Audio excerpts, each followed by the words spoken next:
After retiring from the military, Song Imo found employment as a security guard at a large corporation. By a fortunate twist of fate, he accompanied the company's female president and several executives on a trip abroad. However, disaster struck when their plane unexpectedly crashed, leaving Song Imo and a handful of survivors stranded on a deserted island. Chapter 1. The Flight Abroad. On a flight from Huaxia to a small nation in Africa, Song Imo sat quietly in a comfortable seat, eyes closed, seemingly gathering his strength. Despite being only 27 years of age, he exuded a sense of maturity and composure far beyond his peers. At the age of 18, fresh out of high school, Song Imo resolutely embarked on a military career. With his exceptional physical prowess and mastery of various military skills, he swiftly passed through numerous selection processes and was successfully chosen for the Special Forces within a mere 3 years. Once in the Special Forces, Song Imo thrived, showcasing his talents and earning commendations for his bravery in perilous missions. Yet, fate took an unexpected turn when he made a critical error during a vital operation, a mistake that could have led to a court-martial. Fortunately, due to his significant contributions to the nation, his superiors opted for leniency, sparing him from the dire consequences. Nevertheless, even with this reprieve, Song Imo was unable to continue his service and had to end his beloved military career prematurely, returning home with a heavy heart. Awaiting him were not only the warmth of familial love, but also the burdens of life. His mother was gravely ill, requiring substantial medical expenses for her treatment, while his sister was attending university, incurring further financial demands. Though he possessed a relatively generous pension, it was insufficient to alleviate the pressing realities he faced. Reluctantly, Song Imo sought employment and ultimately secured a position as the deputy head of security at a prominent local corporation. This job not only provided accommodation and assistance with social insurance, but also offered a monthly salary exceeding 6,000 yuan, which he found satisfactory given his circumstances. On this occasion, the company president, Liu Yunhan, personally led a delegation of executives on a journey to a mysterious small nation in Africa to negotiate a significant business partnership. Under normal circumstances, someone in Song Mo's humble role would not have had the opportunity to partake in such a trip.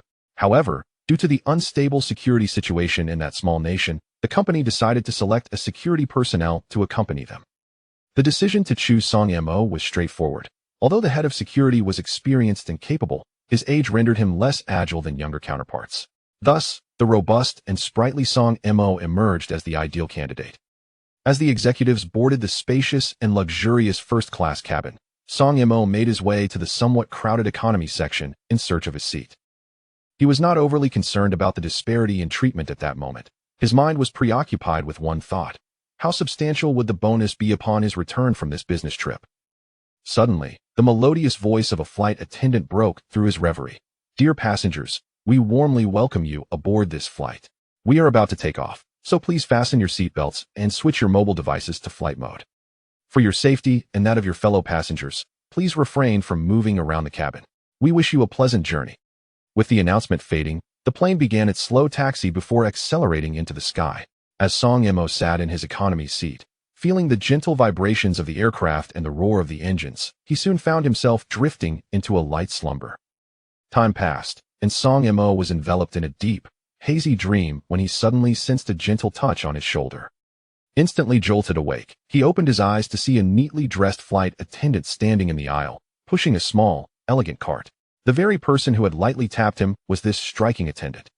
As he fully regained consciousness, she greeted him with a professional smile and said softly, "Sir, I apologize for disturbing your precious rest. It is now lunchtime. May I inquire if you have any specific preferences or dishes you wish to try?" The flight attendant possessed an enchanting figure and exquisite features, captivating Song Imo for a moment as he gazed at her. However, she seemed unperturbed by his unabashed admiration, maintaining her warm and professional demeanor while patiently awaiting his response. After several seconds of silent admiration, Song Imo finally spoke, "What do you have to eat?" With a smile, she replied, "Hello, sir. For today's lunch, we offer chicken rice, beef rice, pork chop rice, and noodles. Which would you like to try?" Upon hearing her detailed description, Song Imo nodded, a faint smile gracing his face. I'd like one of each: chicken rice, beef rice, and pork chop rice. I do have quite the appetite. And could I also have a glass of plain water?" Though his voice was not particularly loud, his request drew the attention of those around him. Many cast disapproving glances, silently questioning, where did this country bumpkin come from? How can he eat so much? The flight attendant was momentarily taken aback by his unique order. Clearly, she had never encountered a passenger quite like him in her previous experiences. Yet, after a brief pause, she quickly regained her composure. Still wearing her enchanting professional smile, she gently replied, "Very well, sir. Please hold on for a moment." As her words faded, she deftly retrieved 3 steaming boxes of rice from a small cart, carefully handing them to Song Yimou. Following that, she picked up a disposable cup and poured a glass of warm water, offering it to him. Chapter 2. The Plane Crash. Song Yimou gently lowered the small table from above his seat. He cautiously placed the steaming boxes of rice and the freshly poured water onto the table. Eagerly, he opened one of the boxes, and an enticing aroma wafted towards him. However, he had no time to savor the meal. He devoured the food voraciously as if he had been starved for days. Within a mere 2 minutes, he had completely consumed the entire box. His astonishing appetite and manner of eating resembled that of someone who had not eaten in ages. Curious glances from those around him did not faze Song Yimou. He continued unabated. He swiftly opened another box and resumed his hearty feast. As seconds ticked by, in less than 10 minutes, he polished off the 3rd box as well. After savoring the last morsel of rice, he contentedly licked his lips and lifted the now-cool cup of water, tilting his head back to drink it in one swift motion. He then leisurely gathered the remnants into a trash bag, stowed the table away, adjusted his posture, and closed his eyes to rest. In the serene silence, time slipped away unnoticed, and before long, afternoon had arrived. Most passengers, weary from the journey, leaned back in their seats, drifting into a sleepy haze, while the cabin was enveloped in a languid tranquility. However, in the midst of this apparent calm, the plane suddenly jolted violently, without warning. Those who were lost in slumber were abruptly awakened, their faces reflecting panic. Some did not have time to react, springing up from their seats, while others, more timid, screamed in terror, plunging the cabin into chaos and fear. The soothing voice of the flight attendant echoed through the cabin, urging, "Dear passengers, please remain calm.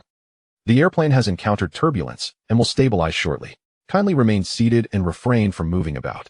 Upon hearing the announcement, the once panicked passengers quieted somewhat. Yet, less than 3 minutes later, instead of regaining stability, the turbulence intensified, triggering further screams from the terrified passengers.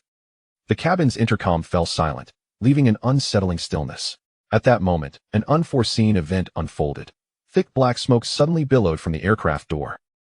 The smoke spread like a ferocious beast, rapidly engulfing the cabin. In an instant, the once orderly space descended into utter chaos.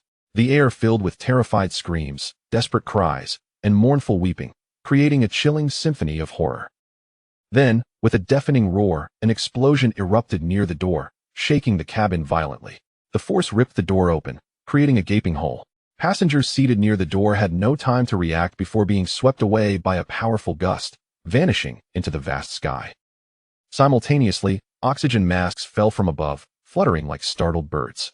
The cabin was shrouded in thick smoke, visibility reduced to near zero. The aircraft seemed to lose control, plummeting like an injured bird. In the face of this sudden calamity, passengers were frozen in fear, utterly at a loss. Yet, amidst the turmoil and dread, Song Yimou exhibited an extraordinary calmness. An elite member of a special forces unit, he had faced countless life-and-death challenges. Even in this critical moment, he endeavored to maintain his composure, knowing that only by staying calm could he possibly find a glimmer of hope for survival.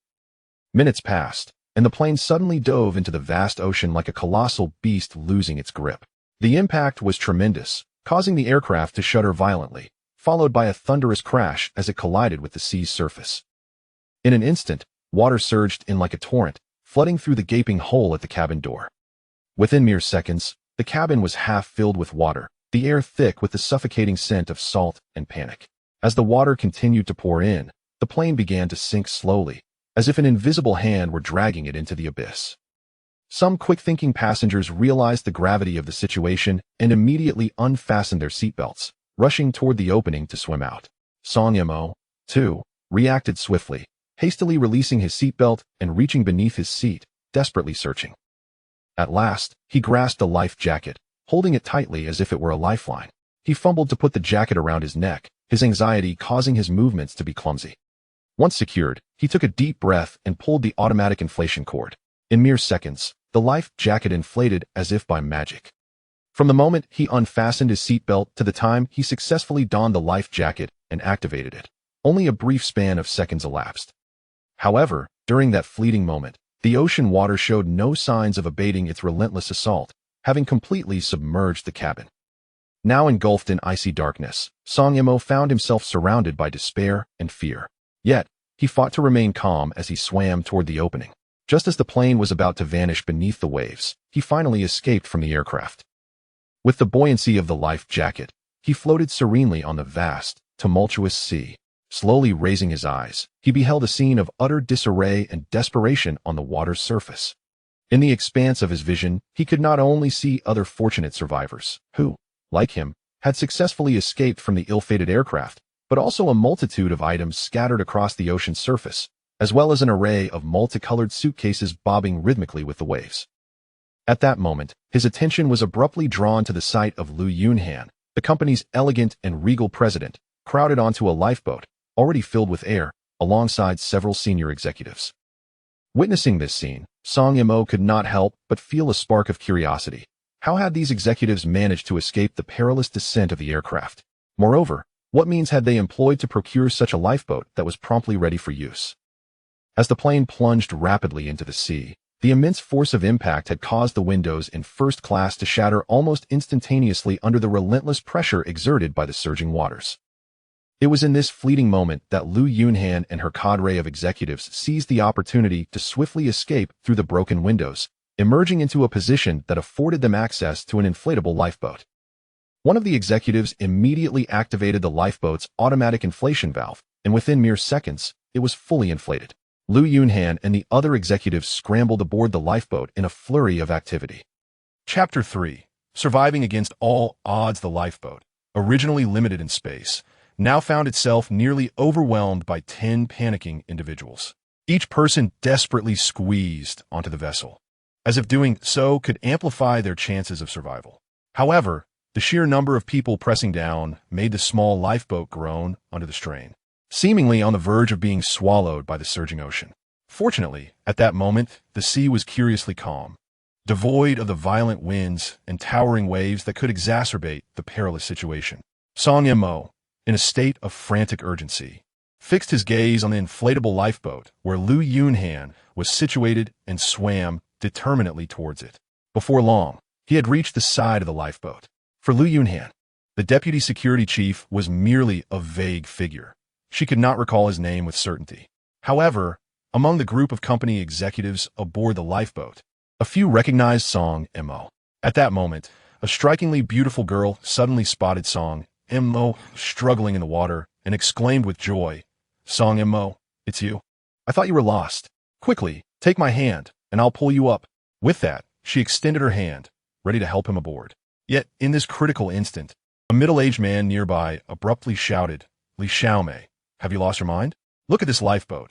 We are already severely overloaded and on the brink of sinking. If you pull him up, none of us will survive. He is just a lowly security guard. Why do you care about his life? We can simply compensate him with some money once we return. If you dare to reach for him, I swear I'll kick you into the sea right now." Upon hearing the man's ruthless words, Li Xiaomei stood frozen in place. Although her heart raced with anxiety, fear of the middle-aged man prevented her from reaching out to Song Yimou. In that moment, Song Yimou had managed to swim to the edge of the lifeboat and grasp it firmly. However, before he could catch his breath and regain his composure, the middle-aged man, quick to act, seized a plastic paddle from the lifeboat and struck down with brutal intent towards Song Yimou's head. Under normal circumstances, even with 10 men as robust as this one, they would hardly stand a chance against Song Yimou. Yet, given the unique peril of the moment, Song Yimou, fully submerged in the water, was entirely unprepared for the sudden assault. Consequently, the hard plastic paddle struck his head with a resounding thud. Instantly, darkness enveloped his vision, and a dizzying sensation surged through him. Unable to contain his anger, he erupted, "Yang Wei, damn you!" Before his words had fully dissipated, Song Yimou could no longer hold on. His eyes fluttered shut, and he fainted, relinquishing his grip on the edge of the lifeboat. Fortunately, the life jacket around his neck prevented him from sinking into the depths of the ocean. Witnessing this heart-stopping scene, all present were rendered speechless, their expressions a blend of shock and disbelief. It was only after a prolonged silence that someone regained their composure. Li Xiaomei, her face flushed with anger, turned to Yang Wei and exclaimed, "Mr. Yang, this is utterly excessive. Even if you were unwilling to let him aboard the lifeboat, you could have simply refused him. Why resort to such brutality?" In response to Li Xiaomei's inquiries and accusations, Yang Wei showed no hint of remorse. Instead, he cast a fierce glare in her direction. His menacing gaze struck Li Xiaomei like a pair of sharp blades, causing her to tremble in fear and fall silent. At this juncture, Lu Yunhan, who had remained silent until now, furrowed her brows and spoke, "Yang Wei, he is, after all, part of our company. If you don't want him to board, then simply let it be. Why resort to violence?" Upon hearing Lu Yunhan's words, Yang Wei instantly shifted his demeanor, replying with a disarming smile, "Ms. Lu, allow me to explain that brat had already grasped the edge of the lifeboat. Had I not intervened, you have climbed aboard. Our lifeboat is already severely overloaded. Adding him would only increase the likelihood of us sinking. He is merely a security guard. If he perishes, we can compensate him with a bit more money." Listening to Yang Wei, Lu Yunhan fell silent, merely shaking her head in resignation as she gazed at Song Mo, who lay unconscious on the surface of the water. Time drifted by, and eventually, Song Mo began to rouse from his unconscious state. As he slowly opened his eyes, he found himself surrounded by an endless expanse of the vast ocean. Instinctively, he raised his hand to gently touch the spot where Yang Wei had struck him.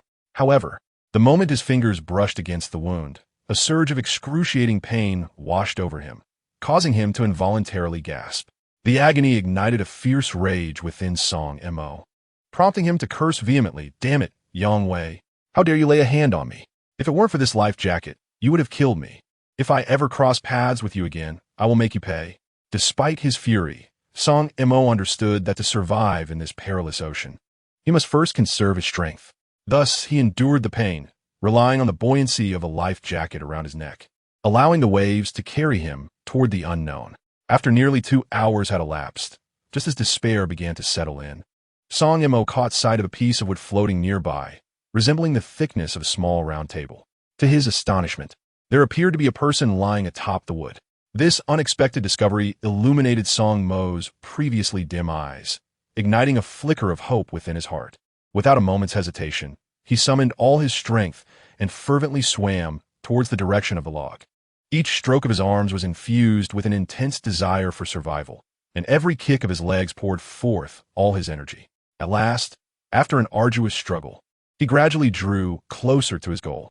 When he was near enough, Song Mo focused his gaze and realized that the figure sprawled on the large log was none other than the flight attendant who had awakened him on the plane. Swiftly, he swam to the log and grasped it tightly with one hand. Raising his eyes, he saw that the flight attendant lay motionless on the log, her fate uncertain. Chapter 4 Encounter with the Flight Attendant. A pang of anxiety gripped Song Mo's heart. He dared not delay even for a moment. He quickly extended a slender finger, cautiously bringing it near the flight attendant's nose. Holding his breath, he concentrated intently, seeking any sign of airflow escaping from her nostrils. Moments later, to his astonishment, he detected a faint breath. Though weak, the flight attendant still showed signs of life. She was alive. With no time to hesitate, Song Mo used both hands and feet to ascend the massive log as swiftly as possible. Struggling to maintain his balance, he unhesitatingly reached out a hand, gently patting the flight attendant's back while urgently calling out, "Hey, hey, wake up." He repeated his calls over and over, his actions never ceasing. Finally, through his relentless efforts, the flight attendant's previously tightly shut eyes began to flutter and then slowly opened.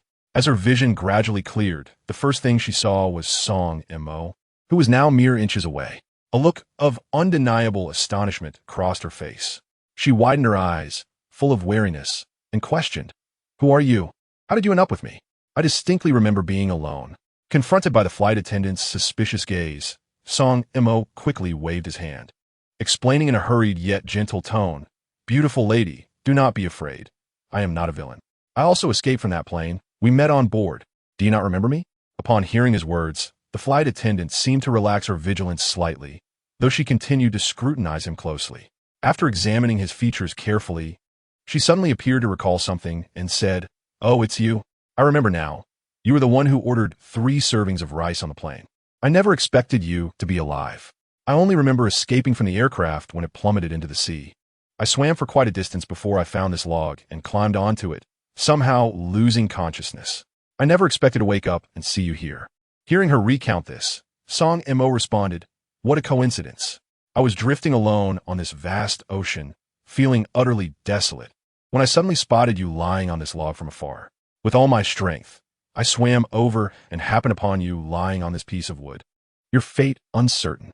Upon hearing Song Mo's words, the beautiful flight attendant nodded and replied, "Oh, how fortuitous it is that we have crossed paths. Had you not appeared just in time, I might have remained unconscious." She then continued, "Allow me to introduce myself. My name is Lu Jiechi. May I know how to address you?" With a gentle smile, Song Mo responded, "No need for formality. Our meeting amidst this vast ocean signifies our connection. You may call me Song Ge, if you don't mind." Lu Jiechi, upon hearing this, smiled and said, "It seems we are indeed fated. I shall call you Song Ge from now on."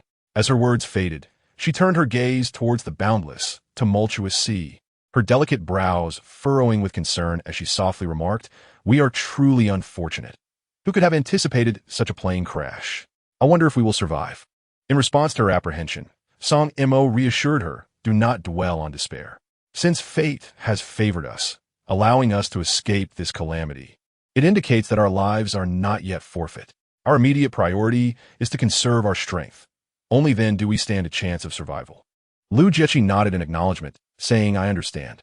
With that, she fell silent, both of them gazing intently at the distant sea, silently praying for a miracle. Fortunately, the piece of wood was sufficiently large, and the sea before them displayed an unexpectedly tranquil visage, resembling a vast, smooth mirror without a ripple in sight. Thus, the two found themselves comfortably perched upon this large log, requiring no effort to maintain their balance. As Song Mo and Lu Jiechi floated gently along, the currents guiding them further away, time slipped away unnoticed. The sun in the sky gradually descended, eventually vanishing beyond the horizon, while the night enveloped the sea like a dark satin cloak. As darkness deepened, the winds began to strengthen, their howls stirring the waves into a frothy frenzy. Yet, fortunate for them, it was the peak of July, the hottest time of the year, so even as the sea breeze swept in, they felt little chill. Despite having consumed 3 servings of rice on the plane, Song Mo was not particularly hungry, even after 7 or 8 hours had passed since the crash.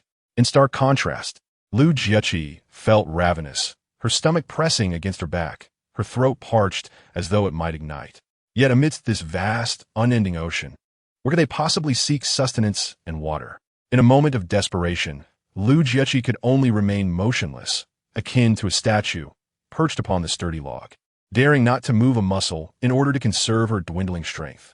Despite the relentless howling of the tempestuous winds above the sea, the log's robust form provided exceptional stability. No matter how fiercely the waves lashed at them, it remained steadfast, resolutely carrying the two of them onward in their drift. Thus, time seemed to freeze as they endured a long and torturous night. Having gone without food and water for an extended period, Lu Jiechi's body had reached its limits, leaving her in a state of utter weakness. Finally, she could no longer hold on. Her eyes fluttered shut, and she slumped against the log, slipping back into unconsciousness. Beside her, Song Mo was equally exhausted, yet an intense will to survive compelled him to remain vigilant. He summoned his strength, keeping a watchful eye on the surface of the sea for any signs of rescue, while occasionally glancing at the slumbering Lu Jiechi, fearful that even a moment's distraction might cause her to tumble into the boundless ocean. As dawn's light gradually broke, a crimson sun began its ascent from the distant horizon. Rays of sunlight danced across the water, creating a breathtaking spectacle. However, at that moment, Song Mo had no inclination to appreciate the beauty surrounding him. He lifted his gaze and saw the vast expanse of the ocean stretching endlessly before him. Gazing at the immense waters, a profound sense of despair washed over him, inundating him like a relentless tide. As the sun climbed higher, the merciless heat bore down upon them. Time slipped away, and soon, Song Mo too began to feel the pangs of thirst and hunger. At that moment, Lu Jiechi, who had been in deep slumber, slowly opened her eyes. Her gaze was bleary and fatigued, her entire being seemingly devoid of vitality. With great effort, She turned her head to look at Song Mo. Her voice barely a whisper. Song-gu, are we going to die on this vast ocean? I feel so thirsty and weak, I have no strength left. Hearing her words, a pang of anguish struck Song Mo's heart. Yet, he quickly composed himself and reassured her. Don't say such things. You must hold on. As long as there is a glimmer of hope, we cannot afford to give up. He reached out, gently patting Lu Jiechi's shoulder in an attempt to convey strength to her. Chapter 5. Cast away on a deserted island, Lu Jiechi's complexion was pale, her lips devoid of color. Summoning her last vestige of strength, she offered a faint nod before once again collapsing onto the log, akin to a wilting flower, slipping back into a hazy slumber. Watching Lu Jiechi, who had succumbed to sleep with her fate uncertain, Song Mo was consumed by anxiety. He called out loudly, "Beautiful lady, you must not sleep. If you fall asleep now, you may never wake up again. You must hold on just a little longer." Yet at this moment, Lu Jiechi was so weak that she lacked even the strength to respond. Song Mo was in an agonizing state, akin to an ant on a hot stove, pacing restlessly as beads of sweat the size of peas cascaded down his cheeks. His heart felt as though it were ensnared by an invisible hand, constricted to the point of near suffocation. As each second ticked away, the sun ascended higher into the sky, its merciless and searing rays pouring down relentlessly upon them. Song Mo felt as if he were trapped within a colossal furnace, his body ablaze with unbearable heat, sweat gushing forth like a torrent, thoroughly drenching him. Every few minutes, he would hastily scoop up seawater with his hands, dousing himself in a frantic effort to find some semblance of relief from the impending heatstroke. He would then carefully raise his hands to dribble the remaining seawater over Lu Jiechi's head. Time trudged on, slowly and laboriously, from dawn to dusk, and unbeknownst to them, the two had been adrift in a vast ocean for an entire day. Lu Jiechi had briefly roused from her slumber, only to open her eyes, glance around, and then succumb to sleep once more before she could utter a word. Meanwhile, Song Mo felt his strength and vitality waning, as if he were on the verge of collapse, just as despair began to take hold, and he feared that both he and Lu Jiechi were destined to perish. He inadvertently lifted his gaze towards the horizon. In that instant, his eyes widened in disbelief at the sight of a small black dot emerging on the distant sea line. A surge of adrenaline coursed through him as a breeze swept across the water, propelling the log upon which he and Lu Jiechi sat toward that mysterious dot. As time passed, the dot gradually took on a clearer shape in Song Mo's vision, revealing itself to be an island. Overwhelmed with excitement, he exclaimed to Lu Jiechi, "Wake up, beautiful! There's a desert island ahead. We can survive." Yet, upon hearing his voice, Lu Jiechi merely lifted her head slightly before drifting back into slumber. Half an hour ticked by, and as Song Mo drew closer to the island, he could discern the trees upon it more distinctly. After nearly 20 more minutes, the waves finally nudged their log onto the sandy beach of the island. Mustering every ounce of strength, Song Mo lifted the unconscious Lu Jiechi, resembling a sleeping beauty, and stumbled towards a towering tree at the shore. Each step felt as though it drained the last remnants of his energy, yet he gritted his teeth and persisted. Upon reaching the tree, he gently laid Lu Jiechi on the soft grass, cautious not to disturb her sweet dreams. Then, as if liberated from a heavy burden, he collapsed onto the ground, gasping for breath. After a brief moment of respite, he began to scrutinize the enigmatic island before him. As he cast his gaze around, he observed that the island was enveloped in lush, verdant foliage and dense thickets, resembling a vast green ocean. The forest was alive with an orchestra of melodious bird calls, some sweetly lilting, others brisk and urgent, weaving a delightful symphony of nature. However, it was astonishing that there was not a single trace of human habitation to be found. The lengthy coastline extended into the distance, disappearing beyond the horizon, evoking a sense of awe at the island's sheer vastness. At that moment, Song Mo found himself too preoccupied to ponder such matters, as his mind was solely focused on the urgent need for food and water to replenish his depleted strength. Thus, he mustered his resolve, slowly rising to his feet, dragging his weary body that felt as though it might crumble at any moment, and began to make his way along the shoreline, step by labored step. After walking approximately 300 or 400 meters, a sudden glimmer caught Song Mo's eye. Not far ahead, a few tall, stately coconut trees stood proudly along the coast. Through the gaps in the leaves, He could faintly see that the trees were laden with large, plump coconuts. Instantly, excitement surged within him, and his previously heavy steps transformed into a buoyant rush as he hurried towards the coconut trees. Before long, he arrived beneath the towering palms, lifting his gaze to behold the bountiful coconuts above. Beneath the trees lay several ripe coconuts that had fallen, some of which had clearly been there too long and were beginning to rot. Their surfaces were crawling with various insects and ants, emitting an unpleasant, nauseating odor.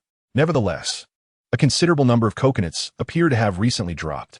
Without a moment's hesitation, Song Imo swiftly bent down to pick up two that looked relatively fresh and made his way to the shoreline. Upon reaching the water's edge, he searched around until he found a sharp, jagged stone.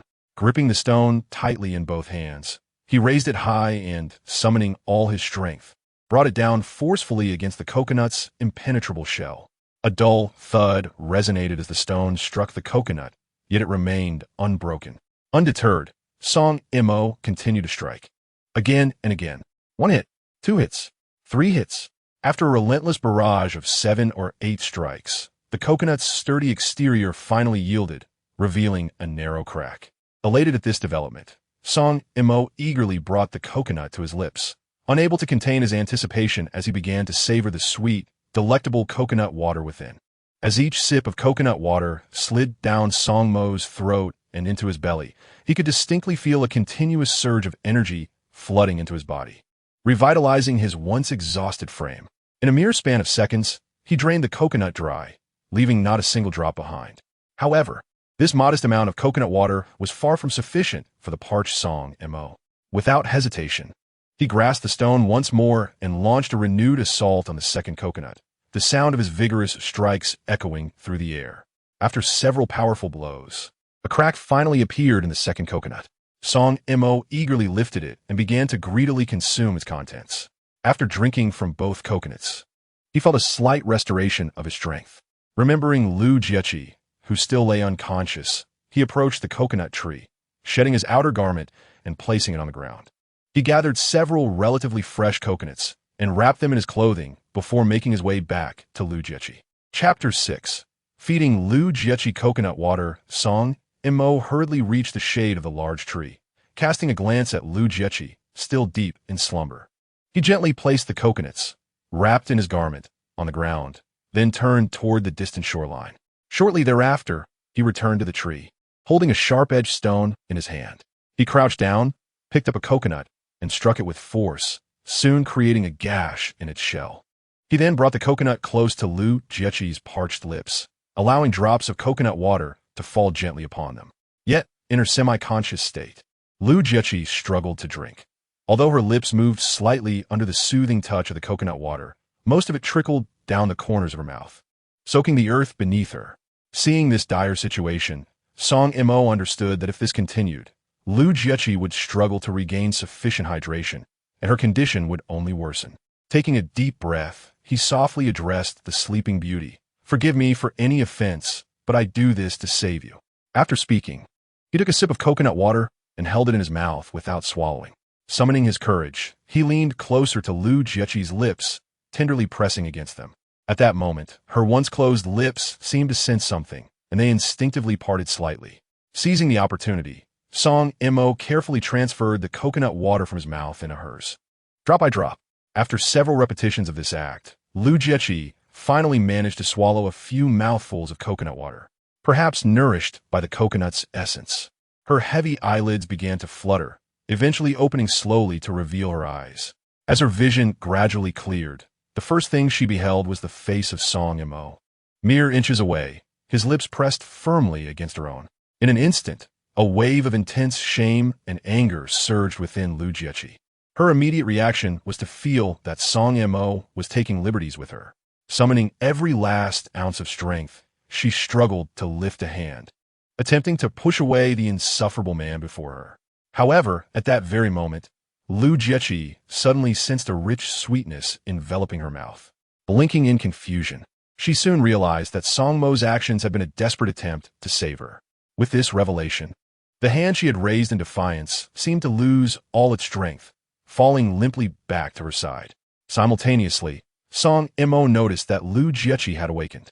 He quickly straightened up, a hint of apology in his voice as he addressed her. My apologies, beautiful. You had fainted earlier. In the urgency of the situation, I had no other recourse but to feed you coconut water in this manner.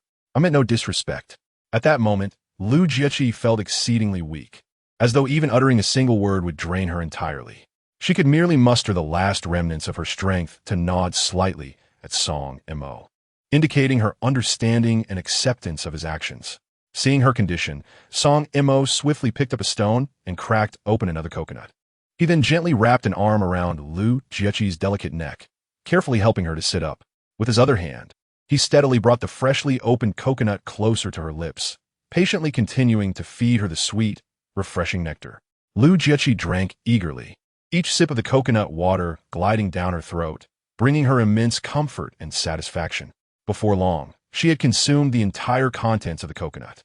After finishing, she could distinctly feel her strength beginning to return, her previously listless spirit rejuvenated. In her weakened state, she managed to ask, "Where are we?" Song Mo promptly replied, "This is a desert island. Just rest here. I will go to the shore and see if I can find something to eat." With that, he rose and made his way to the coastline in search of provisions. Not far from where he stood, he spotted some clams on the sandy beach. Swiftly gathering a handful of them in his clothing, he hurried back to the large tree where Lu Jiechi rested. He placed the clams on the ground and then searched for 2 flat, appropriately sized stones along the shore. Returning to the tree, Song Mo gently set 1 stone on the ground and picked up a clam, carefully placing it atop the stone. With his other hand, he gripped the second stone tightly, raising it high before bringing it down forcefully onto the clam's shell. There was a resounding crack as the shell shattered instantly. Song Mo placed the stone in his hand down and gently pried open the shattered shell of a clam, extracting a piece of tender, succulent clam meat. He offered it to the somewhat feeble Lu Jiechi, expressing concern, "Please eat a bit. It will help replenish your strength." Lu Jiechi gazed at the clam meat he presented, her face betraying a hint of hesitation. Weakly, she responded, "But it's raw. I truly cannot bring myself to eat it." Upon hearing her words, Song Mo's brow furrowed slightly, and he replied with a hint of irritation, "Oh, come on. In times like this, why do you still care about such things? Please, don't be so pretentious. If you refuse to eat, do you intend to starve to death here?" Although Lu Jiechi was deeply reluctant to comply with Song Mo's stern words, she understood the gravity of their situation. With no other choice, she slowly extended her hand, accepting the clam meat he offered, and gradually placed it in her mouth to begin chewing. However, after merely 2 chews, an overwhelming wave of nausea surged within her. The potent, briny scent of the raw clam threatened to make her retch.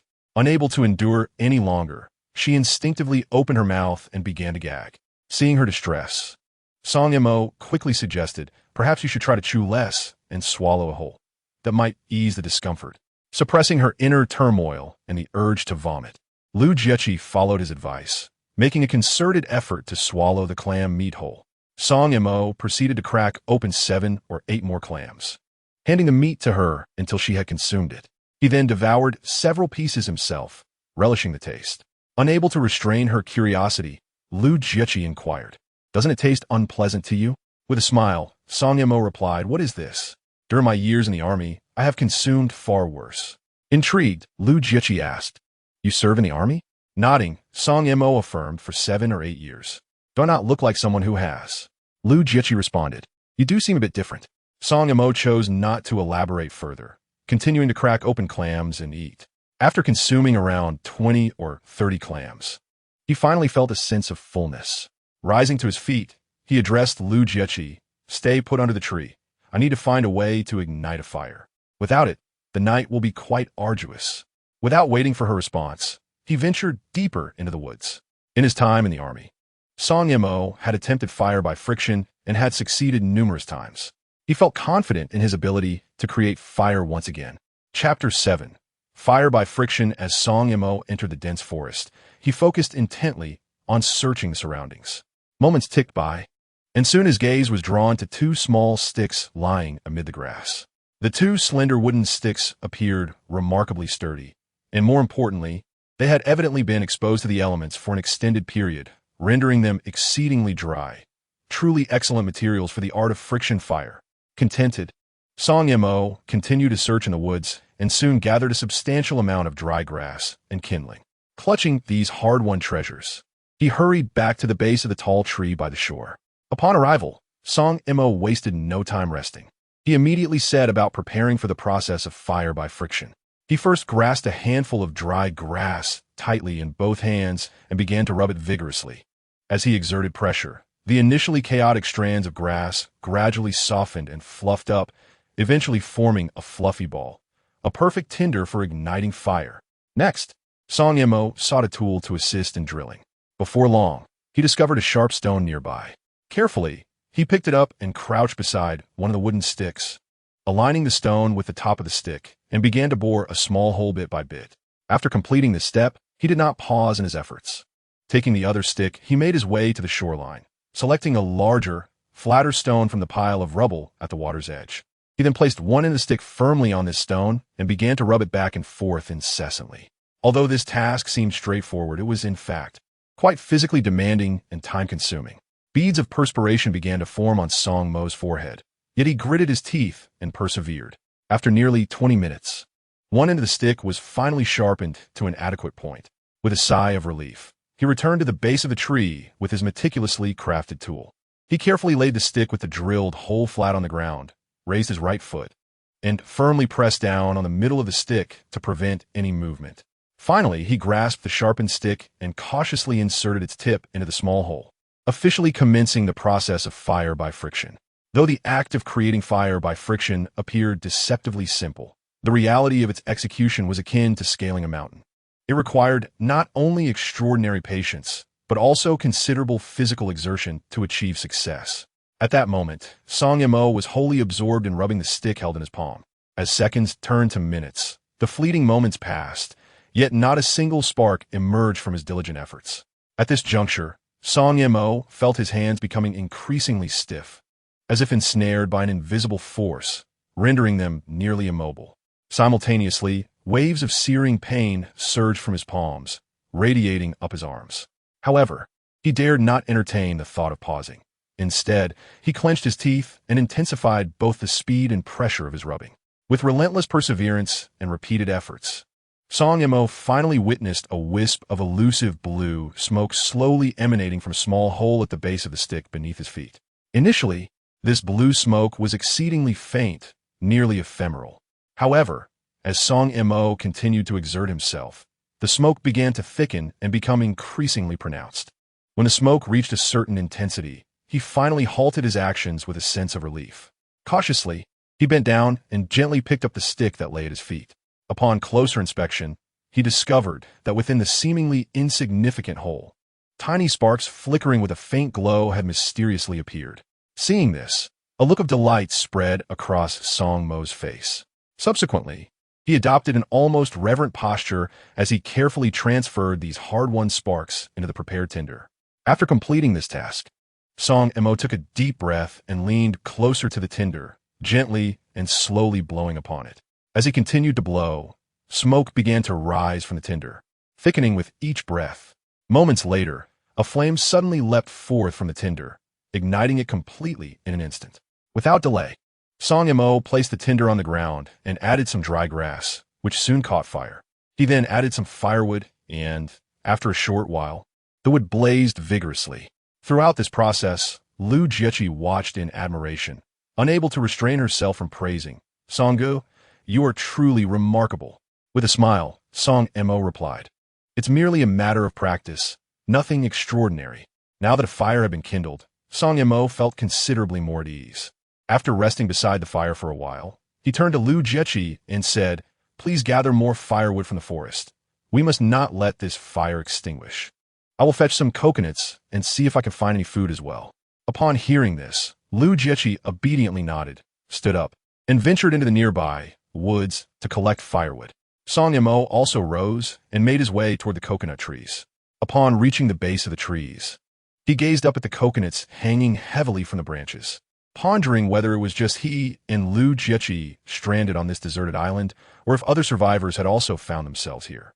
These coconuts are a precious resource, fully ripe.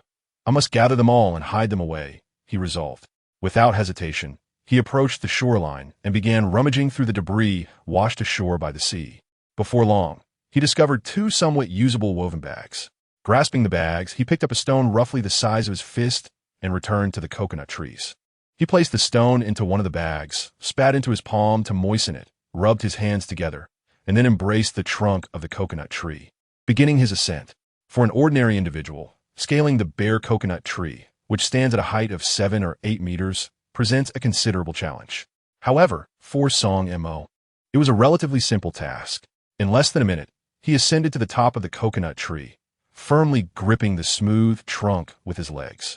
With one hand freed, he extracted a stone from his pocket and brought it down forcefully upon the junction of the coconuts and the trunk. The coconuts, fully ripe, fell with little resistance, and within 4 or 5 minutes, he had dislodged all the coconuts from the tree. He discarded the stone onto the ground, wrapped his arms around the trunk, and effortlessly slid down to the base of the tree. After a brief respite, he set his sights on the second coconut tree.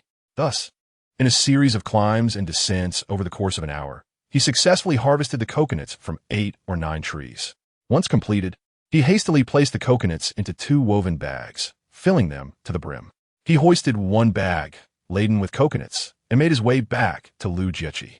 Upon his return, he found Lu Jiechi had gathered a considerable amount of firewood beneath the large tree. Noticing the substantial bag of coconuts, she inquired curiously, "Song Ge, what do you intend to do with so many coconuts?" With a smile, Song Mo replied, "These coconuts are our only source of water at present. If there are any other survivors stranded on this deserted island, we must ensure that they do not discover them, lest we lose our share." Lu Jiechi, realizing the thoughtfulness of his consideration, nodded in understanding. Song Mo then placed the large bag of coconuts on the ground and remarked, "There is still one more bag. I shall fetch it." Without waiting for a response, he turned and headed back toward the cluster of coconut trees. Chapter 8. Capturing the coconut crab as he approached the second coconut tree to retrieve the second bag of coconuts. A faint yet unusual rustling emanated from a dense thicket approximately 3 or 4 meters away from the tree. Though subtle, the sound resonated distinctly in the tranquil surroundings. A jolt of surprise coursed through Song Mo, prompting him to set down the bag of coconuts he had just picked up. He then treaded lightly, akin to a predator stalking its prey, as he stealthily advanced toward the source of the sound. As he drew nearer to the thicket, his heart raced with anticipation. Straining to peer through the gaps in the foliage, he sought to discern what lay within. Finally, when he stood just a few steps away from the thicket, he beheld a sight that took his breath away. A colossal coconut crab, weighing an impressive 5 or 6 pounds, concealed within the underbrush. Prior to this moment, Song Mo had only encountered such a remarkable creature on television, never imagining he would witness one in person on this desolate island. Before them lay a coconut crab, its formidable claws resembling robust arms, exuding an aura of majesty that inspired trepidation. Song Mo promptly picked up a wooden stick as thick as an arm and swung it forcefully at the crab's head. A dull thud echoed as the stick struck the crab's skull with considerable force. In an instant, blood gushed forth, and the crab's head was obliterated. The injured creature writhed in agony for a moment, flailing its limbs chaotically before succumbing to silence. Observing this, Song Mo let out a sigh of relief. He cautiously approached, gently prodding the lifeless body of the crab with the stick to confirm its demise before finally retrieving it. He then hoisted the bag of coconuts he had placed on the ground and made his way to the campfire. Upon returning, Lu Jiechi's eyes widened in astonishment as she beheld the colossal coconut crab in Song Mo's grasp, her mouth agape, as if it could accommodate an egg, her expression a mixture of disbelief and wonder. Stammering, she exclaimed, "Song, where on earth did you find such an enormous crab? I've never seen one of this size in my life." With utmost care, Song Mo set down the bag of coconuts and the crab, then leisurely raised his head, smiling as he elucidated, "This is a coconut crab. I've only seen them on television before. They can weigh over 10 pounds, and I never expected to encounter one here on this deserted island. It appears we shall indulge ourselves in a feast." After speaking, he quickly crouched down, grasping a piece of firewood and laboriously extracting some still-burning charcoal from the fire. Without hesitation, he placed the coconut crab securely above the glowing embers, commencing its roasting.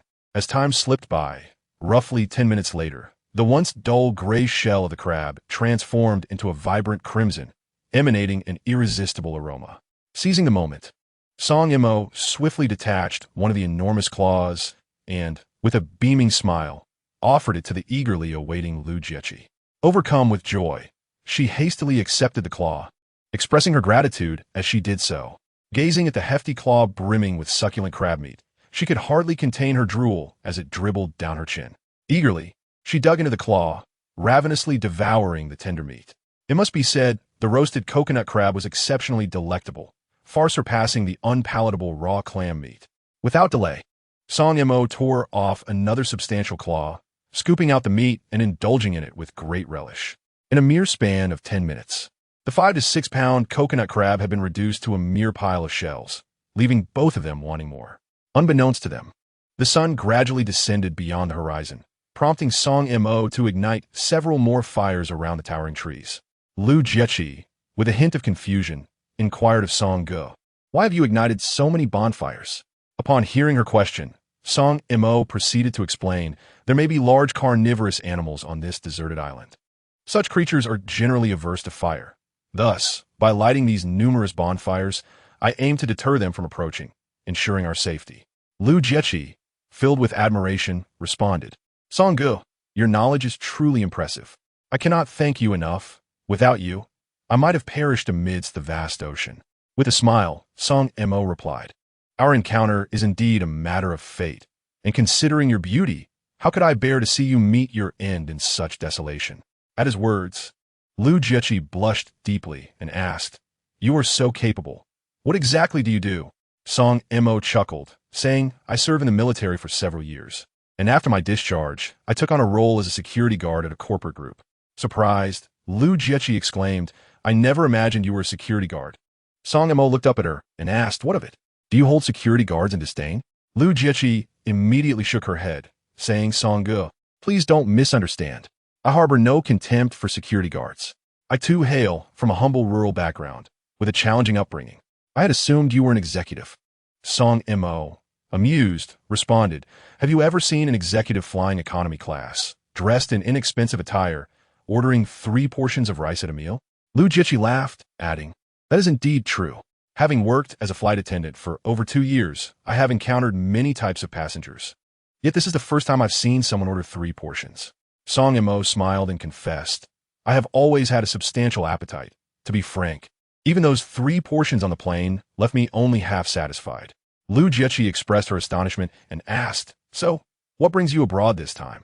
With a sigh, Song Mo replied, "I am accompanying a group of executives from my company for business negotiations, with the responsibility of security. I truly consider myself unfortunate, as I never anticipated that the flight would encounter trouble." After glancing at Lu Jiechi, he continued, "By the way, as a flight attendant, do you know why the plane might have encountered an issue?" Lu Jiechi shook her head, admitting, "I do not know the reason either." Unbeknownst to them, time had slipped away, and since their plane's arrival yesterday, Song Mo had not closed his eyes. Exhaustion weighed heavily upon him, and he felt as though he could barely keep his eyes open. Chapter 9. Corporate executives observing Song Mo's face, which bore the signs of extreme fatigue. Lu Jiechi, filled with concern, urged, "Song Ge, look at how exhausted you are. Your eyes are nearly shutting. You should lie down and get some rest. I will keep watch over the bonfire, so you need not worry." Summoning his remaining strength, Song Mo queried, "Aren't you going to sleep?" Lu Jiechi gently shook her head and smiled as she explained, "When I was on that large piece of wood, I was essentially in a state of slumber, so I do not feel the slightest bit tired now." Upon hearing this, Song Mo nodded slightly in understanding and cautioned, "Very well. I shall take a brief rest, but do make sure to wake me immediately if anything occurs." Lu Jiechi responded with a firm nod. Song Mo then slowly reclined on the ground, and within the span of merely 3 minutes, he had succumbed to sweet slumber, his breath soft and rhythmic. At that moment, Lu Jiechi gazed quietly at the sleeping Song Mo, her eyes lingering on his face. She mused inwardly, "Had it not been for him, I would likely have perished in the vast, boundless sea." Though his appearance was not strikingly handsome, he possessed a charm that was unassuming at first glance, but grew increasingly pleasant with each passing moment. Her thoughts drifted back to that unforgettable moment from earlier that afternoon when Song Mo had fed her coconut juice by mouth. The realization that he had so carelessly claimed her long-cherished first kiss caused her cheeks to flush with a bashful crimson, reminiscent of a ripe apple. Seated beside the fire, Lu Jiechi occasionally added twigs to the flames. As dawn approached, a wave of drowsiness washed over her, and seeing Song Mo still peacefully asleep, she could not bring herself to disturb him. Thus, she leaned against the tree trunk and dozed off. It was only when the sun rose high in the sky that Song Mo slowly opened his eyes. Upon noticing Lu Jiechi leaning against the tree, he chose not to wake her. Rising from the ground, he observed that the fire had dwindled down to a few glowing embers. He then ventured into the nearby woods, gathering dry grass and twigs to stoke the fire anew. Before long, the flames roared back to life. Song Mo proceeded to the shore, cupping some seawater in his hands to wash his face, feeling invigorated almost instantly. He then made his way towards the coconut trees, carefully searching the underbrush in hopes of finding a coconut crab. However, after thoroughly inspecting the shrubbery surrounding the trees, he found no trace of the elusive creature, leaving him somewhat disheartened. He thought to himself, it seems that finding a coconut crab is indeed a rare stroke of luck. Turning back to the sandy beach, he collected some clams, tucking them into his clothing before returning to the fire. Meanwhile, Lu Jiechi remained sound asleep. Song Mo retrieved some charcoal from the fire and placed the clams atop it to roast. Once the clams were cooked, he gently tapped Lu Jiechi and softly called, "Hey, hey, beautiful, wake up. It's time to eat." At the call of Song Mo, Lu Jiaqing slowly opened her eyes, rubbing them sleepily. She addressed him, "Brother Song, you're awake. And please, stop calling me beauty. Just call me Jiaqing." Song Mo nodded in acknowledgement. The two of them took the grilled clams, pried open their shells, and began to savor the tender meat within. The grilled clams were far tastier than the raw ones. Though not as delectable as coconut crab, they were still quite satisfactory. After finishing the grilled clams, Song Mo smashed open 2 coconuts with a stone, handing one to Lu Jiaqing while he lifted the other to his lips. Drinking the coconut water in one go, sated and refreshed, they sat by the fire. After a span of more than 10 minutes, Lu Jiaqing suddenly noticed a group of people approaching from the distant shore, while Song Mo, with his back turned, remained unaware. She quickly exclaimed, "Brother Song, look! A group of people is coming our way." Turning around to glance at the shore, Song Mo strained to see, but the distance rendered their features indistinct. As the group drew nearer, within 50 meters, both Song Mo and Lu Jiaqing could finally discern their faces. In an instant, Song Mo sprang to his feet, recognizing the group as his company's executives. The recollection of Yang Wei striking him on the head with a plastic paddle on the water surfaced, and he thought, had he not been wearing a life jacket, he might have already sunk beneath the waves. Fury surged within him, and he clenched his fists tightly. Observing his reaction, Lu Jiaqing immediately inquired, "Brother Song, what is wrong? Do you know those people?" Song Mo nodded, responding, "They are the executives from our company. When the plane crashed into the sea, they somehow managed to find an inflatable lifeboat and climbed aboard." Pointing at Yang Wei among the group, he expressed his indignation. "Do you see that man? He is our company's vice president. When I escaped from the plane, I swam to their lifeboat. Just as I was about to climb aboard, that scoundrel struck me unconscious with a paddle. If it weren't for the life jacket, I would have surely drowned." Upon hearing this, Lu Jiaqing was taken aback, and her face flushed with anger. What a wicked person. How could he do such a thing? Song Mo continued, "Since fate has brought me face to face with him, I shall give him a proper lesson today." As they conversed, Yang Wei and the other executives approached within 10 meters.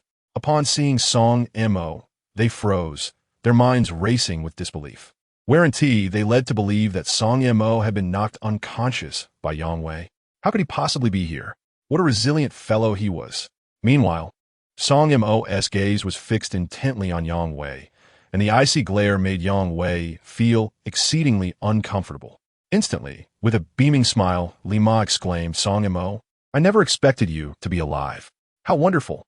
I must apologize for my actions on the surface earlier. It was a momentary lapse of judgment that led me to strike you. I hope you can forgive me. Rest assured, once we return to the company, I shall reward you handsomely." What do you think? Chapter 10. Delivering a sound beating to Yang Wei. Yang Wei's words were primarily fueled by his apprehension that Song Mo might seek retribution. Fully aware that Song Mo had retired from the military, if it came to a confrontation, he knew he would be no match for him. Upon hearing Yang Wei's remarks, Song Mo chuckled and replied, "Mr. Yang, do you truly believe I am one to harbor grudges? Besides, I will be relying on you for my livelihood. If I were to offend you, and you dismissed me, I would lose my job, wouldn't I? Yang Wei, interpreting Song Mo's words as a sign of fear of losing his position, felt a swell of pride and responded, "Ah, Xiao Song, your awareness is commendable. You are a promising young man. I know you have experience in wilderness survival from your military service. If you perform well here, I will surely promote you when the time comes. It wouldn't be beyond reason to appoint you as a department manager." With a cheerful demeanor, Song Mo replied, "I appreciate your willingness to promote me, Mr. Yang. You can count on me to perform admirably." Hearing this, the executives of the company exchanged skeptical glances, their disdain evident. They were taken aback by Song Mo's apparent sycophancy in pursuit of advancement. The finance manager, Li Xiaomei, regarded him with scorn, thinking, Song Mo usually appears quite formidable. How could he behave in such a manner? Even the IC president, Lu Yunhan, looked down upon him, pondering that should he return to the company one day, such a person must not be retained. Someone who knows nothing but flatter and lacks resolve is of no use to the company. Lu Jiechi observed Song Mo with intrigue, bewildered by his sudden shift in demeanor. Just moments ago, he had been adamant about teaching Yang Wei a lesson, yet now he seemed to be singing a different tune. Though they had only known each other for a couple of days, she recognized that Song Mo was not one to indulge in flattery without reason. There had to be some ulterior motive behind his words. With an inscrutable smile adorning his face, Song Mo approached Yang Wei and his entourage with a seemingly casual, yet purposeful stride. As he neared Yang Wei, he paused momentarily, lifting his gaze to fixate on the man he despised. Just as everyone anticipated a mundane exchange, an unexpected turn of events unfolded. Without warning, Song Mo raised his arm swiftly and struck Yang Wei's cheek with a forceful slap. The sound echoed, resonating with a weight that seemed to carry the strength of 1,000 pounds, landing squarely on Yang Wei's face. Due to Song Mo's relentless efforts, his strike was immensely powerful, causing Yang Wei to stagger and lose his balance, crashing heavily to the ground. However, it was evident that Song Mo had no intention of relenting. He narrowed his eyes slightly, revealing a glint of ferocity, and swiftly lifted his large foot, clad in size 42 shoes, mercilessly aiming a brutal kick at Yang Wei's abdomen. This kick was as forceful as a mountain crushing an egg, striking its target with unerring precision. Upon receiving this sudden and severe blow, Yang Wei felt a wave of excruciating pain in his stomach, curling up in agony while emitting a heart-wrenching, despairing wail that echoed through the air. The scene was so astonishing that everyone present was left dumbfounded, unable to believe their eyes. Just moments prior, Song Mo had been flattering Yang Wei, lavishing him with compliments. Who could have anticipated that he would turn so ruthlessly violent in an instant? At this moment, scenes from the past flashed through Song Mo's mind, recalling the time on the sea when Yang Wei had mercilessly struck him on the head with a paddle. Had it not been for the life jacket around his neck, he might have sunk to the depths of the ocean. The thought ignited a volcanic fury within him, spiraling out of control. Thus, disregarding the onlookers and Yang Wei's pleas for mercy, he continued to raise his foot, delivering blow after blow to Yang Wei. With each impact, Yang Wei let out a piercing, soul-rending scream that reverberated in the air. This agonizing sound was relentless, echoing continuously. Meanwhile, Song Mo resembled an enraged beast, showing no signs of stopping. Even after delivering 7 or 8 kicks, he remained undeterred. Finally, Lu Yunhan regained her composure and shouted at Song Mo, urging him to cease, exclaiming that Yang Wei was on the verge of death.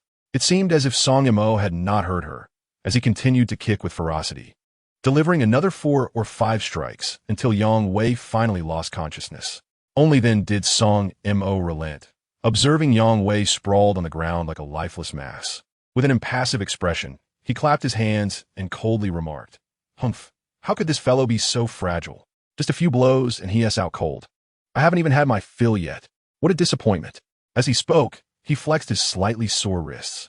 The company executives who had witnessed the entire ordeal stood frozen in shock, their expressions a mix of horror and disbelief, unable to utter a single word. They gazed at Song Mo with sheer terror, as if they were staring at a demon emerging from the depths of hell. Meanwhile, Lu Yunhan rushed to Yang Wei's side, crouching down to assess his condition. After a quick examination, she abruptly stood up, her face flushed with anger, and turned to glare at Song Mo, gritting her teeth and shouting, "Song Mo, we are all colleagues in the same company. How could you lay such brutal hands on Yang Wei? Have you lost your mind? I must inform you that you have created a significant mess this time. Upon your return to the company, you are to gather your belongings and leave immediately. Furthermore, I will not hesitate to pursue the matter regarding your assault on General Manager Yang." However, in the face of Lu Yunhan's vehement reprimand, Song Mo remained utterly unfazed. He slowly lifted his head, his eyes coldly fixed on Lu Yunhan, a sneer of derision playing at the corners of his mouth as he disdainfully retorted, "General Manager Lu, do not attempt to coerce me with your position. Do you truly believe I cannot survive outside your dismal company?" With that, Song Mo crossed his arms, adopting a posture of indifference. Upon hearing such words from Song Mo, Lu Yunhan was practically incensed, her chest heaving with rage, her face flushed crimson. Yet she found herself at a loss for words. At that moment, Li Xiaomei rushed forward, her expression fraught with concern as she exclaimed, "Song Mo, how can you speak to General Manager Lu in such a manner? You must quickly apologize to her." Nevertheless, Song Mo merely responded with a cold smile, his gaze piercing as he fixed it upon Li Xiaomei and Lu Yunhan, unabashedly countering, "Humph, why should I apologize to her? In the company, she may indeed hold the lofty title of president, and I will naturally heed her commands. However, this is hardly a bustling metropolis or a corporate building. It is a desolate island devoid of life, where even a bird would shy away from defecating. Here, am I expected to obey her every whim? Moreover, let's not forget who is truly at fault in this situation. You all witnessed it firsthand. Above the sea, Yang Wei struck me with a paddle, rendering me unconscious. Were it not for my extraordinary fortune, I might have perished in that vast ocean. When he attacked, did he show even a modicum of consideration for our camaraderie as colleagues? If he could resort to such brutality, then what is wrong with my retaliating now?" Chapter 11. Confronting Lu Yunhan as his words hung in the air, Song Mo cast another sweeping glance over the gathered crowd, his gaze locking onto Lu Yunhan as he continued, indignantly, "General Manager Lu, you were also a witness to Yang Wei's vicious assault on me, were you not? His attack was so severe that it was clearly intended to eliminate me. I am merely repaying in kind. How is that a fault?" Upon hearing this, Lu Yunhan was momentarily speechless. After a considerable pause, she finally spoke. "I can see that his actions were unjust on the open sea, but the situation was dire, and he had no other choice. Besides, did he not just apologize to you?" With a scoff, Song Mo replied, "What nonsense. He was merely concerned that my climbing onto the lifeboat would increase the risk of it sinking. You could have simply stated that I should not board the lifeboat, and I would have complied. Why resort to such lethal force against me? Were it not for the life jacket around my neck, I would have already sunk to the depths." Upon hearing this, Lu Yunhan fell silent once more. Song Mo continued, "I'm not one to hold grudges. Yang Wei struck me that day, and today I have retaliated. Hence, our matters are now settled. As for how you choose to pursue this when I eventually leave, that is entirely your concern." After uttering these words, he ceased further conversation and hastened to the fire, taking a seat beside Lu Jiechi. Lu Yunhan and the others stared wide-eyed at the roaring flames beneath the great tree, their gaze shifting to the two bulging woven bags nearby, filled to the brim with enticing coconuts. The verdant exteriors seemed to beckon them, causing the group to involuntarily swallow in anticipation. Since the plane crash, the dozen or so survivors have been crammed into a small inflatable lifeboat. The excessive number had rendered the vessel severely overloaded, drifting slowly across the water at a pace that was agonizingly slow. In contrast to Song Mo and Lu Jiechi, they had taken a whole day longer to finally reach this deserted island. Just as the lifeboat approached the shore, their keen eyes immediately spotted the rising smoke in the distance. With renewed hope, they trudged towards the source of the smoke, ultimately encountering Song Mo and Lu Jiechi. Fortunately, when they first boarded the lifeboat, they had managed to salvage a significant amount of essential supplies from the sea. Among these provisions were not only sustenance, but also precious fresh water vital for survival.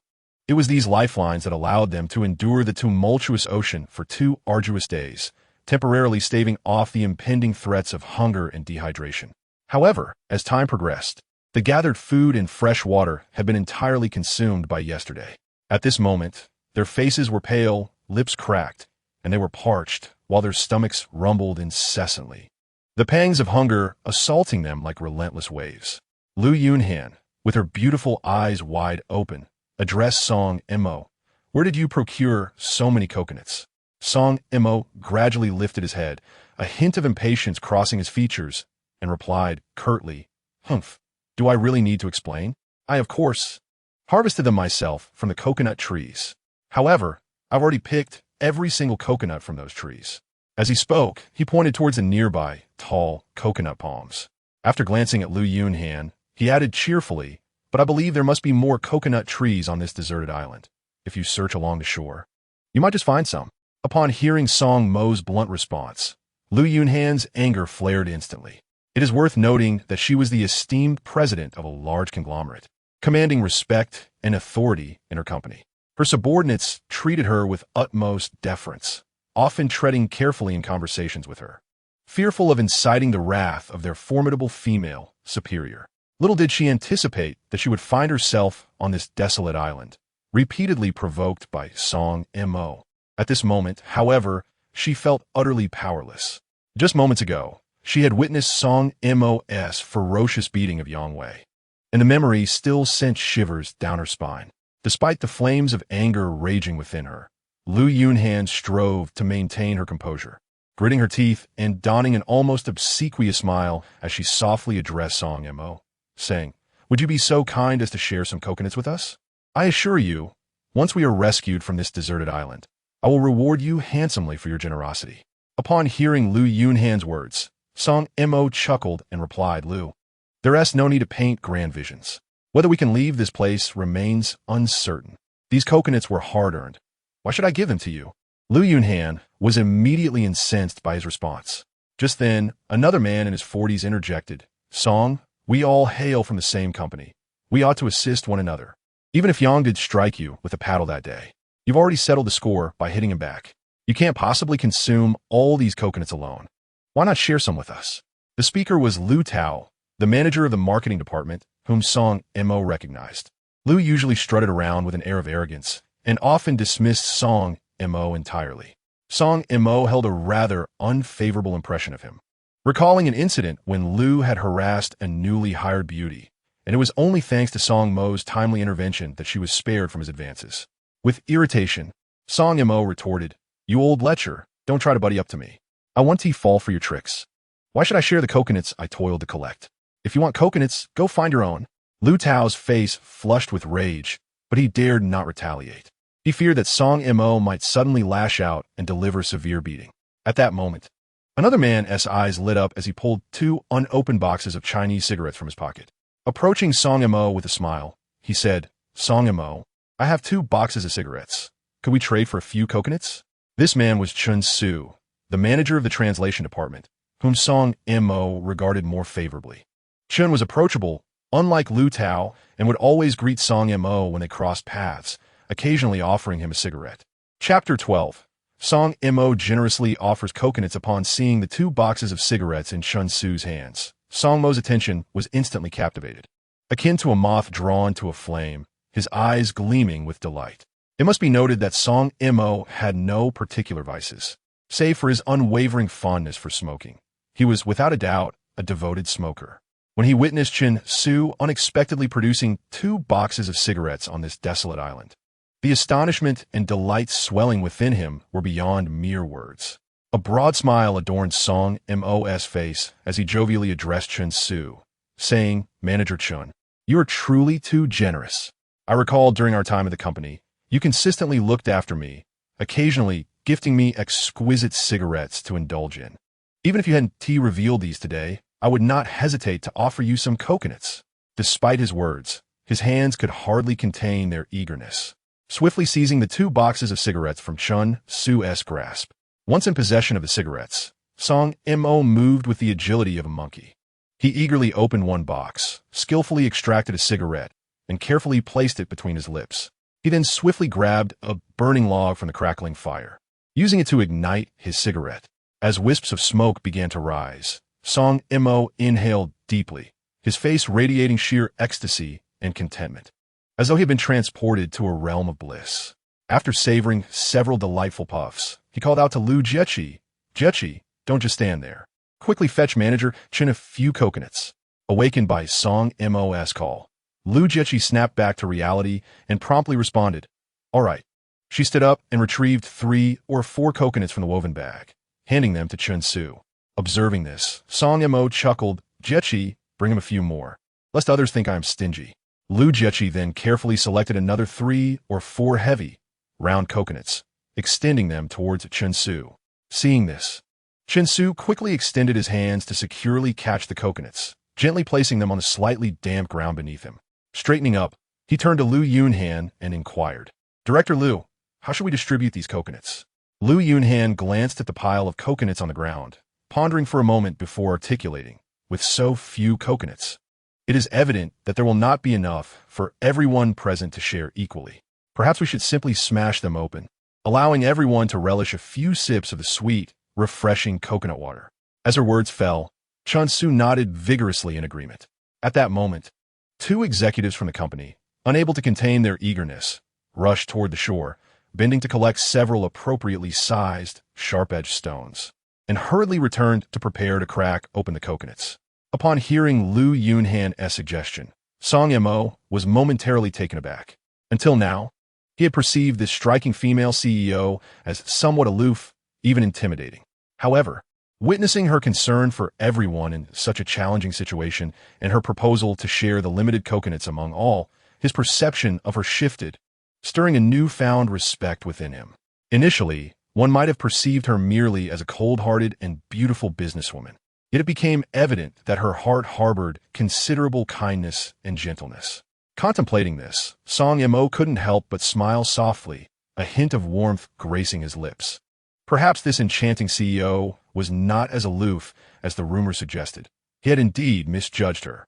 Lu Yunhan, under the impression that Song Mo was mocking her, retorted coldly, "Is it amusing, Song Mo? Do you find it funny that we are dividing a few coconuts?" Song Mo quickly shook his head, responding, "You misunderstand, General Manager Lu. I had always thought you to be a woman devoid of warmth. To my surprise, you possess a genuinely kind heart, even at this moment, thinking of others. It is truly commendable." With that, he approached the 2 woven bags brimming with coconuts, effortlessly lifting one and placing it at Lu Yunhan's feet, saying, "Please, take these coconuts and share them. I am not the kind of person who lacks compassion." Upon hearing this, Lu Yunhan cast another glance at the overflowing bag of coconuts, momentarily taken aback. Just moments ago, she had humbly implored Song Mo for some coconuts, only to find him utterly unmoved by her pleas, even delivering several sharp jibes in return. However, to her astonishment, he was now generously offering her an entire bag filled with coconuts. Confusion and disbelief swirled within her as she raised her gaze, scrutinizing the smiling visage of Song Mo, attempting to penetrate the depths of his heart through his eyes. Noticing her unwavering stare, Song Mo's lips curled into a playful smirk, teasingly remarking, "Oh dear, General Manager Lu, please refrain from gazing at me so intently. It's rather embarrassing." Startled by his words, Lu Yunhan regained her composure, realizing her momentary lapse in decorum, and quickly averted her gaze. Taking a brief moment to steady herself, she turned to address the gathered executives behind her, speaking with calm authority, "Please divide these coconuts among yourselves." No sooner had she spoken than the executives, unable to contain their excitement, surged toward the woven bag, clamoring to seize the coconuts within. In a mere matter of seconds, the entire bag was emptied. Eagerly, the executives rushed to the shoreline, scouring for suitable stones to break open their coconuts, yearning to savor the sweet, refreshing coconut water and tender, succulent flesh inside. At that moment, the usually poised and authoritative executives shed their dignified facades, resembling famished souls, heedless of their appearances as they pounded the coconuts with reckless abandon, driven solely by the desire to indulge in the delightful treat. Witnessing this scene, Song Mo could only shake his head in exasperation, never anticipating that they would resort to such measures for a mere handful of coconuts. Chen Su cracked open a coconut and approached Lu Yunhan, offering it to her with the words, "Manager Lu, do indulge in some coconut water. Otherwise, the others will finish it all." Observing the group of corporate executives by the shoreline, Lu Yunhan also shook her head in resignation, accepting the coconut from Chen Su and savoring its refreshing juice. Chapter 13. Making amends with Li Xiaomei. At that moment, Yang Wei, who had been rendered unconscious by Song Mo, began to slowly regain consciousness. He struggled to open his eyes, laboriously moving his limbs as he painstakingly rose from the cold, hard ground. Blood trickled from the corner of his mouth, rendering him a pitiful sight. Yet, despite his condition, his eyes burned with fury, fixated on Song Mo as if he wished to devour him whole. Noticing the hostility in Yang Wei's gaze, Song Mo, undeterred, bellowed, "Dare to glare at me again, and I swear I will send you to meet the king of hell." His voice thundered, echoing across the desolate beach, instilling fear in those who heard it. Although Yang Wei's heart seethed with anger at Song Mo's threat, he recognized the wisdom in avoiding immediate conflict. Reluctantly, he withdrew his gaze, turning his attention to the distant shore. There, a cluster of executives struggled to crack open coconuts with the stones in their hands, striving to access the sweet nectar within to quench their thirst and stave off hunger. Gritting his teeth against the pain coursing through his body, Yang Wei staggered toward the beach. Upon reaching the shore, he seized a coconut from one of the executives who, recognizing Yang Wei's position as the company's vice president, said nothing in protest. Yang Wei then picked up a larger stone, summoning all his strength to strike the coconut with force. However, weakened as he was, his attempts to break the shell were in vain, each blow failing to penetrate. Meanwhile, Song Mo's attention was drawn to a familiar figure, Li Xiaomei, the finance manager, who was diligently smashing a coconut with a stone. Unlike the other haughty executives, Li Xiaomei was known for her kindness and approachability, never flaunting her authority. Whenever she encountered Song Mo, she would greet him with a warm smile.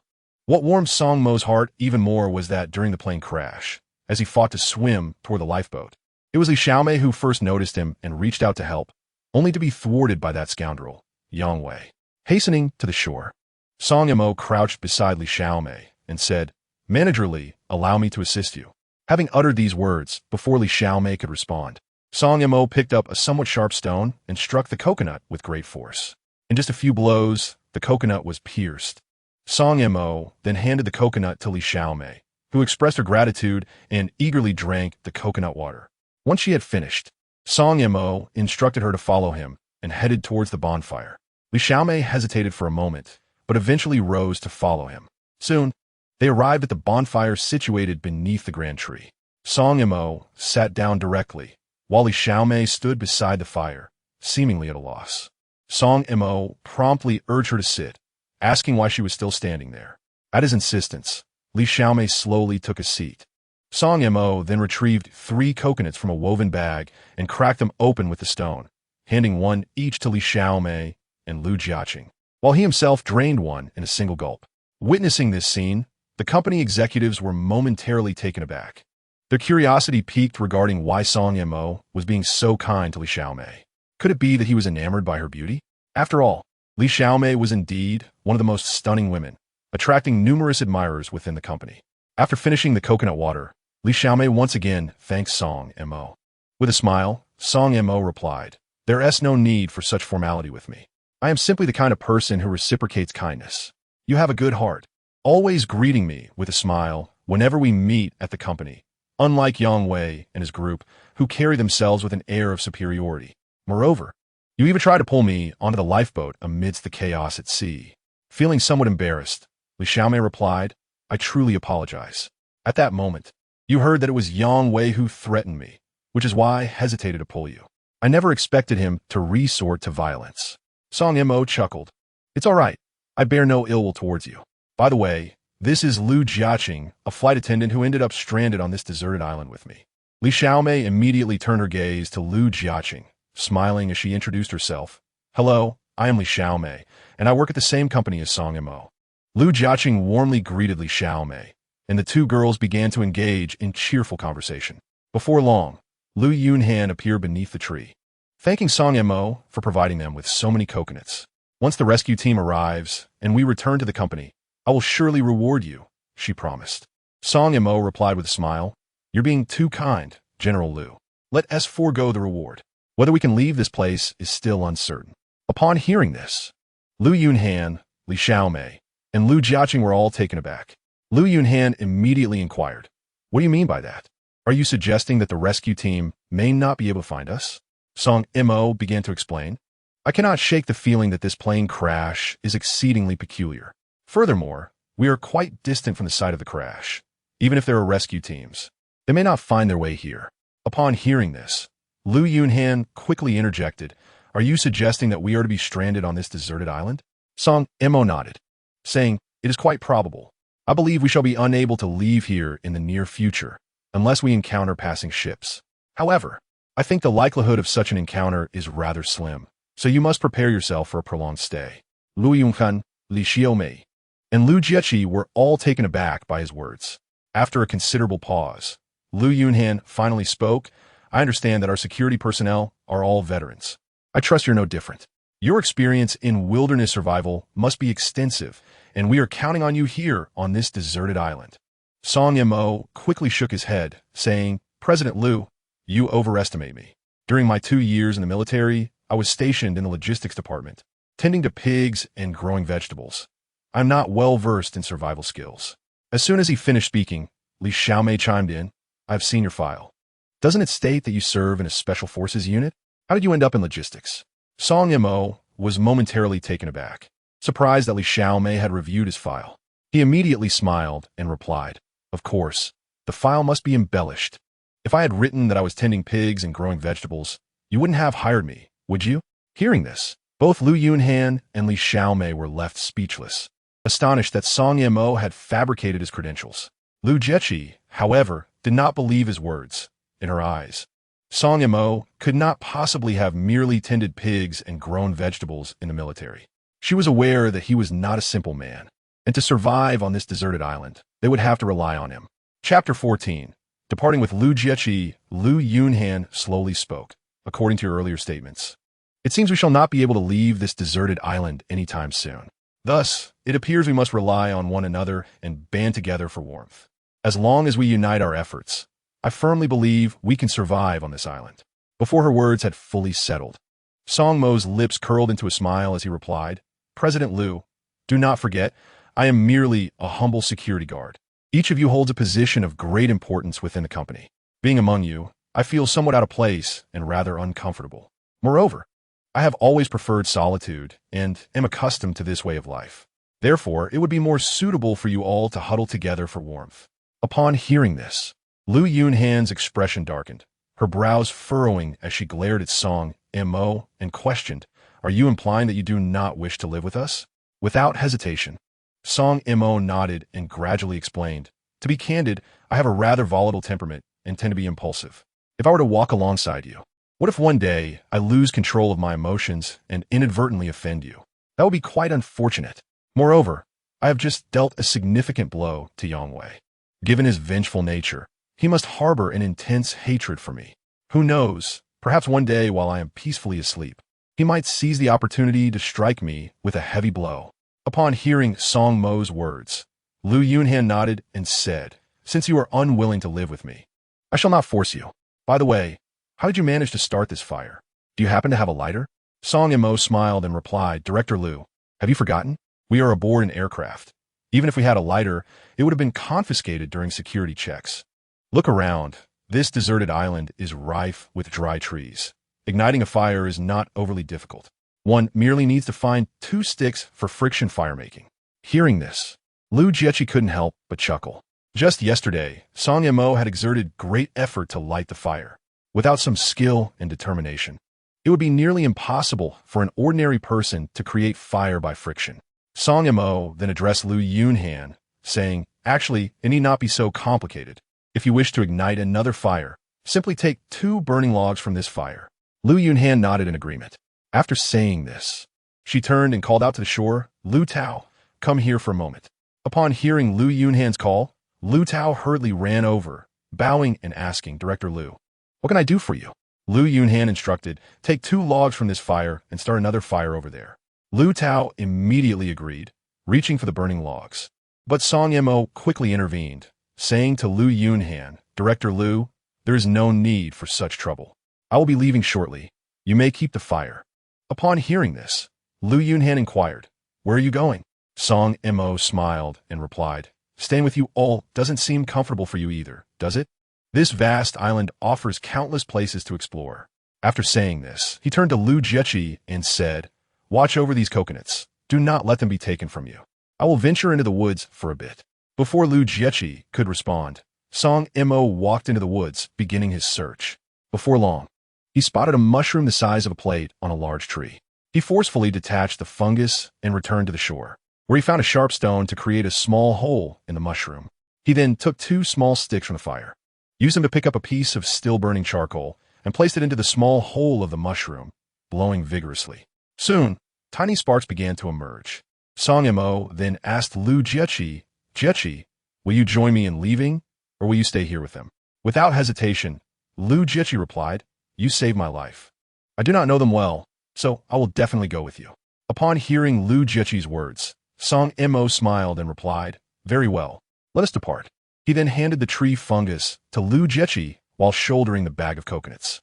Turning to Lu Yunhan and Li Xiaomei, he remarked, "Director Lu, Manager Li, we shall take our leave, perhaps indefinitely." After this pronouncement, he turned away, but then suddenly glanced back at Lu Yunhan and said, "You are a decent person. Allow me to offer a word of caution. After all, we find ourselves on a deserted island, devoid of any legal constraints. Anything could occur. While they may heed your words in the company, the same cannot be guaranteed here. Over time, anything might transpire, especially considering how strikingly beautiful you both are. Thus, you should remain vigilant, particularly around Yang Wei and Lu Tao, who have long eyed you with desire even in the office." Lu Yunhan and Li Xiaomei were momentarily taken aback by Song Mo's comments. Lu Yunhan responded with a smile, "Thank you for your reminder. I will be cautious." Song Mo chose not to elaborate further and departed with Lu Jiechi. As they watched the two leave, Lu Yunhan and Li Xiaomei stood in silence, their minds occupied with unspoken thoughts. After a considerable pause, Li Xiaomei finally spoke softly to Lu Yunhan. "Director Lu, I believe Song Mo's words hold merit. After all, we're the only 2 women here. Although the men in the company may fear you, on this island, they might comply for a while, but that cannot be assured indefinitely. Given time, they may act otherwise." Lu Yunhan nodded, acknowledging, "I am aware that over time they will not heed my words, as evidenced by their earlier attempt to seize the coconuts. But what options do we have at present? We can only hope the rescue team finds us soon." As Song Mo and Lu Jiechi walked side by side along the sandy beach, Lu Jiechi, puzzled, inquired, "Brother Song, isn't it better to stay beneath that large tree? Why must we leave?" Song Mo smiled and explained, "What advantages does that offer? Remember the 3 essentials of wilderness survival: food, fresh water, and a secure shelter. We have kindled a fire. As for food, we can gather clams along the shore to roast, and we have this substantial bag of coconuts. So water is not an immediate concern. Our primary objective now is to find a safe location and swiftly erect a shelter. For who knows how many large carnivorous creatures inhabit this island. Moreover, it is currently the rainy season. Should it rain, we will have no refuge." Chapter 15. The meticulous mind of Song Mo. Upon hearing Song Mo's thorough explanation, Lu Jiechi could not help but nod in agreement. She had not anticipated that he could consider matters so comprehensively, addressing every facet. In that moment, Lu Jiechi felt increasingly convinced that following Song Mo was an exceptionally wise choice, and her admiration for him surged within her like an overwhelming tide. Thus, these 2 individuals ambled leisurely along the coastline, unwittingly traversing a considerable distance. Regrettably, they were unable to discover a suitable location for erecting a shelter. At this juncture, the sun had ascended high in the sky, mercilessly radiating its intense heat and unrelentingly scorching the earth. As a result, both were drenched in perspiration, their garments thoroughly soaked. Even more unfortunate was Lu Jiechi, clad in a standard flight attendant uniform and precariously balanced on high heels. It is easy to imagine that walking on the soft sands was nothing short of a nightmare for her. With each step, she felt a piercing pain and deep soreness in her feet. Ultimately, unable to endure the torment any longer, she gasped for breath and, with a pained expression, addressed the equally exhausted Song Mo. "Brother Song, I truly lack any strength. I can't go on any longer. Shall we pause for a moment?" Song Mo, burdened with a large sack of coconuts, was equally fatigued. Upon hearing Lu Jiechi's plea, he nodded vigorously in agreement without hesitation. They then stumbled toward the edge of a dense grove bordering the shore, eventually finding a lush tree that offered ample shade. Like deflated balloons, they sank onto the ground, leaning slightly forward, hands resting on their knees, mouths agape as they greedily inhaled the air, each breath accompanied by heavy gasps, as though they had just emerged from a life-and-death battle. As time ticked away, after resting for several minutes, Song Mo gradually regained his composure. He struggled to his feet and, with a slightly unsteady gait, walked a short distance to pick up a stone. Returning to the grand tree, he skillfully extracted 2 coconuts from the woven bag and cracked one open with the stone, offering the other to Lu Jiechi. He then took a hearty swig from his coconut, the cool, sweet juice cascading down his throat, and in a blink he had consumed every drop. Once finished, Song Mo set down the empty coconut shell and casually picked up the piece of tree fungus containing the ember. He carefully brought his lips close to the small opening of the fungus and gently blew a few breaths. As he did so, the internal embers seemed to react, the faint spark gradually brightening and flickering with light. Swiftly, Song Mo reached into his pocket and retrieved a pack of cigarettes. With deft movements, he extracted one, placing it between his lips before gently touching the ember to the spark on the fungus. With a sharp sound, the cigarette was ignited instantly, and Song Mo inhaled deeply, a look of sheer contentment gracing his face. Meanwhile, Lu Jiechi, while rubbing her aching calves, struggled to remove her high-heeled shoes. As she slipped them off, it became evident that her soles were a vivid shade of red, with several areas showing signs of blistering and swelling. Noticing Lu Jiechi's plight, Song Mo promptly seized the high heels from her hands. He then crouched down, searching for a suitably sized stone, and without hesitation, brought it down forcefully upon the heel of the shoe. With a dull thud, the heel shattered, transforming the once elegant footwear into a pair of flat shoes. Now, Lu Jiechi found it considerably easier to walk. After resting for over 10 minutes and regaining some strength, the two stood up and continued their search along the coast for a suitable place to build a shelter. After walking another 2 or 3 kilometers without finding an appropriate spot, disappointment weighed heavily on their hearts. Lu Jiechi turned to Song Mo and said, "Brother Song, it seems we won't find a suitable place for a shelter along the coast. Perhaps we should venture into the woods. There might be fresh water there." Shaking his head, Song Mo replied, "We have just arrived on this deserted island and are unfamiliar with it. We do not know what creatures inhabit this land. Moreover, it is summer, and the woods are thick with underbrush, possibly concealing venomous snakes. If we are bitten, we would have no choice but to await our demise. The safest place is by the coast. Unless absolutely necessary, we should avoid constructing a shelter in the woods." Lu Jiechi nodded in agreement, acknowledging, "You are indeed very considerate."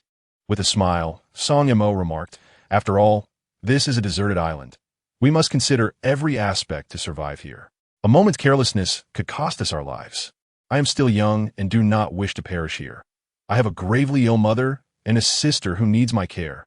As they ambled forward at a leisurely pace, they unwittingly covered a significant distance. Suddenly, they spotted, in the distance, an array of uniquely shaped large stones along the coast. The silhouettes, illuminated by the sun, appeared both mysterious and alluring.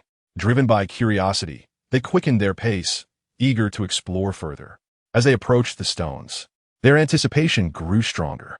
Finally, they reached the site, and upon closer inspection, they were astonished to find that these stones were the remarkable handiwork of nature itself. There were no traces of human intervention. They seemed to have emerged organically from the depths of the earth. The stones vary in height, some towering up to 8 or 9 meters, standing majestically like giants, while others are relatively diminutive yet possess their own unique forms.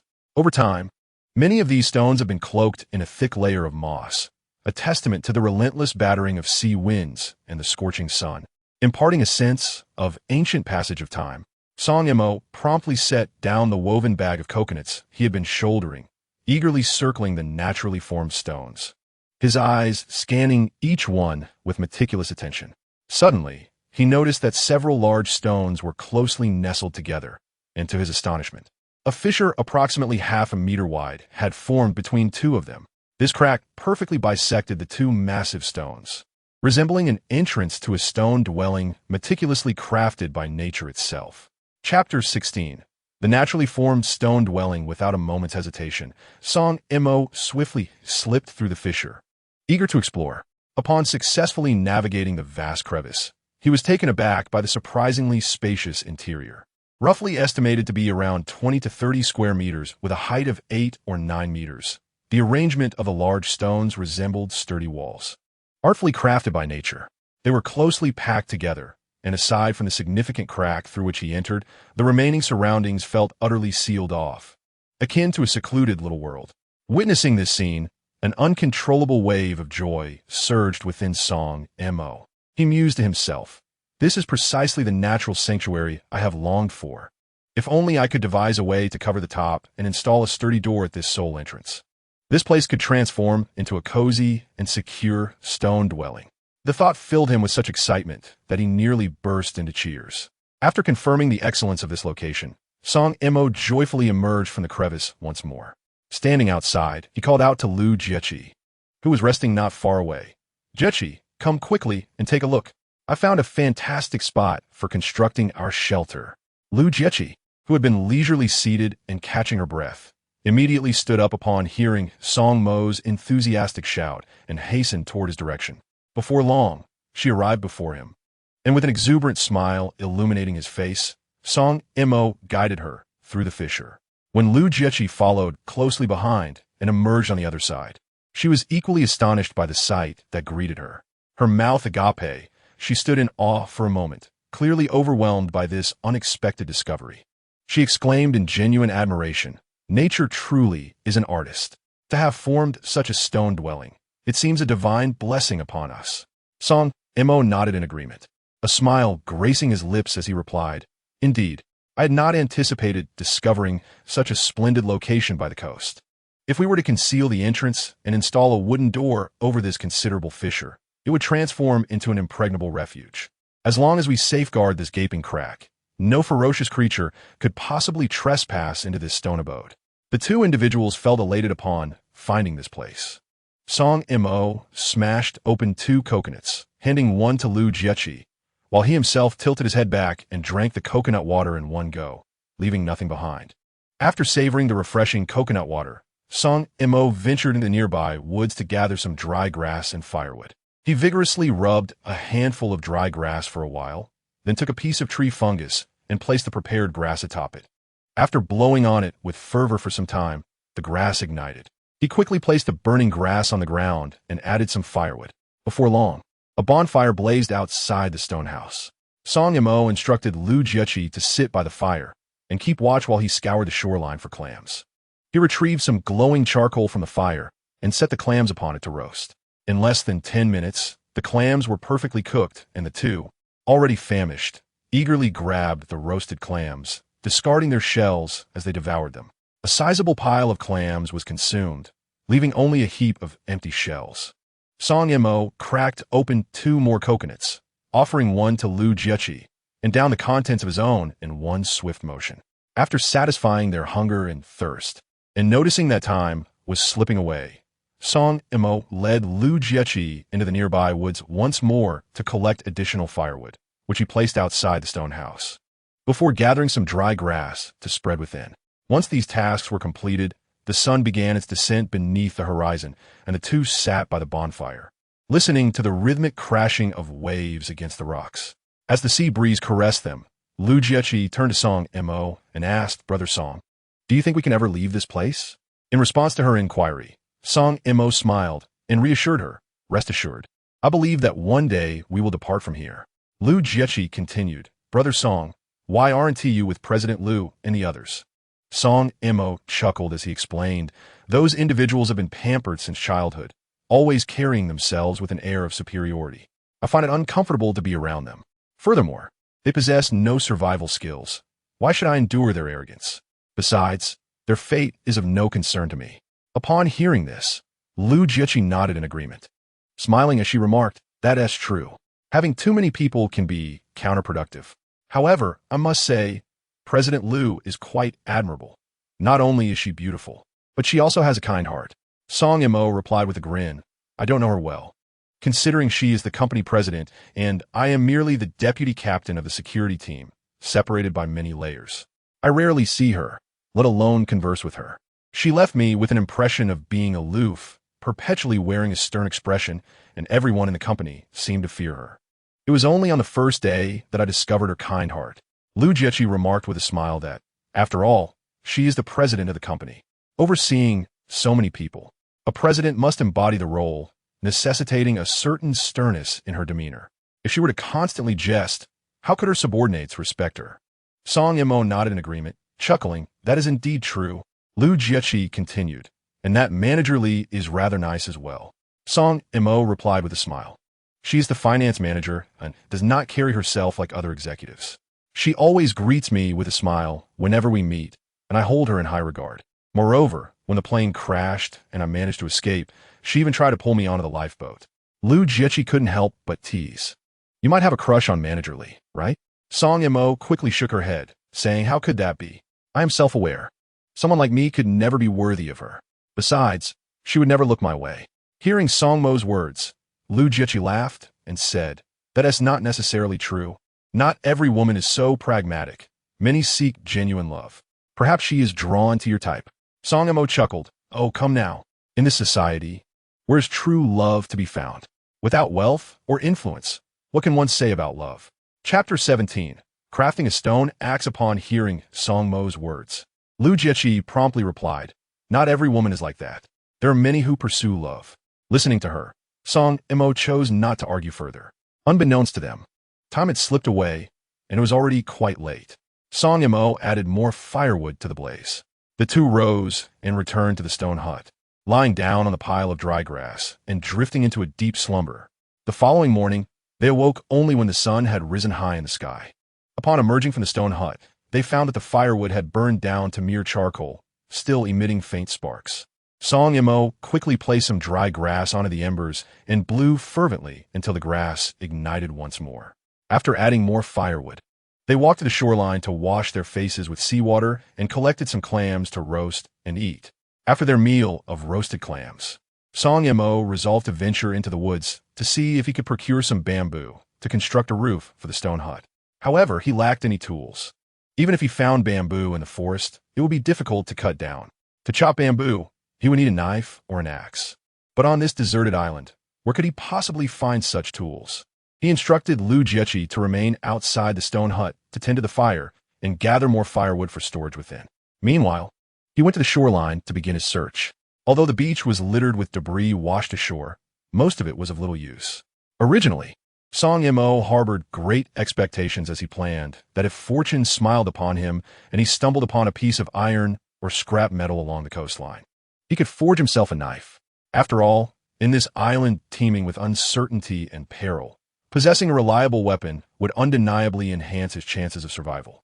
However, contrary to his hopes, the search for iron amidst the vast expanse of the shoreline proved to be a Herculean task, as elusive as finding a needle in a haystack.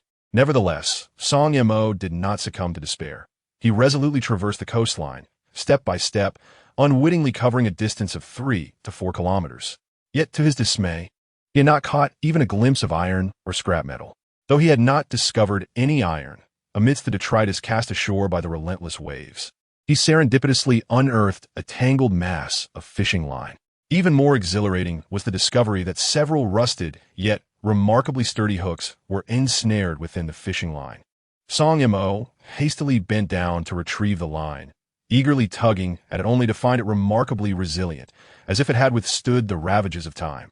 He then cautiously examined the rusted hooks, and after a careful assessment, confirmed that despite their weathered appearance, they remained quite dependable. At that moment, an indescribable joy surged within Song Mo, and he mused to himself, "Ah, this is splendid. With these hooks and line, I can fish from the sea, and no longer must I subsist on clam meat daily." To be candid, the flavor of clam meat was rather unremarkable. As this thought crossed his mind, a radiant smile illuminated his previously weary face, rekindling a flicker of hope for the days ahead. Clutching the fishing hooks and line, he turned back toward the stone hut. Upon his return, he found Lu Jiechi had gathered a substantial amount of firewood and placed it inside the hut. She was sitting by the fire, lost in contemplation. Upon seeing Song Mo return, Lu Jiechi greeted him with a smile. "Songga, you're back." Nodding in acknowledgement, he smiled and inquired, "What is you so pensive?" With a hint of sadness, Lu Jiechi replied, "I miss home. I wonder how my parents would react if they found out about the plane crash. I can only imagine their worry." Hearing her words, Song Mo's heart sank, and he could not help but recall his ailing mother and younger sister. If they were to learn of the plane crash, they would undoubtedly be heartbroken. He was, after all, the pillar of his family, trapped on this desolate island. He pondered how his mother and sister would manage without him. Yet, on second thought, he reasoned that since the plane had crashed, the airline would likely offer some compensation. Wouldn't they? After a while of silent sorrow, Song Mo finally managed to muster a faint smile and comforted Lu Jiechi, saying, "Do not worry. One day, I shall take you away from here. There's no use in dwelling on these thoughts. We should focus instead on how to survive well in this place." Upon finishing his words, he handed the tangled fishing line he had found to Lu Jiechi, telling her, "I discovered these fishing lines and hooks among the debris washed ashore by the sea. Please untangle them. This way, I can fish from the sea and we won't have to rely on roasted clams for every meal." Lu Jiechi accepted the messy fishing line and began to sort out slowly. Song Mo furrowed his brow, lost in thought, since it was impossible to find iron scraps to forge tools. Perhaps it would be wise to shift his approach and collect some pebbles from the shore to attempt crafting a stone axe or knife. After all, the coastline had been battered by the waves for years, and it was strewn with pebbles of various sizes and shapes. These pebbles were quite hard, and if successfully fashioned into tools, they would surely be durable. With this thought, Song Mo no longer hesitated and walked resolutely toward the shoreline. With his head lowered, he scanned the ground with keen eyes, leaving no corner unexplored. Before long, fortune smiled upon him as he discovered a flat pebble. To his delight, the pebble bore a resemblance to a rudimentary axe, as if nature had intentionally prepared it for him. Overjoyed, Song Mo quickly bent down to carefully pick up the pebble. He continued to search around and eventually found another stone with a relatively smooth surface. Clutching both stones, he hurried back to the shoreline, crouched down, and sprinkled some clear seawater onto the smooth stone with both hands. Once prepared, he grasped the pebble that resembled an axe head tightly and began to concentrate fully on its slow polishing. As time passed, the pebble gradually became sharper. After nearly 2 hours of diligent effort, Song Mo finally managed to sharpen the pebble into a form resembling an axe. Now, all that remained was to attach a handle to it. Chapter 18. Fishing in the sea with a meticulously polished stone axe firmly in hand, Song Mo strode purposefully into the dense woods. His sharp gaze swept the surroundings, meticulously searching for usable materials. Soon, fortune favored him again as he stumbled upon a sturdy wooden stick as thick as an arm and remarkably tough. Elated, Song Mo picked up the stick, feeling as if he had discovered a treasure, and swiftly returned to the shoreline. He carefully placed the stick on a large, flat stone and then took the finely crafted stone axe, striking down forcefully to cut off a section approximately 30 to 40 centimeters long. Immediately, Song Mo devoted himself entirely to the meticulous shaping of the wooden stick with the stone axe, gradually rendering its surface increasingly smooth and refined. Upon completing the preliminary adjustments, he did not pause. Instead, he turned towards the heaps of debris that the surging waves had cast ashore, diligently sifting through the remnants. His perseverance bore fruit, as he successfully unearthed several ropes of varying thicknesses. Subsequently, with deft hands, Song Mo skillfully bound the polished wooden stick to the stone axe crafted from pebbles. Thus, a somewhat rudimentary, yet remarkably functional stone axe came into existence. Although its appearance was somewhat coarse, it was fully capable of felling trees. Unable to contain his excitement, Song Mo raised the stone axe high once more, brandishing it vigorously in the air. In his grasp, the axe seemed to come alive, dancing fluidly with his movements. At that moment, an unparalleled sense of ease surged within him, illuminating his face with an unmistakable smile of joy, his exhilaration palpable. Just as Song Mo joyfully returned to the exterior of the stone house with his handmade axe, he was pleasantly surprised to discover that Lu Jiechi had already organized the previously chaotic fishing lines, neatly coiling them around a stick. Gazing at the stone axe in Song Mo's hand, Lu Jiechi's expression transformed into one of astonishment and admiration as she exclaimed, "Song Gu, you truly possess an extraordinary skill. You have fashioned a stone axe." Song Mo chuckled, responding, "It's nothing remarkable. I merely picked up a pebble and polished it a bit." After saying this, he ventured into the woods, returning with a 3 to 4 meter long stick, roughly the thickness of a finger. He then picked up the fishing lines that Lu Jiechi had arranged and said to her, "I'm going to the coast to see if I can catch some fish for us to eat." Upon hearing this, Lu Jiechi immediately exclaimed with delight, "I want to go with you." Nodding in agreement, the two made their way to the coast, climbing onto a large rock. Gazing at the azure waters, they could faintly see fish swimming in the crystal-clear depths. Song Mo felt a surge of joy, knowing that this season was indeed the time when fish were most active in search of food. He then asked Lu Jiechi to gather some clams while he took a 3 to 4 meter long fishing line and tied it to the stick. He collected a piece of foam, breaking off a small section to use as a float on the fishing line, and found a stone the size of a broad bean to attach about 10 centimeters from the hook, serving as a weight. Thus, a simple fishing tool was crafted. At that moment, Lu Jiechi returned with several clams and joined him on a large rock. Song Mo took a stone to smash one of the clams, placing a piece of clam meat on the hook before casting it into the sea to begin fishing. In less than a minute, the foam float reacted, prompting Song Mo to swiftly lift the fishing rod. Soon, he had successfully caught a sea fish weighing around 2 to 3 taels. Upon witnessing Song Mo skillfully catch a fish, Lu Jiechi could hardly contain her joy and excitement, exclaiming, "Brother Song, you are truly remarkable. You've caught a fish so swiftly. It seems we won't need to feast on grilled clams today." With a smile, Song Mo replied, "You needn't praise me.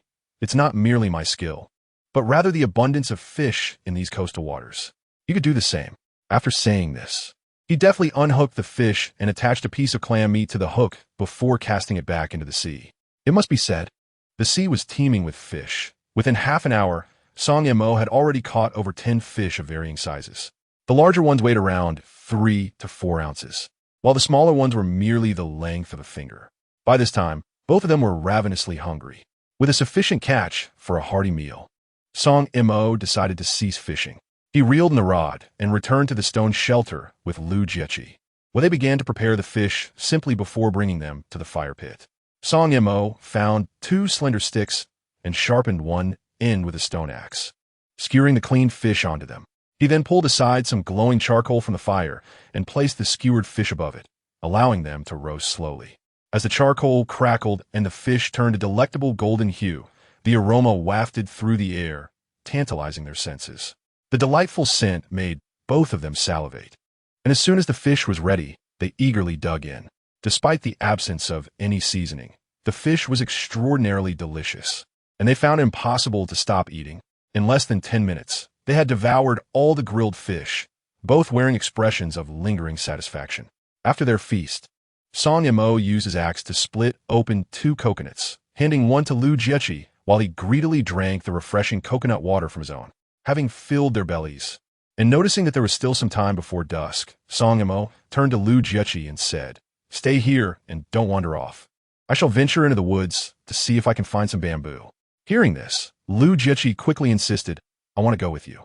Song Mo shook his head, stating, "The woods are too perilous, and there are many mosquitoes. Given your light attire, it would not be convenient for you to accompany me. It is best you remain here." Reluctantly, Lu Jiechi agreed, reminding him, "Please be cautious. Don't stray too far." With a reassuring smile, Song Mo replied, "Rest assured, I shall be fine." After saying this, he stood up with the stone axe in hand and made his way towards the woods. It was the height of summer, and the forest felt like a stifling steam room. Before long, his clothes were thoroughly soaked with sweat, and he was further annoyed by the persistent buzzing of mosquitoes flitting around him. Song Mo could only wield the stone axe with one hand while the other flailed about, attempting to ward off the incessant mosquitoes. He pondered in exasperation how this wretched place could be so infested with such pests. Continuing in this manner was hardly sustainable.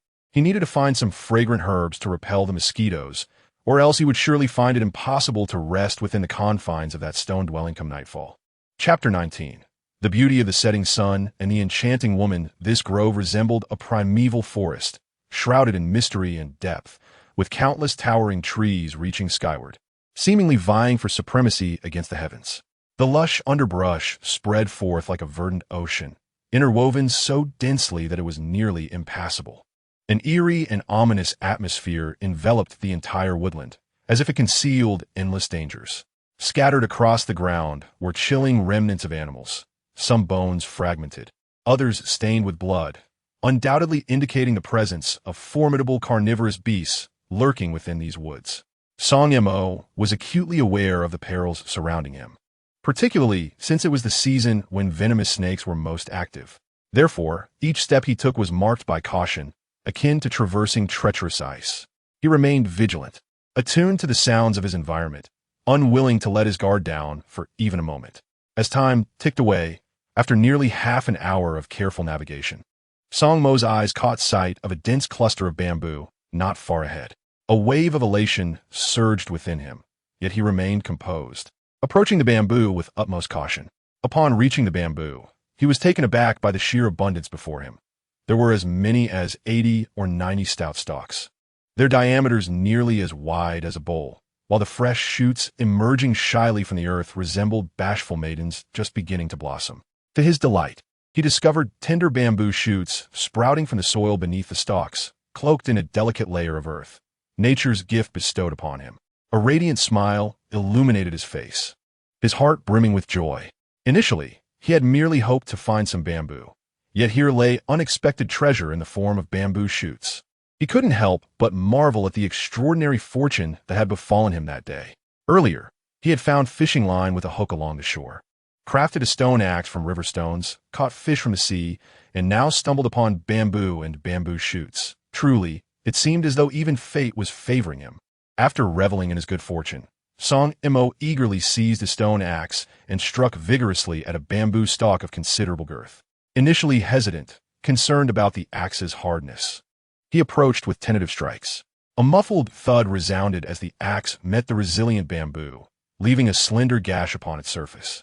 Elated by this success, he halted, scrutinizing the stone axe with newfound appreciation. Upon careful examination, he was pleasantly surprised to discover that the stone axe remained unscathed, not a single crack to be found.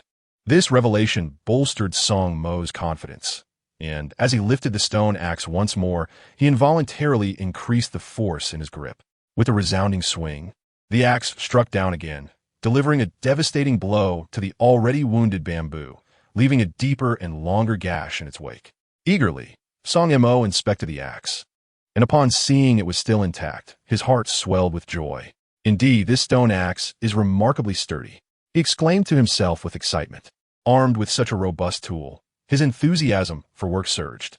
In the following minutes, Song Mo relentlessly swung the stone axe, each strike accompanied by the crisp sound of chopping and the scattering of bamboo shavings. The bamboo, under the relentless assault, gradually began to sway precariously.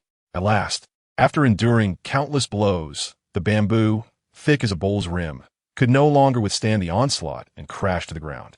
Gazing at his accomplishment, Song Mo let out a long sigh of relief, yet he did not pause. Swiftly, he approached and methodically severed the numerous branches from the bamboo. Then, wielding the stone axe, he skillfully chopped the bamboo into several segments along its length. Finally, he gathered the recently cut branches and adeptly wove them together, tightly binding the segmented bamboo. He then crouched down to excavate a bamboo shoot, hoisting the bamboo and the shoot as he made his way toward the coast. After more than half an hour, panting heavily, Song Mo returned to the exterior of the stone house. At that moment, Lu Jiechi was anxiously waiting by the fire. Upon seeing him return, her previously anxious heart finally relaxed. During his hour-long absence, she had been consumed by worry for his safety. Despite having known Song Mo for only a few short days, she had unwittingly come to rely on him, her fondness for him growing stronger by the moment. To her, he seemed like a figure of boundless capability, providing her with immense reassurance in this desolate island. She often found herself reminiscing about the moment he had fed her coconut water directly from his lips, her cheeks flushing and heart racing at the thought. Seeing Song Mo return, not only with bamboo, but also with a bamboo shoot, filled Lu Jiechi with immense joy and excitement. Song Mo placed the bundle of bamboo and the shoot on the ground before collapsing onto the earth, gasping for breath, his clothing drenched in sweat. Noticing his condition, Lu Jiechi hurried back into the stone house to fetch a coconut. Grabbing the stone axe, she expertly split open the coconut and handed it to Song Mo. He accepted the coconut and drank deeply of its refreshing juice. After finishing the coconut water, he sat on the ground, resting for a while, gradually feeling his strength return. As the sun gradually descended beyond the horizon, casting a gentle glow upon the evening sky, The two individuals were filled with a sense of euphoria. Song Mo could not help but utter, "The sunset is indeed splendid, yet it is merely a prelude to dusk."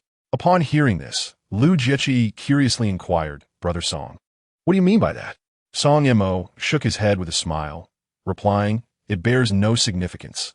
I merely recalled those words while gazing at the evening glow." Turning to look at Lu Jiechi, he observed the soft rays of twilight enveloping her, creating a hazy and warm aura around her figure. Her lustrous black hair was tinged with a captivating golden-red hue, gently swaying in the breeze, as if each strand whispered tales of romance. Under the evening light, her complexion radiated a soft glow, her skin as delicate as intricately carved jade. At that moment, her bright eyes resembled the vast starry ocean, sparkling with vibrant brilliance, reflecting the grandeur of the horizon while seemingly harboring boundless emotions. Captivated by Lu Jiechi's enchanting beauty, Song Mo found himself momentarily entranced. Noticing his gaze upon her, Lu Jiechi's cheeks flushed crimson as she lowered her head, feeling not a shred of discomfort but rather a flicker of delight. Chapter 20. A conversation by the campfire time passed in silence, and as Song Mo observed Lu Jiechi's slightly blushing face, he realized he had let his composure slip. He quickly apologized, "My sincerest apologies. I lost my manners. It is merely that your beauty captivated me." Hearing his compliment, Lu Jiechi felt a wave of joy and softly asked, "Am I truly that beautiful?" With a smile, Song Mo replied, "You are as beautiful as a flower. With such charm, you must have many admirers." Lu Jiechi, feeling a bit bashful, responded, "Not really." She then asked, "By the way, Brother Song, what type of girl do you like?" In response, Song Mo chuckled, "My expectations are not particularly high. After all, my family circumstances are modest. I simply wish to find someone who genuinely cares for me." Lu Jiechi then quietly suggested, "Brother Song, what do you think about me being your girlfriend?" Taken aback by her words, Song Mo chuckled, "Do not jest. How could someone like you ever consider me?" Lu Jiechi quickly countered, "Why is that impossible? You should have confidence in yourself." With a wry smile, Song Mo began, "In the past, I held a fair amount of self-confidence, but after several experiences with blind dates, I have gradually lost faith in myself." Lu Jiechi was momentarily stunned and asked, "You still go on blind dates?" Nodding, Song Mo replied, "Indeed. I joined the army at 18 and spent several years there, leaving me no time for romance. After my discharge, my mother's persistent urging for marriage drove me to seek blind dates. However, upon learning about my family background and my job as a security guard, I was met with polite rejections. Why have girls become so pragmatic these days?" Lu Jiechi hastily remarked, "Not every girl is pragmatic. I am different. I seek someone who treats me well and to whom I am genuinely attracted. I do not care about his family background." After saying this, she cast a fleeting glance at Song Mo and softly added, "Brother Song, I have come to realize that I have developed feelings for you. Since we are stranded on this desolate island, and it seems we cannot escape just yet, how about I be your girlfriend?" Upon hearing Lu Jiechi's words, Song Mo was momentarily taken aback, then chuckled and replied, "You mustn't jest. The reason you feel affection for me now is primarily because I saved you. Besides, we are the only two people here, and you have started to depend on me. If we were to leave this place someday, your feelings might change." Lu Jiechi paused, contemplating Song Mo's perspective, and wondered if she had indeed developed a reliance on him or if her feelings had grown deeper. For a moment, she found herself unable to discern the truth. After a while, she whispered, "You kissed me, so you must take responsibility. That was my first kiss." Song Mo felt a wave of exasperation wash over him and chuckled wryly, "My dear, you were unconscious at the time. I did that to save you. You can't hold that against me." Lu Jiechi playfully responded, "I don't care. You took my first kiss, so you must be responsible. From now on, I shall cling to you." Song Mo was momentarily speechless, and after a brief pause, teased, "Pray tell, how do you expect me to take responsibility? Are you suggesting I dedicate myself to you? I would be more than willing to oblige." This playful banter left Lu Jiechi momentarily speechless, her cheeks flushed. Song Mo then chuckled, all right, I won't tease you any longer." Unbeknownst to them, night had fully descended. After chatting by the fire for a while and noticing the late hour, Song Mo said to Lu Jiechi, "It's getting late. We should rest. Tomorrow morning, let's venture into the woods to gather some bamboo. We must hasten to construct the roof of this stone house. It would be troublesome if it rains." Lu Jiechi nodded obediently, stood up, and returned to the stone house, lying down on a pile of dry grass to sleep. Song Mo gathered some dry twigs and added them to the fire before lying down beside Lu Jiechi in the cave. The next morning, they awakened early. Exiting the stone house, they found that the fire had dwindled to mere embers, still sparking faintly. Song Mo quickly added some dry twigs and grass, and soon the fire blazed anew. They made their way to the shoreline, splashing their faces with the refreshing seawater. Returning to the stone house, Song Mo used a stone axe to split 2 coconuts, handing one to Lu Jiechi and raising the other to his lips, drinking the coconut water. After quenching their thirst, Song Mo, axe in hand, led Lu Jiechi towards the grove of bamboo. With determination, he began to chop down the bamboo, while Lu Jiechi followed closely behind him. After more than an hour of laborious effort, they finally felled 3 or 4 bamboo stalks, each as thick as a bowl, and removed the branches from the top. They then cut the 10-meter-long bamboo into 2 or 3 sections. Using the branches they had just cut, they bound the bamboo together, and the 2 of them carried it, one after the other, toward the coastline. After another hour, they arrived outside the stone house, placing the bamboo down on the ground. Exhausted, they collapsed and gasped for breath.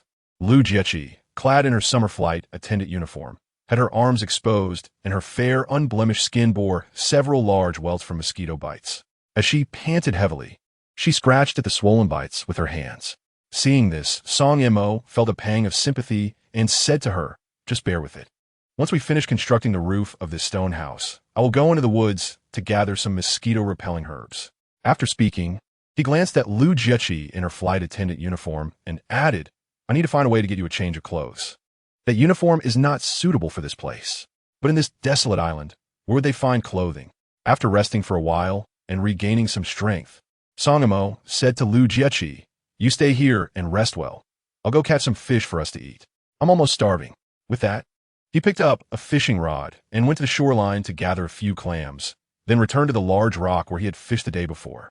He smashed the clams with a stone, took a piece of clam meat, hooked it onto the fishing line, and cast it into the sea, beginning his fishing endeavor. Before long, the foam bobber began to show signs of movement.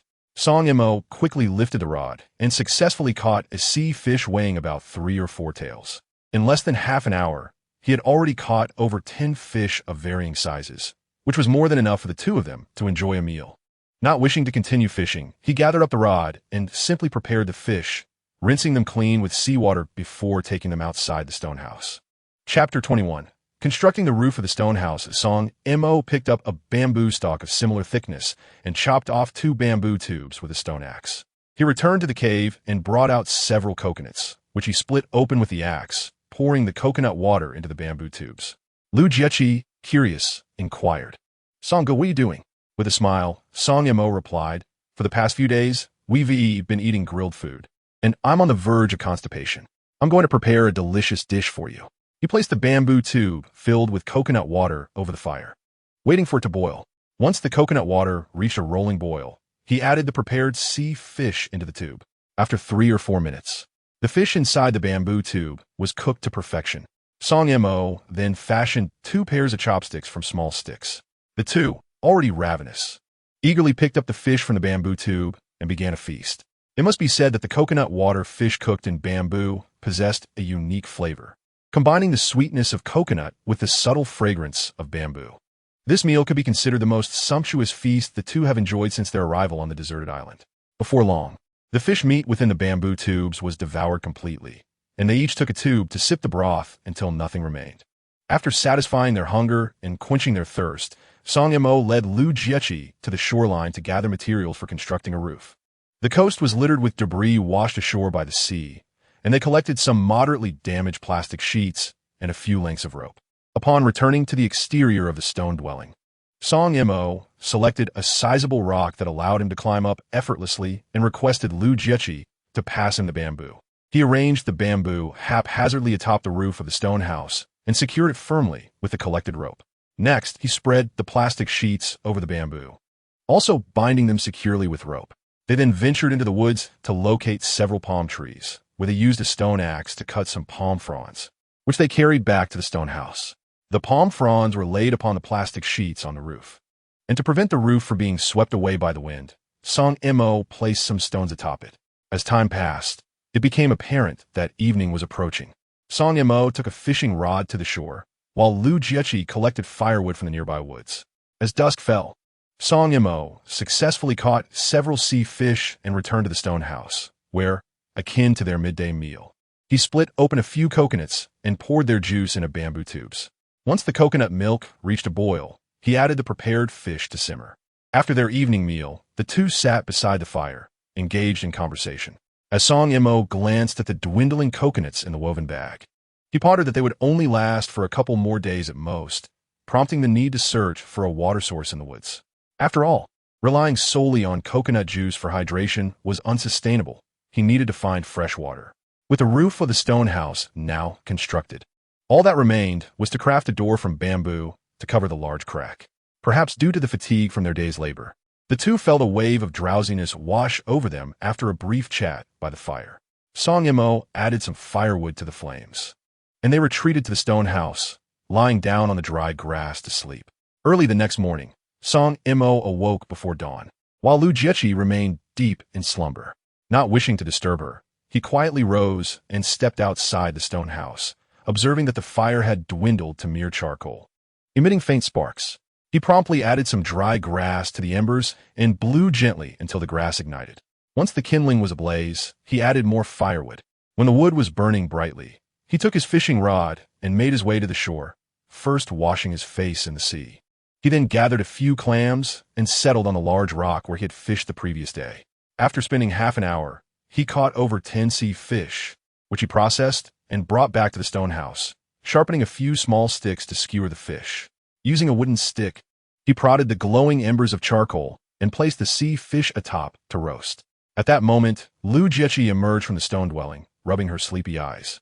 Upon seeing Song Mo sitting by the fire grilling fish, she smiled and exclaimed, "Brother Song, you truly rise early."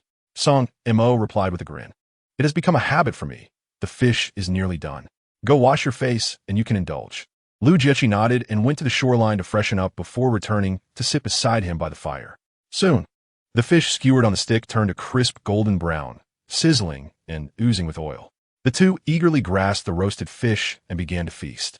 After their meal, Song Mo turned to Lu Jiechi and said, "Stay here. I shall venture into the woods to seek a water source and perhaps gather some mosquito-repelling herbs." Hearing this, Lu Jiechi quickly suggested, "Shall I accompany you?" Song Mo shook his head. "The woods are teeming with mosquitoes. It would be inconvenient for you. It's best you remain here."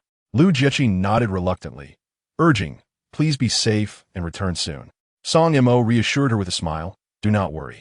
I will be cautious." With that, he picked up his stone axe, stood, and carefully made his way into the woods, each step taken with utmost vigilance. The atmosphere in the forest was stifling, and before long, his clothes were drenched in sweat. Mosquitoes buzzed around him incessantly, forcing him to wield a branch he had chopped off to fend them off. After nearly an hour of searching, he had yet to find a water source. He did, however, catch sight of several grouse and wild rabbits, but armed only with his stone axe, he could only watch as they slipped away. He mused that he needed to craft a bow and arrow swiftly. With such tools, he could hunt the grouse and rabbits. For subsisting solely on sea fish was not sustainable. To survive on this deserted island, a balanced diet was essential. As he ventured deeper, the foliage thickened, and the ground was littered with animal bones, lending the forest an eerie aura. Growing increasingly cautious, he pressed onward in search of water. After walking another 2 to 3 kilometers without success, disappointment and frustration began to creep in. Yet, in front of a thicket, he discovered a cluster of robust mosquito-repelling herbs. These herbs stood about half a meter tall, adorned with delicate pink flowers and exuding a distinctive fragrance. Not a single mosquito lingered nearby, and Song Mo felt a surge of joy as he hastened towards the patch. He squatted down and uprooted the herbs, then gathered a few longer grasses to bind them together, cradling the bundle in his arms. Perhaps due to the fragrant aroma emitted by the mosquito-repellent herb in his possession, the bothersome mosquitoes dared not approach Song Mo any longer. As he ventured further along the path, he found no source of water, leading him to ponder the difficulty of locating such in the heart of the forest. After a considerable duration without success, he decided to turn back towards the coastline. Not far along his way, a subtle rustling from nearby bushes caused his heart to race. Gently placing the mosquito-repellent herb on the ground, He cautiously approached the source of the sound with his stone axe in hand. Just as he drew near, a round head unexpectedly emerged from the foliage, startling him greatly. Upon closer inspection, he realized it was an enormous porcupine, staring at him with an endearing expression. Filled with sudden joy, Song Yimou swung his stone axe with great force towards the porcupine. Whether it was luck or skill, the axe struck precisely on the creature's head. The impact was devastating, causing its brain to burst and blood to spatter across the ground. The porcupine let out a heart-wrenching scream as it collapsed into the underbrush, thrashing about in agony. Song Yimou quickly approached the bush, raising his axe once more to deliver several more blows to the porcupine's head until it lay still, gazing at the lifeless creature. He couldn't help but laugh, exclaiming that his luck was indeed favorable today. He had managed to procure such a sizable porcupine, enough to provide ample meals for both himself and Jiaqi. Furthermore, the porcupine's quills were valuable. Not only could they be used for medicinal purposes, but they were also ideal for crafting arrowheads, a task he had been seeking materials for. Securing the stone axe at his waist, he carefully grasped the porcupine's hind leg and lifted it, retrieving the mosquito-repellent herb from the ground with excitement as he made his way to the coast. Throughout his journey, he remained exceedingly cautious, ultimately spending nearly 2 hours before he returned, breathless, to the shoreline. At that moment, Lu Jiaqi sat anxiously beside the fire, fretting over Song Mo's prolonged absence, silently praying for his safety. When she finally spotted him returning, her heart, which had been in a state of suspense, finally eased. The sight of him carrying the porcupine filled her with immense joy and excitement, as Song Yimou always managed to surprise her. Upon returning to the fire, Song Yimou set the porcupine and the bundle of mosquito-repellent herbs on the ground before collapsing onto the ground, gasping for breath, his clothes drenched in sweat. Lu Jiaqi hurried to the stone hut, retrieving a coconut, and took the stone axe from Song Mo's waist to split it open, handing it back to him. Song Yimou eagerly drank the coconut water in one go, leaving nothing behind. Lu Jiaqi, with a worried expression, inquired, "Brother Song, why have you returned only now? I have been so concerned for your safety." Upon hearing her words, Song Yimou felt a warmth in his heart and, panting slightly, replied, "I went in search of a water source, but despite my long journey, I found nothing. It appears that locating water in this forest is no simple task. Fortunately, I managed to bring back a porcupine, so we can indulge in a hearty meal together." Lu Jiaqi then turned her gaze toward the pink flowers atop the citronella plant and, smiling, asked, "Did you gather all these flowers for me, Brother Song?" Amused by her assumption, Song Yimou chuckled and clarified, "These are citronella flowers." Upon realizing her mistake, Lu Jiaqi felt a bit embarrassed and said, "I apologize. I'm not familiar with citronella. I thought you had picked these lovely flowers just for me." After resting for a while, Song Yimou felt his strength returning. He instructed Lu Jiaqi to spread the bundle of citronella flowers in the sunlight to dry, while he began to remove the sharp quills from the porcupine. It took nearly half an hour to completely strip the porcupine of its quills. He then placed the quilled porcupine directly onto the fire, and the unpleasant scent of burning quills quickly filled the air. The noxious odor caused Lu Jiaqi to cover her nose and step back, while Song Yimou remained unaffected, sitting contentedly by the fire. Before long, the porcupine's skin was charred black. Song Yimou used a stick to pull it out and brought it to the shore to wash it in the sea. He took a stone axe and made an incision in its belly, removing the internal organs while retaining the liver, discarding the rest into the ocean. Returning to the stone house with the prepared porcupine, Song Yimou found 2 sticks, sharpened one end of each with the stone axe, and skewered the porcupine's liver onto one stick, while he placed a chunk of porcupine meat on the other. He retrieved some charcoal from the fire and began to slowly roast the skewers. In less than 20 minutes, the porcupine meat and liver had turned a golden brown, sizzling and oozing oil, making both of them salivate. Song Yimou offered the skewer of porcupine meat to Lu Jiaqi while he began to eat the liver. Touched by Song Mo's generosity in sharing the meat, Lu Jiaqi felt her affection for him intensifying. As dusk approached, the sun gradually descended beyond the horizon. Song Yimou said to Lu Jiaqi, "Stay here. I'm going to take a bath. I feel utterly uncomfortable." Lu Jiaqi quickly replied, "I feel uncomfortable too. I need a bath as well." Hearing her response, Song Yimou playfully teased, "Why don't we go together? I can help scrub your back." Lu Jiaqi's face flushed with embarrassment at his jest. Noticing her reaction, Song Yimou quickly reassured her, I'm just joking. I'll go first, and you can wash up after I'm done. As he spoke, he strode directly towards the shore. And it was only after Song Mo had walked away that Lu Jiechi lifted her head and softly remarked, "Washing together isn't out of the question." Upon uttering these words, a rush of warmth flooded her cheeks, and her mind began to conjure images of bathing alongside Song Mo. Chapter 23. The first downpour on the deserted island. Upon reaching the coastline, Song Mo climbed onto a large rock designated for fishing, shedding his garments until he was left with nothing but a pair of shorts. He leapt into the cerulean waters, swimming with unabashed delight. Immersed in the sea, he experienced an indescribable sense of comfort and contentment. After approximately 20 minutes, he finally climbed back onto the rock.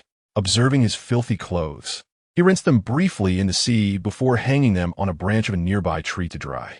Dressed solely in his shorts, he returned to the fire pit, causing Lu Jiechi to blush furiously at the sight.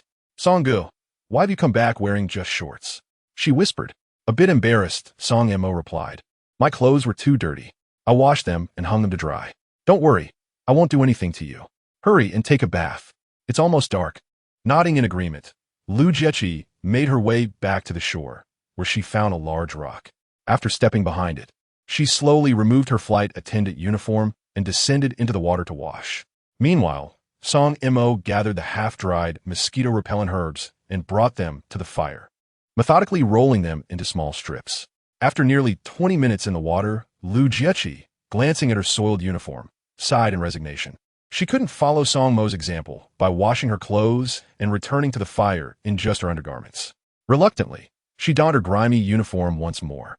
Upon returning to the fire, she saw Song Mo shaping the mosquito-repellent herbs and curiously inquired, "Song-gu, what are you doing?" With a smile, he replied, "I'm rolling these mosquito-repellent herbs into strips. If I light them and place them in the stone house, the insects will stay away." Impressed by his knowledge, Lu Jiechi exclaimed, "Song-gu, you seem to know so much. It feels like there's nothing you can't do. Without you, I doubt I could survive 3 days on this deserted island alone." Song Mo smiled quietly, saying nothing further. Illuminated by the flickering firelight, Lu Jiechi admired his bronze skin and robust physique, her heart racing as she thought, "Song-gu has such a strong and impressive build." After more than half an hour, Song Mo finally finished rolling all the mosquito-repellent herbs into small strips. He lit a few and placed them in various corners of the stone house. He then returned to the tree where his clothes were drying, finding them completely dry. Such is the advantage of summer, where clothes dry swiftly. Dressed once more, he returned to the fire pit, engaging in light-hearted conversation with Lu Jiechi, laughter mingling with the warm evening air. Time passed, and suddenly Lu Jiechi turned to Song Mo and suggested, "Brother Song, why don't we construct a kitchen outside the stone house? This way, even if it rains, we need not worry about the fire being extinguished by the downpour." Upon hearing her proposition, Song Mo nodded in agreement, saying, "That is indeed a splendid idea. Tomorrow morning, we shall venture into the woods to procure some bamboo for our kitchen." As the hour grew late, Song Mo added more firewood to the blaze. They both stood up and returned to the stone house, lying down on the pile of dry grass to sleep. Perhaps due to the incense of the mosquito-repelling herbs, all the insects had been driven away, allowing both to enjoy a tranquil night's rest. The following morning, they awoke early, splashed their faces with seawater, and ventured into the forest to gather bamboo. By midday, they returned to the stone house, bearing a hefty bundle of bamboo, their hunger and thirst palpable. Song Mo used a stone axe to slice some porcupine meat, skewering it with a wooden stick to roast over the fire. After enjoying the grilled porcupine, he split 2 coconuts, handing one to Lu Jiechi while he eagerly drank from the other. Once they were satiated and had rested, they proceeded to the shoreline to collect plastic sheets and ropes. After 2 days of diligent work, they had successfully erected a modest bamboo structure outside the stone house to serve as a kitchen. Though it appeared rudimentary, it provided shelter from the wind and rain. Now they would not have to worry about the fire being doused by rainwater. However, their coconut supply was dwindling, necessitating a swift search for a water source. Song Mo planned to venture into the woods again the next morning in pursuit of water. Early the next day, he awoke before Lu Jiechi, who was still peacefully asleep on the dry grass. Not wishing to disturb her, he stepped outside the stone house, only to find the sky shrouded in ominous clouds, suggesting an impending downpour. A surge of joy filled Song Mo's heart at the thought of the much-needed rain. He had intended to search for water in the woods. Seizing the opportunity, he resolved to collect rainwater while it poured. As he approached the kitchen, he noticed the fire had dwindled to mere charcoal, still emitting faint sparks. He quickly added some dry grass, leaning in to blow gently. Before long, the dry grass ignited once more, and he placed additional firewood atop it. Observing the flames, Song Mo contemplated the absence of a lighter and realized he needed to devise a method to preserve the fire. Continuously adding firewood each night was not a sustainable solution, and it wasted considerable resources. At that moment, thunder rumbled and lightning flashed across the sky. Song Mo hurried to the shoreline. Rummaging through the debris washed ashore by the sea in search of plastic containers suitable for collecting rainwater. After rinsing them with seawater, he positioned them outside the stone house, ready to gather the impending rainfall. Soon, large droplets began to fall, and in an instant, a torrential downpour ensued. Song Mo sat quietly by the fire, listening to the thunderous rain outside. Fortunately, the roofs of the stone house and kitchen were covered with several layers of plastic sheeting, effectively preventing any leaks. Additionally, Song Mo had dug drainage ditches around both structures in advance, ensuring that no rainwater seeped in. As he watched the rainwater continuously drip into various containers, his spirits lifted. He grabbed a bamboo tube and positioned it beneath the eaves of the kitchen to collect a full tube of rainwater, which he then placed over the fire to boil. Before long, Lu Jiechi had awakened and stepped out of the stone house, reaching beneath the eaves to collect some rainwater to wash her face before joining Song Mo by the fire. Observing the filled plastic containers, she smiled and said, "Brother Song, this rain came just in time. We've collected so much water, it will last us for a while, and we won't have to toil in the woods searching for a water source anymore." Song Mo nodded in agreement. Indeed, if we could have such a downpour every 7 or 8 days, we wouldn't have to worry about fresh water anymore. Chapter 24. Crafting the oil lamp. At that moment, the rainwater in the bamboo tube began to boil, prompting Song Mo to promptly remove it from the fire. He then took another bamboo tube and carefully cut it with a stone axe to fashion 2 bamboo bowls, pouring the boiling rainwater into the bowls. He offered one to Lu Jiechi and lifted his own to his lips, savoring the taste of fresh water for the first time since arriving on the deserted island. Their spirits were notably high. After finishing their water, Song Mo picked up another bamboo tube to collect more rainwater, placing it over the fire. He chopped some porcupine meat with the stone axe and set it to simmer over the flames. Suddenly, he noticed a considerable amount of porcupine fat, and an idea struck him. Why not render this fat in a bamboo tube to create oil, and then insert a wick? This way, they could preserve their fire by lighting it at night. As this thought crossed his mind, a smile spread across his face. Lu Jiechi, intrigued, asked Brother Song, "What is you grinning like that? Are you thinking about a beautiful girl?" Song Mo shot her a glare and retorted, "What nonsense are you thinking about all day? There's no beautiful girl on my mind. I was contemplating how every night we need to add more firewood to keep the flame alive. This consumes a lot of wood, so I was wondering if I could render some oil from the porcupine fat to make an oil lamp. That way, we could simply light it at night to preserve the fire." Upon hearing Song Mo's explanation, Lu Jiechi looked at him in disbelief and exclaimed, "Brother Song, you're incredibly clever. To come up with such a solution is remarkable. I truly admire you." Upon hearing Lu Jiechi's words, Song Mo smiled and replied, "You need not flatter me so incessantly. Rest assured, I shall take good care of you on this desolate island." Lu Jiechi felt a wave of warmth in her heart and, smiling, asked Song, "Why are you so kind to me? Have you been enchanted by my beauty? Speak honestly. Do you harbor any feelings for me?" Song Mo, momentarily at a loss for words, responded, "Could you refrain from being so self-absorbed? I can see that you are beautiful, but it is hardly enough to captivate me. I am well aware of my own nature, and it is improbable that you would develop feelings for me." Hearing this, Lu Jiechi mischievously replied, "Not necessarily. I am not a materialistic girl. I reciprocate kindness. I admit you are not conventionally handsome, yet you possess a charm that grows on one. I feel an overwhelming sense of security when I am with you." Song Mo chuckled, saying, "As I have mentioned before, your affection for me stems mainly from a sense of dependency. If we were to leave this place, perhaps those feelings would dissipate." Immediately, Lu Jiechi shook her head and asserted, "Song, you underestimate me. I, Lu Jiechi, am a person devoted to my affections.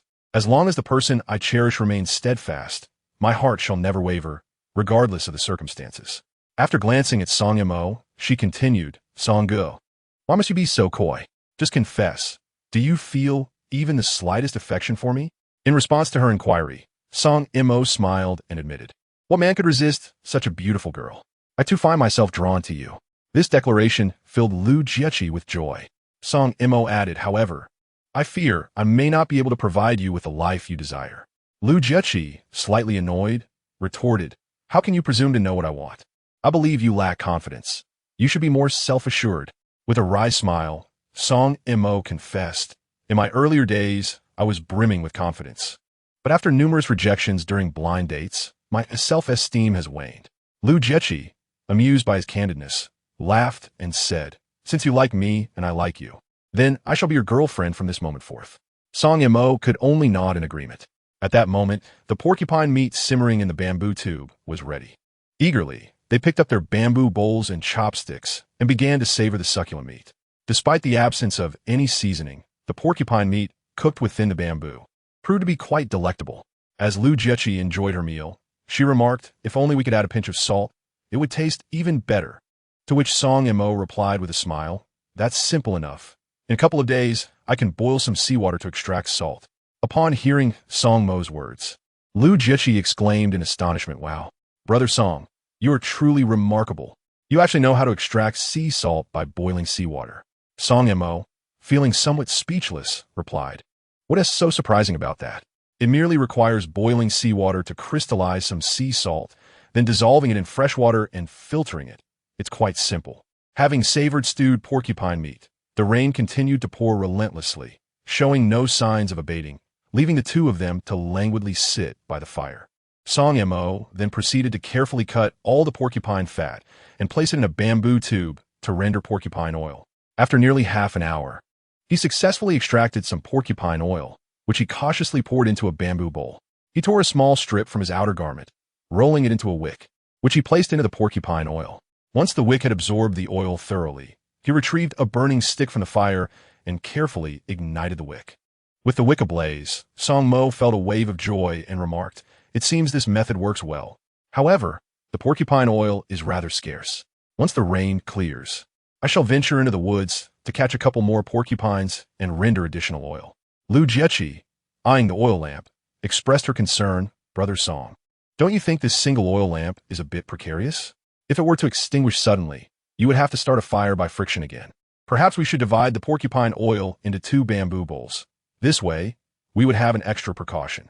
After all, even if the lamp burns all night, it won't consume much oil. Song Mo nodded, smiling. That's a clever suggestion. I didn't realize you were quite so astute. Lu Jiechi, slightly annoyed, retorted, I'm not foolish, you know. I have always been clever. You just never noticed.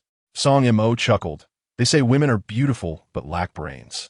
It seems that saying is quite unfounded, for you possess both beauty and intelligence. Lu Jiechi's cheeks flushed at his remark. Chapter 25.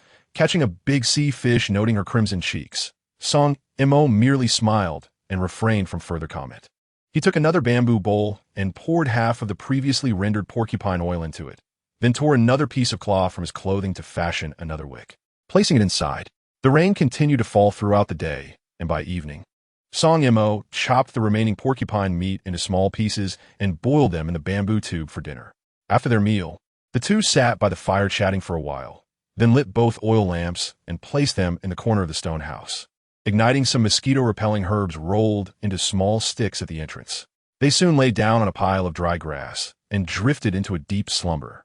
The following morning, as dawn broke, Song Mo had already awakened, while Lu Jiechi remained fast asleep. Lifting his gaze, he noticed that the 2 oil lamps still flickered with life. Rising from the pile of dry grass, he approached the lamps, extinguishing one and taking the other with him as he stepped out of the stone house and into the kitchen to ignite the fire. Although it was not raining, the sky remained shrouded in a heavy gloom. Song Mo picked up his fishing rod and made his way to the shore, searching for a few clams before climbing onto a large rock where he often fished. With a stone, he crushed the clams, threading a piece of meat onto the hook to begin his fishing endeavor. Perhaps due to the incessant rain of the day, the waters along the coast had become murky, and the sea breeze was particularly strong.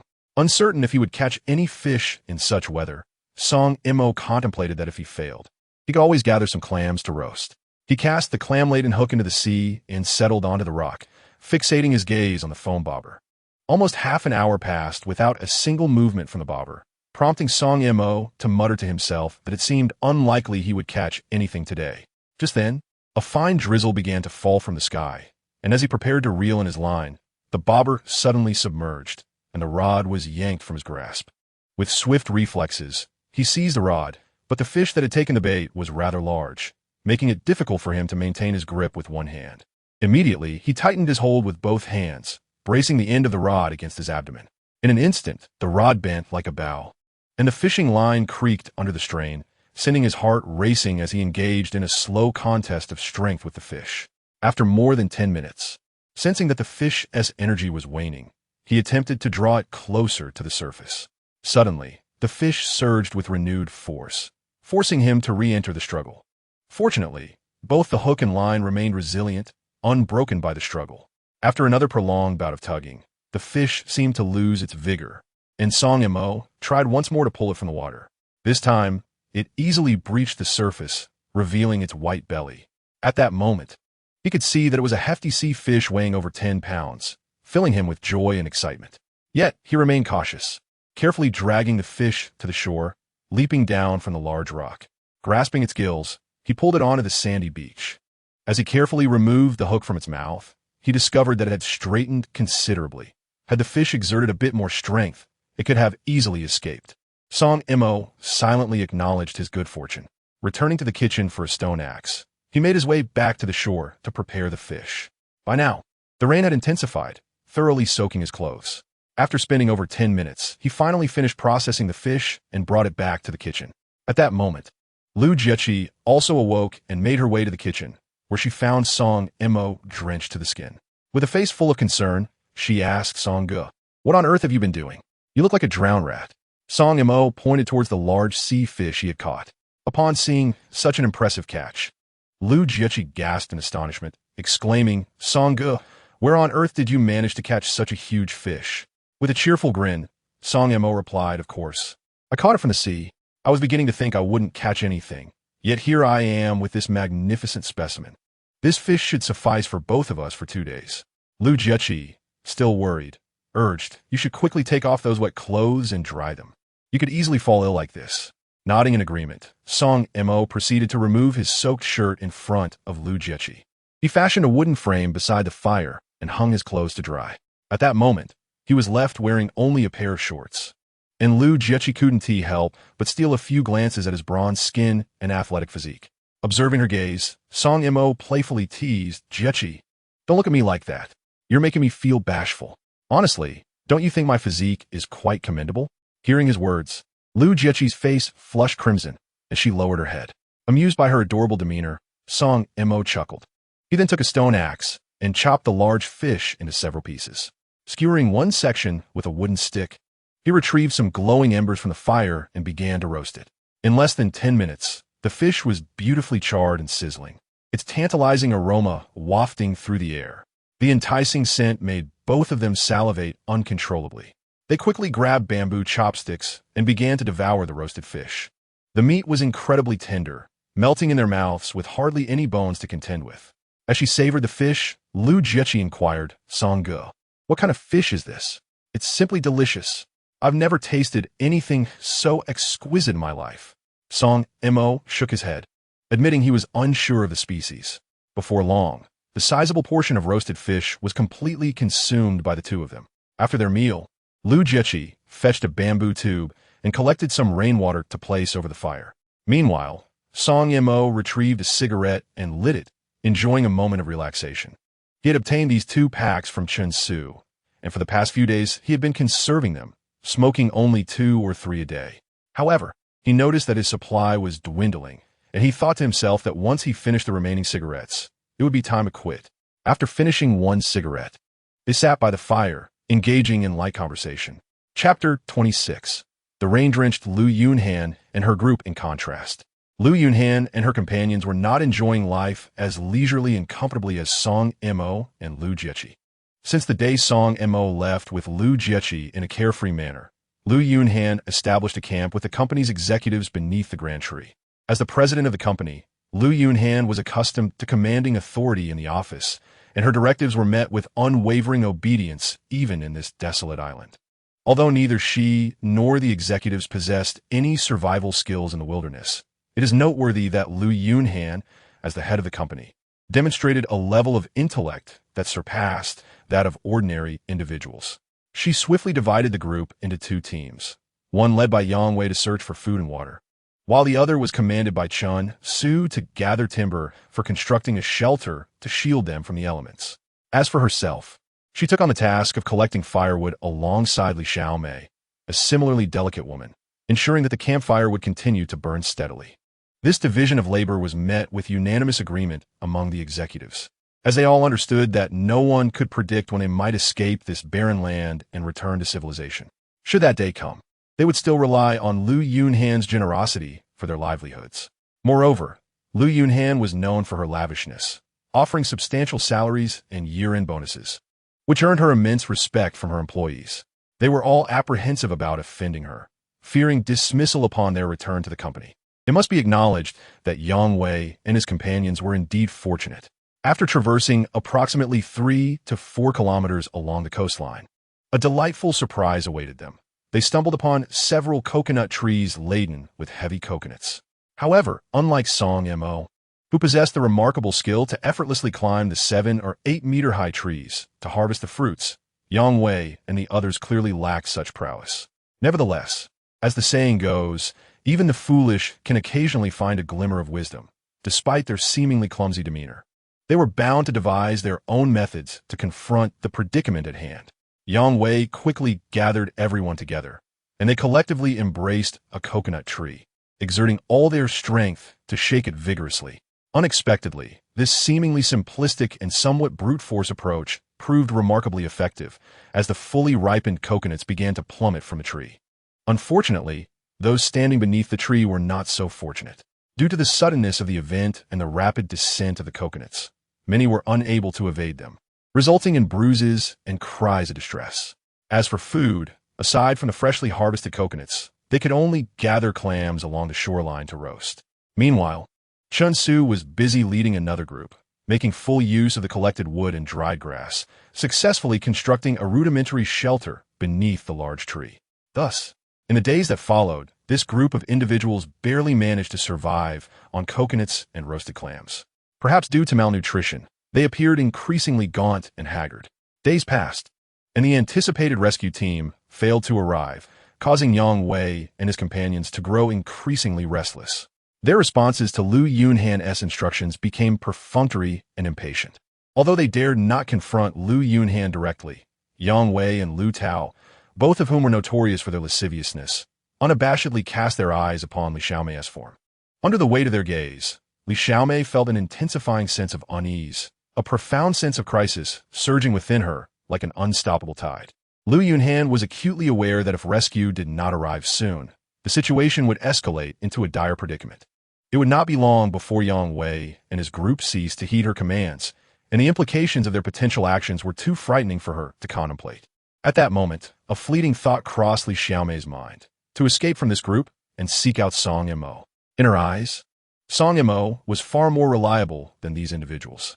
Recalling the encounter with Song Mo and Liu Jiechi, she realized that had it not been for her concern for Liu Yunhan, she might have already joined them in their departure. Despite her uncertainty regarding the circumstances after aligning herself with Song Mo, Li Xiaomei pondered whether he might take advantage of her vulnerability. After much reflection, she concluded that even if that were the case, it would be preferable to enduring the predatory nature of Yang Wei's group. After all, the peril of facing one individual seemed less daunting than that posed by a multitude. Due to the inadequate waterproofing of their makeshift shelter, rainwater poured in through the roof during a downpour yesterday. Furthermore, without any drainage ditches around the shelter, the rainwater quickly seeped inside. Even the fire was extinguished by the relentless rain, forcing everyone to huddle together to escape the deluge. Yet, despite their proximity, they were thoroughly soaked. The rain continued unabated, exacerbating the irritability of Yang Wei's group, who could not restrain their curses. Recognizing their descent into despair and near madness, Lu Yunhan and Li Xiaomei refrained from uttering any further words. After enduring a harrowing day, the following morning revealed a scene of utter exhaustion among the group. Their appearances far removed from those of corporate executives. Although the rain had finally ceased, the sky remained overcast, and many began to exhibit symptoms of colds.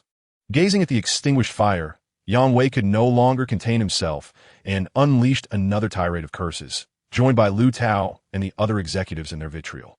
Meanwhile, Lu Yunhan and Li Xiaomei stood pale and close together, fearful of speaking, fully aware that any utterance might provoke Yang Wei's group into unpredictable actions against them. Li Xiaomei cast a meaningful glance at Lu Yunhan and then spoke, "General Lu, I need to use the restroom. Would you care to accompany me?" Understanding the unspoken message behind Xiaomei's look, Lu Yunhan nodded in agreement and replied, "Just in time, I also need to go. Let's head out together."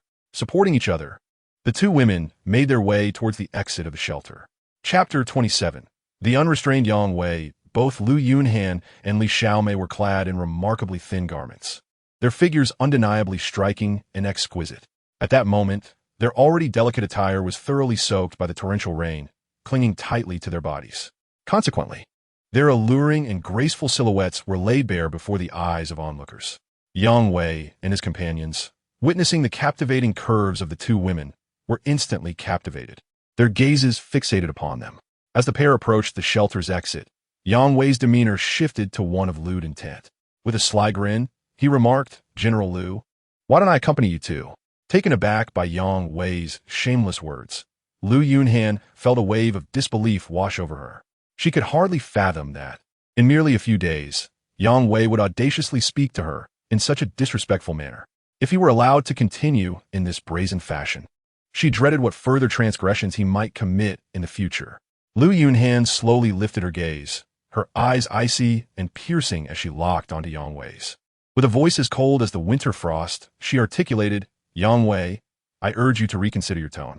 Although we find ourselves stranded on this desolate island, this is not a place for your wanton behavior. Should you dare to act inappropriately," she paused deliberately, the chill in her gaze intensifying, seeming to penetrate the very soul of those before her, instilling dread. She continued, "You may disregard me, but do not forget who my father is. I am certain he is doing everything in his power to rescue us. Should you dare to cross any lines, rest assured, my father will ensure you face the consequences." Upon hearing Lu Yunhan's words, a shiver ran down Yang Wei's spine, causing him to tremble involuntarily. He was acutely aware of the formidable reputation of Lu Yunhan's father, a man who wielded considerable influence in both legitimate and illicit circles. If he were to overstep his bounds with Lu Yunhan, the repercussions would undoubtedly be dire. Realizing the gravity of the situation, Yang Wei's expression transformed instantaneously, the earlier arrogance vanishing without a trace. He hurriedly transformed into a sycophantic figure, resembling a lapdog. Donning a fawning smile while nodding and bowing, he frantically said, "Oh dear, Mr. Lu, how can you say such things? Even if I were endowed with 100 hearts of a bear and the courage of a leopard, I would never dare to show you any disrespect. Those were merely playful jests. Please forgive my childish folly and do not take it to heart. I implore you, show mercy and spare me this time." Upon hearing his words, Lu Yunhan merely let out a cold hum, utterly disinterested in engaging with this repugnant individual. She then took Li Xiaomei's hand and, without looking back, strode out of the shelter. Once the two figures faded from view, Yang Wei finally allowed himself a slight sigh of relief. Yet, the fury within him continued to blaze fiercely, refusing to be quelled. Gritting his teeth, he muttered in a low, venomous tone, "Damn that wretched woman. If it weren't for fear of her powerful father, I would have long since had my way with her, and I wouldn't be enduring this humiliation." Unbeknownst to him, Lu Yunhan and Li Xiaomei had not actually wandered far, and his muttered curses reached their ears in crystal clarity. Lu Yunhan was taken aback by Yang Wei's audacity and felt a surge of rage, ready to confront him. However, Li Xiaomei, quick to act, seized her arm and whispered, "Ms. Lu, please do not act impulsively. Yang Wei and his crew have gone mad. We cannot predict what they might do if you confront them." Realizing the truth in Li Xiaomei's words, Lu Yunhan struggled to suppress her anger. The two continued walking deep into the woods before finally stopping. Li Xiaomei turned to Lu Yunhan and said, "Ms. Lu, I sense that Yang Wei and his group are growing increasingly reckless. It has been many days without any sign of a rescue team, and I believe that Song Mo's assertion holds merit. The rescue team is unlikely to find us here. Yang Wei's group seems aware of this, which is why they are emboldened. After all, there are only the two of us here. I fear that it won't be long before they come to prey upon us. Furious, Lu Yunhan replied, they dare. If my father learns of this, he will ensure they suffer beyond imagination. Li Xiaomei quickly interjected, Ms. Lu, do not forget that we are on a deserted island. If they were to violate us and then silence us, who would know? Even if your father inquires, they could easily feign ignorance. Lu Yunhan considered this and acknowledged the wisdom in Li Xiaomei's words, asking, then what do you propose we do? Li Xiaomei continued, if we wish to survive here, our only option is to seek out Song Mo and ally with him. Surely, he could not be worse than Yang Wei and his crew. Upon hearing Li Xiaomei's words, Lu Yunhan shook her head and remarked that Song Mo was merely a security guard, someone whose military experience amounted to little more than tending to pigs and cultivating vegetables. What capabilities could he possibly possess? Li Xiaomei countered, questioning whether Lu truly believed that Song Mo had engaged in such mundane tasks in the military. She expressed her suspicion that he was deceiving them, as he exuded an enigmatic aura. She opined that their only chance for survival on this deserted island lay in aligning themselves with him. Lu Yunhan, taken aback by Li Xiaomei's assertion, inquired whether she was so certain that only he could guide them through their predicament. Did she truly believe he would not take advantage of them? Li Xiaomei shook her head, admitting her uncertainty about Song Mo's character. Yet she preferred the prospect of being bullied by him over enduring the torment from Yang Wei and his entourage. She recalled witnessing Song Mo confront Yang Wei, questioning whether someone with such bravery could merely be a caretaker of livestock and crops. Furthermore, he had preemptively harvested all the coconuts from the trees, indicating foresight and an awareness that other survivors might also arrive on the island. Chapter 28. Lu Yunhan and Li Xiaomei depart after Li Xiaomei's remarks. Lu Yunhan fell into deep contemplation, earnestly considering the situation. Recalling the moment when Song Mo had left with Lu Jieqi, she remembered his explicit warning to be wary of Yang Wei's group. At the time, she had dismissed his caution, but now it seemed that events were unfolding precisely as he had predicted. Clearly, Song Mo had foreseen today as developments, as if he possessed an uncanny ability to foresee the future, calculating every detail with remarkable precision. This prescience was truly astonishing. As time passed, Lu Yunhan finally parted her lips to speak softly. Song Mo has been gone for so many days, and we know nothing of his whereabouts. This island is vast and uncharted. Searching for him is akin to finding a needle in a haystack. Where shall we even begin? Li Xiaomei, with unwavering determination, responded, rather than remain here to endure Yang Wei's humiliation, we might as well take a chance and seek out Song Mo. If we fail to find him, then we may as well perish on this island. Lu Yunhan trembled at these words, utterly astonished that the seemingly fragile Li Xiaomei possessed such indomitable spirit. After a moment of surprise, she nodded slightly in agreement, saying, very well, I shall accompany you in the search for Song Mo. If we do not find him, then it is simply our fate. After uttering this, she glanced at Li Xiaomei and added, however, we cannot embark on this quest just yet. If we go now, Yang Wei's group will surely detect us and thwart our efforts. It seems we must wait until tomorrow morning when they are soundly asleep to make our departure. Li Xiaomei concurred with a nod, and the two engaged in light conversation for a while before returning to their shelter. Upon their arrival, Yang Wei greeted them with a smile, saying, Manager Lu, Manager Li, you two have been gone for quite some time. Surely, you weren't conspiring against us in secret? Upon hearing Yang Wei's words, Lu Yunhan and Li Xiaomei were momentarily taken aback, surprised by Yang Wei's unexpected vigilance. Lu Yunhan, maintaining her composure, coldly retorted, what is the matter? Do you intend to monitor our bathroom breaks as well? Rather than fretting over such trivialities, we should focus on igniting the fire. In response to Lu Yunhan's remarks, Yang Wei immediately chuckled and replied, Director Lu, your words are quite amusing.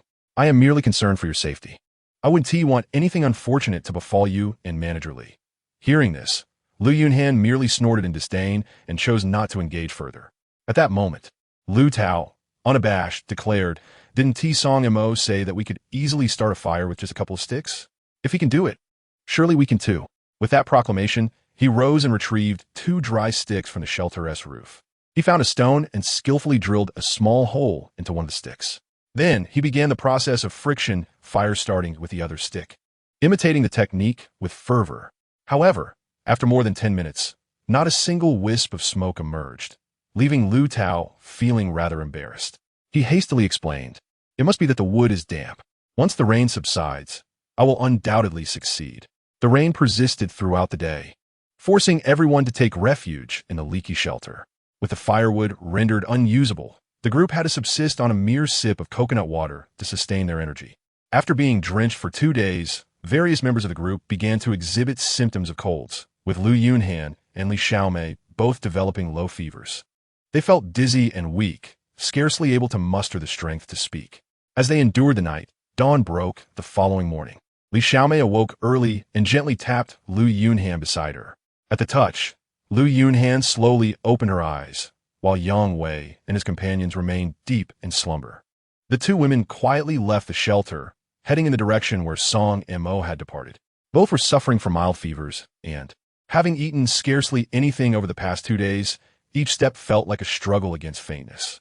Fortunately, the rain had ceased.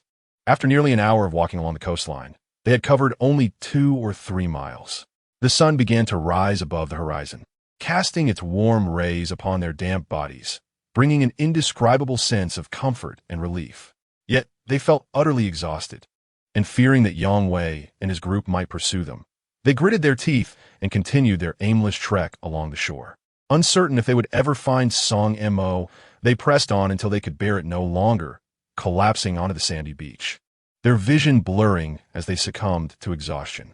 At that moment, they were less than a kilometer away from the stone house where Song Mo and Lu Jiechi resided. Early that morning, Song Mo awoke to find Lu Jiechi peacefully asleep atop him.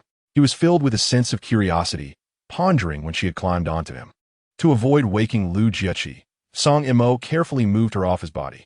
Rising from the dry grass, he stepped out of the stone house, gazing at the azure sky while inhaling the fresh morning air. His spirits lifted. He thought to himself that the rain had finally passed, and the sun had emerged. After stretching his stiff body, he returned to the stone house, where he noticed that the 2 oil lamps were still flickering. He extinguished one lamp and took the other into the kitchen to rekindle the fire. Approaching the coastline, he splashed his face with water before returning to the kitchen to fetch a cigarette, lighting it with a sense of indulgence. As he surveyed the nearly empty cigarette pack, a thought crossed his mind. Once these few cigarettes were finished, what would he do? After all, these cigarettes were his only source of solace. After finishing one cigarette, he stared at the flames dancing in the fire, and memories of his mother and sister flooded his mind. Having been missing for so many days, they must be terribly worried.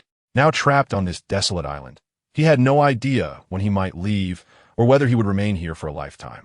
Days had passed without a single ship passing by, indicating that the chances of rescue were bleak. Contemplating these thoughts, Song Mo felt his eyes begin to well with tears. Time seemed to stretch, and eventually, Lu Jiechi emerged from the stone house, rubbing her sleepy eyes. Upon hearing her footsteps, Song Mo quickly wiped away the redness around his eyes, composed himself, and turned to her, saying, "Jiechi, you're awake. Why not sleep a little longer?" Lu Jiechi smiled and replied, "The sun is already high. It's still early." With that, she made her way toward the shore. Chapter 29. Rescue with Swift Movements. Song Mo grabbed a bamboo tube and stepped outside the kitchen to fill it with water from the plastic containers collecting rainwater. He gently placed it above the roaring flames. Next, he retrieved the fish they had caught the previous day, using a stone axe to slice off a portion, meticulously cutting the fish into delicate, translucent pieces. Before long, Lu Jiechi returned to the kitchen, having completed her morning routine. At that moment, the water in the bamboo tube was boiling, bubbling merrily as if in joyous dance. Observing this, Song Mo promptly added the thin fish slices into the bamboo tube to continue cooking. Time slipped away, and in less than 5 minutes, the fish was thoroughly cooked. The tender color and enticing aroma were mouth-watering. Eagerly, Song Mo and Lu Jiechi picked up their bowls and chopsticks, devouring the meal with gusto. Each bite released a symphony of flavor that lingered delightfully in their mouths. The sky was now clear, with sunlight streaming through the clouds, casting a warm glow. Song Mo reflected inwardly. Taking advantage of the fair weather, he should quickly prepare some sea salt for future use. as a prolonged lack of salt could be detrimental to health. However, to successfully harvest sea salt, he first needed to find a suitable iron container to hold the seawater. Although this bamboo tube could be utilized to boil seawater for salt, the practicalities of doing so present numerous inconveniences. After breakfast, Song Mo led Lu Jiechi to the tumultuous shoreline. As they gazed across the beach, they beheld a scattering of debris and refuse washed ashore by the waves. Without a moment's hesitation, they immersed themselves in this treasure trove, diligently searching in hopes of discovering the coveted iron container. After traversing a considerable distance, it remained uncertain whether fortune favored them or if Providence smiled upon their endeavor. Lu Jiechi, rummaging through a heap of detritus, unexpectedly unearthed a rusted iron oil drum. She exclaimed, "Sangha, look what I've found." Upon hearing her call, Song Mo hurried to her side and inspected the iron drum closely. Despite its corroded exterior, he could discern that it was a 20-liter container originally designed for edible oil, proudly marked as made in Huaxia. Upon further examination, he noted that while the drum was indeed rusted, it remained intact.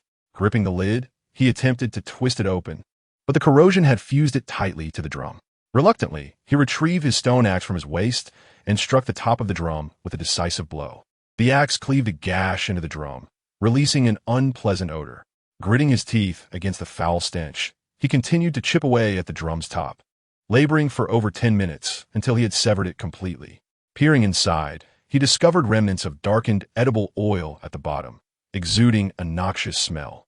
They carried the drum to the water's edge and filled it with seawater, embarking on a meticulous cleaning process that consumed nearly half an hour. With the drum now cleansed, it could serve not only for boiling seawater into salt, but also as a cooking vessel. Perhaps buoyed by their find, both felt a surge of optimism. They strolled along the coast for a while longer, yet encountered no further useful materials. Just as they prepared to return to their stone abode, Song Mo's gaze lifted, and he discerned two figures lying on the distant beach, though the distance made it difficult to ascertain their nature. He turned to Lu Jiechi and inquired, "Jiechi, do you see those two figures on the beach?" Lu Jiechi squinted towards the shore and replied, "It does seem to be people. Let's go check it out." With hurried steps, they advanced towards the figures. As they drew near, the sight became unmistakable. Two individuals lay quietly on the sand. Upon closer inspection, Song Mo's eyes widened in disbelief, his expression a mixture of astonishment and incredulity. He could scarcely fathom that the two individuals sprawled on the ground were, in fact, Lu Yunhan and Li Xiaomei. Gazing at their lifeless forms, motionless upon the sandy shore, Song Mo was engulfed by a swirl of confusion, unable to comprehend their presence in this location. Yet in that moment, he momentarily cast aside his questions. He swiftly crouched down, carefully positioning his fingers near the nostrils of the two women to ascertain whether they still drew breath. After a brief pause, he exhaled a sigh of relief and turned to Lu Jiechi beside him, exclaiming, "Fortunately, they are still alive." With that, Song Mo could hardly contain his urgency. Calling out loudly, "President Lu, Manager Li, please wake up." His voice echoed across the desolate beach, tinged with anxiety and concern. However, regardless of how fervently he shouted, Lu Yunhan and Li Xiaomei merely fluttered their eyelids before weakly closing them once more. Noticing that their bodies seemed to tremble incessantly, Lu Jiechi did not hesitate to extend her right hand, gently touching their foreheads. The instant her fingertips made contact with their skin, a searing heat surged through her, prompting her to furrow her brows as she addressed Song Mo. "Songgu, their foreheads are extremely hot. It appears they have a high fever. If not treated promptly, it could pose a serious risk to their lives. What should we do now?" Song Mo immediately responded, "We cannot stand idly by while they suffer. Let's first get them back to the stone house." After speaking, he turned to Lu Jiechi and said, "I will carry President Lu to the stone house. You keep an eye on Manager Li here." Lu Jiechi glanced at the petite Li Xiaomei and replied, "Songgu, I am quite strong. I can carry Manager Li back. You just need to help her onto my back." Hearing her words, Song Mo nodded, assisting Li Xiaomei onto Lu Jiechi's back. Meanwhile, he lifted Lu Yunhan in a princess carry, ensuring to grab the iron oil drum as well. Fortunately, the distance to their stone house was not far, and within half an hour, they had successfully transported Lu Yunhan and Li Xiaomei to safety. Song Mo carefully laid Lu Yunhan atop a pile of dry grass, while Lu Jiechi gently placed Li Xiaomei beside her, then collapsed onto the ground, panting heavily. Despite Li Xiaomei's delicate stature, the journey had exhausted Lu Jieqi considerably. Chapter 30. Administering medicine mouth to mouth without pausing to rest, Song Imo turned to Lu Jieqi, saying, "Jieqi, please fetch some rainwater and use a cloth to cool their foreheads. I will head into the woods to see if I can find some herbs." Lu Jieqi nodded, cautioning, "Songgo, please be careful." Song Imo reassured her, "Do not worry about me. I will return swiftly. Just take good care of them." With that, he hastened out of the stone house, making his way toward the forest. Although the rain had ceased, the ground remained muddy and the paths exceedingly slippery. Not far from where he had begun, Song Imo found himself splattered with mud, yet he paid it no mind. He remained vigilant of his surroundings while searching for herbs to treat the fever and cold. Anxiety gnawed at him. Every passing minute increased the peril for Lu Yunhan and Li Xiaomei. Meanwhile, Lu Jieqi had procured some water in a bamboo tube and torn a strip of cloth from her clothing, wetting it to place on the foreheads of the two unconscious women. After wandering through the woods for nearly half an hour, Song Mo's gaze was suddenly captured by a cluster of flowers, vivid in red and yellow.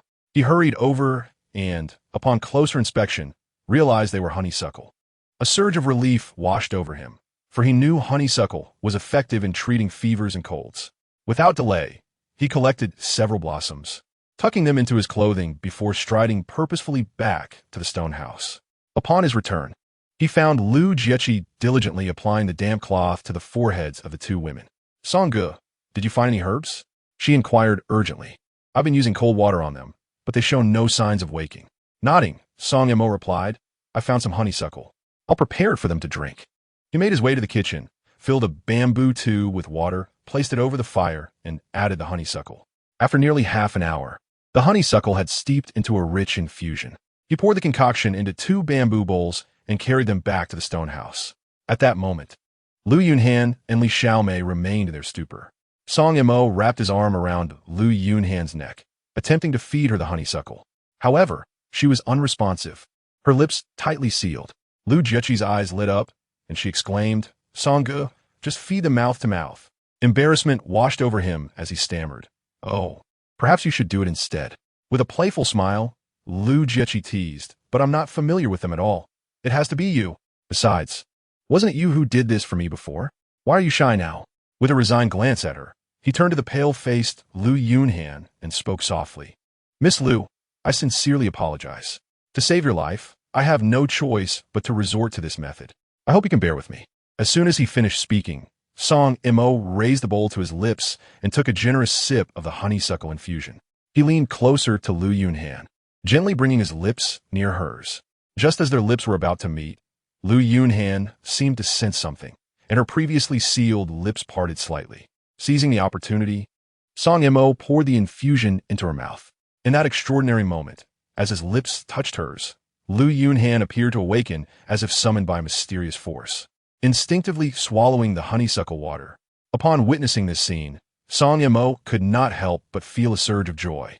He proceeded to carefully feed her, bite by bite, each contact tender and fleeting, yet brimming with warmth and compassion. After considerable effort, a whole bowl of honeysuckle water was finally consumed by Lu Yunhan. Gently, Song Imo released his hand, placing the now replenished Lu Yunhan upon the dry grass, allowing her a moment of comfort to rest. Without delay, Song Imo turned to Li Xiaomei's side. He tenderly embraced her slender neck while steadily lifting the remaining bowl of honeysuckle water with his other hand. In a similar manner, he first took a sip of the medicine, then fed it to Li Xiaomei mouth to mouth. Initially resistant, she eventually complied, perhaps due to her frail condition or the kindness she sensed from Song Imo, swallowing the honeysuckle water obediently. Lu Jiaqing sat nearby, observing the scene with keen interest. After consuming the honeysuckle water, both Lu Yunhan and Li Xiaomei appeared somewhat revitalized. Song Imo then called out to them, "Manager Lu, Manager Li, please awaken." It seemed the honeysuckle water had begun to take effect, as Lu Yunhan and Li Xiaomei slowly opened their eyes in response to his persistent calls. However, they remained exceedingly weak, staring blankly at Song Imo and Lu Jiaqing. Lu Yunhan weakly uttered, "Am I still alive?" To which Song Imo nodded affirmatively, responding, "Manager Lu, you are indeed alive. Thankfully, Jiaqing and I found you both. Had we arrived a few hours later, you might not have survived." Lu Yunhan expressed her gratitude with a faint, "Thank you." Wali Xiaomei, in a similarly weakened state, asked Song Mo, "Is there anything to eat?" We Haven Tea had food for 2 days. Song Mo nodded, saying, "I will fetch you something to eat right away." He then turned to Lu Jiaqing, instructing Jiaqing, "Keep an eye on them while I prepare some food." Exiting the stone dwelling, he made his way to the kitchen, where he filled a bamboo tube with water and set it over the fire. Once the water boiled, he chopped a large piece of fish into thin slices with a stone axe and placed it into the bamboo tube to stew. In just a few minutes, the fish was cooked, and he poured it into 2 bamboo bowls, bringing one to Lu Jiaqing and retaining the other for himself. Using chopsticks, he fed the fish slices to Lu Yunhan, while Lu Jiaqing did the same for Li Xiaomei. They eagerly devoured the fish, and after finishing, Song Mo and Lu Jiaqing fed them the fish broth as well. With nourishment from both the fish and the broth, the 2 women appeared significantly improved, their spirits visibly lifted. Song Mo reassured them, "Sleep well, both of you." Hearing this, Lu Yunhan and Li Xiaomei closed their eyes once more, drifting back into slumber. Song Mo then turned to Lu Jiaqing, saying, "Watch over them. I will see if I can find more food in the woods." Lu Jiaqing promptly suggested, "Why don't I accompany you?" Song Mo shook his head and replied, "You should remain safely in the stone house. The woods are fraught with mud and treacherously slippery. Rest assured, I shall be fine." Upon hearing this, Lu Jiaqing nodded and reminded him to take care. Chapter 31. The first kiss of 2 girls. Song Mo tightly gripped the somewhat rough stone axe in his hand, cautiously treading through the muddy woods. Permeated with a damp aroma, as he trudged onward, he silently contemplated the prospect of capturing a wild boar.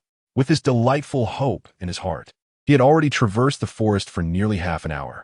Along the way, he had caught a fleeting glimpse of 2 vividly colored grouse, but regrettably, due to the absence of essential archery tools, he could only watch in despair as they gracefully flitted past him, disappearing into the dense underbrush.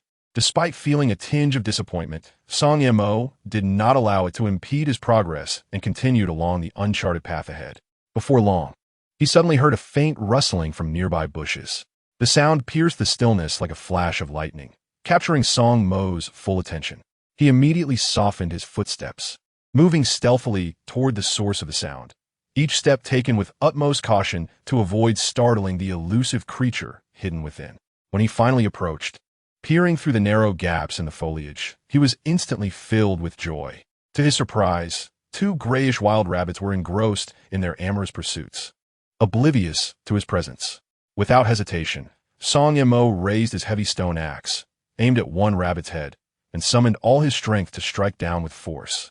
In an instant, a dull thud resonated as the sharp blade struck its mark. The unfortunate rabbit scarcely had time to emit a cry before its fragile skull shattered under the tremendous impact, brain matter splattering across the surrounding grass and soil. The injured rabbit quivered violently, its limbs twitching uncontrollably before it succumbed to its fate, collapsing lifelessly among the bushes. However, the other rabbit, taken aback by the sudden turn of events, fled in a flash, vanishing without a trace. In light of this scene, Song Mo did not hasten to pursue the fortunate escapee. First, he bent down to retrieve his bloodied stone axe, then lifted the lifeless rabbit, weighing it in his hand. And a satisfied smile spread across his face. Having secured a wild rabbit, Song Mo decided against further foraging, for the woods were laden with mud and quite slippery, and numerous mosquitoes buzzed incessantly around him. Each minute spent in this environment felt like an ordeal. Holding a wild rabbit, he made his way towards the coastline. By the time he returned to the stone house, Lu Yunhan and Li Xiaomei were still deep in slumber. At that moment, their faces had taken on a rosy hue, a stark contrast to their earlier pallor, and Song Mo let out a long sigh of relief.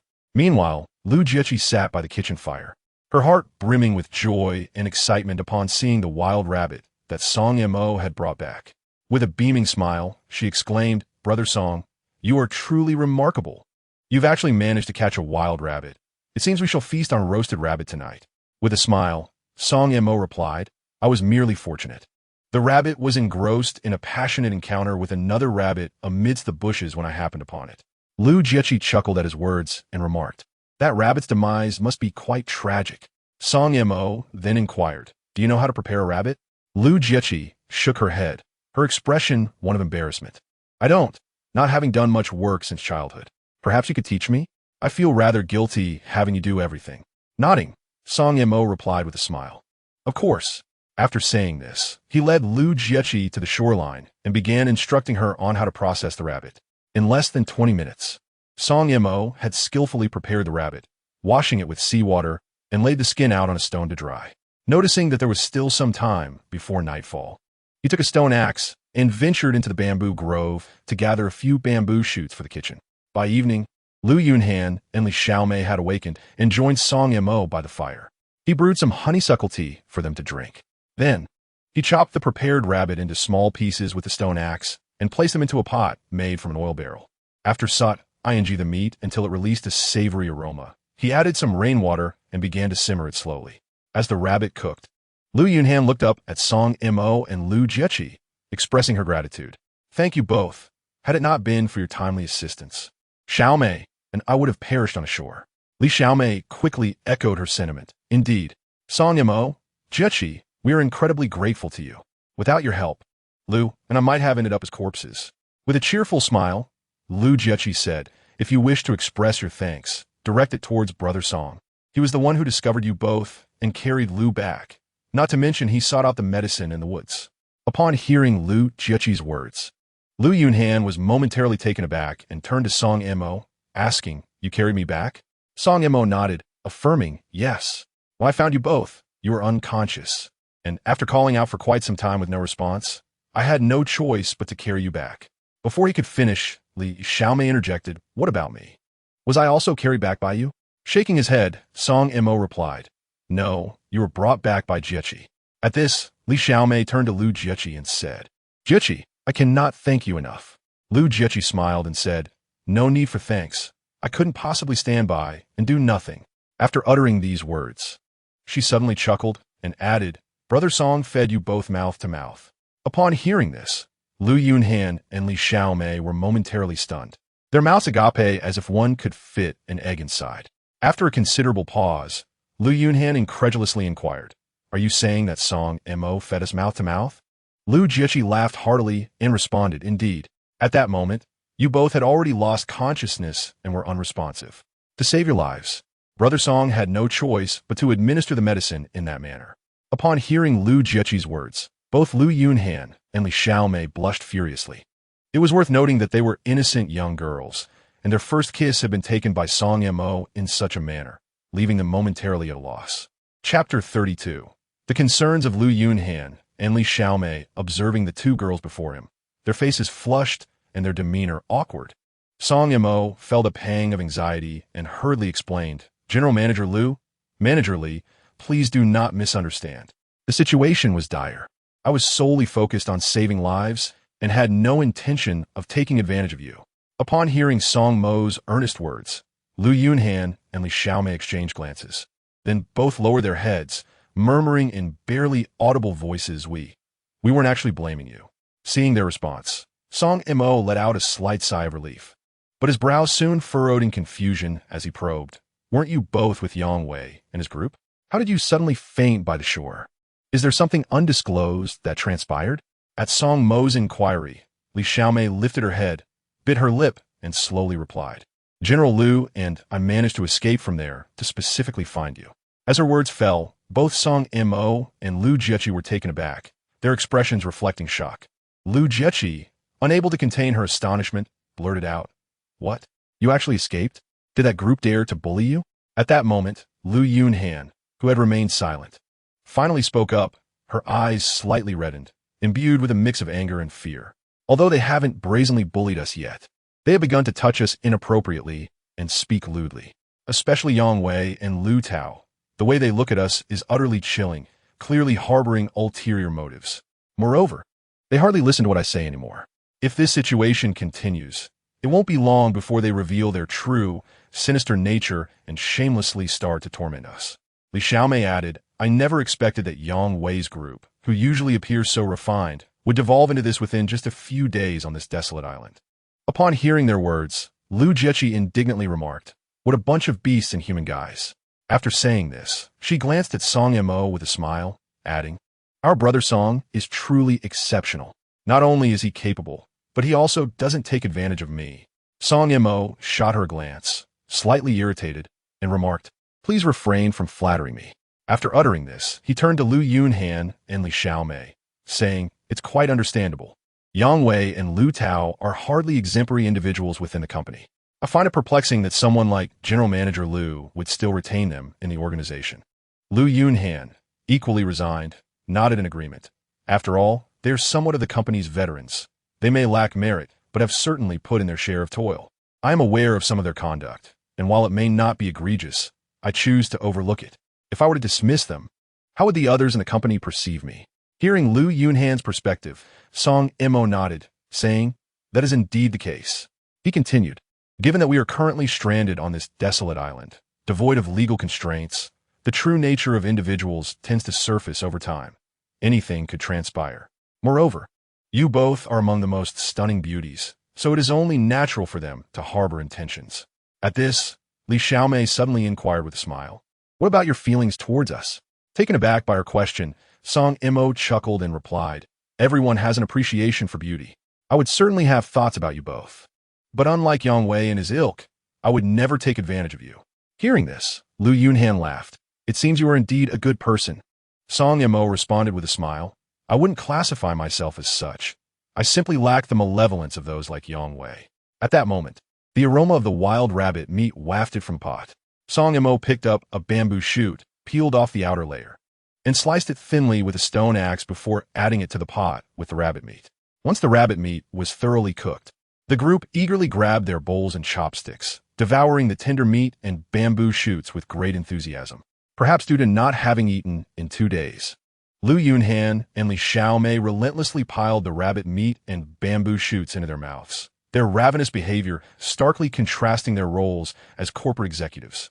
Observing their voracious appetite, Song Mo and Lu Jiechi couldn't help but feel a pang of sympathy. Almost half of the pot of rabbit and bamboo shoots had disappeared into the bellies of Lu Yunhan and Li Xiaomei, leaving barely any broth remaining. Li Xiaomei, thoroughly satisfied, patted her stomach and exclaimed, "After so many days on this island, I finally enjoyed a hearty meal." "Thank you so much, Song Mo." Song Mo and Lu Jiechi felt a bittersweet pang at her words, and Lu Jiechi curiously asked, "Have you two not eaten enough while with Yang Wei and the others these past few days?" With a sigh, Li Xiaomei replied, "Don't even mention it. We've been subsisting on roasted clams these days, and I'm on the verge of being sick of them."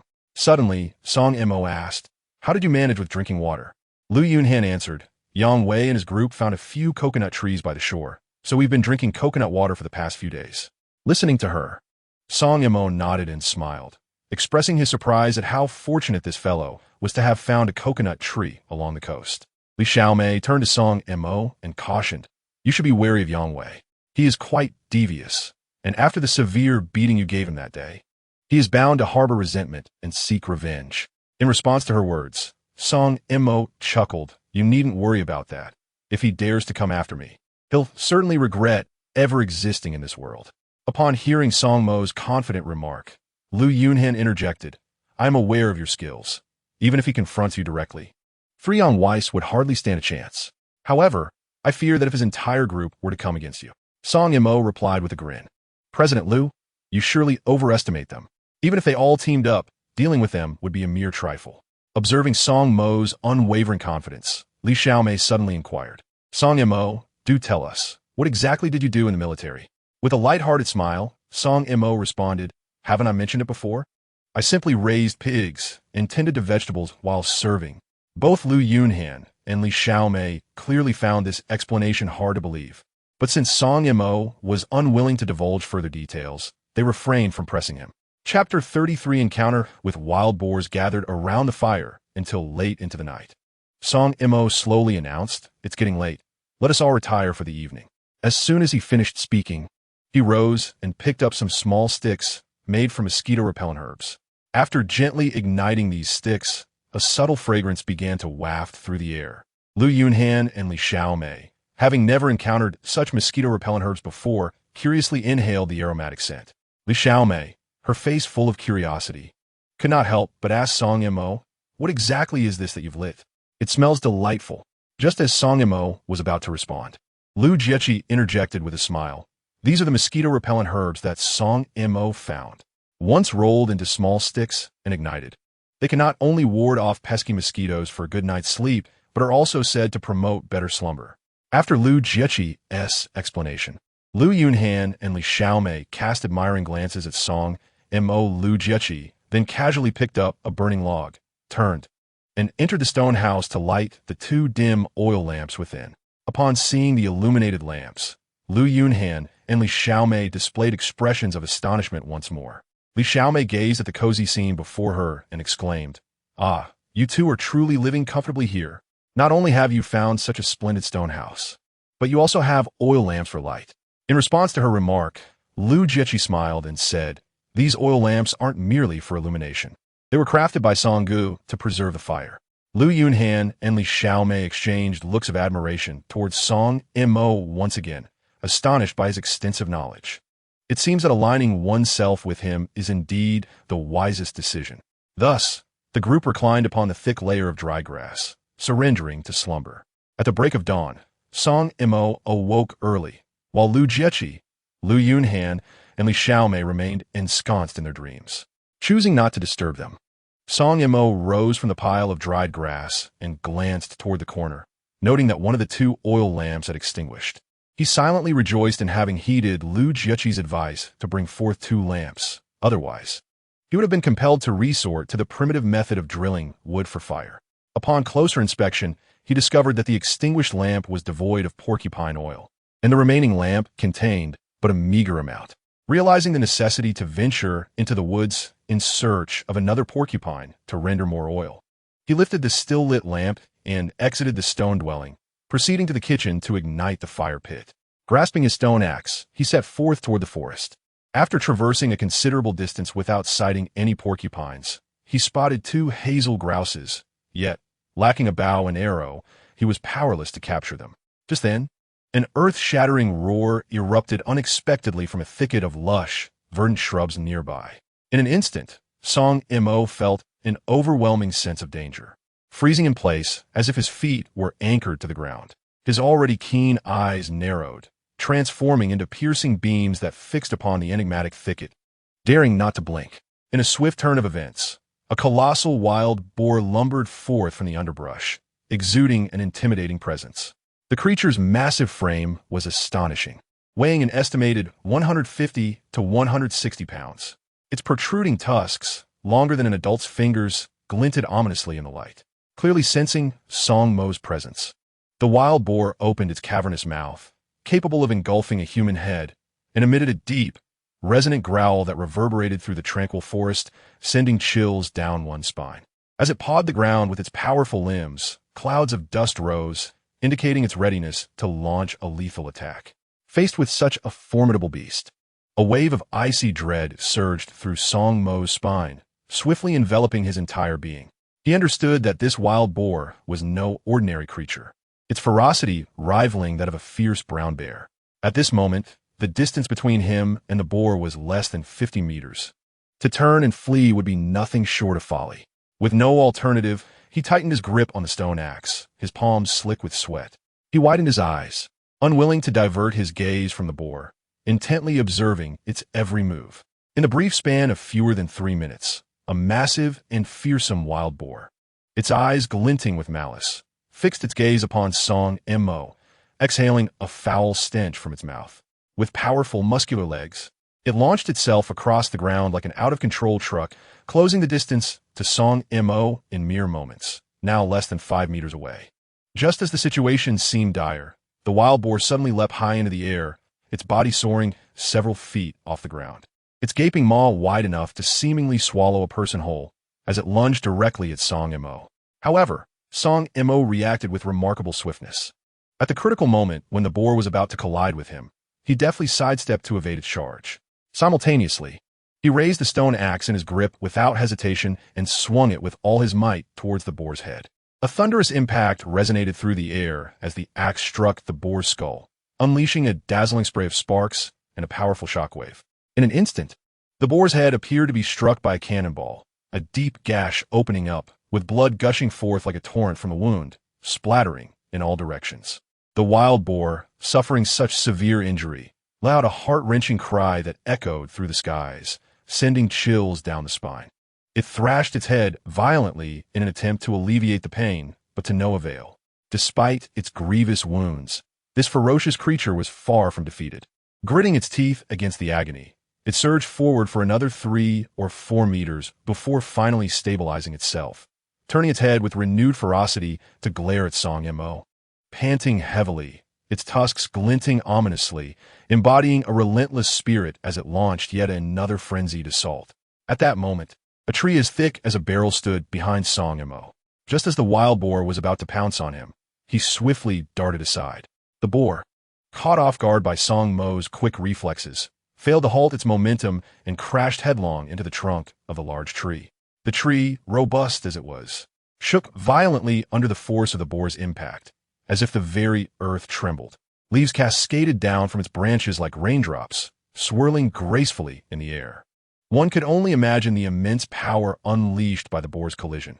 Had such force been directed at a human, it would surely have resulted in severe injury, if not death. Meanwhile, the wild boar itself was in a disoriented state, reeling from the blow, its massive head swaying as it struggled to regain its senses. Seizing this rare opportunity, Song Mo acted with agility.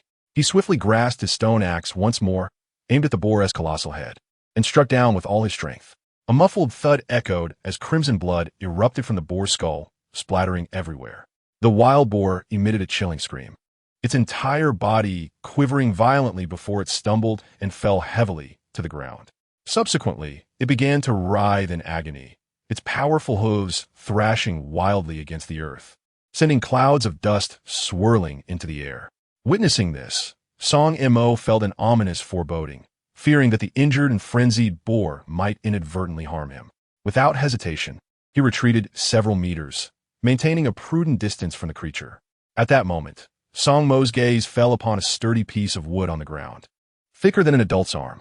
Without a moment's delay, he gently placed his stone axe on the ground and hurriedly bent down to retrieve the wood. Grasping it firmly in his hands, he cautiously approached the thrashing boar, which continued to struggle in its torment. With his hands tightly gripping the wood, eyes wide and jaw clenched, veins bulging on his forehead, he aimed for the boar's head, which was still bleeding profusely, and unleashed all his strength in a decisive strike. With a sharp crack, the thick piece of wood shattered under the force of his blow. Simultaneously, the boar's body convulsed violently as if struck by lightning. It kicked its limbs frantically, emitting a series of anguished cries. But as time elapsed, those cries grew weaker until they finally ceased. After a considerable interval, the once ferocious boar lay still on the ground, utterly silent. Yet, Song Mo did not lower his guard. He cautiously approached the lifeless body of the boar and gently prodded it with a broken piece of wood. When the boar remained unresponsive, he finally exhaled a long sigh of relief, the weight of anxiety lifting from his chest as he confirmed the creature was indeed lifeless. Reflecting on the harrowing struggle, Song Mo felt a shiver of fear. Had his reactions been even slightly delayed, it might have been him lying in a pool of blood instead of the boar. He paused for a moment to catch his breath and steady his heartbeat. Once he regained a measure of strength, he discarded the piece of wood and bent down to retrieve his fallen stone axe, securing it firmly at his waist. Concerned that the strong scent of blood might attract other predatory creatures, he dared not linger. He swiftly approached the boar, bending down to grasp its hind legs, lifting it with effort before tossing it over his broad shoulders. Thus burdened, he began his arduous journey back towards the sanctuary. The boar weighed no less than 150 to 160 pounds, and despite his considerable strength, traversing the rugged terrain with such a heavy load proved to be an immense challenge. Yet he pressed on without daring to rest. With gritted teeth and unsteady steps, he bore the wild boar toward the coastline. After nearly an hour, he finally returned to the exterior of the stone house, where Lu Jiaqing, Lu Yunhan, and Li Xiaomei were seated by the kitchen fire, engaged in conversation. Upon seeing Song Mo return with such a sizable wild boar, the trio was rendered speechless with astonishment. Song Mo dropped the boar onto the ground and collapsed onto the earth, gasping for breath. He felt utterly exhausted, as if on the verge of collapse. Beads of sweat cascaded down his forehead, and his garments were thoroughly drenched. Lu Jiaqing promptly fetched a bamboo bowl and ladled a cup of cool boiled water from the iron pot, handing it to him. Song Mo accepted the bowl and tilted his head back, draining it completely. After quenching his thirst, he resumed his heavy breathing, gazing at the wild boar, which weighed around 150 to 160 pounds.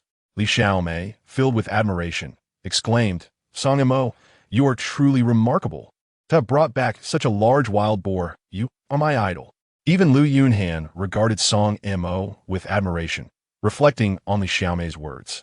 Realizing that Song Mo was indeed exceptional, survival in this place would necessitate reliance on him. After resting for nearly 20 minutes, Song Mo began to regain some strength. Observing the wild boar, he noticed a swarm of flies and mosquitoes already feasting upon it. In such sweltering heat, if the boar was not promptly processed, the meat would easily spoil. Thus, he led the three girls into the nearby forest to gather some dry grass, which they spread over the boar's body. He then retrieved a burning log from the fire and ignited the dry grass. As the grass blazed, the hair on the boar was singed away, releasing a foul odor into the air. The three girls, pinching their noses, stood at a distance. Once the grass had burned down, the boar's hair was completely charred, leaving its skin darkened. Together, they lifted the boar and carried it to the shore, where they washed it clean in the seawater. Song Mo then picked up an axe and began to carve the boar into pieces. After more than half an hour, he had finally processed the boar meat, placing it on palm leaves in the kitchen. He took several ribs and chopped them into smaller sections with the stone axe, placing them into the iron pot to stew. Knowing that they had yet to extract sea salt, he was aware that the substantial amount of boar meat needed to be handled carefully to prevent spoilage. Although fatigue and hunger weighed heavily upon him, Song Mo dared not rest. He instructed Lu Yunhan and Li Xiaomei to gather some ropes from the coastline, while he took Lu Jiaqing into the woods, where they cut down several sturdy branches and gathered some pine twigs. Chapter 35. The conversation among the three girls when Song Mo and Lu Jiaqing returned to the kitchen with the wooden sticks and pine branches. Lu Yunhan and Li Xiaomei had also returned with some ropes from the shore. Song Mo, with deft hands and feet, swiftly combined a wooden stick with a rope, skillfully crafting an exceptionally sturdy wooden frame in no time. He then meticulously layered a thick covering of pine branches upon the frame, which exuded a subtle aroma of pine. Following this, he carefully placed the hard-earned wild boar meat atop the pine branches, treating it as if it were a precious treasure. To further safeguard the wild boar meat, Song Mo added another layer of pine branches above it, ensuring complete coverage. After completing this series of tasks, he bent down and carefully retrieved some still glowing charcoals from the blazing fire. Gently, he positioned these hot charcoals beneath the wooden frame and commenced the smoking process for the wild boar meat. Although Song Mo was well aware that this unseasoned wild boar meat, even after meticulous smoking, could only be preserved for a mere 2 or 3 days in such sweltering conditions, his most pressing concern was to produce sea salt as swiftly as possible. At that moment, the wild boar ribs, which had been bubbling in the pot, were finally ready. Famished and unable to restrain their cravings, the others eagerly seized bowls and chopsticks, rushing to the pot filled with the aromatic stew of ribs, devouring them with great enthusiasm. After savoring the stewed wild boar ribs, Song Mo took the pot to the shoreline, filling it with seawater before returning to the kitchen to commence the boiling of sea salt crystals. Observing Song Mo, who was smeared with blood, Lu Jiaqing remarked, "Brother Song, you're covered in wild boar blood. Perhaps you should take a bath. Your clothes will dry quickly in this heat." Song Mo nodded in agreement, responding, "Please keep an eye on the pot of seawater. Once it evaporates, place the boiled sea salt crystals into the bamboo tube." Lu Jiaqing and the others nodded in understanding. Song Mo then stood up and walked along the shore for several hundred meters, ensuring that Lu Yunhan and her companions were out of sight. He climbed onto a large rock, stripped himself bare, and leaped into the vast sea. After soaking in the water for nearly half an hour, he returned to the rock, washing the bloody clothes in seawater before laying them out to dry. Sitting atop the rock, he allowed the sea breeze to envelop him, contemplating the arrival of Lu Yunhan and Li Xiaomei, who had increased their demand for food and fresh water. Fortunately, with the abundance of wild boar meat and the rainwater collected over the past few days, they had enough supplies to last them for 10 days to half a month. His thoughts then drifted to Yang Wei and his group, considering that since Lu Yunhan and Li Xiaomei had both fallen ill from the rain, it was likely that Yang Wei's group was not faring much better. In his mind, he mused that it would be better if they all succumbed to illness. It is not said that Song Moxing possesses a malicious heart. After all, being stranded on this desolate island, the presence of Yang Wei and his companions poses a potential threat. If they were to confront him openly, even if they were all bound together, Dealing with them would be a trivial matter. However, the concern lies in their propensity for underhanded tactics. Moreover, given the severity of the beating he inflicted on Yang Wei, it is evident that Yang Wei harbors an intense desire for revenge. Should Yang Wei's group discover that Lu Yunhan and Li Xiaomei have departed, they would undoubtedly surmise that the two are in search of him, and they would inevitably track him down. After indulging in such anxious thoughts for nearly an hour, he noticed that the clothes spread out on the rocks had completely dried, prompting him to quickly don them. Upon returning to the kitchen, he found that Lu Jieqi and the others had prepared some sea salt crystals by boiling seawater, which they placed in bamboo tubes, while the pot over the fire continued to simmer. Seeing Song Mo return, Lu Jieqi smiled and said, "Brother Song, we would like to take a bath and wash our clothes as well." Song Mo nodded, reminding them to be cautious. The three girls obediently acknowledged his words, rising to make their way to the shoreline and walking a considerable distance along the coast. They discovered a secluded spot and, much like Song Mo, stripped themselves bare before cautiously entering the water to bathe. After their refreshing wash, the three girls cleaned their soiled garments in seawater, laying them out on a large rock to dry. Seated on the stone, entirely unclothed, they began to tend to their still dripping hair. If Song Mo were to witness this scene, one could only imagine the emotions it would stir within him. After a brief moment, Lu Yunhan turned to Lu Jieqi and asked, "Jieqi, what kind of person do you think Song Mo is?" Upon hearing this, Lu Jieqi recalled their first encounter on the plane, smiling as she replied, "Brother Song is quite a good person." On the flight, he ordered 3 servings of rice. At that moment, I thought to myself, what kind of person is he? How can he eat so much? Later, when the plane crashed and we met in the ocean, if it weren't for Brother Song, I would have perished in the sea long ago. During our days on this deserted island, Brother Song has continually surprised me, as if he understands everything. He takes good care of me, and I feel an overwhelming sense of security when I am with him. Throughout these days, he has never bullied me. Upon hearing Lu Jieqi's words, Lu Yunhan and Li Xiaomei were taken aback. Not anticipating such high praise for Song Mo, Li Xiaomei chuckled, saying, "From the way you speak, it seems you have taken quite an interest in Song Mo." Lu Jieqi's cheeks flushed, and she responded with a smile. Although Brother Song may not be conventionally handsome, he possesses a charm that becomes more appealing over time. Being with him feels incredibly reassuring. It is only natural to like him. After saying this, she turned to Lu Yunhan and Li Xiaomei, inquiring, "Aren't you two in the same company as him? Don't you know him well?" Lu Yunhan shook her head and remarked that he was merely a deputy captain of the security department, rarely seen in daily operations. Were it not for this business trip, she would remain oblivious to his existence in the company. Li Xiaomei, with a smile, interjected that she often encountered him, exchanging merely pleasantries without any deeper interactions. Thus she too was not well acquainted with him. Chapter 36. The making of sea salt. Upon hearing their comments, Lu Jieqi nodded, choosing not to elaborate further. After a moment, Lu Yunhan turned to Lu Jieqi and asked, "Do you think over time, Song Mo might develop inappropriate intentions towards us, akin to Yang Wei and his cohort?" Lu Jieqi, brimming with confidence, replied, "How could you possibly compare Brother Song to Yang Wei and his ilk? Rest assured, Brother Song is a good person who would never harbor such thoughts or bully us." Meanwhile, Song Mo had procured a bamboo tube, approximately the size of a bowl, and skillfully drilled several small holes at the bottom using a porcupine quill. He then retrieved some still-burning charcoal from the fire and filled the tube with it, followed by adding a bit of seawater. With a hissing sound, the charcoal was instantly extinguished. Song Mo then emptied the tube and rinsed the charcoal with seawater. He layered the tube with charcoal, followed by a layer of sea sand, and then another layer of charcoal, repeating this process until the tube was full. After giving it a vigorous shake, he had ingeniously crafted a rudimentary filtration device. Returning to the kitchen, he evenly distributed the crystallized sea salt he had prepared into several bamboo tubes. He poured in some collected rainwater, allowing the salt crystals to dissolve completely. Half an hour later, the seawater in the pot had evaporated entirely, leaving behind a layer of pale, white sea salt crystals at the bottom. Song Mo gathered these crystals into 2 bamboo tubes and added more rainwater. He then took the pot to the shore to cleanse it with seawater before bringing it back to the kitchen. He placed the makeshift filtration device atop the iron pot and carefully poured the salt water from the bamboo tubes into the filtration setup.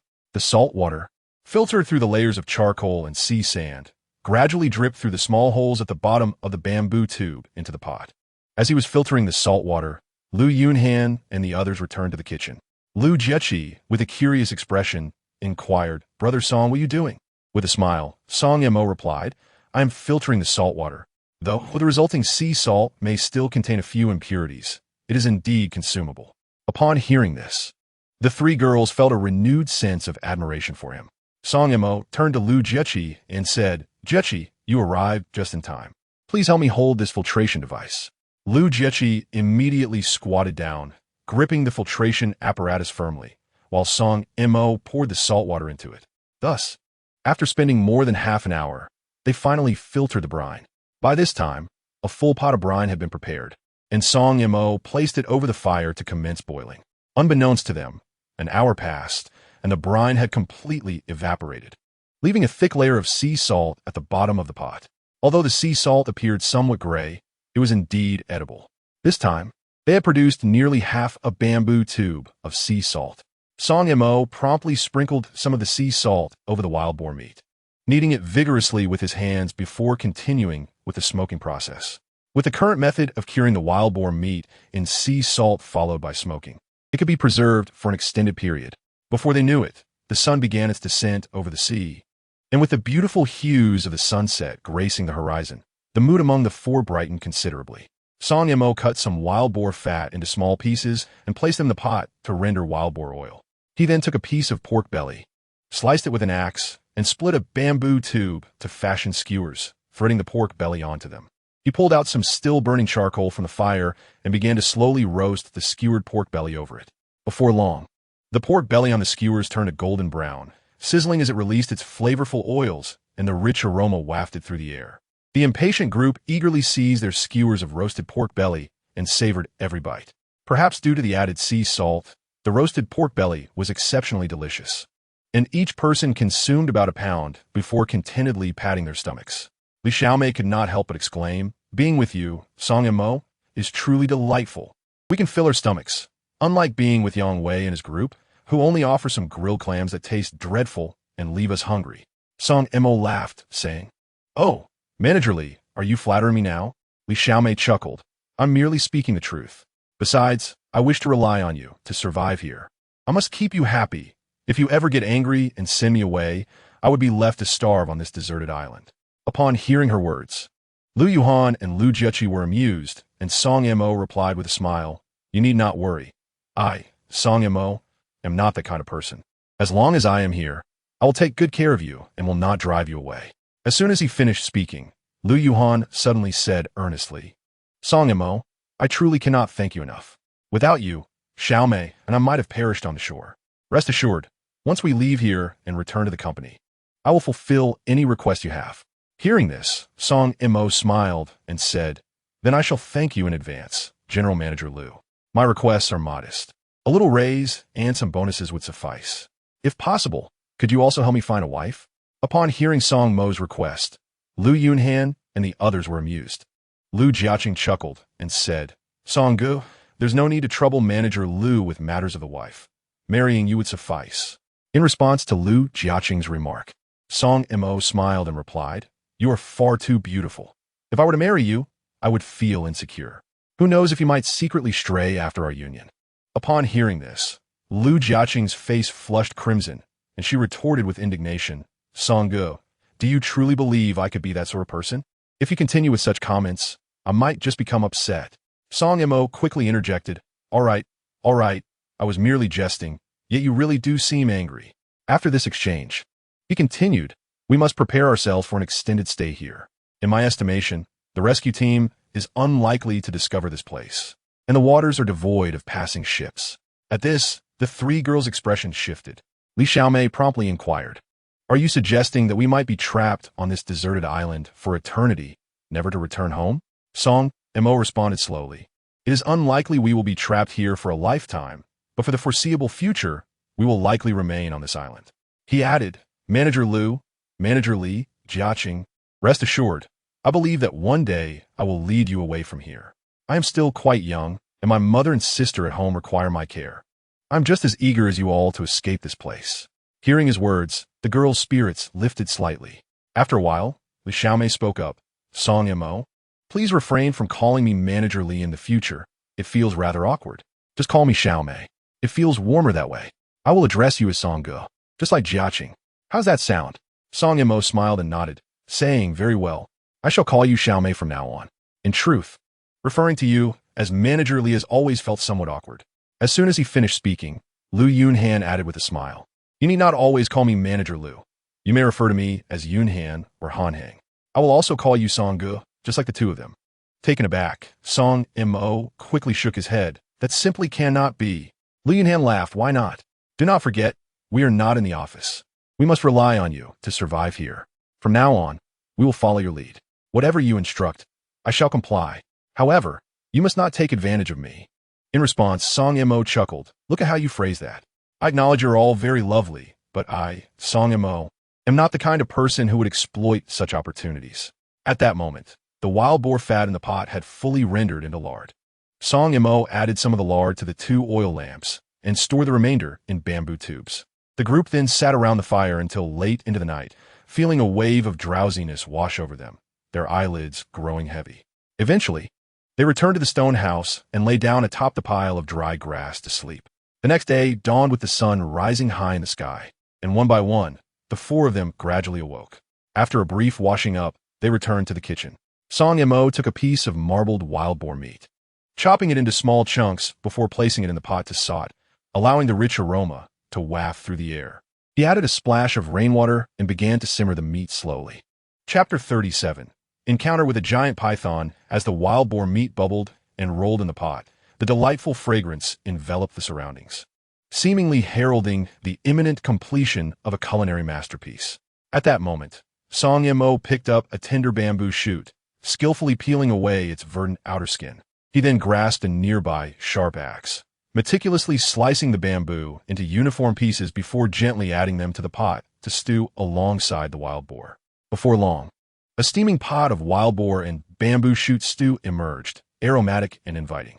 The group gathered around, indulging in the feast.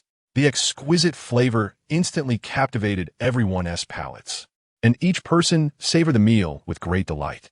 Once they had eaten their fill, Song Mo wiped his mouth and turned to the 3 girls, a smile gracing his face as he said, You stay here obediently. I will venture into the woods to find some sticks to prepare a few bows and arrows. However, before he could finish his sentence, the 3 girls, as if sharing a silent understanding, chorused, We want to go with you. Song Mo quickly waved his hands, shaking his head gently. There are quite a few mosquitoes in the woods. It's best if I go alone. I'll return shortly. With that, he picked up the axe leaning against the wall and strode purposefully into the depths of the forest without looking back. Once in the woods, Song Mo carefully searched for suitable trees, skillfully avoiding the tangled roots and thorns underfoot. Time slipped by, and after approximately half an hour, he finally spotted a sturdy tree. A glimmer of joy flickered in his eyes as he approached, gripping the axe tightly in both hands, raising it high before bringing it down forcefully. With a sharp crack, 2 branches, thick as arms, fell to the ground. He bent down to gather the branches, nodding in satisfaction, and then turned to make his way back toward the shelter. However, he hadn't ventured far before a faint rustling sound reached his ears. Initially, Song Mo paid it little mind, assuming it to be merely the wind stirring the leaves. But as he continued forward, the rustling grew increasingly distinct, accompanied by an acrid, foul odor that began to permeate the air. A surge of tension gripped Song Mo's heart, and he became acutely alert, halting his steps as if frozen in place. Slowly, he turned his body, his keen eyes scanning the surroundings with meticulous attention.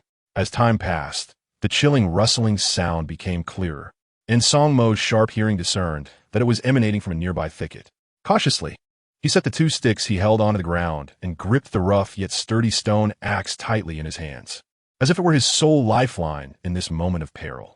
Meanwhile, Song Mo's gaze pierced through the enigmatic thicket like 2 bolts of icy lightning, unwavering in its intensity. In this moment of palpable tension, a thunderous roar erupted from behind the bushes, shaking the very fabric of the forest. Suddenly, an enormous head emerged from the undergrowth, resembling a small hill that astonished all onlookers. Upon closer inspection, it became evident that it was a colossal python. Its body as robust as a grinding stone, adorned with a bizarre pattern of black and white scales akin to a surreal painting. The head was astonishingly large, nearly the size of a basin, with bulging eyes that glimmered like brass bells, radiating an unsettling, chilling light. At that moment, the massive serpent seemed to sense Song Mo's presence. It swiftly reared its formidable body, its gaping maw, capable of devouring anything, opened wide, and its crimson tongue flickered ominously, as if issuing the most dire of warnings and threats. Gazing at the terrifying creature, a chill surged from the soles of Song Mo's feet to the crown of his head, leaving his scalp tingling with dread. He couldn't help but mutter a curse under his breath, lamenting his misfortune for encountering such a life-threatening beast. Despite possessing exceptional skills and extraordinary courage, facing the gargantuan python stirred an overwhelming sense of anxiety within him. Beads of sweat cascaded down his forehead like pearls strung on a broken thread, falling one after another to the ground. At that moment, even his hands, which tightly gripped the stone axe, began to tremble involuntarily, the once firm and powerful palms now slightly weakening, making it seem as though the axe could easily slip from his grasp. Barely 2 minutes had passed when a massive python suddenly lunged forth without warning, striking like a flash of lightning directly at Song Mo, unleashing a fierce assault. In the blink of an eye, the enormous serpent was upon him, so close that he could feel the scorching breath emanating from its mouth. Aware that he could not confront such a monstrous creature head-on, Song Mo swiftly opted to sidestep and evade to the side. Fortunately, renowned for his agility and quick reflexes, he narrowly escaped the serpent's initial strike.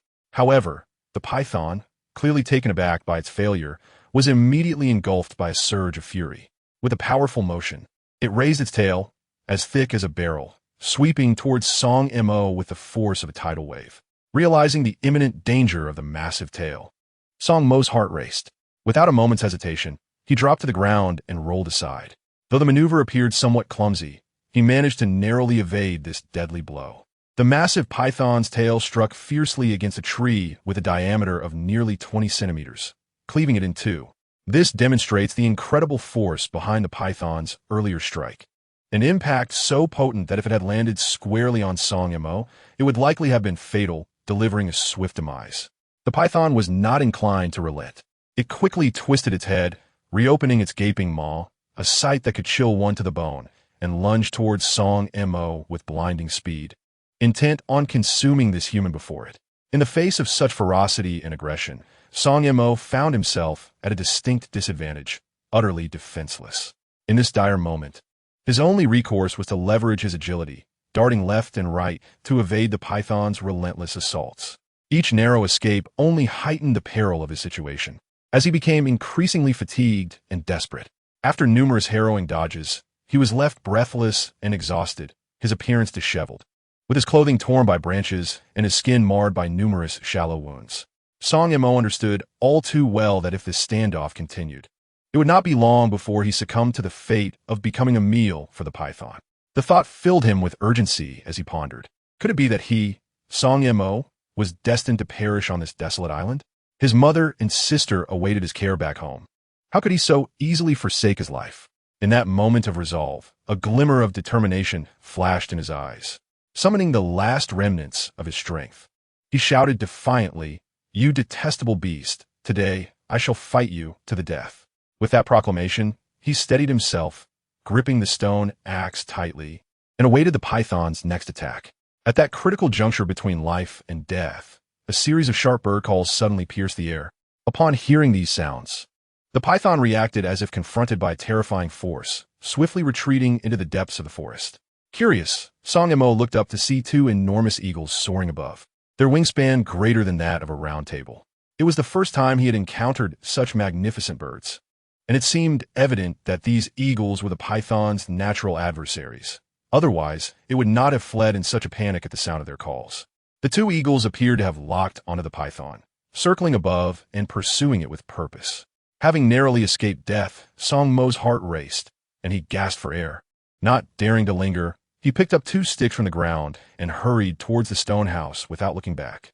Upon returning to the kitchen, he found Lu Yun and the other girls cheerfully chatting by the fire. He dropped the sticks on the ground and collapsed on the floor, panting heavily.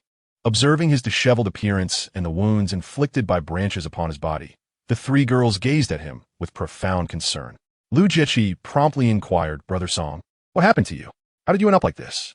Chapter 38. Crafting bows and arrows. Upon hearing Lu Jiechi's question, Song Mo, panting heavily, replied, I just encountered a gigantic python in the woods. I nearly didn't make it back. The moment these words escaped his lips, the three girls fixated their gaze upon him in unison. Lu Yunhan quickly asked, what do you mean by a gigantic python? Song Mo continued, I came across a python as thick as a millstone, over 10 meters long. Its head was as large as a wash basin, and its eyes resembled copper bells. It attacked me, and these wounds on my body were caused by branches as I tried to evade it. The girls were utterly astonished upon hearing this. Li Xiaomei exclaimed, Goodness, there's a snake that large on this deserted island? How terrifying! Did you manage to deal with that massive serpent? Song Mo shook his head and said, Xiaomei, you overestimate my capabilities. A creature of that size? I had no means to confront it.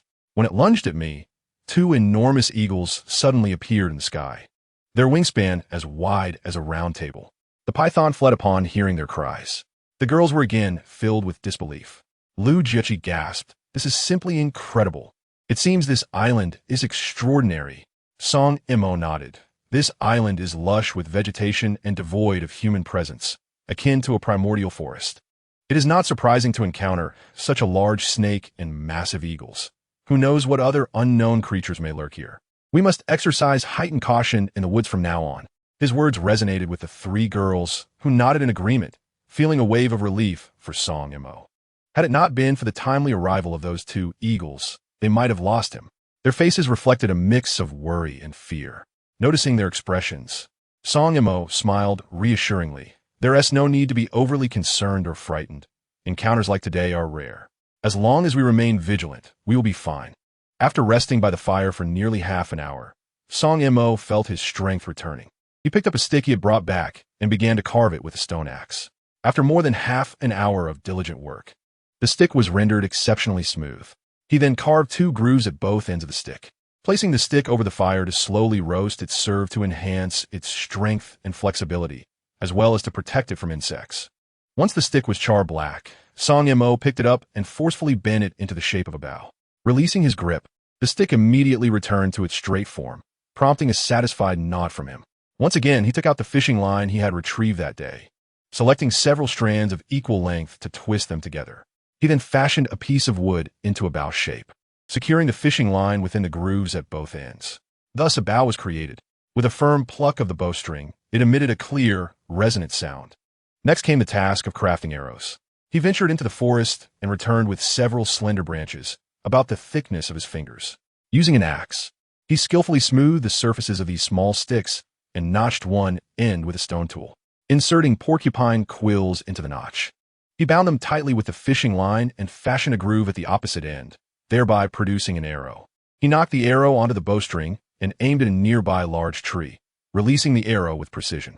The quill-tipped projectile embedded itself forcefully into the trunk, and he nodded in satisfaction, exclaiming, This bow and arrow pack quite a punch. With this, I can hunt grouse and wild rabbits. Lu Jiaqin and the others looked at him with admiration, and Lu Yunhan remarked, Songgu, you are truly remarkable. You crafted the bow and arrow so swiftly. With a smile, Song Mo replied, Lu, when did you become so adept at flattery? Lu Yunhan shot him a disapproving glare, retorting, Who is flattering you? I'm merely speaking the truth.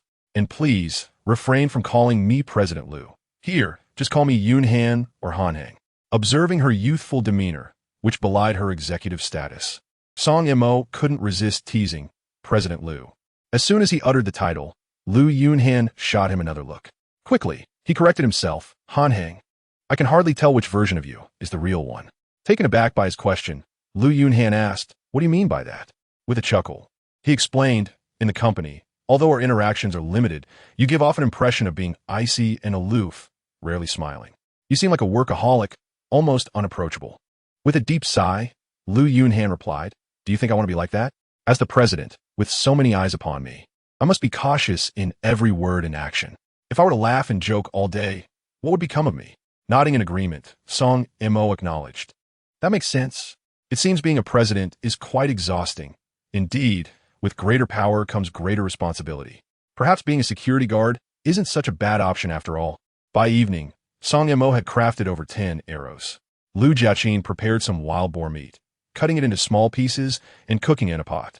After dinner, they sat around the campfire, listening to the waves crashing against the rocks, allowing the sea breeze to envelop them while gazing at the starry sky. Lu Yunhan couldn't help but muse. Sometimes I think being on this deserted island isn't so bad. Upon hearing her words, Song Yemo, Li Xiaomei, and Lu Jiaqin were momentarily taken aback. Lu Jiaqi remarked, "What is so good about this wretched place?" Lu Yunhan replied, "Here, I can truly be myself. It feels more relaxing." Song Yemo thought to herself that being a president must indeed be quite exhausting. Sitting by the fire, they lingered until late, before finally retreating to the stone house to rest. The following noon, as they gathered around the fire enjoying the savory wild boar stew, Lu Yunhan looked up and noticed a group of individuals approaching from the distant shore. She immediately exclaimed, "Look, there are people coming this way." Upon hearing her, Song Yemo, Li Xiaomei, and Lu Jiaqi turned their heads towards the coastline. To their astonishment, it was Yang Wei, Lu Tao, and several company executives. Chapter 39. A vicious beatdown of Yang Wei. Lu Yunhan and Li Xiaomei's expressions changed dramatically upon spotting Yang Wei and his entourage. As if a sudden frost had enveloped them, Li Xiaomei furrowed her brow tightly, her eyes betraying an unmistakable worry as she murmured, "They can't be here to capture us, can they?" Though her voice was barely above a whisper, the fear was palpable. Observing this, Song Mo's lips curled into a confident smile. He reassuringly patted Li Xiaomei on the shoulder and declared with bravado, "Xiaomei, why are you so frightened? With me here, they wouldn't dare lay a finger on you. If these ruffians dare to act up, I shall break their limbs and toss them into the sea to feed the fish." His words echoed like thunder, imbued with an undeniable authority and fierceness. Upon hearing this, the tension that had gripped Lu Yunhan and Li Xiaomei began to ease, their unease somewhat alleviated. Before long, Yang Wei and his group hastily arrived outside the kitchen. As their eyes fell upon the steaming, aromatic wild boar meat, their eyes widened in astonishment, and drool uncontrollably pooled at their mouths. Yang Wei, wearing a broad grin, approached Lu Yunhan and Li Xiaomei, saying, "President Lu, Manager Li, why did you leave without a word? We've been terribly worried these past few days, searching everywhere for you, fearing something unfortunate had befallen you. Who would have thought you were here? Let's return with us." However, Li Xiaomei responded with evident displeasure, retorting, "Humph, Yang Wei, spare me your feigned sympathy. Don't think for a moment that I am unaware of your ulterior motives. We are quite content here. Why should we return with you?" Yang Wei's expression shifted upon hearing Li Xiaomei's words, but he quickly masked it with a smile, saying, "What are you talking about? We harbor no ill intentions. Didn't President Lu say we should stick together? How can you just leave like this?" Lu Yunhan coldly addressed Yang Wei. "Don't think for a moment that I am unaware of your intentions. If I continue to associate with you and your ilk, both Xiaomei and I will inevitably fall victim to your depravity. I find my current company with Brother Song quite agreeable, as it offers sustenance and comfort." Upon hearing her words, Yang Wei's anger flared, and he retorted icily, "General Lu, are you truly certain about not returning with us? That decision is not entirely yours to make." As soon as he finished speaking, Song Mo rose and coldly interjected, "Are you done? If so, make haste and leave, lest I be compelled to take action against you." Yang Wei's gaze fixated on him, and he retorted, "Song Mo, you bastard, I haven't settled the score with you yet. I know you are formidable, but I doubt you can overpower us all." Song Mo, with a smirk, replied, "Then by all means, give it a try." Yang Wei, returning the smirk, declared, "Let us see if you can survive today. If I don't defeat you, I shall call you grandfather." Song Mo inquired, "What shall you call me?" Yang Wei bellowed, "Grandfather." With a chuckle, Song Mo responded, "Ah, my dear grandson, grandfather is right here." It was then that Yang Wei realized he had fallen into Song Mo's trap, his face flushing with rage. Lu Yunhan, Li Xiaomei, and Lu Jiaqi couldn't help but laugh aloud. Yang Wei then shouted to the group of executives, "Everyone, let us join forces and eliminate this scoundrel. Afterwards, we shall play with these 3 women." Upon hearing this, the executives eagerly prepared to engage Song Mo. With a cold snort, Song Mo launched the first strike, swiftly closing the distance to Yang Wei. He delivered a powerful kick to Yang Wei's abdomen, sending him flying 3 to 4 meters away, crashing onto the beach. He then landed a punch squarely on Lu Tao's temple, causing him to stagger and collapse in a daze. Fueled by anger, Song Mo unleashed his fury upon the remaining executives. In less than a minute, they all lay defeated at his feet. Lu Yunhan and Li Xiaomei stood in shocked silence, while Lu Jieqi smiled knowingly, as if she anticipated how effortlessly Song Mo would dispatch them. The defeated Yang Wei and his companions stared at Song Mo in terror. With a mocking clap of his hands, Song Mo taunted, "Oh, I expected you to be more capable than this. Is this all you've got? I haven't even had my fill of fun yet." With that, he sauntered towards the fallen Yang Wei, who, upon seeing him approach, exclaimed in dread, Song Mo, please don't come any closer." As Song Mo reached him, he grasped Yang Wei's collar with his left hand, lifting him effortlessly as though he were a mere chick. With his right hand, he delivered several slaps to Yang Wei's face, transforming it into a swollen visage. Song Mo then thundered, "What was it you called me just now?" Yang Wei stammered, "Grandfather, I acknowledge my mistakes." Upon hearing his plea, Song Mo couldn't help but chuckle, finally releasing him. Yang Wei collapsed to the ground like a lifeless mass and staggered towards Lu Tao. Upon noticing Song Mo approaching, Lu Tao turned pale with fright and implored, "Song Mo, please don't hit me. I have cigarettes."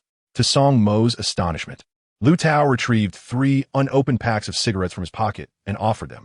Taken aback by the unexpected gesture, Song Mo's curiosity piqued regarding the source of these cigarettes. He seized the packs from Lu Tao's hands and coldly demanded, "Be honest with me. Where did you acquire these cigarettes? I might reconsider my intentions towards you." Lu Tao hesitated, fidgeting in discomfort, until Song Mo raised a hand as if to strike him. Terrified, Lu Tao quickly divulged, "We found 2 suitcases on the coast yesterday, and the cigarettes were inside them." Song Mo was momentarily stunned, pondering how fortunate these individuals were to stumble upon suitcases, wondering why such luck never graced him. He then inquired, "What else was in those suitcases?" Fearing for his safety, Lu Tao hurriedly replied, "Besides cigarettes, there were some medicines and clothes. We got drenched in the rain a couple of days ago and caught a fever. We only recovered yesterday after taking some medicine we found in the suitcases." Upon hearing this, a wave of elation surged within Song Mo. Medicines and clothing were exceedingly valuable commodities. He resolved to devise a plan to acquire them. Suppressing his inner delight, he feigned nonchalance and remarked, "The cigarettes are indeed a fine find. However, the clothes and medicines are not particularly useful." He continued, "You see, on this desolate island, various herbs grow abundantly. A mere handful can suffice for healing purposes. Just like how Mr. Lu and manager Li recovered swiftly after consuming some herbal soup during their fever." As soon as he finished speaking, Song Mo's gaze drifted back to the wild boar meat resting on the wooden rack, a glimmer of cunning flashing in his eyes. Suddenly, an ingenious idea struck him. He turned to Lu Tao and the other company executives, adopting a concerned expression, and gently stated, "You all appear to have gone several days without a proper meal. Haven to you? Alas, I am rather soft-hearted. After all, we are colleagues from the same company. I cannot bear to witness you perish from hunger on this desolate island." At this juncture, Song Mo paused momentarily, surveying the company executives with a piercing gaze before continuing with a steady tone, "In light of this, let us proceed in this manner. Return to me the cigarettes, clothing, and medicines you have found. In exchange, I shall generously offer you some delectable wild boar meat. What do you say? This transaction seems quite advantageous, does it not?" After uttering these words, he feigned indifference, adding that if they were unwilling, he would not resort to force, and they should refrain from troubling him in the future. Should they provoke him again, it would not merely be a matter of a scuffle. In truth, had it not been for the presence of Lu Yunhan and the other 2 girls, he would have already dealt with Yang Wei and his companions. After all, on this desolate island, their presence posed a threat. If they were truly reluctant to trade their garments and medicines for the wild boar meat, he would certainly resort to theft. Upon hearing Song Mo's words, Lu Tao promptly nodded, agreeing, "You won't go back on your word, will you? I shall return with those items for the wild boar meat." Song Mo smiled and assured him, "Rest assured, I would never deceive you. Hurry back with the goods. Be swift lest I change my mind." At this, Lu Tao sprang to his feet and hurried away, followed by the other executives who also quickly departed. Song Mo ten approchet Yang Wei, coldly stating, "Yang Wei, I hope this is the last time. If you dare to provoke us again, I will not hesitate to eliminate you. Do you understand?" Under the icy glare of Song Mo, Yang Wei felt as though he were being ensnared by a venomous serpent. He quickly acquiesced. I will not trouble you again. Yet inwardly, he harbored a desire to exact revenge upon Song Mo. However, recognizing his own inadequacy in confronting him, he stifled his rage. After all, he was aware of Song Mo's residence and could seek vengeance at any time. Song Mo, too, was cognizant of Yang Wei's thoughts, but could not openly eliminate him in front of Lu Yunhan and the others. Yang Wei struggled to rise from the ground and staggered away. Once they had all departed, Lu Jiechi, with a grin, remarked, Brother Song, your tactic of feigning vulnerability was quite masterful. You so effortlessly acquire their possessions. You truly are a cunning fox. Yang Wei and his group are simply too naive to play mind games with you. In response, Song Mo retorted with mock annoyance. Are you praising me or criticizing me? If I'm a cunning fox, then what are you? Lu Jiechi laughed. If you're the cunning fox, then I shall be the vixen, making us a perfect pair. Lu Yunhan then approached Song Mo, her face filled with admiration. Brother Song, I was initially concerned you might struggle against them. I never anticipated you would so easily defeat them. I truly underestimated you. Song Mo smiled and replied, Did I not tell you before? Handling this group is merely a trifle for me. Li Xiaomei immediately remarked, Today, you have taught them a harsh lesson. It seems they will not dare to trouble us again in the future. Before Song Mo could respond, Lu Jiechi interjected, Xiaomei, your thoughts are still rather naive. At this moment, Yang Wei would undoubtedly relish the idea of inflicting 1,000 tortures upon Brother Song. I believe they will certainly return to cause us more trouble. Hearing this, Song Mo chuckled and replied, Jiechi, I did not expect you to be so perceptive. In truth, I am aware that Yang Wei and his cohort harbor a deep-seated animosity towards me. As you mentioned, they would love nothing more than to see me suffer. All in hopes of getting to you. Li Xiaomei, now visibly worried, asked, What shall we do in the future? To which Song Mo cheerfully responded, What else can we do? We shall remain indifferent, not taking them too seriously. We will continue to eat and drink as usual. A couple of hours later, Lu Tao and several company executives arrived, hauling 2 large suitcases. Upon opening the suitcases, they revealed a plethora of clothing and medical supplies, along with 2 unopened packs of cigarettes. Song Mo was filled with joy and excitement, though he feigned indifference, stating, aside from these 2 packs of cigarettes, these clothes and medicines are of little use to us. Do you have anything else? Lu Tao quickly replied, No, this is all we salvaged. Song Mo nodded and said, Very well. After speaking, he approached a wooden rack and handed some wild boar meat to Lu Tao and the executives. Gratefully, they expressed their thanks. Lu Tao then glanced at the fire and asked, Could you possibly provide us with another ember? Song Mo smiled and inquired, Are you not able to create fire by friction? Hearing this, Lu Tao and the executives appeared quite embarrassed.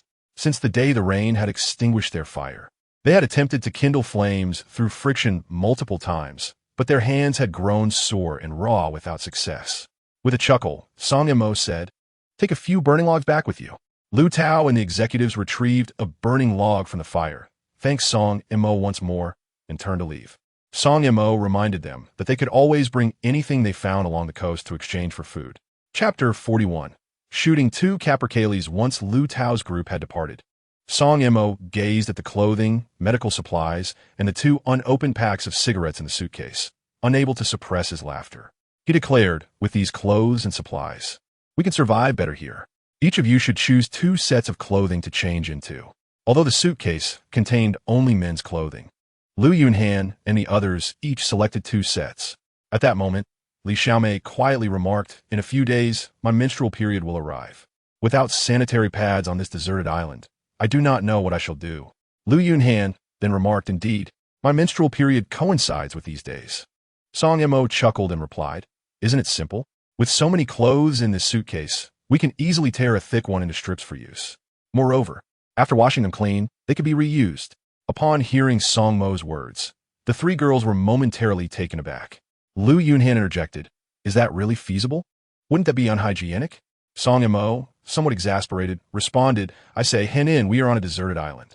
At this point, are you still worrying about such things? Our elders used to handle their periods this way. With that, Lu Yunhan fell silent.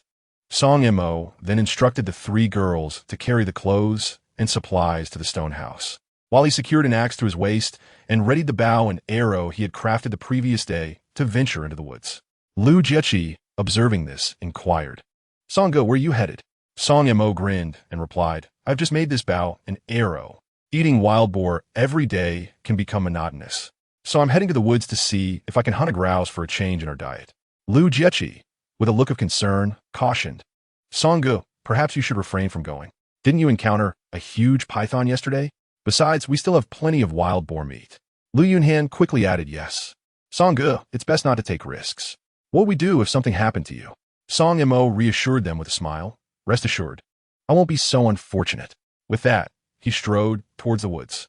Not far into his journey, he heard the call of a grouse. Looking up, he spotted a colorful grouse perched on a nearby tall pine tree, calling out incessantly. Song Mo immediately grasped his bow and arrow and approached the grouse, which, instead of fleeing, curiously observed him, emitting a series of clear calls, blissfully unaware of the impending danger. Upon reaching the base of the tree, he nocked an arrow and aimed at the grouse, releasing it with a swift motion. To his surprise, the arrow missed, merely grazing the grouse's body as it flew away in fright to a pine tree several dozen meters distant. Song Mo, puzzled, thought to himself that with his remarkable archery skills, such a short distance should guarantee a hit. Examining the arrow he had just used, he soon realized the flaw. It lacked fletching, which accounted for his inaccurate shot. With a sigh, he retrieved the fallen arrow and made his way towards the grouse once more. Upon reaching the base of the tree again, he nocked another arrow, this time intentionally aiming slightly off target. Releasing the bowstring, the arrow flew straight towards the grouse, striking it squarely. The porcupine quill tip pierced through the grouse's body, eliciting a shriek as the bird was propelled several meters away, tumbling to the ground. Song Mo swiftly approached, drawing a stone axe from his waist, and promptly severed the head of the pine chicken. The bird twitched a few times before falling still. Song Mo retrieved the pine chicken, extracting the arrows lodged in its body, and continued deeper into the woods. After traversing a considerable distance, he successfully shot another pine chicken. By this point, beads of sweat adorned Song Mo's forehead, his breath coming in labored gasps, and his clothes were thoroughly drenched, with numerous mosquitoes buzzing around him. The 2 pine chickens would suffice for a hearty meal for the 4 of them, so he turned and made his way back to the coastline. Upon returning to the stone house, he found Lu Yunhan and the other girls playing by the shore, clad in a fresh set of clothes. Seeing Song Mo's return, the 3 girls hurried towards him, their excitement palpable upon noticing the 2 pine chickens he had brought back. Li Xiaomei could not contain her admiration, exclaiming, "Brother Song, you are truly remarkable. Every time you go out, you bring us delightful surprises." With a smile, Song Mo replied, "Enough flattery. Take the pot and fetch some seawater to place over the fire." Li Xiaomei nodded and returned to the kitchen to collect a pot, heading to the coast to fill it with seawater before placing it over the fire to boil. Within 10 minutes, the seawater was bubbling vigorously. Song Mo then carried the scalding water back to the shore, briefly immersing the 2 pine chickens in the hot water before beginning to pluck their feathers. Lu Yunhan and the others joined him in preparing the chickens, well aware that surviving on this desolate island required more than just Song Mo's efforts. They too needed to acquire essential survival skills. Watching their clumsy attempts brought a smile to Song Mo's face, yet his heart was filled with pride. In less than half an hour, the 2 pine chickens were properly prepared and returned to the kitchen. Although the roof of the stone house had been constructed, a door had yet to be installed. Noticing that there was still ample daylight, Song Mo spoke up, "I plan to fit a door for the stone house. Jiechi and I will gather some bamboo from the woods, while Hanhua and Xiaomei, you 2 should collect some ropes from the shore." Upon hearing his plan, Lu Yunhan and Li Xiaomei promptly turned to search for ropes, while Song Mo led Lu Jiechi towards the grove of bamboo. Before long, the 2 arrived at the bamboo thicket. Song Mo swung his stone axe against a bamboo stalk the thickness of a bowl, and within 10 minutes he felled it. He then removed the branches and cut the 10-meter-long bamboo into 2 or 3-meter sections, swinging the axe at another bamboo stalk of similar thickness. After more than an hour, he finally amassed a substantial bundle of bamboo, which he and Lu Jiechi lifted and carried towards the coast. Arriving at the stone house, they placed the bundle on the ground and collapsed beside it, breathing heavily from their exertion. Chapter 42. The Onslaught of the Black Bear on a Rainy Night. Thus, time ticked by, and after what felt like an eternity, Song Mo and Lu Jiechi gradually regained their composure, their stamina slowly returning to a certain degree. At that moment, Lu Yuhan and Li Xiaomei rushed back, breathless, clutching an assortment of ropes of varying thickness. With deft movements, Song Mo selected 4 sturdy bamboo poles and securely bound them together with the resilient ropes. After considerable effort, a stable framework began to take shape. He cautiously lifted this structure above the broad opening leading to the stone house, meticulously adjusting its position to ensure perfect placement. Subsequently, he picked up some appropriately sized stones and cleverly wedged them into the gaps between the framework and the opening. As a result, the previously shaky bamboo framework became as steady as a mountain, firmly fixed in place. Without pausing in his industrious endeavors, Song Mo continued to guide the 3 girls into their next task. After nearly 3 hours of diligent work, they had crafted a robust and durable bamboo door. With everyone working in harmony, the final assembly was completed swiftly and the bamboo door was successfully installed onto the framework they had constructed earlier. By the time the bamboo door was fully set, the night had quietly descended, enveloping the sky as if draped with a dark curtain. At this moment, the stomachs of the group collectively protested with low growls, revealing that they were ravenous. Thus, Song Mo sprang into action, retrieving the 2 prepped pine hens from the side and gently placing them on a large wooden plank salvage from the coast. He then wielded a stone axe, skillfully chopping the hens into uniform pieces. Once everything was prepared, Song Mo set a sturdy iron pot atop the crackling fire and poured in a measure of wild boar fat, accompanied by a gentle, sizzling sound. The oil within the pot gradually heated. When the temperature was just right, Song Mo decisively added all the chopped pine hen pieces into the pot. Instantly, hot oil splattered as the hens mingled with the heat, releasing an enticing aroma. With a homemade spatula in hand, he continuously stirred the ingredients, ensuring each piece of hen was evenly cooked. Before long, the once pale chunks of chicken were fried to a golden brown perfection, exuding a mouth-watering hue.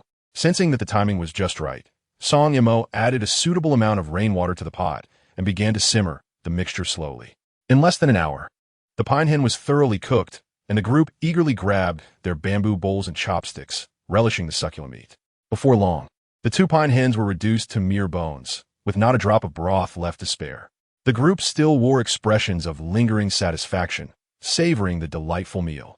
At that moment, the sky, once adorned with a multitude of stars, suddenly became shrouded in dark clouds, accompanied by flashes of lightning and the rumble of thunder. While fierce winds whipped across the surface of the sea, it appeared that a torrential downpour was imminent, prompting the group to place their rainwater collection containers beneath the eaves of the kitchen. Before long, raindrops the size of beans began to fall from the heavens, and in an instant, a deluge ensued. The group retreated to the stone house, lying down to rest early. In the dead of night, as the rain continued to pour outside, the peaceful slumber of the group was abruptly interrupted by a tremendous noise, followed by a deafening roar that echoed through the skies. Startled from their sleep, Song Mo and the others were jolted awake. Quickly rising from the dried grass, Song Mo hastened to the entrance of the stone house, peering through the gaps in the bamboo door to gaze outside. However, the darkness enveloped the surroundings, rendering visibility nearly impossible. Just then, another chilling roar resonated through the air, sending shivers down their spines. Lu Jiechi, Lu Yunhan, and Li Xiaomei were already pale with fright. Trembling, Li Xiaomei turned to Song Mo and inquired, "Brother Song, what kind of animal produces such a terrifying sound?" Song Mo replied, "That is the roar of a bear, and it seems to be near our stone house." Upon hearing this, the 3 girls were engulfed in fear once more. Before long, a massive black bear appeared less than 5 meters from the entrance of the stone house. Through the bamboo door's crevice, Song Mo caught sight of this enormous creature. The bear's body exceeded 3 meters in length, its limbs as thick as the thighs of an adult, and its head was the size of a wash basin. Though Song Mo had encountered many bears in the past, he had never seen one of such colossal proportions, causing a wave of anxiety to wash over him. He pondered whether the animals on this deserted island had somehow evolved into extraordinary beings, each more formidable than the last. Grasping his stone axe tightly, he fixed his gaze upon the black bear outside. Clearly, the bear had sensed the presence of the group within the stone house, becoming agitated and rising on its hind legs to unleash a thunderous roar. The sound was so powerful that it made the ears of Song Mo and his companions ring. Less than half a minute later, the bear charged toward the stone structure. With a tremendous crash, It collided violently with the bamboo door which, while sturdy, could not withstand such an impact. Although the door did not collapse entirely, several bamboo stalks, thick as bowls, were sent flying. Lu Jiechi and the others screamed in terror, while Song Yimou stumbled back a few steps in fright, observing that the door had not been destroyed in that initial impact. The bear retreated 3 or 4 meters and launched another fierce assault on the bamboo door. This time, the force was enough to bring the door crashing down, and the bear, with its gaping maw, slowly entered the stone house. As the large opening leading to the stone house was scarcely half a meter wide, the enormous black bear found itself unable to squeeze inside. The beast thrust its head, as large as a basin, into the stone dwelling and let out a thunderous roar directed at the few individuals within. Summoning an unexpected courage, Song Yimou shouted vehemently, "You beast! I shall cleave you in two." Raising his axe, he struck down upon the bear's massive head, creating a deep gash from which blood gushed forth.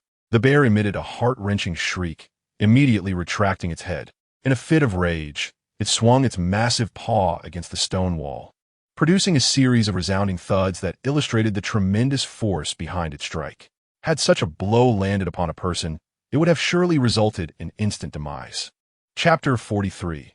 The kitchen ravaged by the black bear. Reeling from the heavy blow, the black bear was instantly consumed by fury, its eyes glowing crimson as it fixed its gaze upon Song Yimou, emitting a low, menacing growl.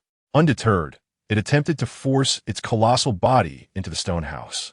Yet, despite its desperate struggles, the entrance proved far too narrow for it to gain entry.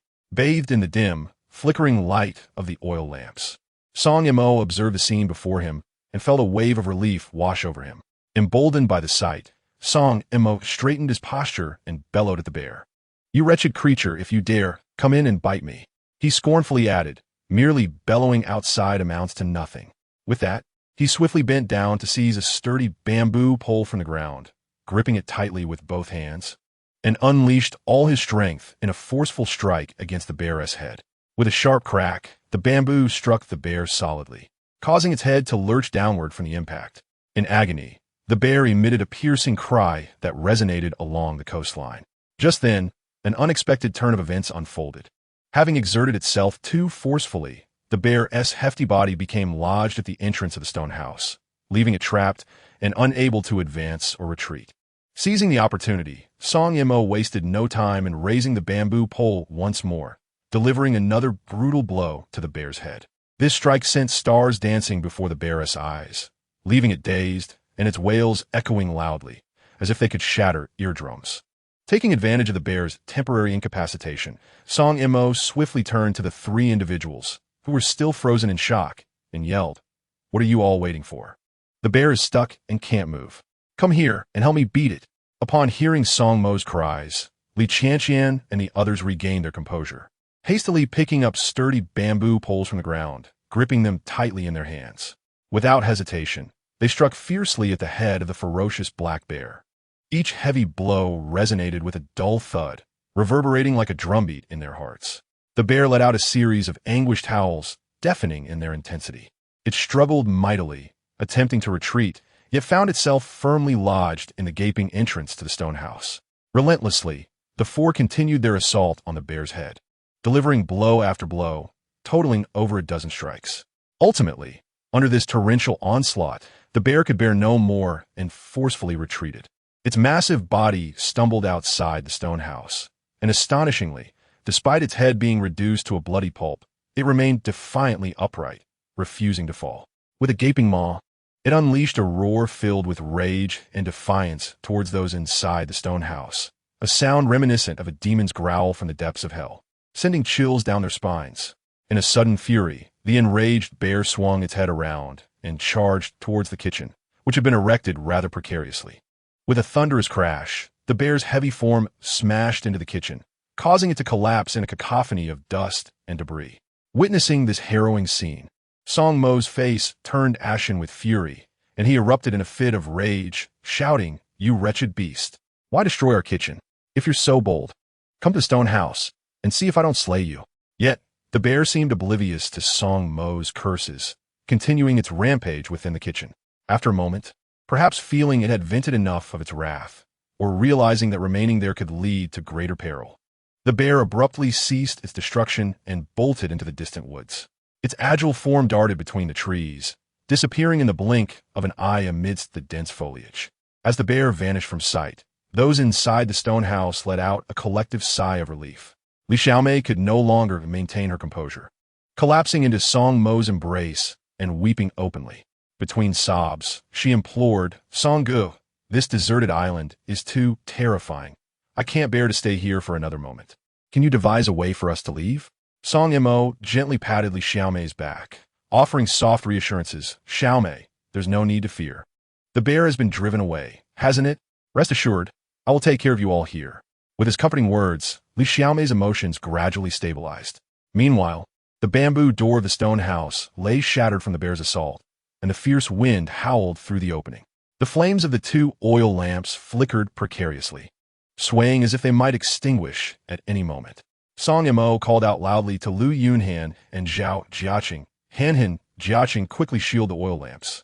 "Do not let them extinguish." Upon hearing Song Mo's urgent voice, Lu Yunhan and Lu Jiaqing swiftly rushed to the 2 oil lamps, crouching down to shield them from the biting wind. Meanwhile, Song Mo dashed outside the stone house, rummaging through the collapsed kitchen to find some firewood that had not been soaked by the rain. He carried it back to the entrance of the stone house where it would remain dry, then returned inside, picked up a handful of dry grass from the ground, set it ablaze, and placed it atop the pile of firewood outside. In no time, the wood ignited fiercely, prompting Song Mo to exhale a sigh of relief.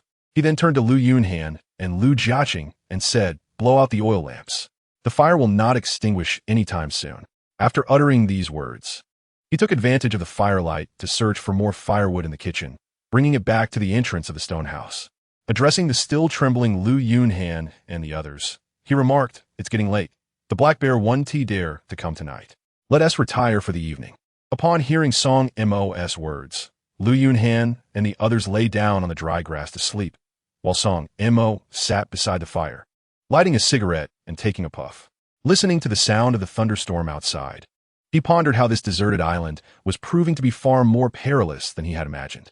First came the wild boar, then the giant python, and now the black bear. How many more unknown creatures lurked on this island?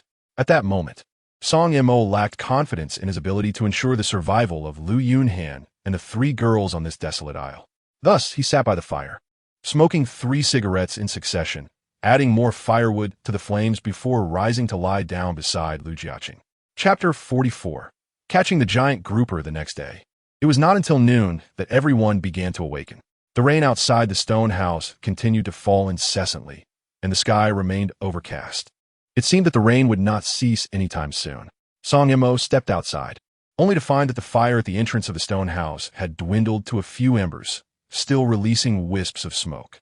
He returned inside, took some dry grass, placed it atop the dwindling fire, and blew gently for a while until the grass finally caught flame. Immediately, he added more firewood. He then ventured to the kitchen, which had been ravaged by the black bear. The wooden rack that had stored the wild boar meat lay toppled on the ground, with the meat now caked in mud. Song Mo picked up the soiled meat, braving the rain to wash it clean in the sea, and then brought it back outside the stone house. He found several bamboo stalks and erected a framework to hang the wild boar meat for drying. Meanwhile, Lu Jiaqing also braved the rain to retrieve the iron pot from the kitchen, discovering it had been flattened but was still usable. With great effort, she reshaped the pot, collected some rainwater, and placed it on the fire. She then took a piece of meat, chopped it into smaller portions with a stone axe, and placed it into the pot to stew. Lu Yunhan and Li Xiaomei were not idle either. They braved the rain to enter the collapsed kitchen, gathering the firewood that had been soaked by the rain and placing it beside the fire to dry. As the sky continued to weep and the kitchen lay in ruins due to the black bear's destruction, the mood of everyone present was disheartened. The rain persisted intermittently for 2 days and nights. On the 3rd morning, Song Mo rose early while Lu Yunhan, Li Xiaomei, and Lu Jiaqi remained in deep slumber. He chose not to disturb them. Climbing from the pile of dry grass and stepping out of the stone house, he lifted his gaze to behold a sky of azure. As the sun gradually ascended from the horizon, observing the clear expanse above, Song Mo felt a surge of joy, exclaiming that the rain had finally ceased. He approached the coastline to wash his face, gazing upon the murky waters. Reflecting on the previous rain, when he had caught a fish weighing over 10 pounds, he entertained the possibility of landing another hefty catch that day. After all, they had been feasting on wild boar meat for days, and a change in palate was due. With this thought in mind, he hurried back to the stone house, retrieved his fishing rod, and made his way to the shore, bringing along a few clams to the large stone where he often fished. He crushed the clams with a rock, selecting the largest piece of clam meat to bait the hook before casting it into the sea. As nearly half an hour passed with the foam float remaining motionless, Song Mo wondered if perhaps there were no fish biting. At that moment, Lu Yunhan and the others had awakened, greeted Song Mo at the shore, and crouched down to splash their faces with the murky water. Song Mo suggested that if they had no pressing matters, they might tidy up the collapsed kitchen while he continued to watch for any fish. The three of them nodded in agreement and turned to commence their work at the ruined kitchen. Meanwhile, Song Mo sat atop the large stone, his eyes fixed intently on the float. Just as he began to despair of any catch, the float suddenly sank beneath the waves. The fishing rod was yanked towards the sea, and with quick reflexes, Song Mo grasped it firmly. The fish that had taken the bait was evidently substantial, making it difficult for him to hold the rod with just one hand. Immediately, he employed both hands, gripping the rod tightly and bracing the end against his abdomen. In an instant, the rod bent like a bow, and the fishing line emitted a series of taut sounds. Thus began a contest of wills between Song Mo and the fish, which persisted for nearly 20 minutes until the fish finally exhausted itself. Carefully, Song Mo lifted the rod, attempting to draw the fish from the depths. Soon, a fish weighing over 10 pounds emerged, belly up from the water. Yet, he remained cautious, gradually bringing the fish closer to the shore, extending a hand to secure its gills and dragging it onto the sandy beach. At that moment, he realized in astonishment that he had caught a stunning grouper weighing more than 10 pounds. It was the first time he had ever encountered such a large grouper. Upon hearing Song Mo's exclamation, Lu Yunhan and the others assumed something significant had occurred. They hastily set aside their tasks and rushed to the shore. When they beheld the enormous grouper that Song Mo had managed to catch, they too gasped in astonishment. Lu Yunhan could not help but exclaim, "Song Ge, you are truly remarkable. To catch such a large grouper is no small feat." Hearing her words, Song Mo was momentarily taken aback and inquired, "You actually know this is a grouper?" Lu Yunhan shot him a glare and retorted, "Did you really think I was completely clueless? I occasionally cook at home, and as I enjoy eating fish, it is only natural for me to recognize a grouper. However, it is indeed rare to come across one of this size." Upon hearing this, Song Mo chuckled and remarked, "I never would have guessed. Our Lu Zong is quite the chef. You truly deserve admiration." Lu Yunhan glared at him again and said, "Are you complimenting me or mocking me? It sounds rather awkward. And please, refrain from calling me Lu Zong from now on." Nodding in agreement, Song Mo swiftly returned to the stone house to fetch a stone axe and began to prepare the large grouper at the shore. After nearly 20 minutes, he successfully processed the fish and washed it clean with seawater before bringing it back outside the stone house.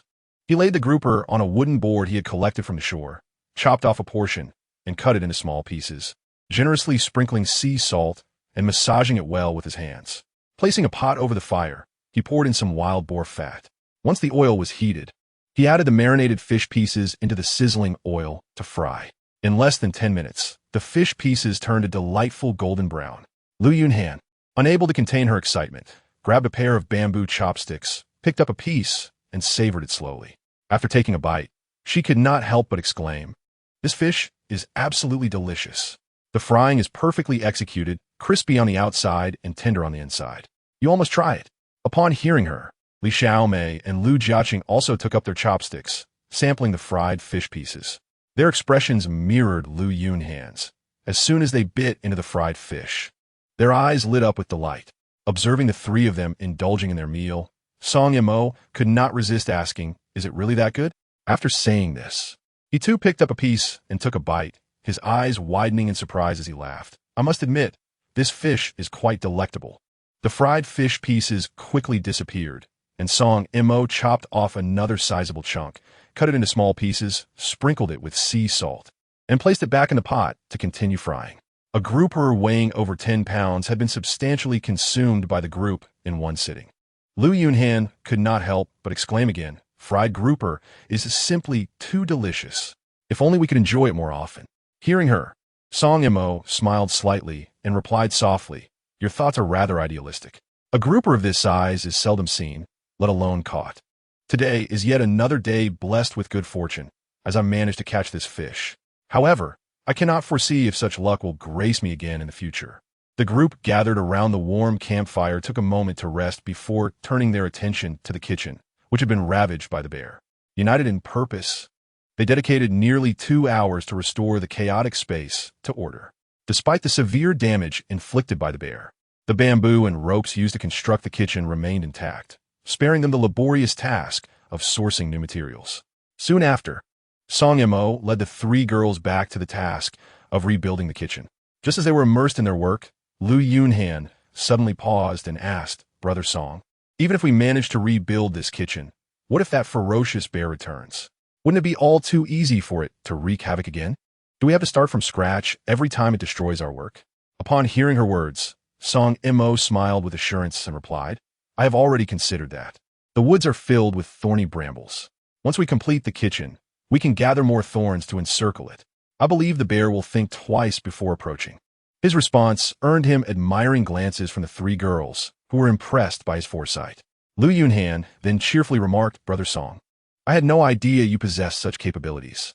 It would indeed be a shame to confine you to the role of a security deputy. If we ever leave this place, I shall ensure you receive a promotion, at least to the position of manager." To this, Song Mo chuckled and said, "Henin, don't paint grand visions for me. Whether we can leave here remains uncertain. Moreover, you brought the company executives along, so who knows if the company will still be standing when you return." In response, Lu Yunhan laughed, "My father founded that company. Even if I'm not there, he will take over. Rest assured it will not fold. I am not merely indulging in fanciful thoughts. I will make sure you become a manager when we return." Song Mo smiled and replied, "I am not cut out to be a manager. I find the intricacies and intrigues of the workplace rather unappealing. I prefer the simplicity of being a security guard, living a carefree life without the burdens of corporate strife."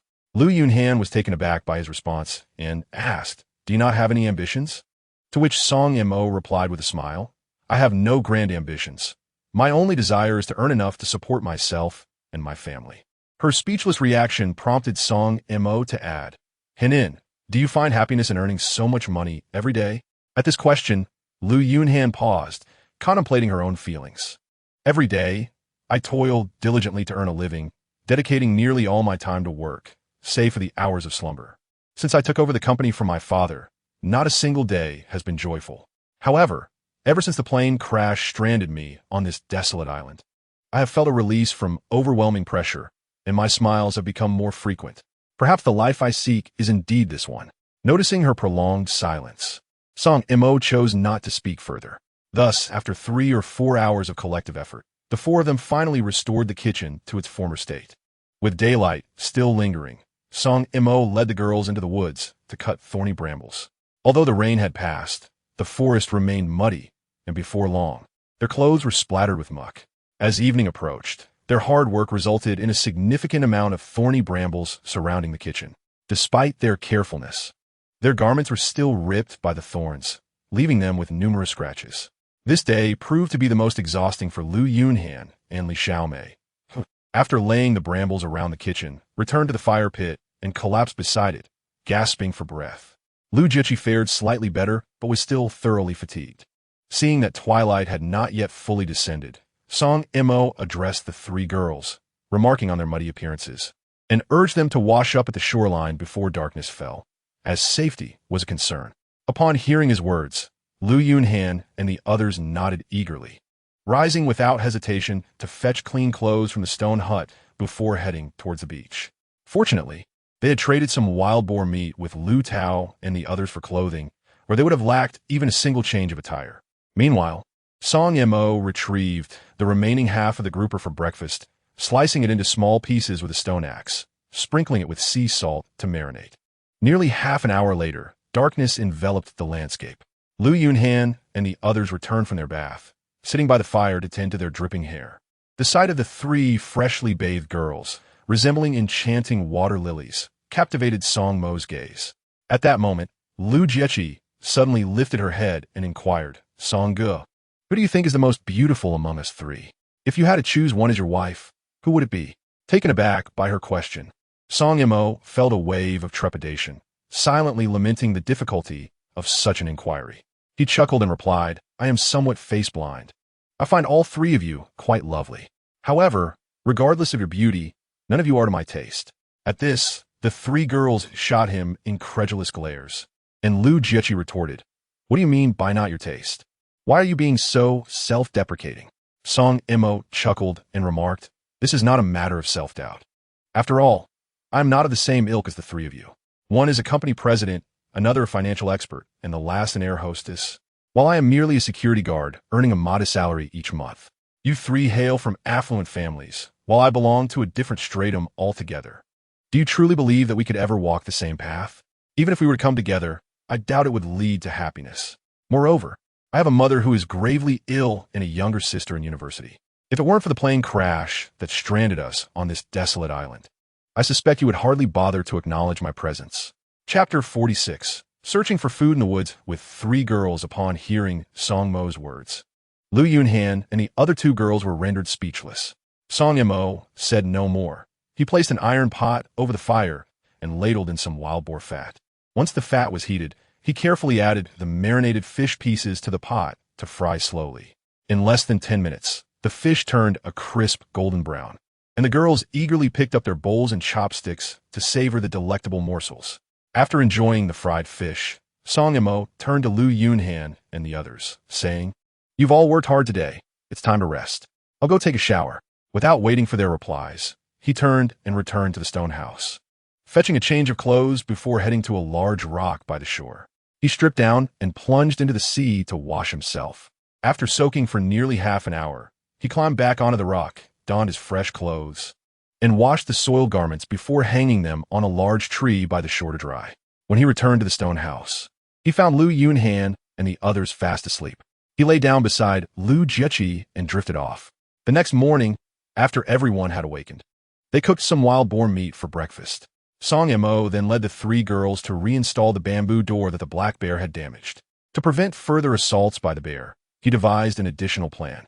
He chopped down some thick wooden sticks, sharpened both ends, and firmly nailed them to the bamboo door. The door now resembled a hedgehog. Should the bear attempt to ram it again, its body would surely be pierced by the sharp stakes. Thus, more than 10 days passed without rain, and the black bear did not return for revenge. Each day, Song Mo would fish from the large rock, but he had not caught any more grouper.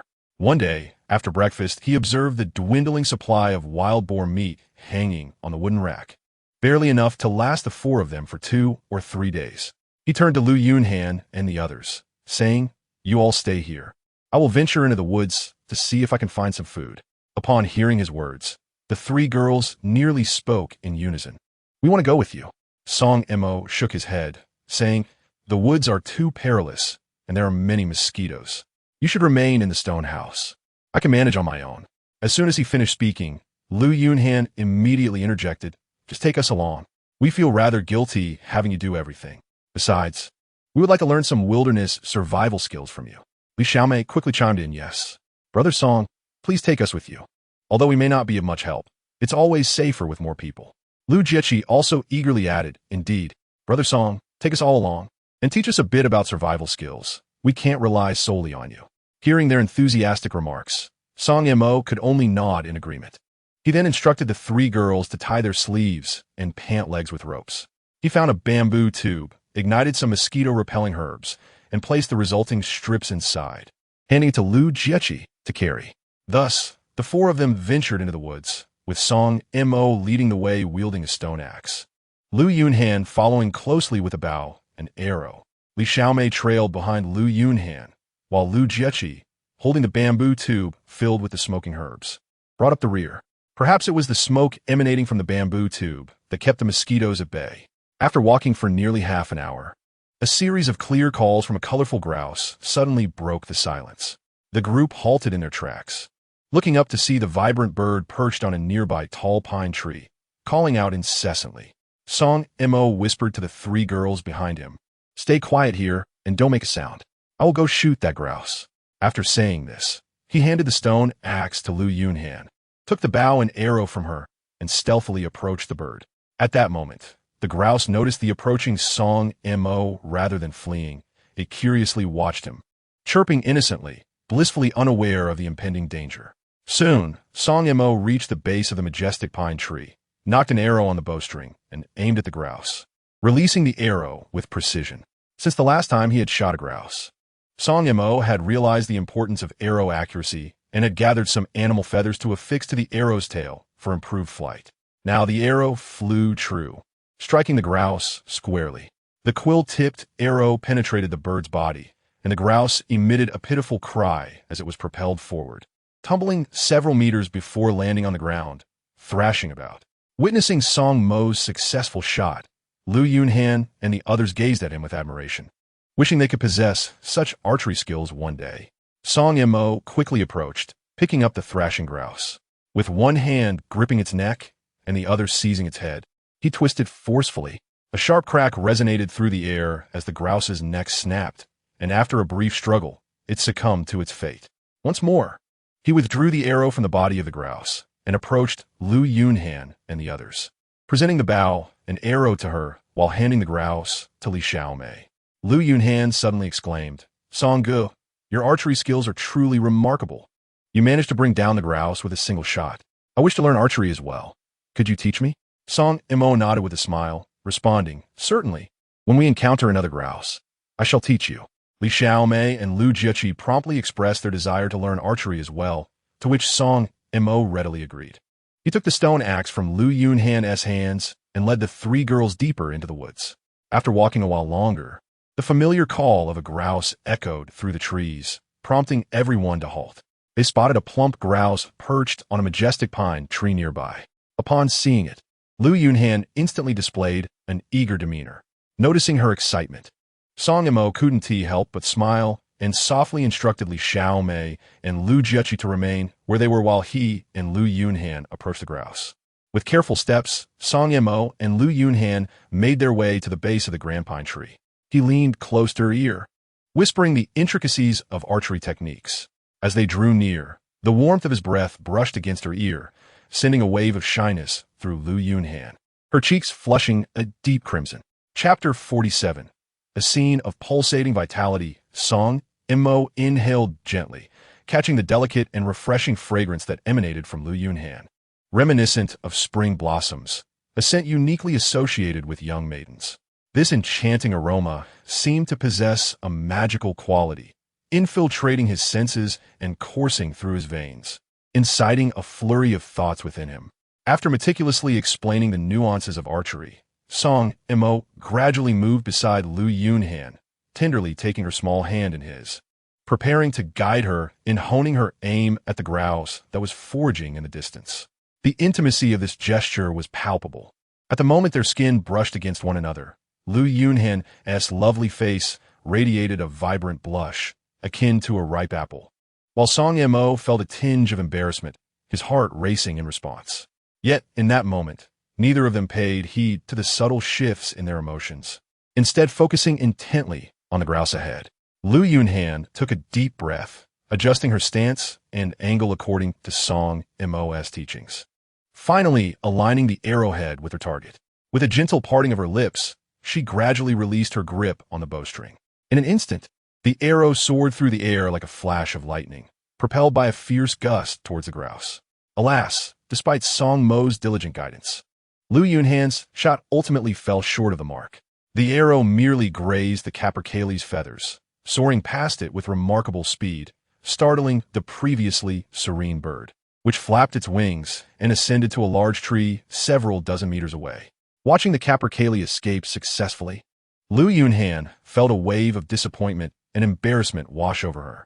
Blushing, she turned to Song Mo, somewhat shy and apologetic, and said, "Brother Song, I truly apologize. Am I just too foolish? Despite your meticulous instruction, I couldn't even hit a small wild chicken." With that, she lowered her gaze, avoiding Song Mo's eyes. As if fearing mockery, Song Mo quickly reassured her, "Everyone has a first time. The fact that you've come this far is commendable. Practice makes perfect, and with more attempts, you'll improve." After saying this, he briskly walked ahead to retrieve the arrow that had fallen to the ground, guiding Lu Yunhan toward the tree where the capercaillie had landed. Standing beneath the tree, he positioned himself behind Lu Yunhan, gently taking her small hand to assist her in aiming at the bird. Noticing her palpable tension, he whispered, "Relax. There's no need to be so anxious." Lu Yunhan nodded, took a deep breath, and released the bowstring, her arrow striking the capercaillie squarely. Although the quill-tipped arrow did not pierce the bird's body as Song Mo's had, it nonetheless embedded itself firmly, eliciting a sharp cry from the capercaillie, which caused the arrow to fly several meters away before falling to the ground. Elated and exhilarated at having hit the target, Lu Yunhan's face lit up with joy. In the distance, Li Xiaomei and Lu Jieqi, witnessing her success, hurried over, sharing in her delight. Song Yimou smiled and said, "See, I told you that you could do it. You hit the capercaillie." Lu Yunhan suddenly looked up, sincerely expressing to Song Yimou, "Thank you so much, Song Yimou.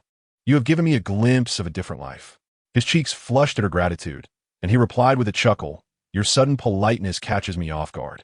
After this, he swiftly approached the fallen bird, grasped it by the neck with one hand and its body with the other, effortlessly breaking its neck and retrieving the arrow before returning to Lu Yunhan and her friends. Lu Jieqi eagerly said, "Brother Song, when we encounter another capercaillie, may I take a shot?" Li Xiaomei chimed in, "I want to shoot too." Song Mo chuckled, "There's no need to compete. Everyone will have their chance." As they continued down the path, apart from the occasional scattered animal bones and the distant calls of birds from the branches, no further signs of capercaillies appeared. At this moment, the sun blazed fiercely, suspended in the azure sky, mercilessly scorching the earth below. The entire forest appeared to be enveloped in a colossal steamer, the oppressive heat rendering the air stifling, with not even a whisper of a breeze capable of penetrating the thick, sultry atmosphere.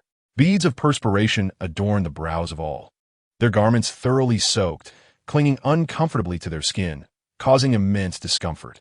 The trio of young women, Lu Yunhan, Lu Jiaqing, and Li Xiaomei, were particularly affected, their breaths coming in quick gasps, their faces flushed like the morning sky, glistening with fragrant sweat, resembling delicate candles flickering in the wind. Observing this scene, Song Mo was overwhelmed by a surge of compassion.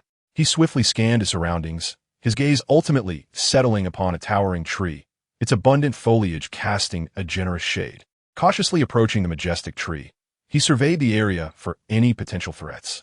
Once assured of their safety, he invited the three girls to rest beneath its boughs. Supported by one another, Lu Yunhan, Lu Jiaqing, and Li Xiaomei staggered to the base of the tree and gently lowered themselves to the ground.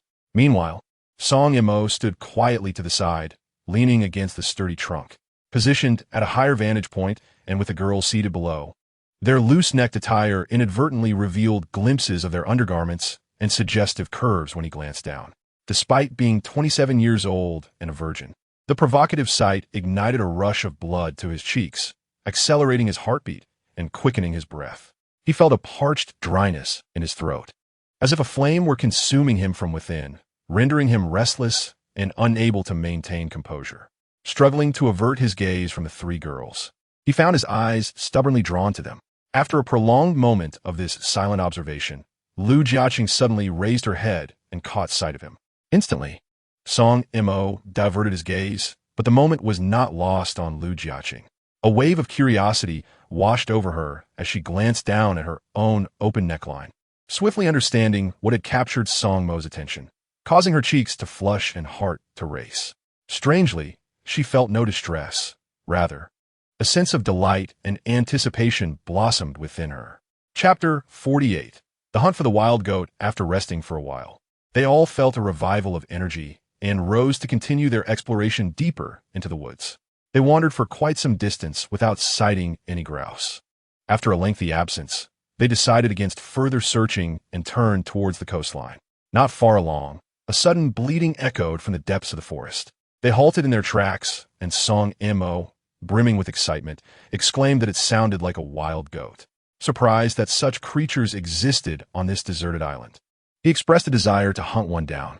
With that, he hastened towards the source of the bleating, with Lu Jiaqing and the others closely trailing behind him.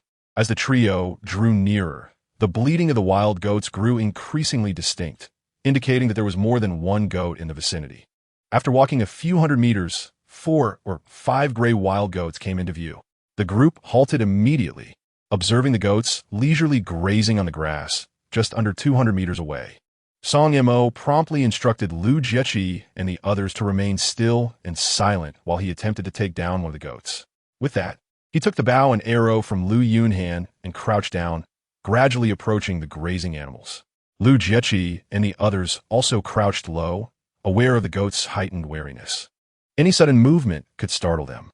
Fortunately, the area was thick with lush vegetation and shrubs, allowing Song Mo to remain unnoticed as he half-crouched his way closer. After 7 or 8 minutes, he found himself within 50 meters of the goats, becoming increasingly cautious with each step, pausing to observe his surroundings. Several more minutes passed, and he finally reached a thicket less than 3 or 4 meters from the goats. At such a close distance, it seemed nearly impossible to shoot a goat with his bow and arrow. Yet, he dared not approach any closer, fearing that any sudden movement would send the goats fleeing. Concealed behind the bushes, he silently prayed for the goats to wander closer. After more than 10 minutes, 2 goats began to meander towards the thicket where Song Mo was hiding.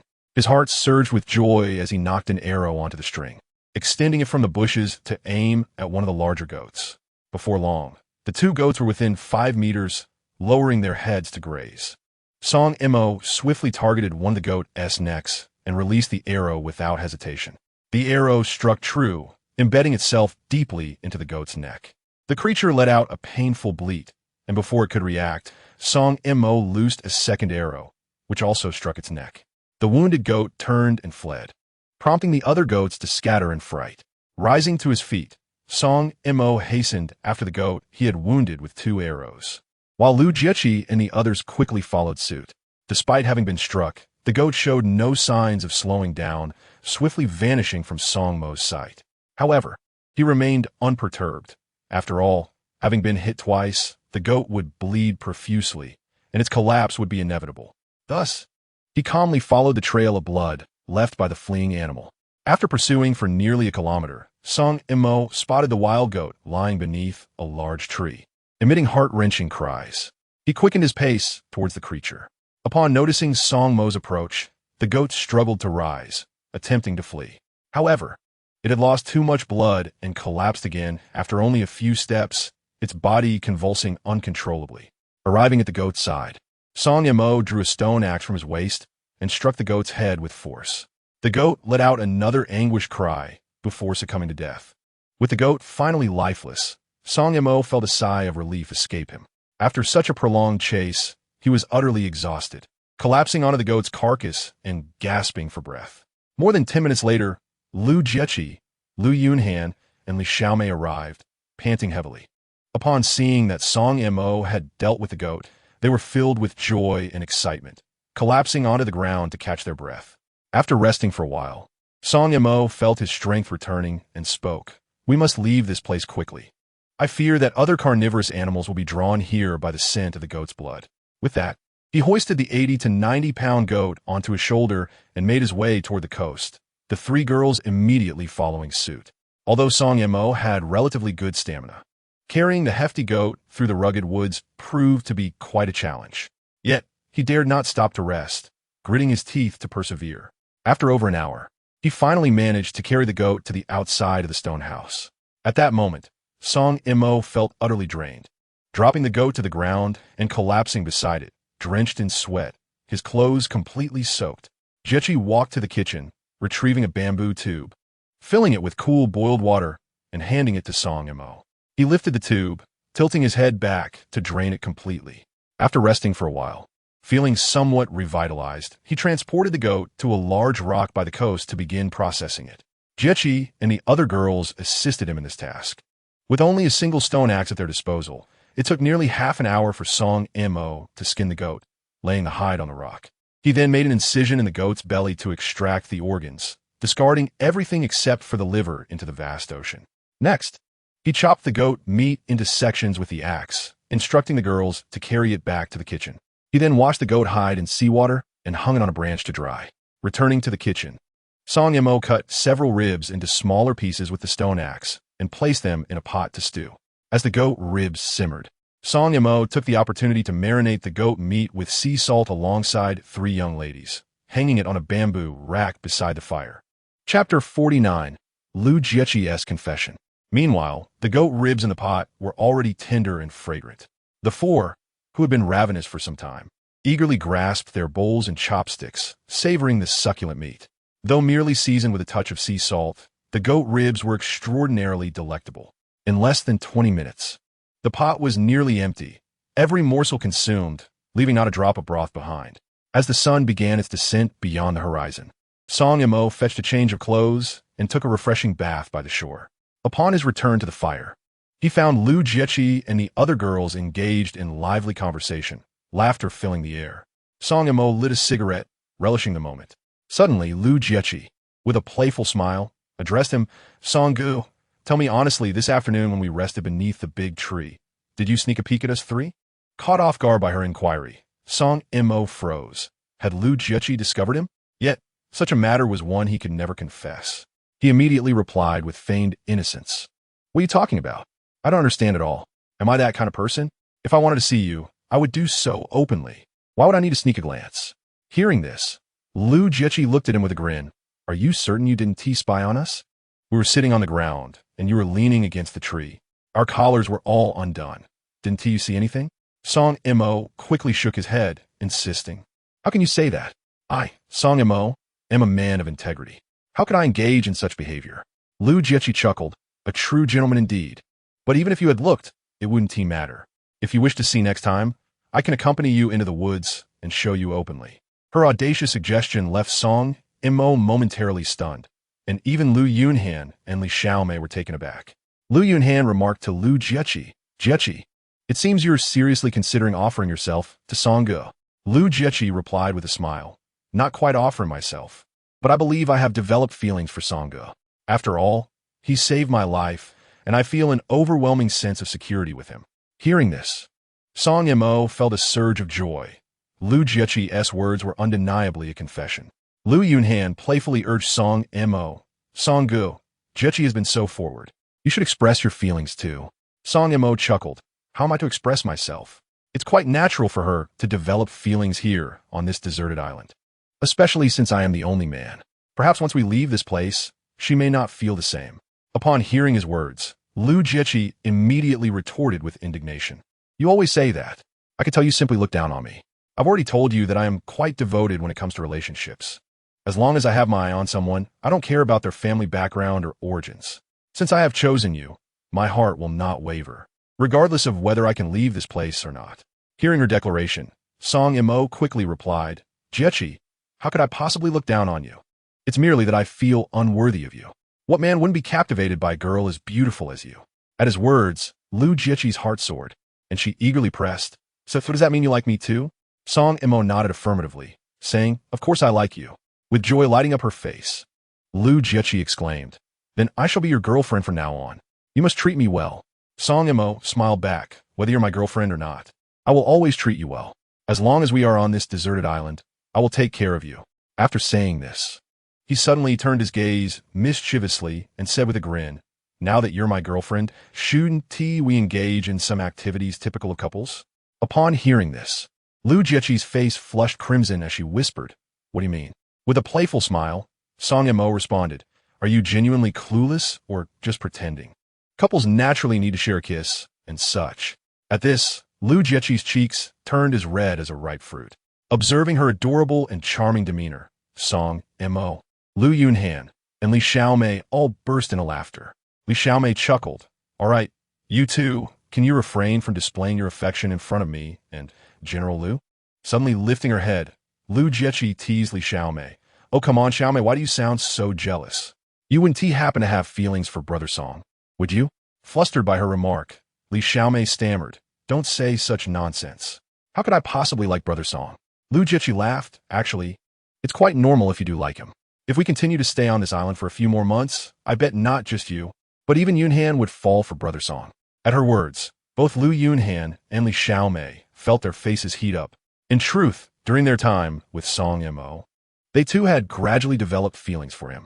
They shared the same sentiment as Lu Jiechi, that being with Song Mo provided an overwhelming sense of security. Lu Jiechi continued. Even if you two happen to fall for Brother Song at the same time, I'll 1T feel jealous. After all, we are on a deserted island. When the day comes that we truly leave here, it will be his choice whom to be with. Meanwhile, Song Mo sat nearby, feeling quite content. He never expected that as an inconspicuous security guard in the company, he would become so sought after on this deserted island. The thought of all three girls possibly falling for him one day made him feel like he could wake up smiling from a dream. The four of them sat by the fire until late into the night before finally rising to return to the stone house, lying down on the dry grass. The following morning, as dawn broke, Song Mo awoke while Lu Jiechi and the other two girls remained in blissful slumber. Choosing not to disturb them, he quietly rose from the withered grass, made his way to a corner of the stone house, extinguished one oil lamp, and took another to the kitchen where he ignited the fire pit. After splashing his face at the shoreline, he returned to the stone house to fetch his fishing rod, then proceeded to the coast, where he gathered a few clams and perched atop a large rock. Using a stone, he smashed the clams open, selecting a substantial piece of clam flesh to bait his hook before casting it into the sea. Nearly an hour passed before he managed to catch 3 or 4 fish, each weighing about 3 to 4 tails. With an ample supply of goat meat already at hand, he found these fish unremarkable, as their flavor left much to be desired. Thus, he tossed them back into the ocean, retracted his fishing rod, and returned to the outside of the stone house. Chapter 50. A mysterious woman back in the kitchen. Song Mo retrieved a piece of marbled lamb from the bamboo rack. He diced it into small chunks and sauteed them in the pot, allowing the savory aroma to waft through the air while adding some water to commence a slow simmer.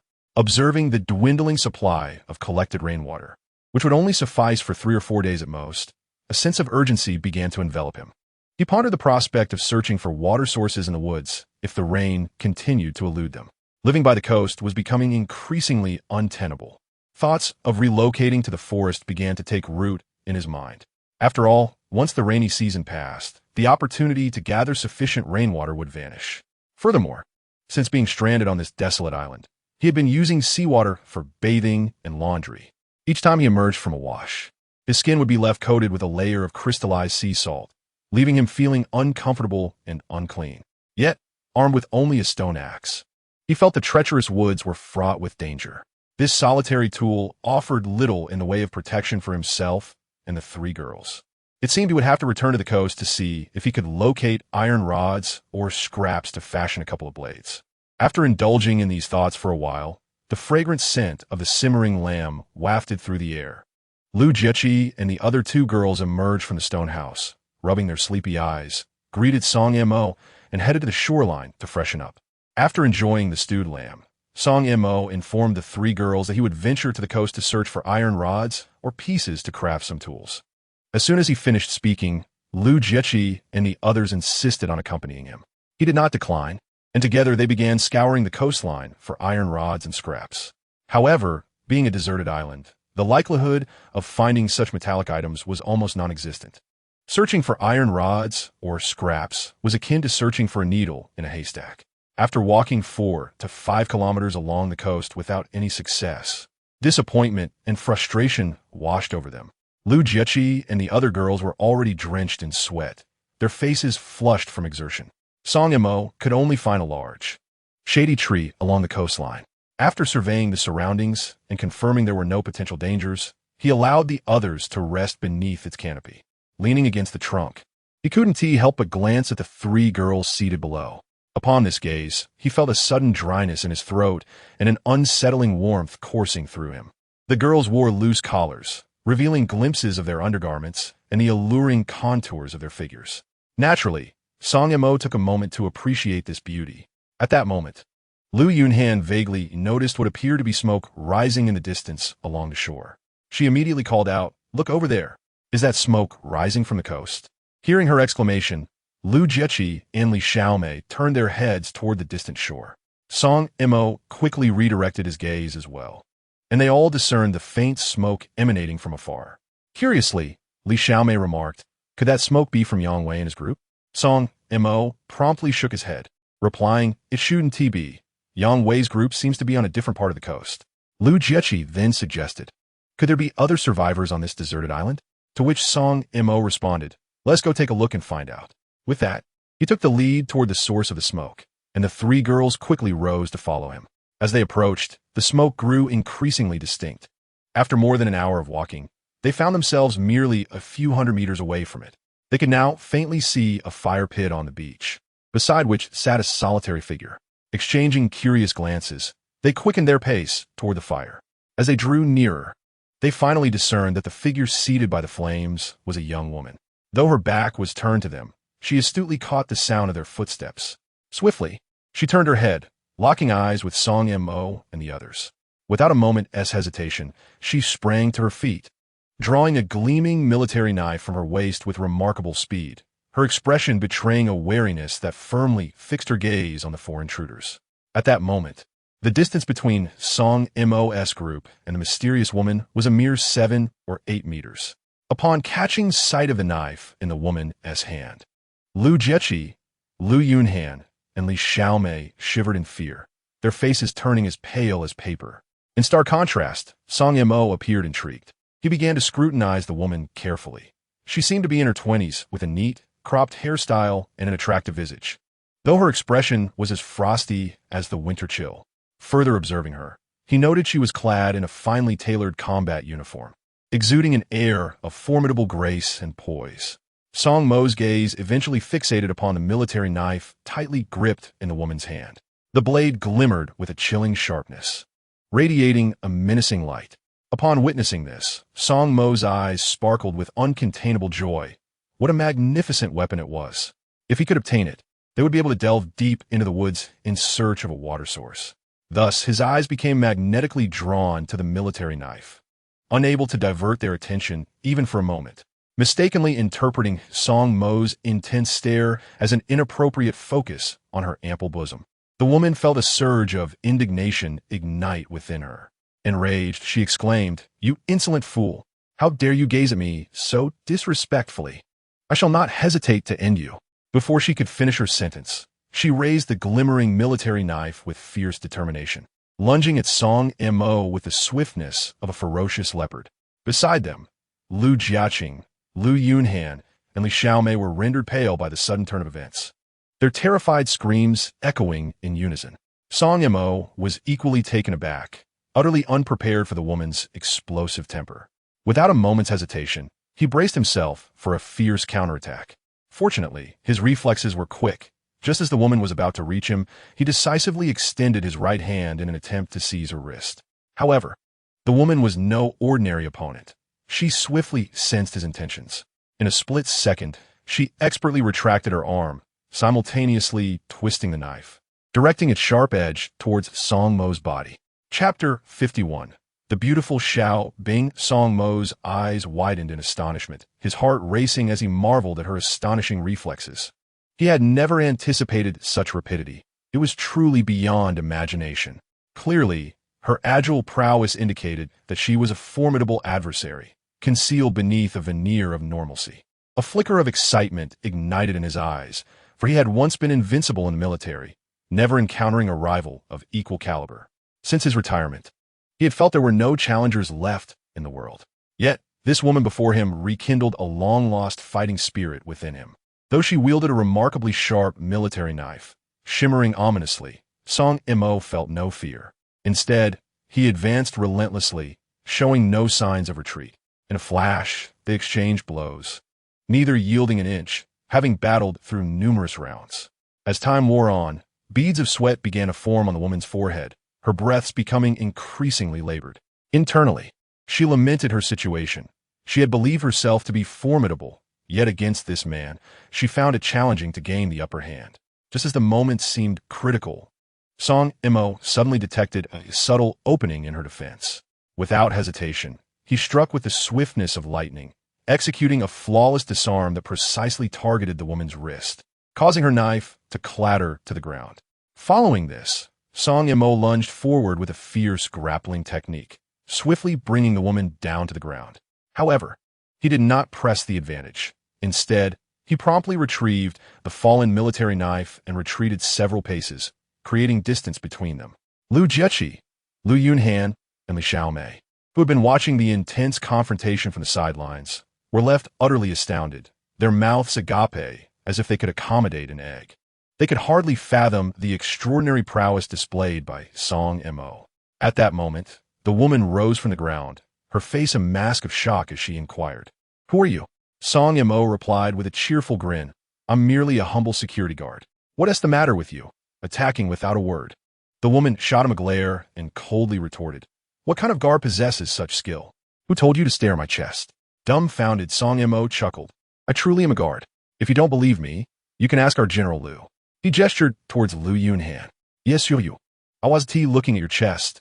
My gaze was fixed on the military knife you held. Besides, even if I had been looking, would that justify your attempt to strike me?"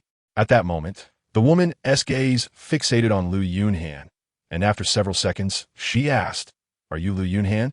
Surprised by her recognition, Song Mo and the others exchanged bewildered glances. Liu Yunhan, filled with curiosity, nodded, "Yes, I'm Liu Yunhan. How do you know me?" "I don't believe we've met before." The woman replied, "I was hired by your father to find you." This revelation left Song Mo and the others momentarily speechless. Curiosity piqued, Song Mo asked, "How did you manage to find this place? And why are you alone?" Instead of answering his questions, the woman inquired, "Are you really a guard?" Song Mo, still smiling, affirmed, "Indeed, I am a genuine guard. No pretenses here. If you doubt me, consult General Liu." Liu Yunhan promptly chimed in, "He is our company as security guard." With this confirmation, the woman nodded and, intrigued, asked Song Mo, "Have you served in the military?" Song Mo replied with a smile, "I spent a few years in the military, raising pigs and cultivating vegetables." Yet, the woman seemed skeptical of his words and pressed him, "Could you please tell me honestly, which unit did you serve in?" During their earlier confrontation, Song Mo had discerned that the woman had indeed been in the military, and more specifically, in a special forces unit. After a moment of contemplation, he approached her and whispered a few words in her ear. Once finished, he returned to Liu Jieqi and the others.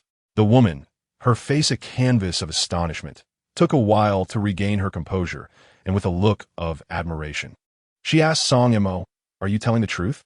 With a cheerful smile, Song Mo asked, "Why would I need to deceive you?" The woman nodded, her face filled with admiration as she replied, "I never imagined you emerged from such a place.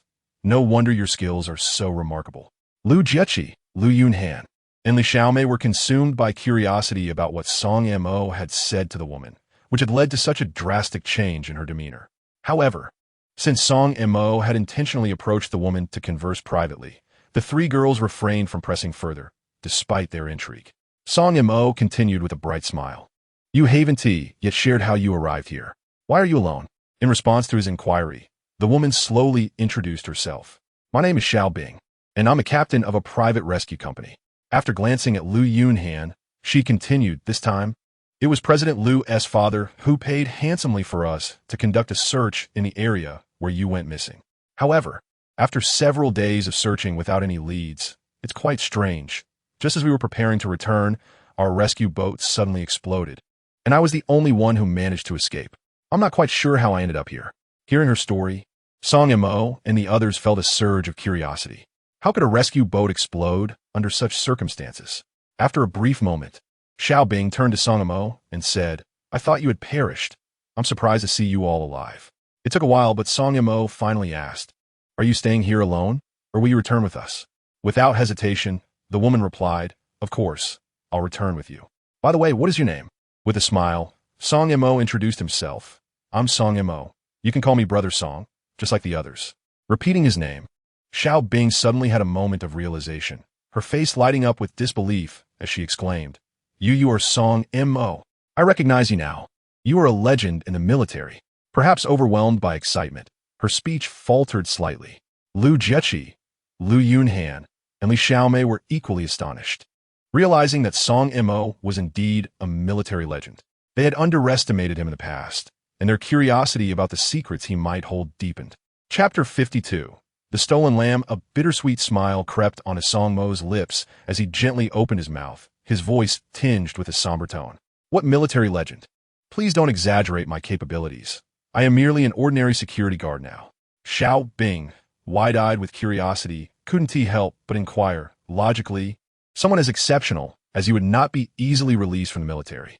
There must be a reason behind it." Maintaining a gentle smile, Song Mo replied, That's because during an important mission, I inadvertently made a minor error, which led to my request for retirement. Upon hearing this, Xiao Bing couldn't help but feel a momentary shock, pondering to herself. The error that led to his discharge from the military must have been quite significant. Otherwise, how could he have met such a fate? However, before she could press further, Song Mo smiled and deftly changed the subject. Look at the time, it's getting late. We should hasten our return. As soon as he finished speaking, Xiao Bing immediately interjected, please wait a moment. Before she could complete her sentence, she swiftly darted away like a nimble deer into the nearby woods. In no time, Xiao Bing reappeared before everyone, now carrying a large, bulging backpack. The sight of such a sizable pack piqued the curiosity of Song Mo and the others about its contents, though they refrained from asking too many questions. After spending 3 to 4 hours, the group finally returned to the stone house, only to discover that the lamb they had placed on the bamboo rack had mysteriously vanished. The expressions on their faces shifted dramatically. Lu Jiechi exclaimed angrily, "Where's our lamb? Surely, during our absence, some animal didn't sneak in and devour it?" With a cold smirk, Song Mo replied, "It wasn't an animal that stole it. It was taken by a person." At his words, Lu Jiechi, Lu Yunhan, and Li Xiaomei were taken aback. Lu Yunhan asked him, "How do you know it was stolen by someone?" Before Song Mo could respond, Xiao Bing interjected, "Isn't it obvious? Look at all these footprints on the ground. They clearly belong to a man, and there are different prints, indicating that more than one person came to steal the lamb." Upon hearing Xiao Bing's observations, Lu Jiechi and the others finally noticed the footprints on the ground. It was evident that these prints did not belong to them, or Song Mo. Li Xiaomei, puzzled, inquired, "Could it be that Yang Wei and his group came here to steal the lamb while we were gone?" Song Mo retorted irritably, "Aside from them, are there any other people on this deserted island who would dare to steal our lamb? I think they deserve a good lesson." As time was slipping away and the group was already famished, Song Mo suppressed his urge to confront Yang Wei and his gang, addressing the girls. "Why don't you rest in the kitchen while I see if I can catch some fish?" Before the girls could respond, he exited the kitchen, grabbed a fishing rod, and went to the shore to collect some clams. Making his way to a large rock, he smashed the clams with a stone, selected a substantial piece of clam meat, and baited his hook, casting it into the sea. After nearly 20 minutes had passed, the foam float remained motionless. Song Mo thought to himself that it seemed they would have to settle for grilled clams tonight. The thought of the hard-earned lamb being stolen by Yang Wei and his group sent him into a furious rage. He contemplated that keeping Yang Wei and his associates around would inevitably lead to trouble. It would be wiser to resolve the issue sooner rather than later to prevent future problems. At that moment, a sudden sound of footsteps was heard. Song Mo turned to look, and there stood Xiao Bing. She climbed onto a large rock beside him and inquired whether there were others on the deserted island apart from their group. "Who is Yang Wei?" she asked. In response, Song Mo explained, "Yang Wei and the others are senior executives from our company. We were in Africa on a business trip when we unexpectedly encountered a plane crash. They ended up on this deserted island alongside General Liu. Later, they plotted against General Liu and Li Xiaomei, prompting them to secretly seek refuge with me. A few days ago, they found their way here, but I gave them a proper lesson. I never anticipated they would dare to come back and steal from us. It seems my lesson was insufficient." Upon hearing this, Xiao Bing nodded and remarked, "Men truly are no good." Her words caught Song Mo off guard, prompting him to gaze at her. Quickly, Xiao Bing added, "Except for you." With a chuckle, Song Mo replied, "Why do you harbor such disdain for men? Have you been hurt by one? Otherwise, you wouldn't have come at me with a military knife without a word." Xiao Bing's expression shifted as she took a moment before responding. "The reason for my animosity towards men primarily stems from my father. I remember when I was a child, he treated my mother and me well, but later he abandoned us for a beautiful woman. Since then, I have harbored a deep-seated hatred for men." Song Mo nodded in understanding, acknowledging, "It seems your father truly is a scoundrel. No wonder you feel such resentment towards men." With a heavy sigh, Xiao Bing changed the subject. "Enough about me. What about you?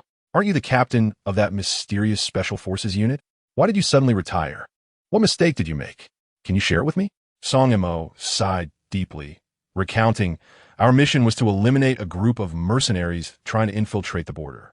After waiting 2 days at the border, we finally spotted the mercenaries, and a firefight ensued. While we managed to kill most of them, 2 of my comrades lost their lives. The mercenaries fled across the border, and in my thirst for revenge, I disregarded the advice of others and crossed the border to eliminate them all. I nearly faced a military tribunal, but due to my contributions over the years, the higher-ups spared me that fate and allowed me to retire early. Upon hearing this, Xiao Bing clapped her hands in admiration, exclaiming, "Well done. I would have done the same. You truly are a man of loyalty and honor." Song Mo merely smiled, remaining silent at her praise. Xiao Bing continued, "Do you regret it?" He shook his head, responding, "What is there to regret? After all, I avenged my comrades. Given another chance, I would make the same choice." Chapter 53. Supplies in the backpack. Upon hearing Song Mo's words, Xiao Bing suddenly smiled and remarked, "Now, that is what a true man is." Song Mo was momentarily taken aback, not expecting such a response from her. It must be noted that Xiao Bing's smile was quite charming. He could not help but compliment her, saying, "You look rather lovely when you smile." However, upon hearing this, Xiao Bing quickly reverted to her usual icy demeanor. Song Mo continued, "Not every man is as wicked as you think." Xiao Bing chose to remain silent. At that moment, the buoy on the surface of the sea suddenly sank beneath the waves, and even the fishing rod was yanked violently into the water. With quick reflexes, Song Mo seized the fishing rod, but the fish that had taken the bait seemed substantial. Struggling to maintain his grip with one hand, he swiftly used his other hand to firmly grasp the rod, bracing its end against his abdomen. The rod bent into a bow shape, and the fishing line emitted a high-pitched whine as the battle ensued. After more than 10 minutes, the fish eventually tired, and Song Mo gradually pulled it from the water, revealing its white belly. To his astonishment, it was a grouper weighing over 10 pounds. Both Song Mo and Xiao Bing were filled with joy and excitement. Unable to contain himself, Song Mo exclaimed, "What a magnificent grouper!" Upon hearing his exclamation, Lu Jiechi, who was resting in the kitchen, along with her companions, immediately stood up and hurried to the shoreline. By the time they arrived, Song Mo had already dragged the grouper to the beach, using one hand to grip its gills and pull onto the sand. Looking at the large fish, Lu Yunhan cheerfully remarked, "It seems we will enjoy fried fish again today. How wonderful." Suddenly, Xiao Bing interjected, "Let me handle it."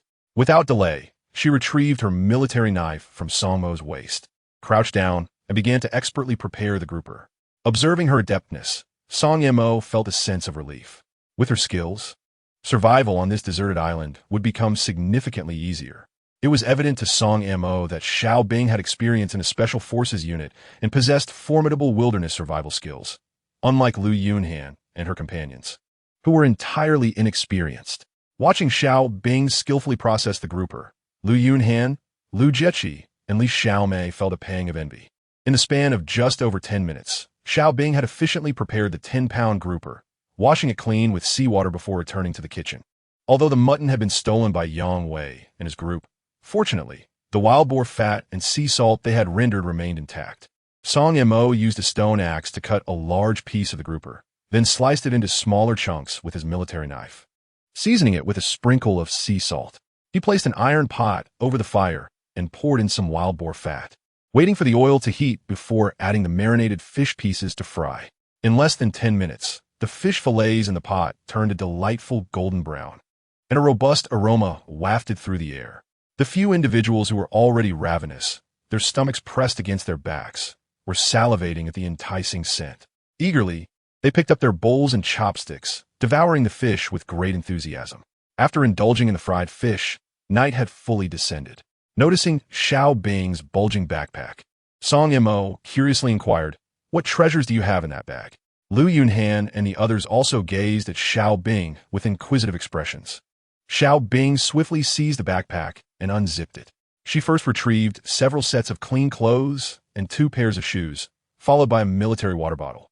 Upon seeing the water bottle, Song Mo and the others were momentarily taken aback.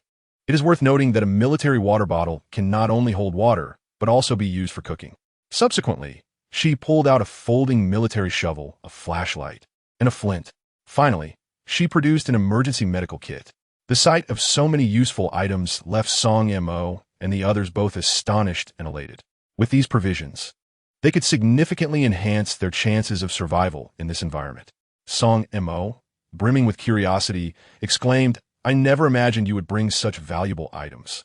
With these, we can thrive here." After he spoke, Xiao Bing explained that these items had always been in her backpack. At the moment, the lifeboat exploded.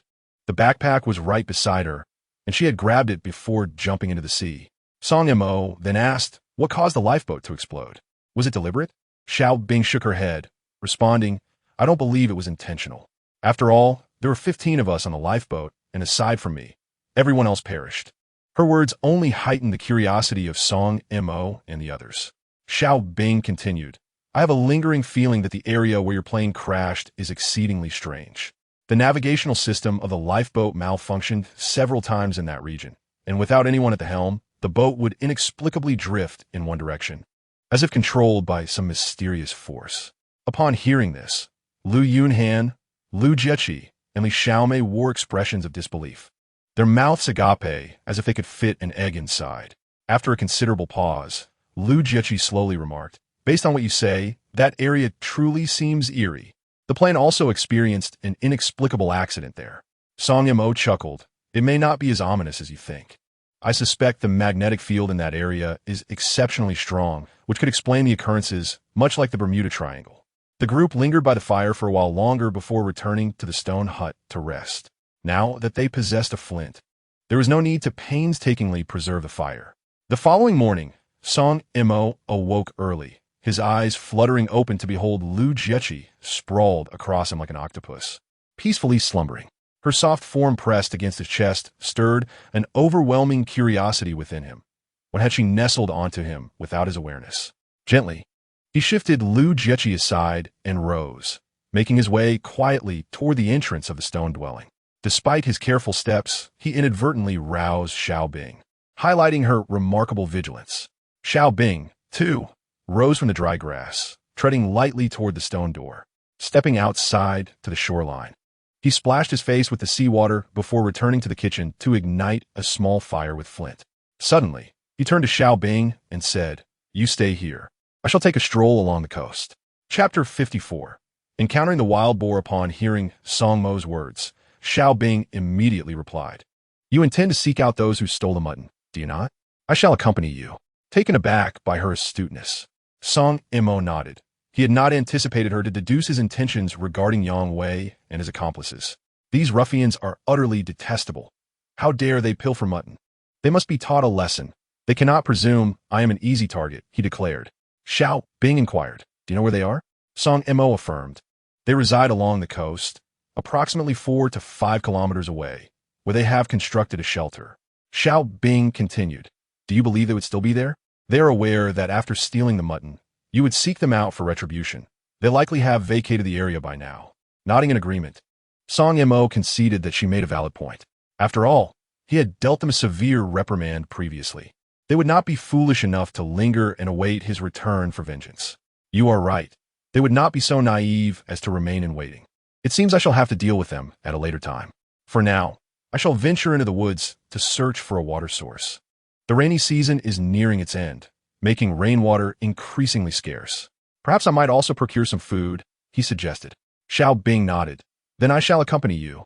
Song Mo did not refuse her offer, recognizing her commendable survival skills in the wild. Her presence would ensure mutual protection should danger arise. Xiao Bing retrieved a folding military shovel from her backpack, while Song Mo armed himself with a bow and some mosquito-repellent herbs, twisted into small sticks. Together, they ventured into the woods. At this hour, the sun had only just begun to rise, casting a veil of mist over the forest, which rendered visibility quite low. They proceeded cautiously, moving deliberately and with great care, aware of the potential dangers that lay ahead.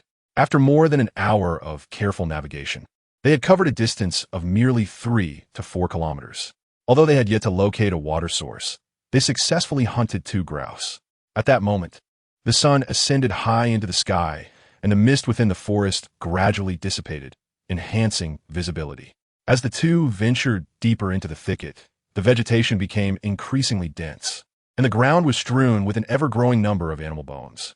The entire woodland exuded an aura of foreboding and eeriness. After nearly an hour of fruitless searching for a water source, disappointment and frustration began to envelop them. Having wandered for over 2 hours without success, they decided against proceeding further into the dense foliage and turned instead towards the coastline. Before they could make significant progress, a thunderous commotion erupted from the nearby underbrush, as if a colossal creature were rampaging within. The sudden noise tightened their hearts, prompting them to halt in unison. Song Mo swiftly placed his bow and arrows on the ground with deft precision. He then drew a razor-sharp military knife from his waist, gripping it firmly, its blade glinting ominously in the light. Meanwhile, Xiao Bing displayed equal resolve as she deftly unfolded her compact military shovel, grasping the handle with both hands. Her gaze sharp and hawk-like, fixed intently on the source of the disturbance in the bushes, wary of any lapse in vigilance. As seconds ticked by, the atmosphere thickened with tension. Finally, amidst their breathless anticipation, an astonishingly large wild boar emerged from the thicket. Its massive form resembled a mountain, and it was roughly estimated to weigh at least 300 to 400 pounds.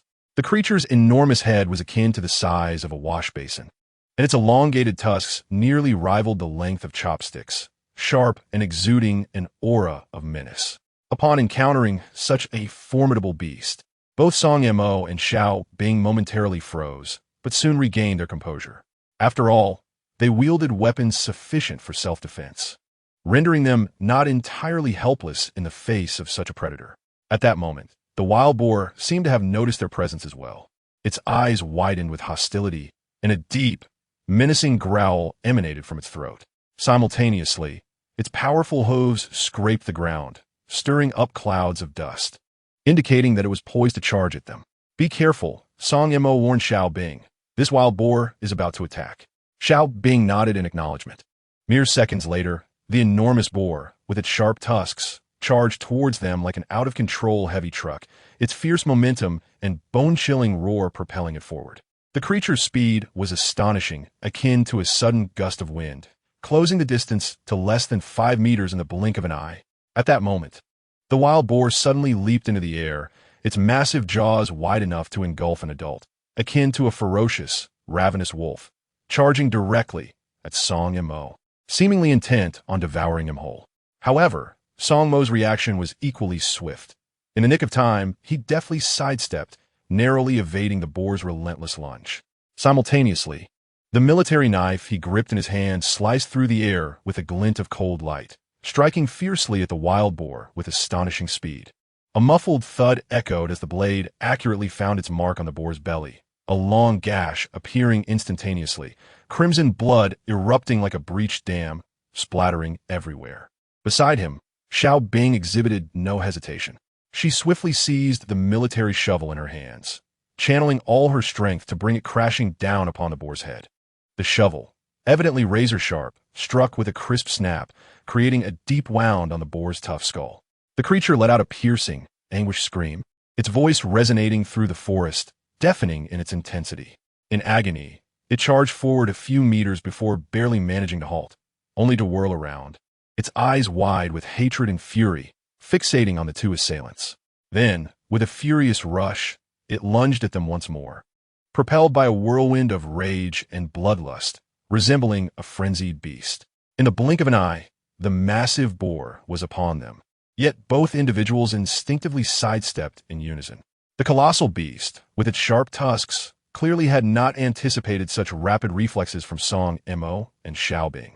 It barreled forth like an uncontrollable giant, unable to halt its momentum, crashing its iron-hard head against a pine tree as thick as a basin.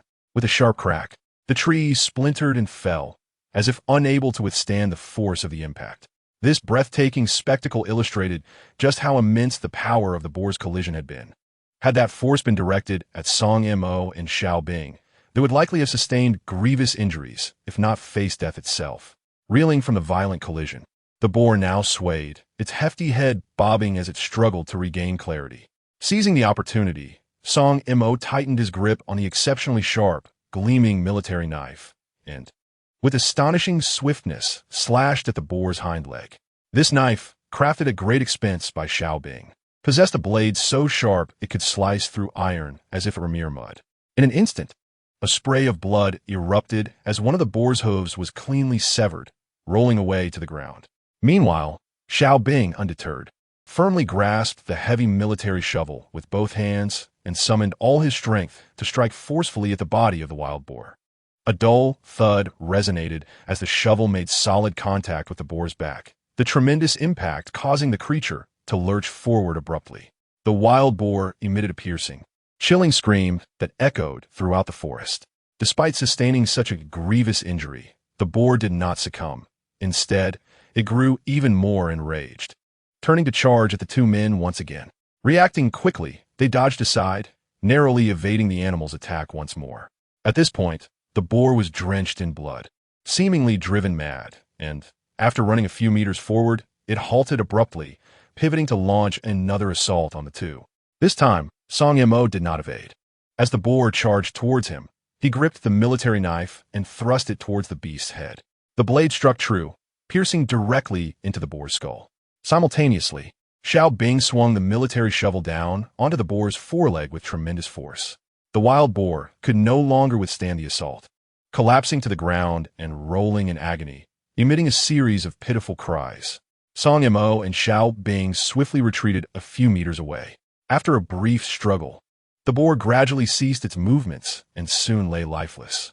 Seeing the wild boar had perished, Song Mo and Xiao Bing exchanged a glance and exhaled deeply in relief.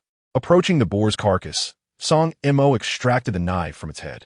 It was clear that carrying back the 300 to 400 pounds of boar meat was an impossible task for just the two of them. With remarkable ease, Song Mo wielded the razor-sharp knife to detach the boar's hind legs. Fearing that the strong scent of blood might attract large carnivores, they dared not linger any longer. Each man hoisted a hind leg of the boar and made their way towards the coast. Once they had distanced themselves, a pack of hyenas, drawn by the scent of blood, arrived at the boar's carcass and began to gnaw and tear at it. In less than 20 minutes, the wild boar's body was almost entirely consumed by the hyenas, leaving not even a trace of bone behind. Although both Song Mo and Xiao Bing possessed considerable stamina, each hind leg weighed dozens of pounds. Traversing the rugged terrain of the forest while carrying the heavy legs was arduous, yet they dared not stop to rest, gritting their teeth and persevering towards the coast. After nearly 3 hours, they finally returned to the stone house. Meanwhile, Lu Jiechi, Lu Yun, and Li Xiaomei anxiously awaited by the fire in the kitchen. Upon awakening and finding Song Mo and Lin Xiang absent, they speculated that the two had ventured into the woods to search for food. Given the skills of the two men, the girls were not overly concerned at first. However, when several hours passed without any sign of their return, their worry for the men's safety began to grow. At this moment, seeing the two return safely, Lu Yunhan and the others finally felt a sense of relief. Song Mo and Xiao Bing, nearly exhausted, were drenched in sweat, with beads of perspiration cascading down their foreheads like rain. They dropped the wild boar hind legs from their shoulders and collapsed onto the ground, gasping for breath. Lu Yunhan promptly filled 2 bamboo bowls with cool boiled water from the pot and handed them to the two. After Song Mo and Xiao Bing gulped down the water, they resumed their heavy breathing. The sight of them not only bringing back 2 wild boar hind legs, but also 2 grouse brought joy to Lu Yunhan and her companions. Lu Jiechi picked up the grouse, approached the fire, and placed them directly into the flames. Within just 3 to 4 minutes, the feathers were singed off, and the skin turned to charred black. Borrowing a military knife from Song Mo, she took the charred grouse to the shore to process them. Observing this, Lu Yunhan and Li Xiaomei quickly joined to assist. As the 3 were somewhat inexperienced, it took them over half an hour to prepare the grouse before bringing it to the kitchen. Meanwhile, Song Mo and Xiao Bing had regained some energy. Song Mo received the prepared grouse from Lu Jiechi, placed it on a wooden board, and chopped it into small pieces with a stone axe. After adding some wild boar fat to the pot and heating it, he tossed in the grouse, sought it to release its aroma, then added water to begin stewing.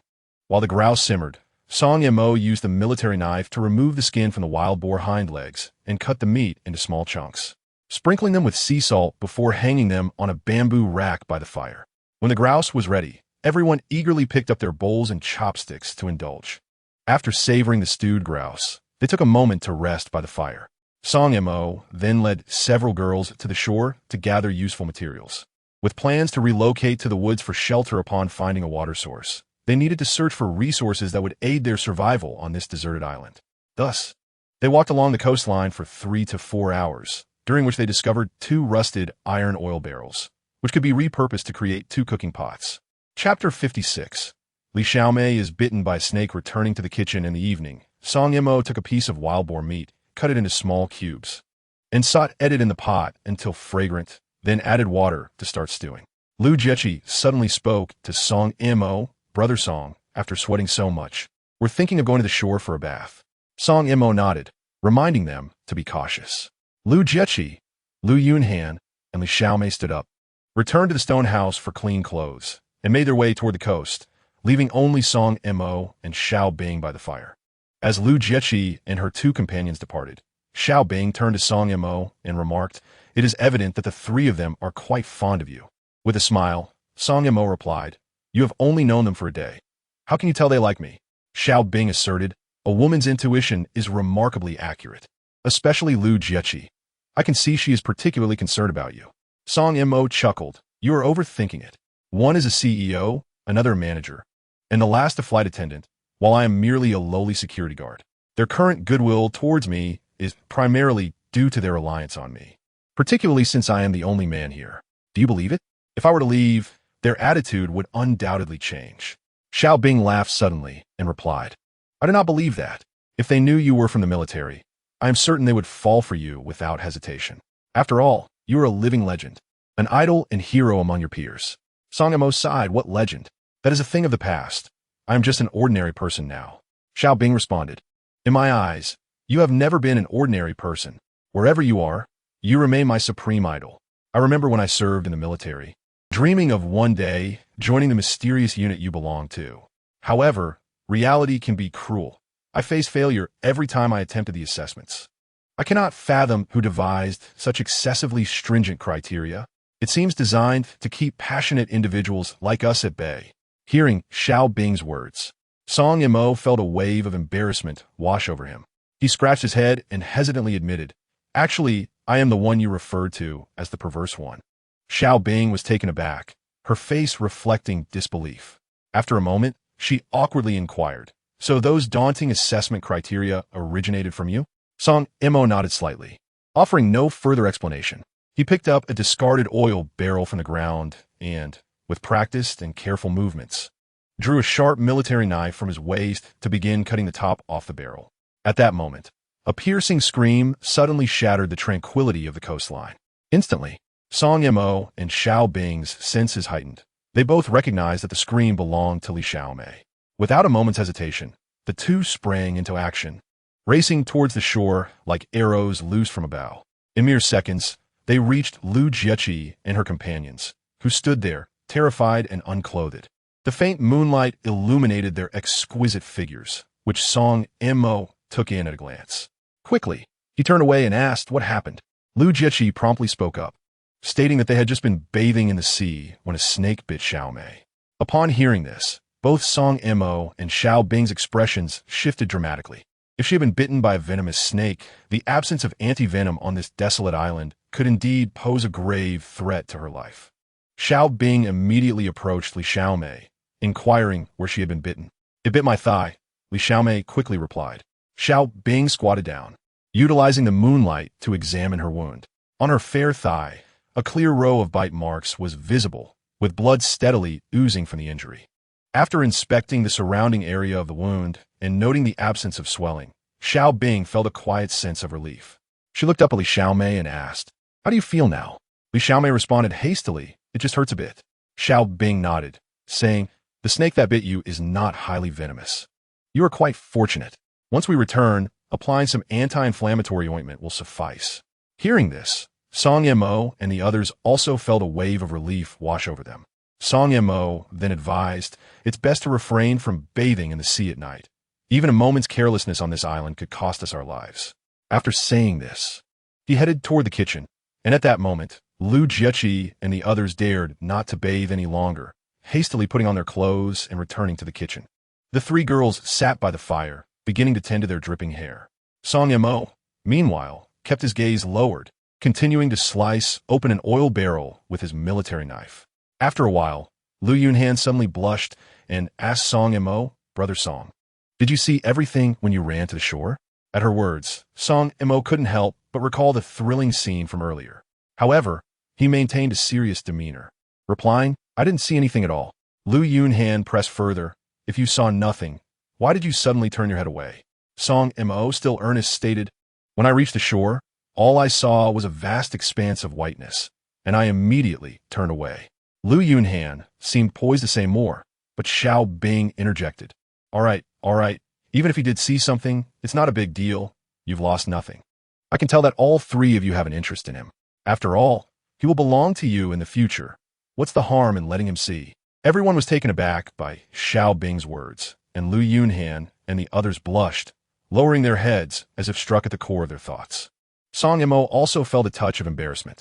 Shortly after, the wild boar meat in the pot was ready, and they each took up bamboo bowls and chopsticks, eagerly savoring the succulent dish. After dinner, they sat by the fire, chatting for a while. Gazing at the starry sky, Song Mo remarked, it seems that it won't rain in the next few days. The rainwater we've collected will only last us about 3 or 4 days. So we'll need to search for a water source in the woods tomorrow. In response, Lu Yunhan, Lu Jieqi, and Li Xiaomei echoed almost in unison. I will go with you. Song Mo shook his head and said, you three should remain in the stone house. Accompanying me would not be of any help. I would have to divide my attention to look after you. Xiao Bing and I can manage just fine. Chapter 57. Xiao Bing nearly bitten by a snake upon hearing his words. Lu Jieqi and the others did not protest further. After all, what Song Mo stated was indeed true. Their presence would not contribute much to the endeavor. Early the next morning, both Song Mo and Xiao Bing awoke almost simultaneously, while Lu Jieqi and the others remained in deep slumber. They chose not to disturb them, rising quietly from the dry grass and tiptoeing out of the stone house. Arriving at the shore, they performed a brief ablution. Song Mo wielded a military knife, while Xiao Bing carried a folding military shovel. They ignited some mosquito-repellent herbs, kneading them into small sticks and placing them into a bamboo tube before heading into the woods.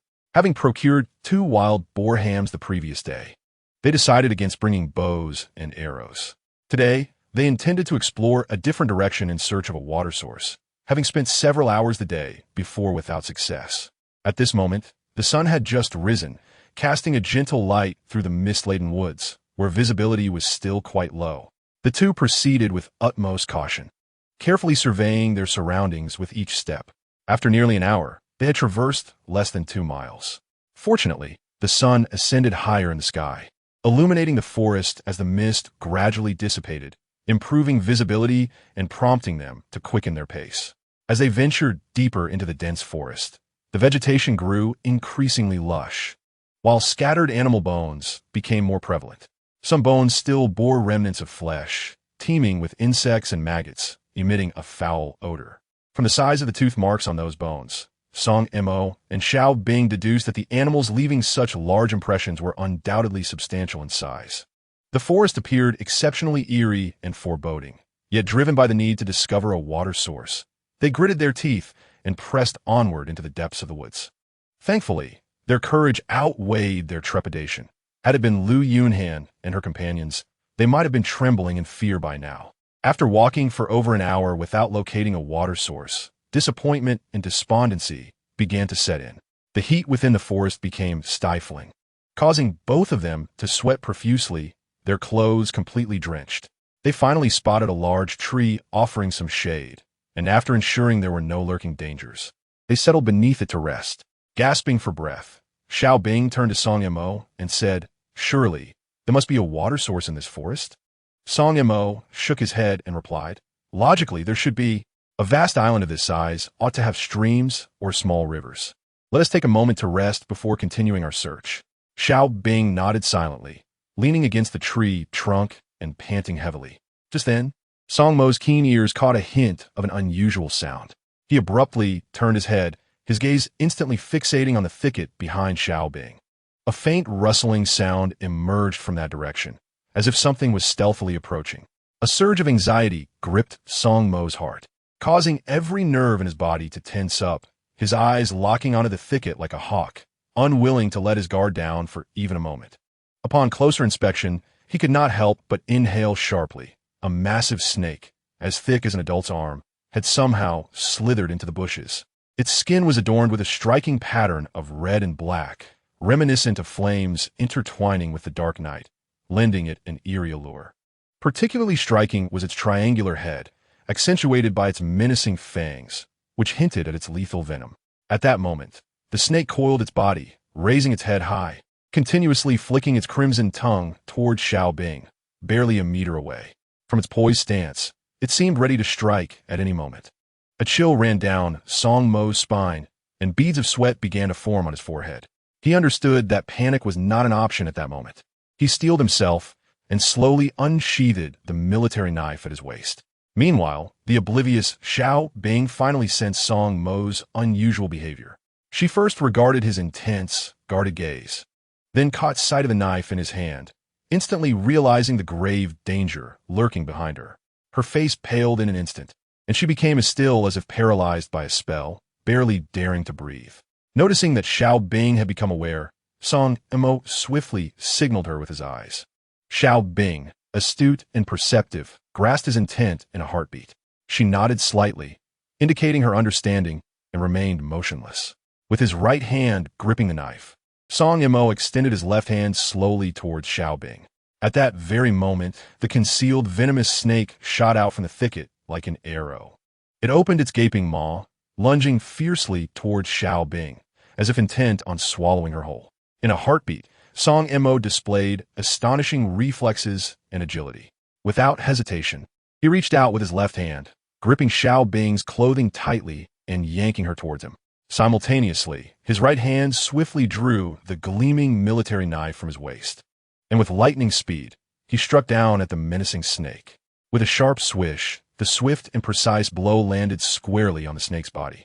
It is worth noting that this was an exceptionally sharp Nepalese military knife. The sharpness of the blade was beyond imagination. With a single strike, it effortlessly cleaved the venomous snake in twain, which then fell heavily to the ground with a dull thud. However, Xiao Bing reacted swiftly, raising the military shovel high and channeling all his strength to deliver a forceful blow to the severed head of the snake. Accompanied by a resounding thump, the shovel struck the snake's head with formidable force. In an instant, brain matter splattered and blood gushed forth, transforming the writhing and struggling head into a ghastly, mangled sight. As for the snake's body, it only convulsed feebly a few times before falling utterly still, clearly beyond the point of recovery. Only after witnessing the snake's complete cessation of movement did Song Mo and Xiao Bing exhale deeply, feeling an immense relief wash over them.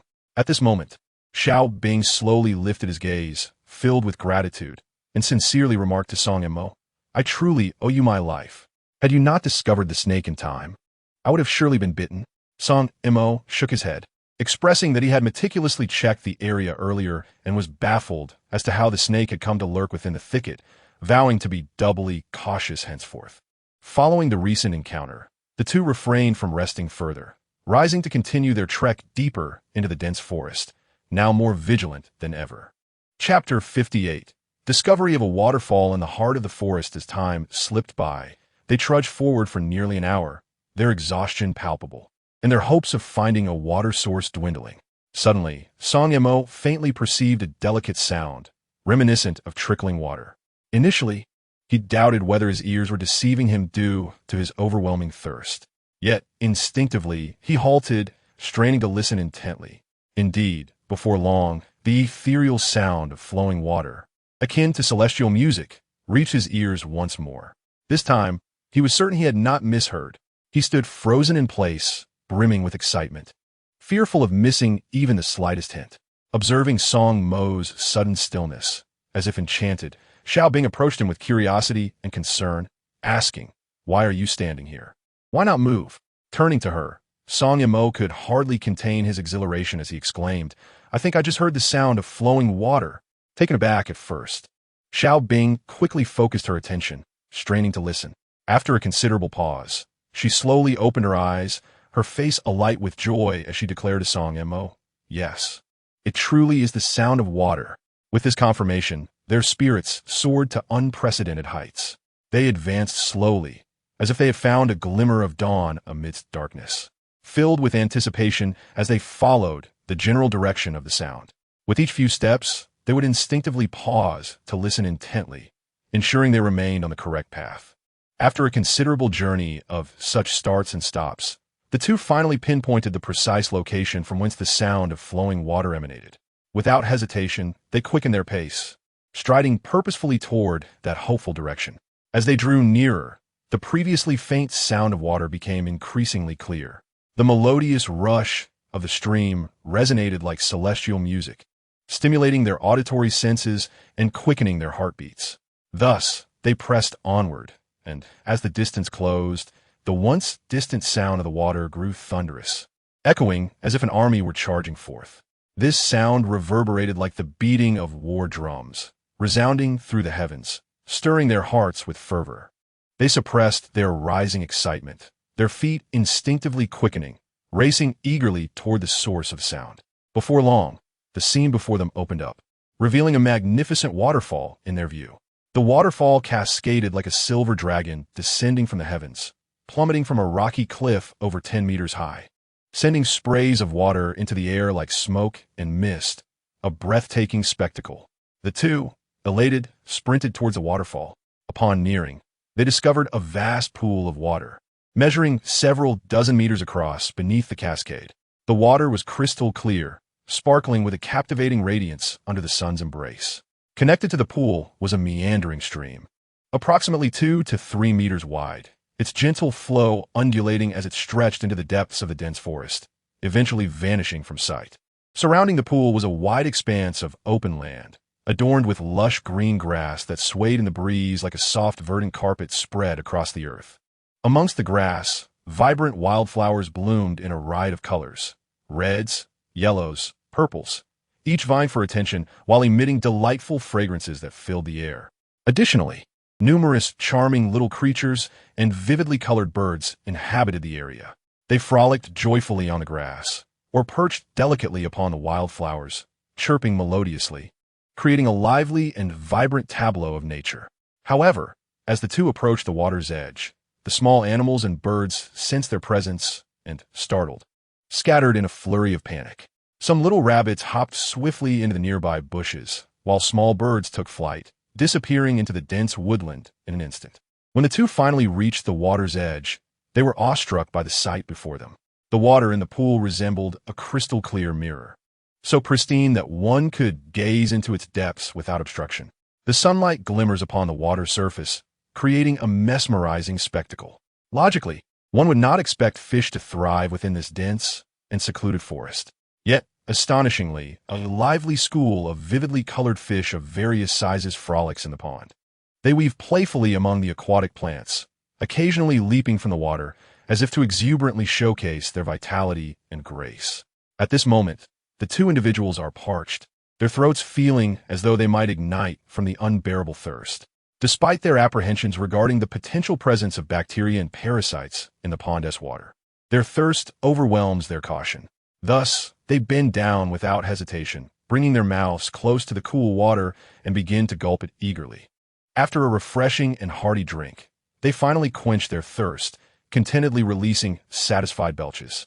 Subsequently, they recline casually upon the soft, verdant grass by the pond, savoring the gentle caress of the breeze against their faces. The air is saturated with the intoxicating fragrance of wildflowers, soothing and captivating their senses. Xiao Bing inhales deeply, unable to suppress her astonishment as she exclaims, "I could never have imagined, hidden within the depths of this dense forest, lies such a breathtaking paradise. It is truly like a mythical land untouched by time. Nature, at times, is indeed filled with mystery and wonder." As she speaks, she closes her eyes, quietly reveling in the tranquility and beauty surrounding her. Song Yimou nods in agreement, a smile gracing his face indeed. I too did not foresee encountering such a gem in this forest. This is the perfect spot to construct a shelter. Gazing at the crystal-clear pond, Song Yimou feels an overwhelming urge to plunge in for a refreshing bath. However, with Xiao Bing nearby, he reluctantly dismisses the thought. Unexpectedly, Xiao Bing suggests, "Why don't you take a stroll around? I haven't bathed in days and could use a wash in this pond." Upon hearing this, Song Yimou feels a wave of speechlessness wash over him, thinking to himself that he should have spoken up sooner. Chapter 59, Bathing in the Pond. Soon after, a radiant smile blossoms on his face as he cheerfully responds, "Ha, I was just pondering whether it was time for a relaxing soak myself. I didn't expect you to voice it first. Xiao Bing turns to him, her tone light, as she replies, "Shall we bathe together then?" At this, Song Mo feels a twinge of embarrassment, scratching his head awkwardly as he stammers. That might not be appropriate. Xiao Bing's demeanor quickly shifts to one of icy indifference as she bluntly urges, "If you know it's inappropriate, then stop hesitating and move aside." Internally, Song Mo curses her capriciousness, recalling how she had just invited him to join her. However, he dares not voice his thoughts and simply turns away, stepping into the forest. However, just after taking a couple of steps, he suddenly seemed to recall something, abruptly turning around with a mischievous grin, teasing Xiao Bing.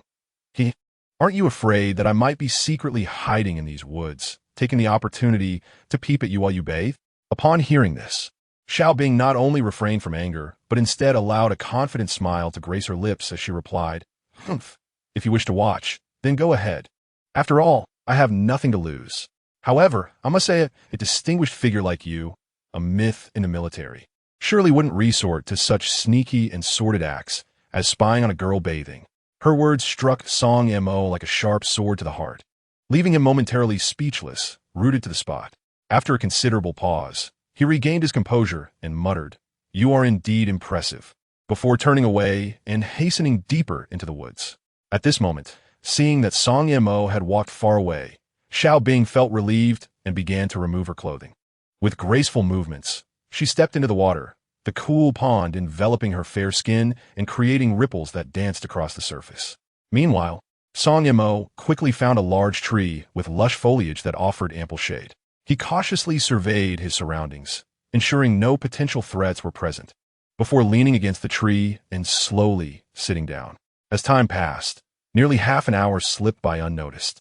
Estimating the duration, Song Mo concluded that Xiao Bing's bathing should be nearing its end. He gradually rose to his feet and, with steady strides, made his way towards the crystal-clear pond. Upon reaching the water's edge, a breathtaking scene unfolded before him. There sat Xiao Bing serenely on the verdant grass by the pond, her delicate hands gently combing through her still damp, lustrous hair. Fresh from her bath, she resembled a newly bloomed lotus flower, pure and ethereal, radiating an unparalleled beauty.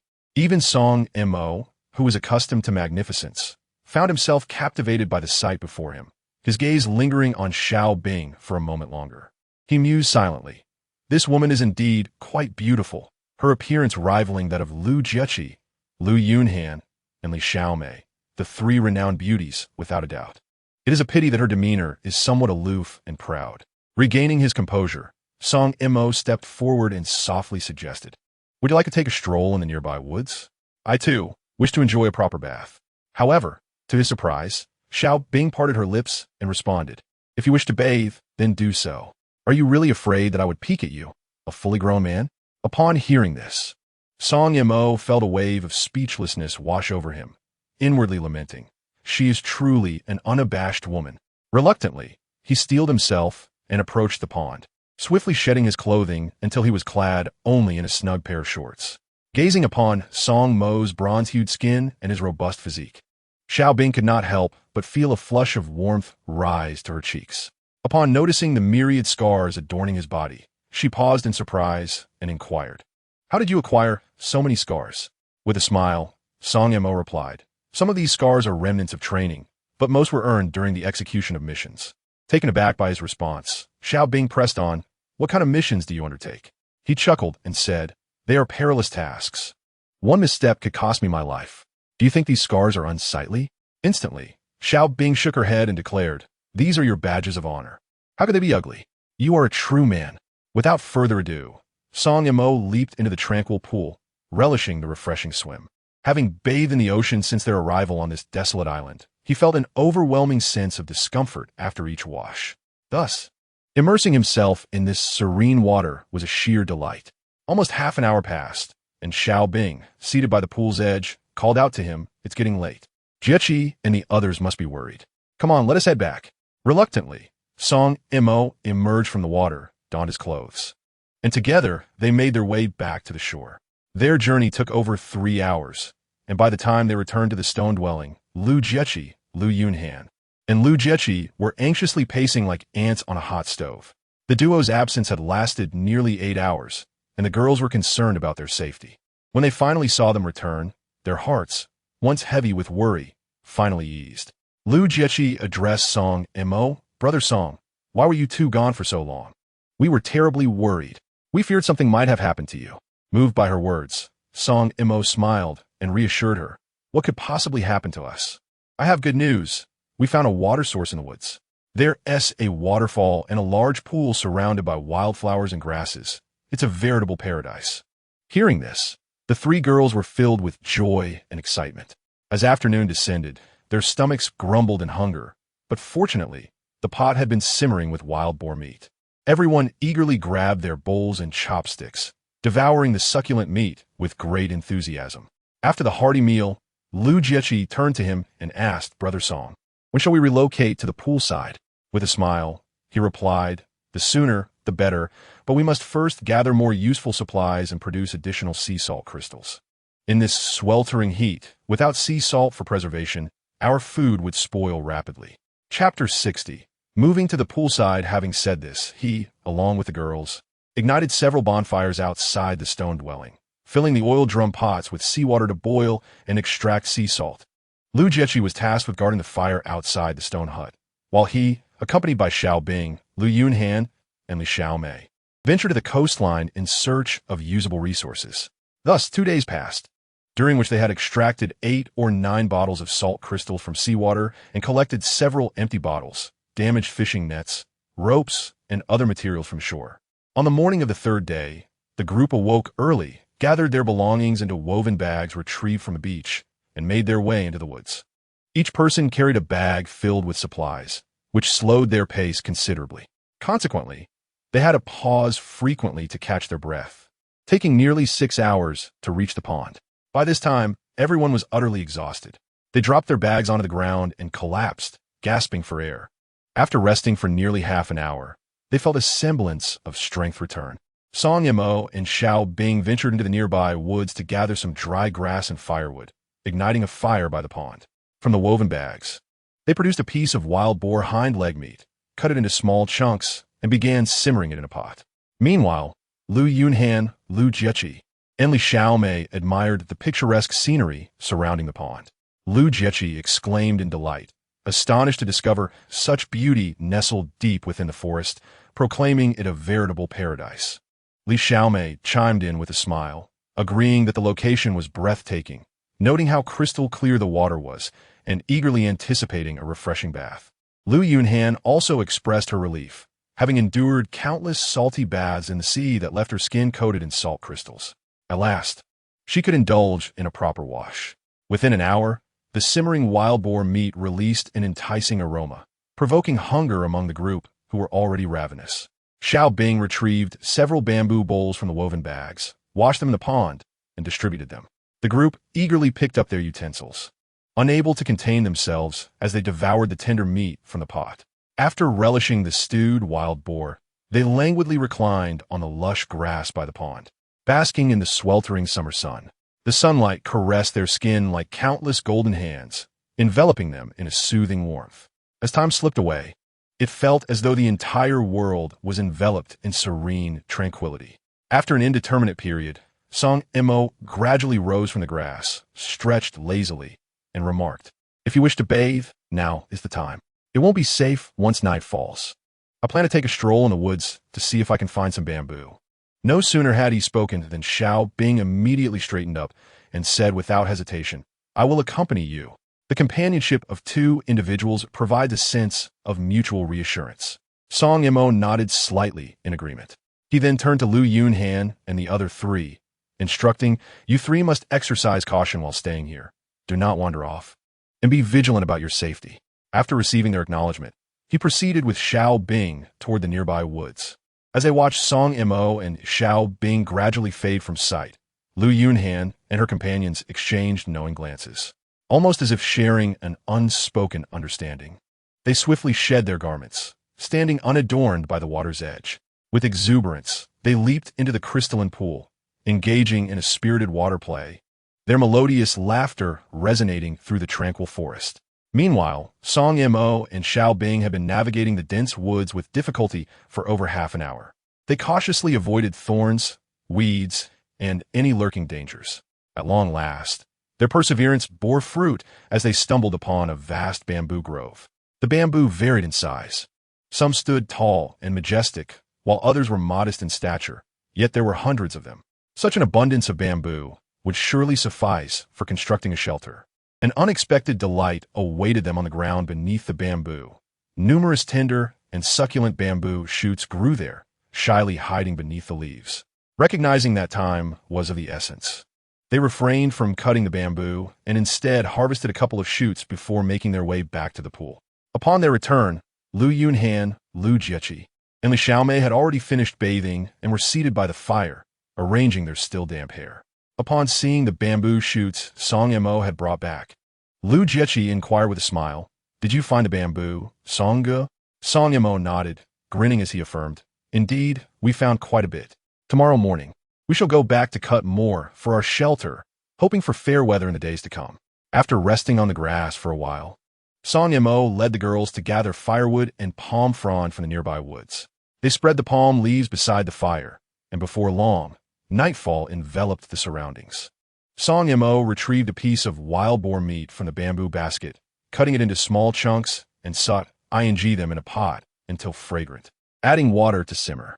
As the wild boar meat neared completion, he sliced one of the bamboo shoots into pieces and added them to the pot to cook alongside the meat. Finally, when the dish was ready, the rich aroma wafted through the air, tantalizing their senses. Unable to contain their appetites any longer, the group eagerly grabbed their bowls and chopsticks, reaching towards the pot. They quickly scooped the delectable wild boar meat and crisp bamboo shoots into their mouths, savoring every bite. It must be acknowledged that the wild boar stew with bamboo shoots possessed an unparalleled flavor, truly unique in its essence. The wild boar meat, after being simmered for an extended period, becomes tender and infused with flavor, melting in the mouth. Meanwhile, the bamboo shoots absorb the delicious essence of the meat, presenting a crisp and delectable texture. The harmonious pairing of the two leaves an enduring aftertaste. After dinner, Song Mo ignited several bonfires around them. Addressing the girls with concern, he said, "We have traveled a long distance today. Everyone has worked hard. Please rest up. Tomorrow morning, we shall rise early to cut bamboo, and I will take the night watch." Upon hearing this, Lu Yunhan quickly interjected, "Song Ge, you have worked even harder than we have today. Moreover, cutting bamboo is a labor-intensive task that surely relies on you and Xiao Bing. I lack the strength to be of much help. Allow me to take the night watch instead, so you can rest well." Just as Song Mo was about to decline further, Li Xiaomei chimed in, "Song Ge, you should heed Lu's advice. After all, you are our cornerstone. You must rest well to have the strength to cut bamboo." With their insistence, Song Mo ceased his polite refusals and turned to Lu Yunhan, instructing, "Then I shall trouble you tonight. If any unusual circumstances arise, please wake me immediately." Lu Yunhan nodded in understanding. Subsequently, Song Mo lay down without hesitation on the makeshift bed crafted from palm leaves, and soon his steady and even breathing signified his descent into a peaceful slumber. Lu Yunhan quietly sat beside the crackling fire, her gaze occasionally drifting to the sleeping Song Mo. She pondered inwardly, what manner of man is he? Even Xiao Bing, who harbors a deep disdain for men, shows him such respect, calling him a military legend. How could someone of his caliber willingly assume the role of a mere security guard here? It is truly perplexing. A tide of questions surged in her mind, leading her to indulge in fanciful thoughts.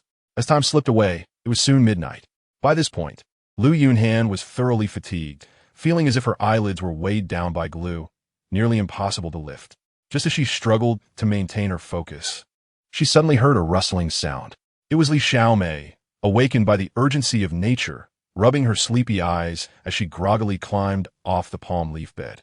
Stumbling, she made her way to the nearby water pool, hurriedly attending to her needs before quickly returning to the fire and plopping down beside Lu Yunhan, softly saying, "Lu, you should take a moment to rest. I'll take over the night watch from here." Lu Yunhan, thoroughly exhausted, nodded and said, "Thank you for your hard work. From now on, please refrain from addressing me as Director Lu. On this deserted island, there is no Director Lu. I am merely a year older than you. You may call me Sister Han." Li Xiaomei nodded in agreement, and Lu Yunhan lay down on the palm leaves to sleep. The following morning, as dawn broke, Song Yimou and Xiao Bing awoke at the crack of dawn.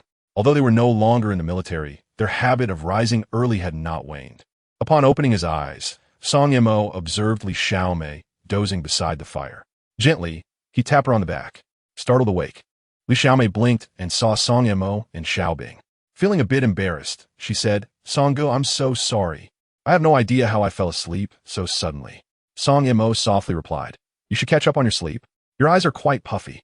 Li Xiaomei nodded and lay back down on the palm leaves. Meanwhile, Song Yimou and Xiao Bing strolled slowly to the crystal-clear pond. They bent down and splashed their faces with the cool stream water, relishing the refreshing sensation that invigorated them. After a simple wash, they ventured into the nearby woods to gather firewood, carrying it back to the pond. At that moment, Lu Yunhan, Lin Xiao, and Su Yao were still lost in a sweet slumber. Sharing a knowing smile, Song Yimou and Xiao Bing chose not to rouse them. Song Yimou placed some firewood onto the nearly extinguished fire, and as the flames reignited, the two armed themselves with a stone axe and a military knife and proceeded to the bamboo grove. Selecting bamboo stalks as thick as a bowl, Song Yimou raised his military knife high and struck forcefully at the base of the bamboo, while Xiao Bing wielded the stone axe, assisting in clearing away the excess branches. The sound of cracking echoed as sturdy bamboo stalks fell one after another. Unbeknownst to them, 3 hours slipped by, and before Song Yimou and Xiao Bing lay a mountain of dozens of processed bamboo stalks. Despite their robust physiques, the extended labor left them feeling utterly fatigued. Large beads of sweat cascaded down their foreheads, soaking their garments, which clung tightly to their bodies. Simultaneously, their stomachs betrayed them with loud growls. Gazing up at the sky, they noticed the sun hanging high, indicating that time was slipping away. Thus, they set down their tools and trudged toward the pond with somewhat heavy steps. Upon their arrival, Lu Yunhan, Lu Jieqi, and Li Xiaomei had already awakened and were seated by the pond, engaging in lively conversation. The pot over the fire, simmering with wild boar meat, exuded a rich aroma. Seeing Song Yimou and Xiao Bing return, Lu Yunhan and the others immediately paused their chatter. Lu Jieqi addressed Song Yimou, saying, "Songgu, you two have worked hard. Wash your hands and let us eat." Song Yimou and Xiao Bing nodded, making their way to the shore to wash their faces. They returned to the fire pit, settling down on the ground, and picked up bamboo bowls and chopsticks, eagerly savoring the stewed wild boar meat and bamboo shoots. After breakfast, they briefly washed up by the pond, and Song Yimou led several girls to the bamboo grove, continuing to fell bamboo necessary for constructing their shelter. Song Yimou took charge of cutting the bamboo, while Xiao Bing paired up the 4 girls, who were responsible for hauling the cut bamboo back to the pond. Xiao Bing fared better, but Lu Yunhan, Lu Jieqi, and Li Xiaomei, unaccustomed to such physical labor, soon found themselves exhausted, yet they persevered. It wasn't until dusk that they concluded their labor and returned to the fire pit by the pond. By this time, Lu Yunhan, Lu Jieqi, and Li Xiaomei were utterly spent, collapsing onto the grass beside the fire, gasping for breath. Song Yimou took a piece of wild boar meat, cutting it into small chunks to stew over the fire. As the meat neared completion, he added some bamboo shoots to the pot to cook alongside it. After 3 long and arduous days of toil, they had finally succeeded in felling and transporting the bamboo necessary for their shelter to the pond. Throughout this period, they exerted immense physical effort and sweat, each step fraught with hardship. Fortunately, during these crucial 3 days, the sky remained clear, unblemished by rain. On the 4th morning, as the sun ascended, casting golden rays upon the earth, the group arrived early at the pond. They meticulously selected a relatively elevated, dry, and flat patch of land, preparing to construct their shelter. As one of the core members of the team, Song Yimou took the lead, guiding the girls into action. Armed with wooden sticks, they began to energetically excavate a series of small pits, each approaching half a meter in depth. Despite the tools being somewhat unwieldy, the soft soil made the digging process less arduous than anticipated. After half a day's labor, a neat array of small pits gradually appeared on the vacant land. At this moment, Lu Yunhan, Lu Jieqi, and Li Xiaomei's palms were covered in blisters of varying sizes, a sight that was heart-wrenching and evoked sympathy. It was important to remember that from the moment they entered this world until adulthood, they had lived a life of comfort, where every need was catered to. At home, they were like delicate flowers in a greenhouse, nurtured and cherished. Yet, the trio did not utter a word of complaint or lament. They understood all too well that to survive on this desolate island, they could not solely rely on Song Mo and Xiaobing. They must rely on their own efforts to swiftly master some vital wilderness survival skills. Only in this way can their chances of survival be enhanced. After savoring a hearty meal of boiled wild boar meat, Song Mo led several girls to select the most robust and upright bamboo stalks. Subsequently, they collectively erected these bamboo poles into the small holes they had previously dug. To ensure the stability of these pillars, Song Mo, along with a few girls, filled the gaps between the bamboo with various stones and soil. Each person then used their feet to firmly compact the filling material until it became exceptionally solid. Unbeknownst to them, time had quietly slipped into the evening. After a day of intense labor, the once barren ground now stood adorned with neatly aligned shelter pillars. Gazing at the nascent architectural framework before them, a sense of satisfaction illuminated the faces of all present. After dinner, perhaps due to the overwhelming fatigue from prolonged exertion, Lu Yunhan, Lu Jieqi, and Li Xiaomei slowly made their way to the campfire, engaging in casual conversation for a while before succumbing to the weight of their heavy eyelids.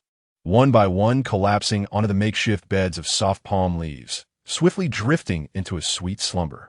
After chatting briefly with Xiaobing, who then advised Song Mo to rest early, Song Mo nodded and lay down on the palm leaves. At the break of dawn the following day, as the first light began to filter through, Song Mo had already awakened. Upon opening her eyes, she noticed Xiaobing still seated by the fire, her face drawn and her eyes swollen. Xiaobing, spotting that Song Mo was awake, inquired about her early rising. Song Mo sat up from the palm leaves and urged her, "The day has broken. You should sleep more. Your eyes are puffy." Xiaobing nodded and lay back down on the palm leaves. Song Mo stood up to stretch her stiff limbs and approached the pond, splashing some water on her face.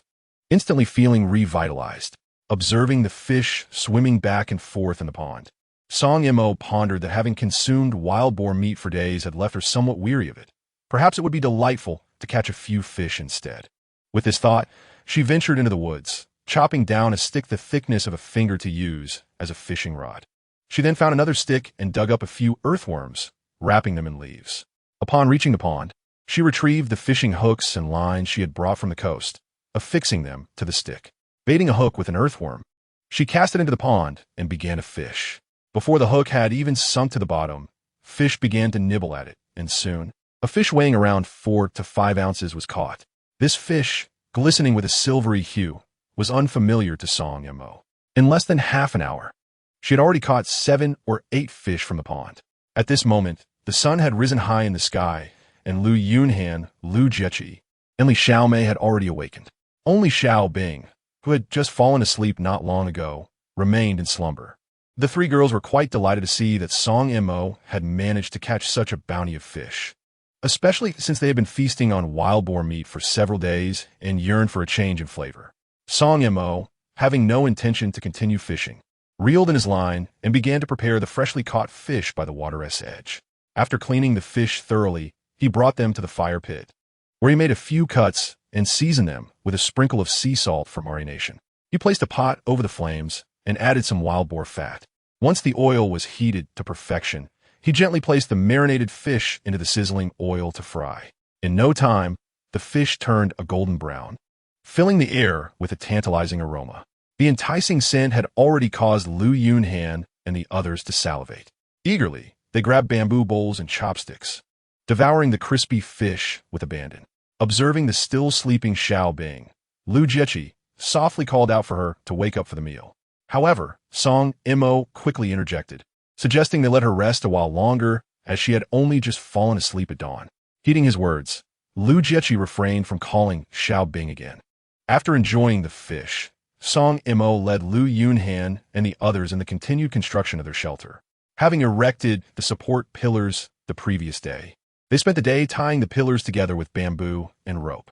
They toiled until noon before taking a break. By this time, Xiaobing had awakened and began to simmer some wild boar meat in a pot by the fire. As evening approached, through their collective efforts, they had finally completed the main framework of a shelter. Over the course of 3 days, they managed to construct the roof and walls. To To prevent rain from leaking in, they mix dirt with dried grass to create a thick layer to coat the roof and walls of the shelter.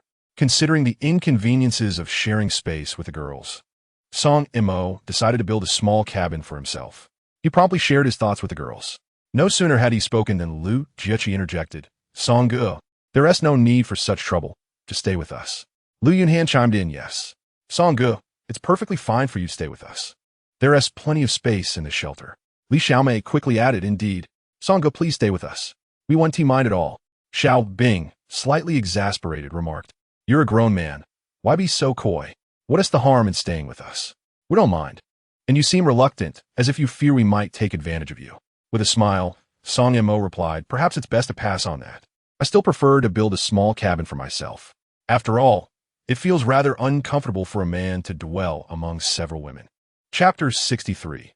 The shelter is completed. Hearing his insistence, the girls felt it inappropriate to say more. Thus, several days passed, during which they constructed a small shelter and a kitchen. It had been over 10 days since they moved from the coastline to the pond. Throughout this period, they were preoccupied with the construction of the shelter, hardly pausing for rest. This relentless endeavor left them utterly exhausted, particularly Lu Yunhan, Lu Jiaqing, and Li Xiaomei, who felt that the physical labor they had exerted in these 10 days surpassed all their previous efforts combined. The wild boar meat they had brought from the coast had been consumed a couple of days prior, and their sustenance in recent days consisted of fish caught by Song Mo from the pond. Now that the shelter and kitchen were complete, everyone could finally take a moment to relax. One evening, after dinner, Lu Yunhan and the other girls went to the pond to bathe. Song Mo, feeling rather bored, sat by the fire, pondering how it had been several days since he had smoked a cigarette and wishing for one. His thoughts drifted to his mother and sister. He wondered how they were faring. Trapped on this deserted island, they were devoid of any financial support, and he was uncertain how they were managing. Contemplating this, Song Mo felt his eyes welling with tears. After more than half an hour, Lu Yunhan and the others returned from their bath and sat by the fire, tending to their damp hair. Noticing Song Mo's reddened eyes, Lu Jiaqing inquired, Song-ge, what troubles you? Song Mo replied, I was just thinking about my mother and sister. I've been missing for so long, and without me, the household has lost its source of income. I worry about how they are surviving. Upon hearing this, Lu Yunhan quickly reassured him, you need not worry. After the plane crash, the airline will provide compensation. Song Mo expressed his concern. I fear the compensation from the airline might not come promptly. Lu Yunhan smiled and said, rest assured, even if the airline fails to compensate, the company will provide compensation to the families of the victims. My father will ensure that the families of the employees on that flight receive assistance promptly. With her words, Song Mo felt a significant weight lift from his shoulders. He then lifted his gaze and examined the girls before him. It was undeniable that all four were strikingly beautiful, especially after their recent bath, each resembling a radiant lotus emerging from the water. As Song Mo gazed at them, Lu Yunhan and the others felt a delightful warmth in their hearts. After a moment, Lu Jiaqing suddenly turned to Song Mo and asked, Song-ge, do you think we four are beautiful? Song Mo nodded affirmatively. You are all very beautiful. Lu Jiaqing then playfully asked, so among us four, which one do you think would make the best wife for you? Taken aback by her question, Song Mo paused for a considerable time before responding. None of you are suitable. The girls were momentarily stunned by his answer. Lu Jiaqing pressed further. Why do you think none of us are fit to be your wife? Song Mo slowly began. Han Han is the company president, and Xiaomei is also a senior executive, while you are merely a flight attendant. Having been born into a wealthy family, ultimately, we belong to entirely different social strata. At this juncture, Xiao Bing suddenly interjected, what about me? Song Mo turned his gaze towards her, smiling as he remarked, do you not harbor disdain for men? Xiao Bing retorted with a hint of annoyance. I dislike other men, but not you. With a chuckle, Song Mo replied, if you hold no aversion to me, then why did you approach me with a knife in silence upon our first meeting? Xiao Bing, feeling slightly embarrassed, explained that day, I thought you were staring at my chest, which prompted my reaction. Had I known you were Song Mo, I would not have acted that way. At this moment, Lu Yunhan turned to Xiao Bing and inquired, Xiao Bing, it seems you regard Brother Song with great admiration. Who exactly is he? Hearing this, Xiao Bing glanced at Song Mo, noticing his silence before she responded, my admiration stems primarily from the fact that his unit is shrouded in mystery. Everyone desperately wishes to join his regiment, and he is the captain. He is a legend within the military. Upon hearing her words, Lu Yunhan, Lu Jiechi, and Li Xiaomei were all momentarily taken aback. Their curiosity piqued regarding the nature of Song Mo's unit. However, Xiao Bing was unwilling to elaborate further, leaving them with unanswered questions. Lu Yunhan, intrigued, asked Song Mo, "Brother Song, if you possess such skills, why do you settle for being a mere security captain at my company?" To this, Song Mo replied with a wry smile, "Aside from my physical prowess, what else do I possess? What other roles could I fulfill? I would aspire to apply for a managerial position, but you would never consider me." His reasoning resonated with Lu Yunhan and the others. They stayed by the fire until late, before returning to their respective shelters to rest on the bamboo beds. The following morning, Song Mo awoke early. Upon opening the bamboo door of the shelter, he noticed Xiao Bing already at the waterhole, tending to her morning routine. Approaching her with a smile, he asked, "Why are you up so early? There's no pressing matter to attend to. Why not sleep a little longer?" Xiao Bing raised her head and countered, "And why aren't you sleeping in?" Song Mo chuckled, "I'm accustomed to rising early, regardless of how late I sleep. I naturally awaken at this hour." Xiao Bing nodded in agreement. "I am the same." After finishing their morning rituals, the two decided to venture into the woods in hopes of foraging for food. Song Mo armed himself with a bow and arrow, while Xiao Bing took her folding military shovel and some mosquito-repelling herbs, rolling them into small sticks to ignite and place in a bamboo tube. As they made their way into the forest, they soon heard the calls of a couple of pheasants. Instantly, they halted in their tracks and looked up, spotting two pheasants perched side by side on a large tree branch, squawking incessantly. In a hushed tone, Song Mo instructed Xiao Bing to remain in place as he ventured forth to shoot down the pheasant. Xiao Bing promptly interjected, insisting that she would take on the task instead. Without waiting for Song Mo's response, she placed a bamboo tube filled with mosquito-repelling herbs and the military shovel on the ground. Seizing the bow and arrow from Song Mo, she advanced towards the tree where the pheasants had settled. Observing this, Song Mo could only remain rooted to the spot. The two pheasants, noticing Xiao Bing's approach, did not flee. Instead, they regarded her with curiosity, emitting a series of bright chirps, utterly oblivious to the impending danger. In no time, Xiao Bing found herself beneath the tree, and upon seeing the two pheasants standing side by side, a bold idea blossomed in her mind. She thought to herself, "How fortuitous that these two pheasants have aligned so perfectly. This is indeed an opportune moment." If she executed her shot with precision, she could achieve the remarkable feat of taking them both down with a single arrow. Moreover, this would allow her to showcase her skills in front of Song Mo. With no hesitation, she sprang into action. Her keen eyes, akin to those of a hawk, swiftly scanned her surroundings, and soon she identified an impeccable angle for her shot. Stealthily, she approached the chosen spot, knocking an arrow onto the bowstring. With both hands firmly gripping the bow, she raised it slowly, directing the arrow's tip with precision towards the unsuspecting pheasants. Meanwhile, Song Mo, standing at a distance, possessed an acute awareness of her intentions. However, he chose to remain silent, a faint smile gracing his lips as he observed her every move with keen interest. Xiao Bing took a deep breath, seemingly gathering all her strength into her arms. In a sudden motion, she released the bowstring, and with a sharp whoosh, the arrow shot forth like a bolt of lightning, hurtling towards its target. In an instant, the arrow struck the first pheasant, its formidable force rendering the creature incapable of reaction as it was pierced through. Yet, the arrow's momentum did not wane. It continued on, striking the second pheasant adjacent to it. In the blink of an eye, the two unfortunate pheasants appeared as though they had been strung together, resembling a skewer of candied fruit. Witnessing this remarkable display from afar, Song Mo's eyes lit up, and he applauded enthusiastically, exclaiming, "What splendid archery!" With two dull thuds, the pheasants fell heavily to the ground beneath the tree, writhing and emitting a series of heart-wrenching cries that sent chills down one's spine. Yet, Xiao Bing remained unfazed. Stepping forward with determination, she bent down, firmly grasping one of the pheasants, while her other hand clenched its neck. With a sudden, forceful twist, a crisp crack echoed as the pheasant's neck snapped, silencing its cries abruptly. Immediately thereafter, she employed the same method to effortlessly subdue another ptarmigan. Once she completed this task, Xiao Bing straightened up, her face radiating confidence and satisfaction. She extracted the arrow from the body of the ptarmigan and returned to Song Mo. With a cheerful demeanor, Song Mo remarked, "Your archery skills are quite impressive. You've managed a twofold achievement with a single arrow." Upon hearing Song Mo's praise, Xiao Bing felt an immense surge of joy and excitement, playfully inquiring, "How do I compare to you?" Song Mo chuckled in response, "To be honest, achieving a twofold success is indeed challenging, yet it's not particularly difficult for me." Hearing this, Xiao Bing, feeling a twinge of defiance, retorted, "You're just boasting without any foundation. If you're so capable, why not show me your own twofold achievement?" Song Mo, still smiling, replied, "Perhaps I shall give you a demonstration when the opportunity arises." The two continued their journey deeper into the forest.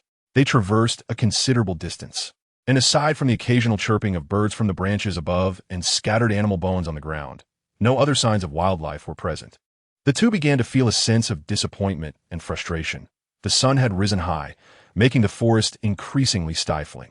After nearly 2 hours of wandering outside their shelter, they began to feel fatigued. They sought refuge beneath a large, shady tree, scanning their surroundings to ensure no danger lurked before settling down to rest. After nearly 20 minutes of respite, they sensed a degree of rejuvenation in their stamina. Consequently, they slowly stood and resumed their determined march into the depths of the thicket. However, they had not ventured far when an ear-splitting commotion erupted from a nearby thicket. The sudden noise heightened their alertness, prompting them to halt their advance without hesitation. Simultaneously, numerous birds that had been perched above took flight in a panic, clearly startled, and swiftly fled the scene. At that moment, both Song Mo and Xiao Bing discerned a faint yet distinct foul odor permeating the air. The intensity of this strange scent grew stronger, instilling a profound sense of caution within them. Swiftly, Song Mo drew a sharp military knife from his waist. Gripping it firmly, Xiao Bing, with equal decisiveness, placed her bow and the freshly captured ptarmigan on the ground, then grasped her folding military shovel, preparing for any unforeseen circumstances. Thus, the two remained utterly focused, their eyes fixed on the thicket from which the noise emanated, unwilling to relax for even a moment. Time passed slowly, the atmosphere thick with tension, nearly suffocating. Just at this critical juncture, an unexpected scene unfolded. A massive serpent leisurely emerged from the thicket, revealing its enormous head. The head of the colossal serpent was nothing short of gargantuan, resembling an enormous basin in size. Its eyes were particularly striking, round and glistening like two massive bronze bells, radiating a chilling light that instilled dread. Despite Song Mo and Xiao Bing being exceptionally skilled and audacious individuals, the sight of such a massive serpent's head sent a shiver coursing down their spines, as if a cold wind had penetrated their garments and reached deep into their skin. At that moment, the great serpent appeared to keenly sense the proximity of Song Mo and Xiao Bing. In an instant, it reacted swiftly, rearing up its body and transforming into a towering figure that seemed to scrape the heavens. It then opened its cavernous maw, revealing sharp, glistening fangs, and unleashed a fierce, crimson tongue towards the pair, hissing menacingly as if to issue a warning. At last, Song Mo and Xiao Bing beheld the full form of the serpent. Its body was cloaked in a profound black hue, reminiscent of ink, exuding an aura of mystery and terror. Moreover, its girth surpassed that of an ordinary water barrel, rivaling that of a colossal stone pillar. Even more astonishing was the serpent's height, which, when reared up, reached an astounding 8 to 9 meters, resembling a miniature mountain standing before them. As they gazed at this behemoth of a serpent, Xiao Bing's complexion gradually paled, and with a quavering voice, he exclaimed, "Good heavens! How can there be such a gigantic serpent?"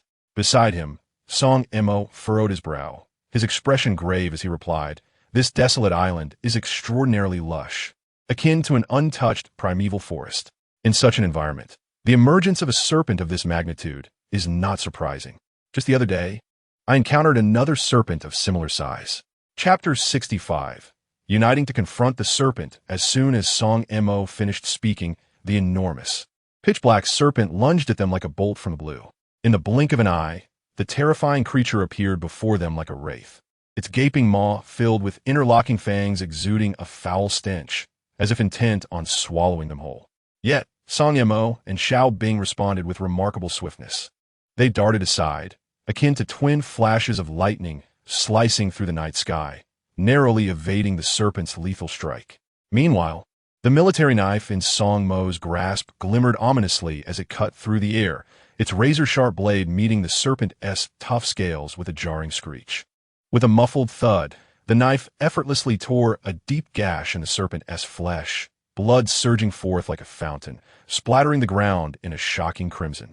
Not to be outdone, Xiao Bing gripped his military shovel tightly, summoning all his strength to deliver a powerful blow to the serpent's body. With a resounding crash, the military shovel struck the massive serpent with tremendous force, causing its colossal body to tremble slightly. Witnessing its attack effortlessly evaded by these two humans, the serpent was seized by an uncontrollable fury. It let out a thunderous roar, the reverberations shaking the surrounding foliage. Immediately, its powerful tail was raised high, and, with a force akin to a thunderclap, it swung violently towards Song Mo and Xiao Bing. In the face of this fierce assault, Song Mo and Xiao Bing acted without hesitation, dropping to the ground in a desperate attempt to narrowly evade the serpent's ferocious strike. The serpent's tail, accompanied by a howling wind, struck heavily against a pine tree as thick as a bowl. A sharp crack echoed, and the tree splintered, its crown crashing to the ground, stirring up a cloud of dust. In an instant, the serpent twisted its body, launching itself like a black whirlwind towards Song Mo, its gaping maw wide enough to consume the world, exuding an aura of dread. At this moment, Song Mo's heart raced with alarm. He sought to evade, but realized it was too late. In a critical moment, he resolutely raised his sharp military knife and, with all his might, struck down towards the serpent's mouth. A crisp crack reverberated as the knife, like a bolt of lightning across the night sky, severed a substantial portion of the serpent's jaw. Instantly, crimson blood gushed forth like a fountain, splattering across Song Mo's face, rendering him a fearsome sight. Concurrently, Xiao Bing was undeterred. She swiftly grasped her heavy military shovel and, summoning all her strength, delivered a powerful blow to the serpent's head. The impact was tremendous, akin to a mountain pressing down upon an egg, resulting in yet another dull thud as the shovel connected with the serpent's skull. The serpent, reeling from such a blow, collapsed heavily to the ground, thrashing in agony. Seizing this rare opportunity, Song Mo nimbly rolled away several meters. Observing this, Xiao Bing wasted no time, retreating swiftly to hide behind a stout pine tree, taking refuge from the serpent's wrath. However, the serpent, having endured a strike from Song Mo and a heavy blow from Xiao Bing, succumbed to madness from the excruciating pain. Its eyes widened in rage, emitting a series of hisses before it raised its tail, thick as a barrel, with a force akin to a steel whip, and lashed out violently towards Xiao Bing's hiding spot. Fortunately, a tree of similar girth stood before her, absorbing the serpent's powerful strike, which crashed against the trunk with a fierce gust of wind. In an instant, the tree began to sway violently, as if besieged by a fierce storm. The branches trembled, and the leaves fluttered down like a cascade of green rain. Such a scene vividly conjured the extraordinary power contained in the recent strike of the colossal serpent. Had that terrifying blow landed upon the frail form of Xiao Bing, the consequences would have been dire. Even if she had miraculously survived, she would undoubtedly have sustained grave injuries.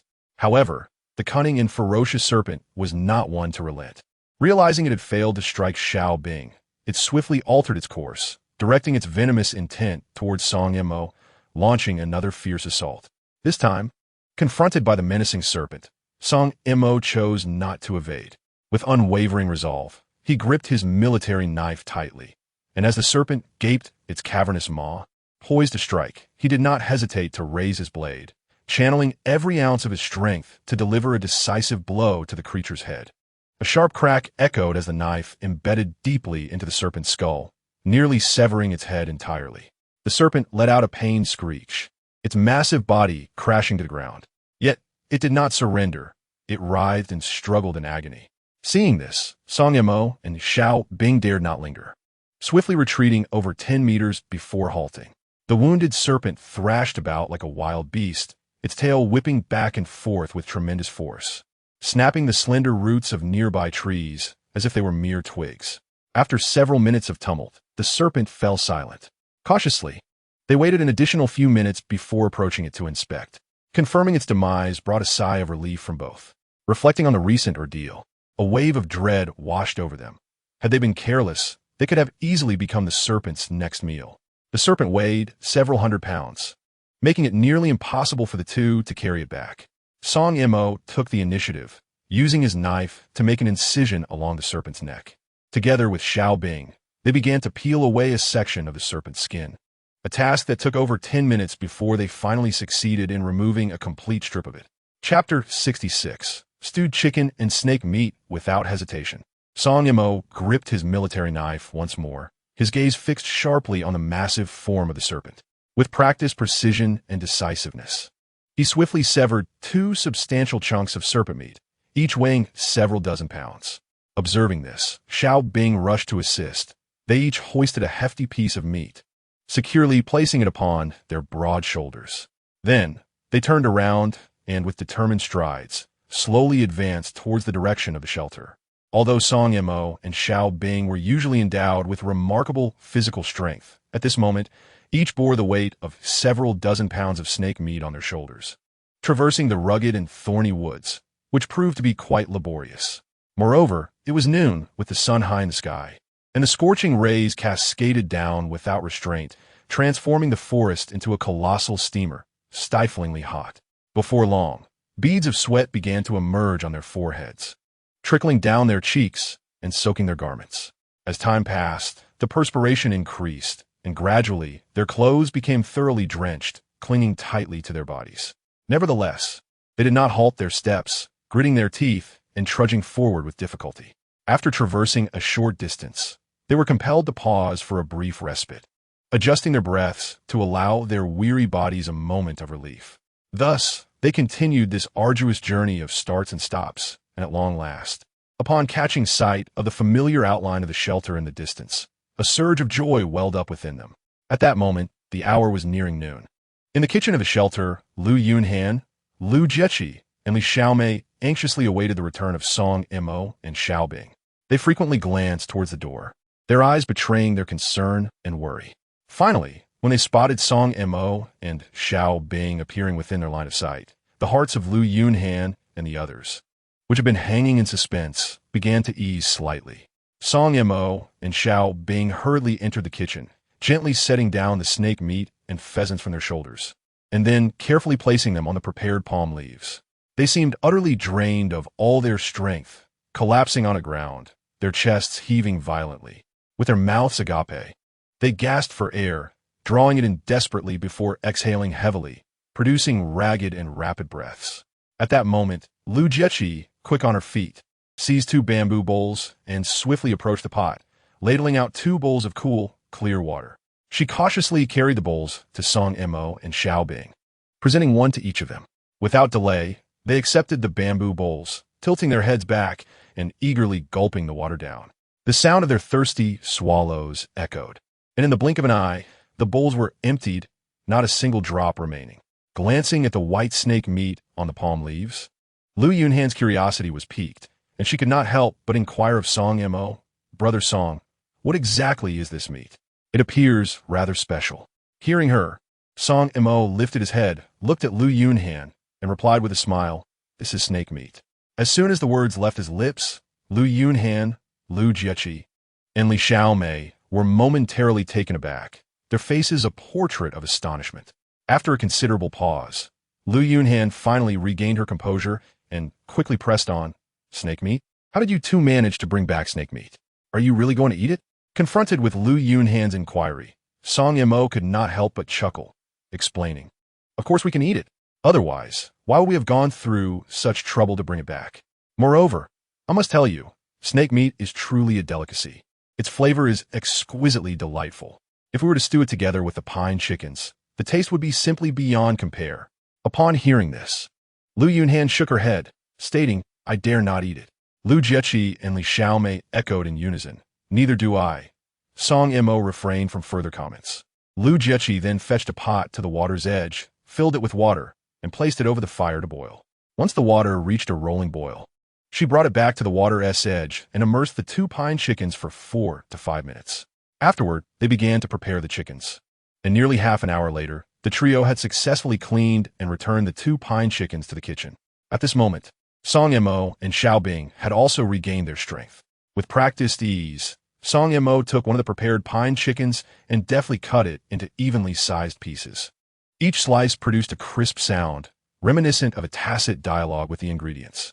He then carefully placed the iron pot over the roaring flames, and after a brief moment, poured in some wild boar fat he had brought back from the coast. As time passed, the oil gradually heated, releasing wisps of fragrant smoke. When the oil reached the perfect temperature, Song Mo swiftly added the diced pine chicken into the pot. Instantly, a crackling sound erupted, accompanied by an enticing aroma that filled the air. Armed with a homemade spatula, he continuously stirred the pine chicken, ensuring each piece was thoroughly heated until it turned golden and crispy, exuding a mouth-watering fragrance. Next, he added an appropriate amount of clear water to the pot, allowing the pine chicken to simmer gently. He then sliced some snake meat, delicately placing it into the pot to stew alongside the pine chicken. The snake meat and pine chicken intertwined, rolling together in the hot broth, merging their flavors. As time ticked away, within less than half an hour, the pot emanated an incredibly rich aroma. This fragrance acted like an invisible tether, tugging at the hearts of those present who were already ravenous. They widened their eyes, fixated on the steaming iron pot, their throats involuntarily swallowing, as if they could almost taste the rare delicacy if they just waited a little longer. Unable to contain his eagerness any longer, Song Mo grabbed a pair of bamboo chopsticks and unhesitatingly reached into the pot. He skillfully pinched a piece of freshly cooked snake meat, still exuding steam, and without a moment's pause, he popped it into his mouth. Though the heat made him grimace, it could not dampen his enthusiasm for feasting. With a single bite, the tender, juicy snake meat burst forth with an unparalleled flavor in his mouth. The unique texture and flavor captivated Song Mo, who could not help but exclaim, "My goodness, this taste is simply exquisite, is beyond delicious. You must come and try it for yourselves." Chapter 67. Constructing the fireplace and kitchen. Upon hearing Song Mo's words, Xiao Bing swiftly seized her bowl and chopsticks, her eyes fixated on the tender and juicy piece of snake meat in the pot. In a flash, she deftly picked up a large morsel of the meat and cautiously brought it to her mouth. As she chewed gently, a look of rapture and satisfaction spread across her face, as if she were savoring the most delectable dish in existence.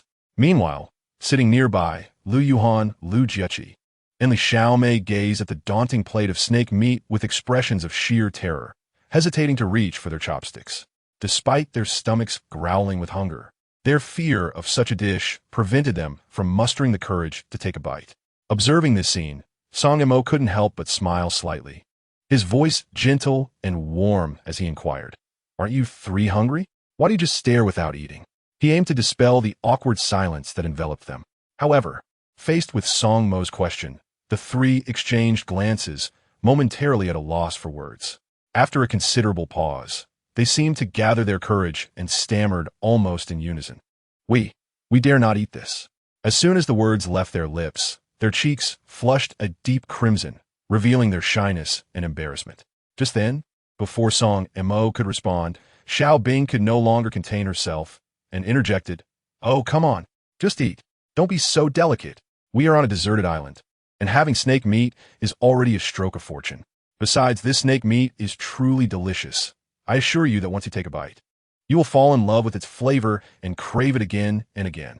Despite Xiao Bing's enthusiastic persuasion, Lu Yuhan, Lu Jieqi, and Li Xiaomei remained unmoved. They still clutched their chopsticks tightly, their eyes occasionally darting toward the pot of snake meat, yet showing no signs of taking action. Seeing this, Xiao Bing shook her head in resignation and remarked, "If you choose not to eat, then you shall remain hungry." After uttering this, she ceased further discussion and proceeded to indulge in the snake meat, savoring it with great delight. At that moment, Song Mo also refrained from saying more, continuously lifting the snake meat and chicken from the pot to his mouth, relishing each bite.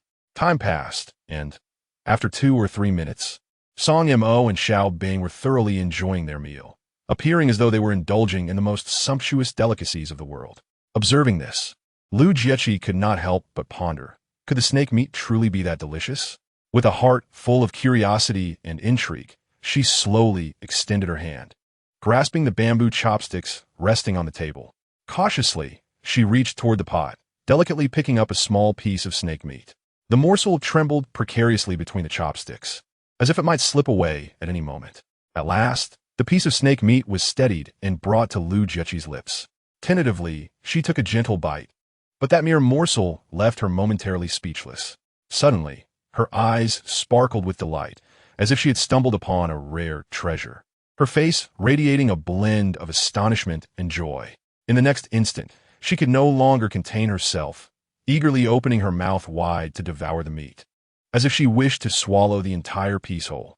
After swallowing, Lu Jiechi excitedly lifted her head and exclaimed to her companions, Lu Yunhan and Li Xiaomei, Han Xiaomei, you must try this. The snake meat is simply exquisite. Upon hearing Lu Jiechi's enthusiastic endorsement, the initially hesitant Lu Yunhan and Li Xiaomei finally mustered their courage.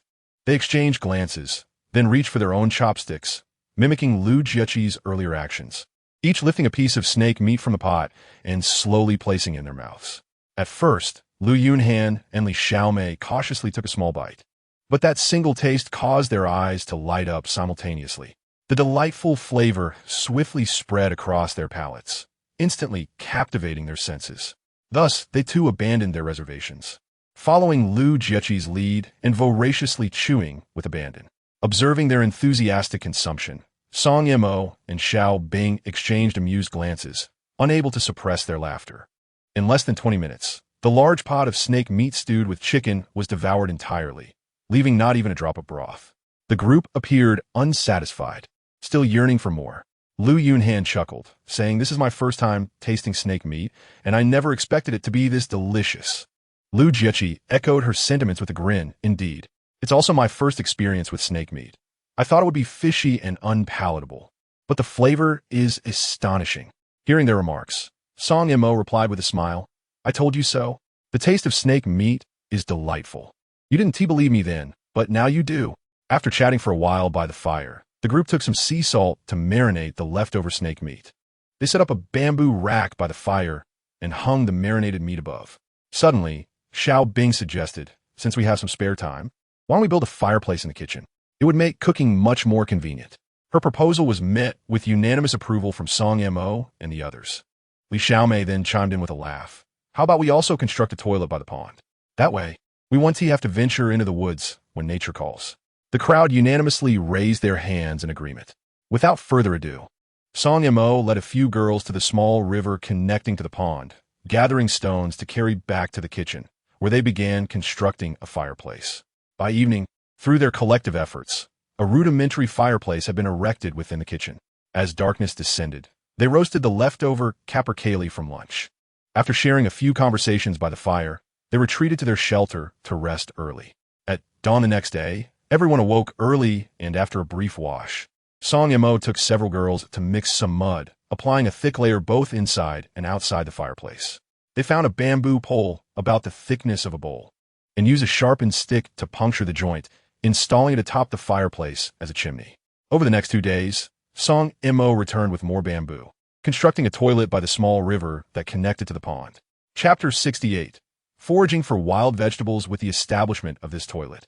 The group finally bid farewell to the awkwardness and inconvenience of daily excursions into the woods for their physiological needs. Now, they could attend to their daily eliminations in a relatively comfortable and private environment. More importantly, the waste no longer required careful burial or handling, as it could simply fall into the nearby crystal-clear river and be swiftly carried away by the current. Time passed unnoticed, and before they realized it, they had been stranded on this deserted island for over a month. At this point, their hopes for rescue had dwindled, especially after the mishap involving the search and rescue boat that had carried Xiao Bing. Meanwhile, Lu Yunhan, Lu Jiechi, and Li Xiaomei's fondness for Song Yimou deepened. However, the most remarkable among them was Xiao Bing. Despite her long-standing aversion, even hatred, towards men, Song Yimou was no ordinary individual. During her service in the military, although she had never witnessed his prowess firsthand, tales of his heroic deeds and illustrious reputation had already resonated throughout the camp. Thus, Song Yimou had become an irreplaceable idol in Xiao Bing's heart. Little did Xiao Bing anticipate that fate would weave such a peculiar tapestry, allowing her to encounter her idol, Song Yimou, on this desolate island. From that moment, her once nebulous affection for him burgeoned like tender shoots emerging from the earth in spring. After breakfast one day, Song Mo ventured into the woods to dig up some worms, wrapping them in palm leaves to bring back to the pond's edge.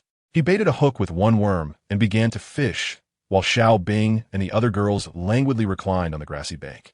It must be said, the fish in this pond were exceptionally easy to catch. In less than an hour, Song Mo had successfully caught more than a dozen fish, each weighing around 3 to 4 tails. These fish shimmered like silver under the sunlight, their lively movements bringing immense joy to the onlookers. Such an abundance of fish was more than sufficient for a delightful meal. With deft movements, he reeled in his fishing rod and crouched down by the water's edge to tend to his freshly caught bounty. His skilled hands swiftly gutted each fish, removing the scales and cleaning them thoroughly. Once finished, he carefully cradled the prepared fish and returned to the kitchen, gently placing them into a pot. He then sprinkled a generous amount of sea salt, allowing them to marinate quietly. After completing these tasks, and noticing that there was still ample time left in the day, an idea sparked in his mind. Why not venture into the woods? Perhaps he could discover some fresh, delectable wild vegetables or sweet, juicy fruits. Since their arrival on the deserted island, they had scarcely consumed any green vegetables, leading to signs of nutritional deficiencies among the group. With this thought in mind, Song Mo hastened to the water's edge and shared his thoughts with Xiao Bing and the others. As soon as he finished speaking, the girls erupted in excited chatter, eager to accompany him. Song Mo welcomed their enthusiasm, believing it vital for Lu Yunhan and the others to acquire essential survival skills in the wilderness, thereby enhancing their chances of thriving on the island. He lit a few mosquito-repellent herbs, fashioned them into small sticks, and handed them to Li Xiaomei and Lu Jieqi.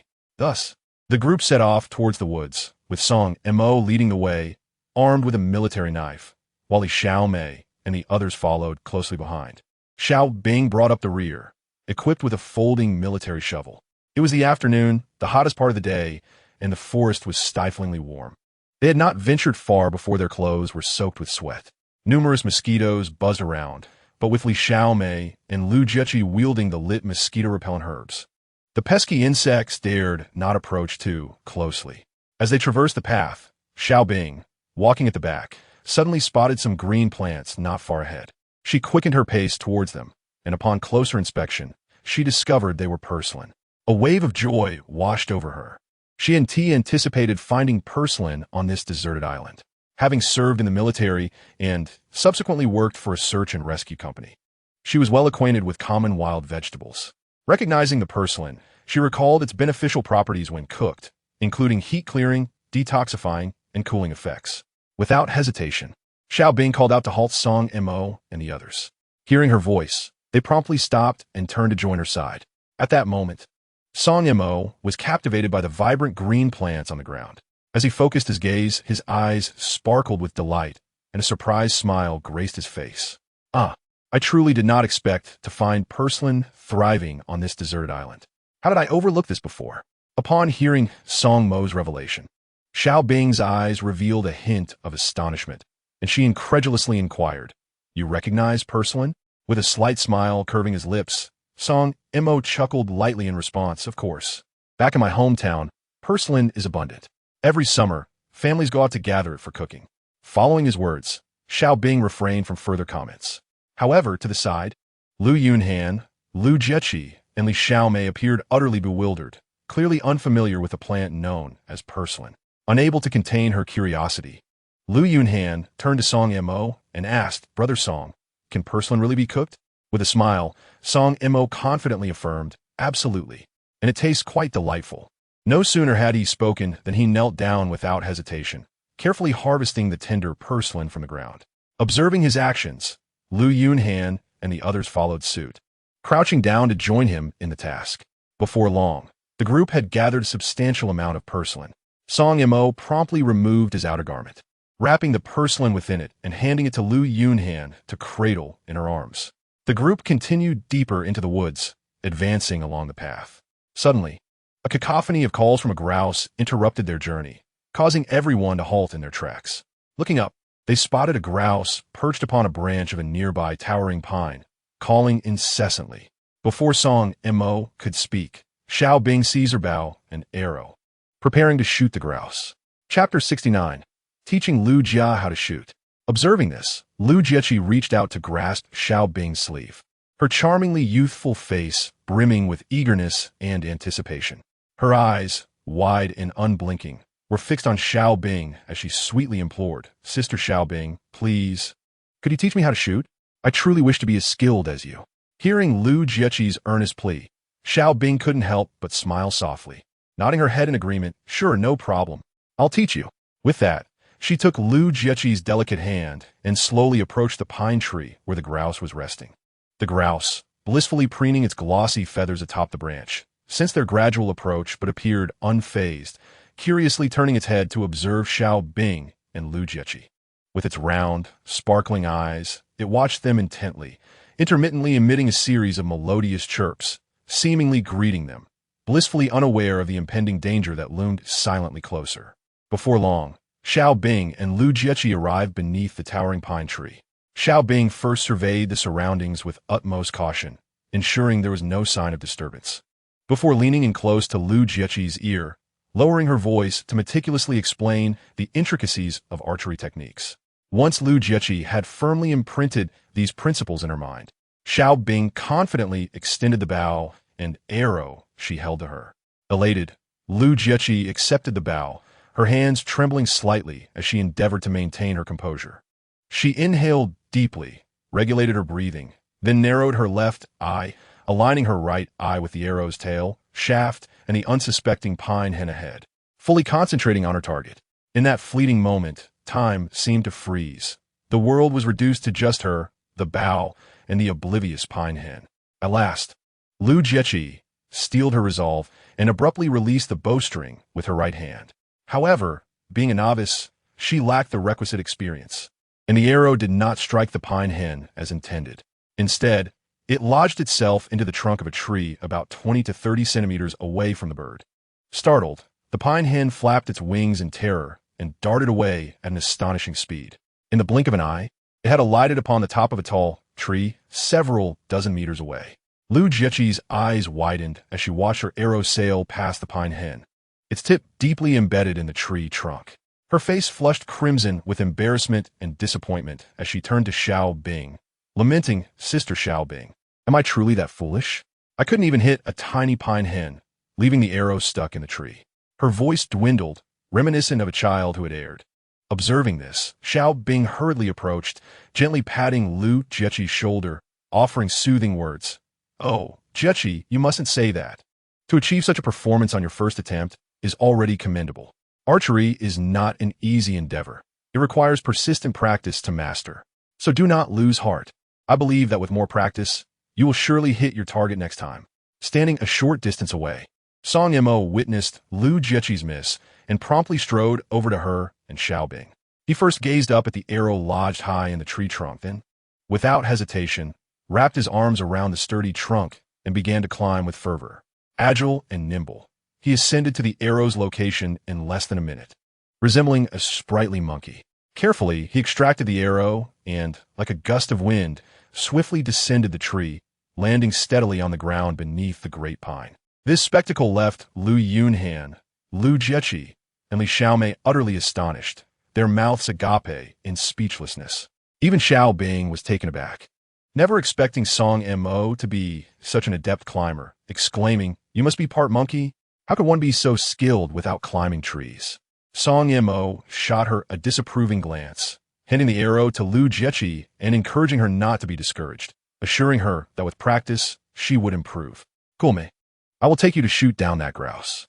Lu Jiechi, feeling somewhat embarrassed, replied, "Brother Song, I think I should pass. I may simply lack the innate talent for archery. It would be unfortunate to leave the arrow stuck in the tree." Upon hearing this, Song Mo expressed his frustration, saying, "What is this? How can you give up after just one failure? It's quite disappointing if you carry on like this." Lu Jiechi, chastened by his words, lowered her head like a child who had misbehaved. Song Mo took her hand and led her toward the tree where the grouse had landed. Upon reaching the base of the grand tree, he bent slightly, bringing his distinctly chiseled face close to Lu Jiechi's petite ear, and began to explain the nuances and techniques of archery in detail. After imparting his wisdom, he stood upright and moved behind her, with gentle yet firm hands. He grasped her bow-holding hand, adjusting her posture and angle. The proximity between them was such that they could almost hear each other's breaths, creating an atmosphere charged with subtle tension. Lu Jiechi focused intently on the methods Song Mo had taught her, taking a deep breath to calm herself. Then, without hesitation, she released the bowstring. In an instant, the arrow shot forth like a bolt of lightning, racing towards the distant grouse with astonishing speed. The arrow, seemingly imbued with life, struck true, piercing the grouse that was foraging. The sharp quills of the arrowhead plunged into the bird's body, instantly causing blood to spatter.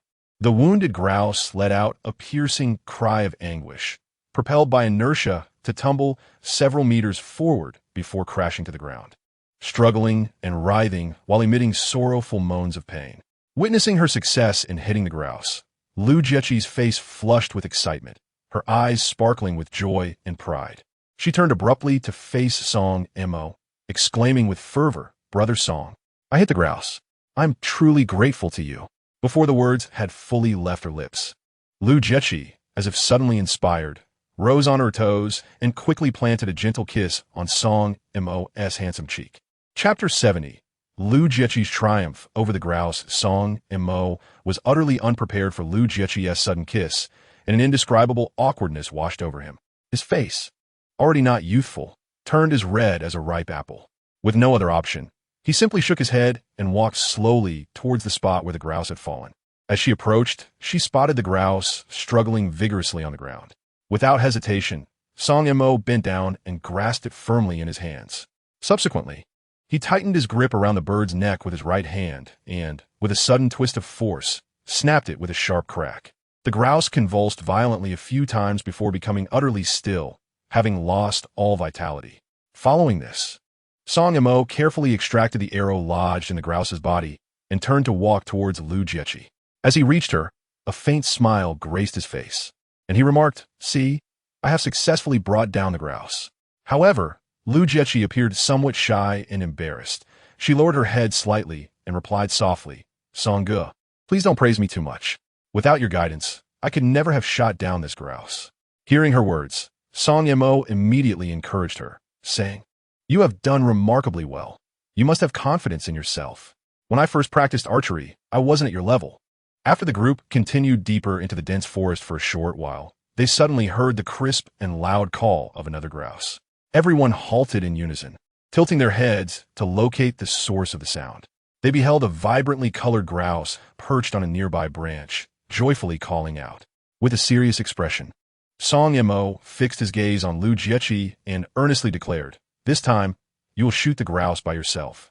His eyes were resolute and piercing, seemingly conveying an intangible pressure to Lu Jiechi. Upon hearing this, a hint of difficulty crossed Lu Jiechi's face. She lowered her head slightly, responding with a touch of hesitation. I am really worried that I won't be able to do it." Her voice was soft, betraying her inner unease and trepidation. At that moment, Xiao Bing stepped forward, gently patting Lu Jiechi's shoulder, speaking with unwavering encouragement. "Jiechi, you must believe in yourself. Don't be too nervous. It's perfectly normal not to hit the grouse." Xiao Bing's warm words breezed through Lu Jiechi's heart like a gentle spring wind, alleviating her previous tension. Inspired by Xiao Bing's support, Lu Jiechi gradually lifted her head, her eyes reflecting newfound confidence. Taking a deep breath, she gripped her bow and arrow tightly, then, with somewhat heavy steps and a heart full of apprehension, she approached the tree where the grouse had landed. Finally, Lu Jiechi arrived beneath the tree. She gazed upward at the plump grouse resting on the branch above. A wave of nervousness surged within her. Nevertheless, she quickly steadied herself, silently urging herself on. "Jiechi, you can absolutely do this." She then slowly raised her bow, meticulously adjusting her angle, aiming the arrow at the grouse on the branch. When everything was in place, Lu Jiechi held her breath and gently released the bowstring. The arrow shot forth like a bolt of lightning, racing towards the grouse with unerring precision. In the blink of an eye, it struck the bird's body with accuracy. However, as Lu Jiechi lacked the formidable strength of Song Mo and Xiao Bing, the quill, fashioned from porcupine quills, while embedded deeply within the grouse, failed to penetrate entirely. The afflicted grouse let out a piercing cry, struggling desperately to escape, soaring forward, arrow in tow, until it plummeted heavily to the ground after traveling a distance of 8 or 9 meters. Upon landing, it began to roll incessantly. Lu Jiechi was astonished to find she had indeed hit the grouse. This unexpected triumph flushed her cheeks with excitement, her heart racing. Unable to contain herself, she shouted, "Wow! I finally shot a grouse." Observing from a distance, Song Mo and Xiao Bing broke into satisfied smiles and nodded in approval, recognizing this as a remarkable breakthrough for Lu Jiechi, who was attempting to hunt for the first time. Nearby, Lu Yunhan and Li Xiaomei, having heard the news of Lu Jiechi's success, hurried over. Upon witnessing the fallen grouse, they too were filled with exhilaration, cheering joyously. Lu Jiechi, brimming with excitement, quickly made her way to the location of the grouse. She bent down and cautiously extended her hands to retrieve it from the ground. Yet, as she touched the bird, it suddenly began to thrash violently, flapping its wings in a desperate struggle. The intensity of its resistance caused blood to spurt from its wound, splattering onto Lu Jiechi's clothes and staining them crimson. Faced with the writhing creature in her hands, Lu Jiechi felt a surge of panic. Uncertain of how to handle the situation, she turned her head, anxiously calling out to Song Mo, "Song-gu, please come quickly. The grouse keeps flapping about. What should I do to finish it off?" At that moment, Lu Jiechi appeared quite flustered, her hair tousled by the wind, beads of perspiration forming on her forehead. Seeing her in such a flurry, Song Mo and the others couldn't help but burst into laughter. He swiftly approached Lu Jiechi, taking the still flapping grouse from her grasp. Grasping its neck, he turned sharply, and with a swift crack, the bird's neck was broken. The grouse twitched a couple of times before falling still, after which he removed the arrow embedded in its body. "Did you see that?" he said to Lu Jiechi. "Next time you shoot a grouse, use this method to finish it off." Lu Jiechi nodded, her cheeks flushed as she replied, "I understand now." With that, the group continued their journey deeper into the woods, having traversed a considerable distance. Aside from the occasional chirping of birds from the branches above and the scattered animal bones on the ground, no other signs of wildlife were observed. As time passed, the group had no choice but to turn towards the direction of a shelter. Chapter 71. Do you like me? Upon returning to the shelter, the sun began its slow descent. Several girls collapsed onto the ground, breathing heavily. Song Mo gathered some firewood and ignited a flame, then took a pot to the water pool, filled it with water, and placed it over the fire to boil. Meanwhile, Xiao Bing washed the freshly gathered purslane by the water's edge.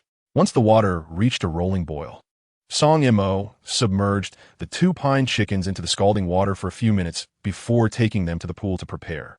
Lu Yuhan, Lu Jiechi, and Li Xiaomei, seeing this, joined it by the pool to assist in processing the pine chickens. Although their techniques were somewhat clumsy and unrefined, Song Mo felt a wave of comfort at their willingness to help. Being stranded on the deserted island had brought about some changes in the 3 girls, and they had begun to take the initiative in chores. In less than half an hour, the pine chickens were ready to be taken back to the kitchen. Song Mo chopped the chickens into smaller pieces, placed a pot over the fire, and added some wild boar fat.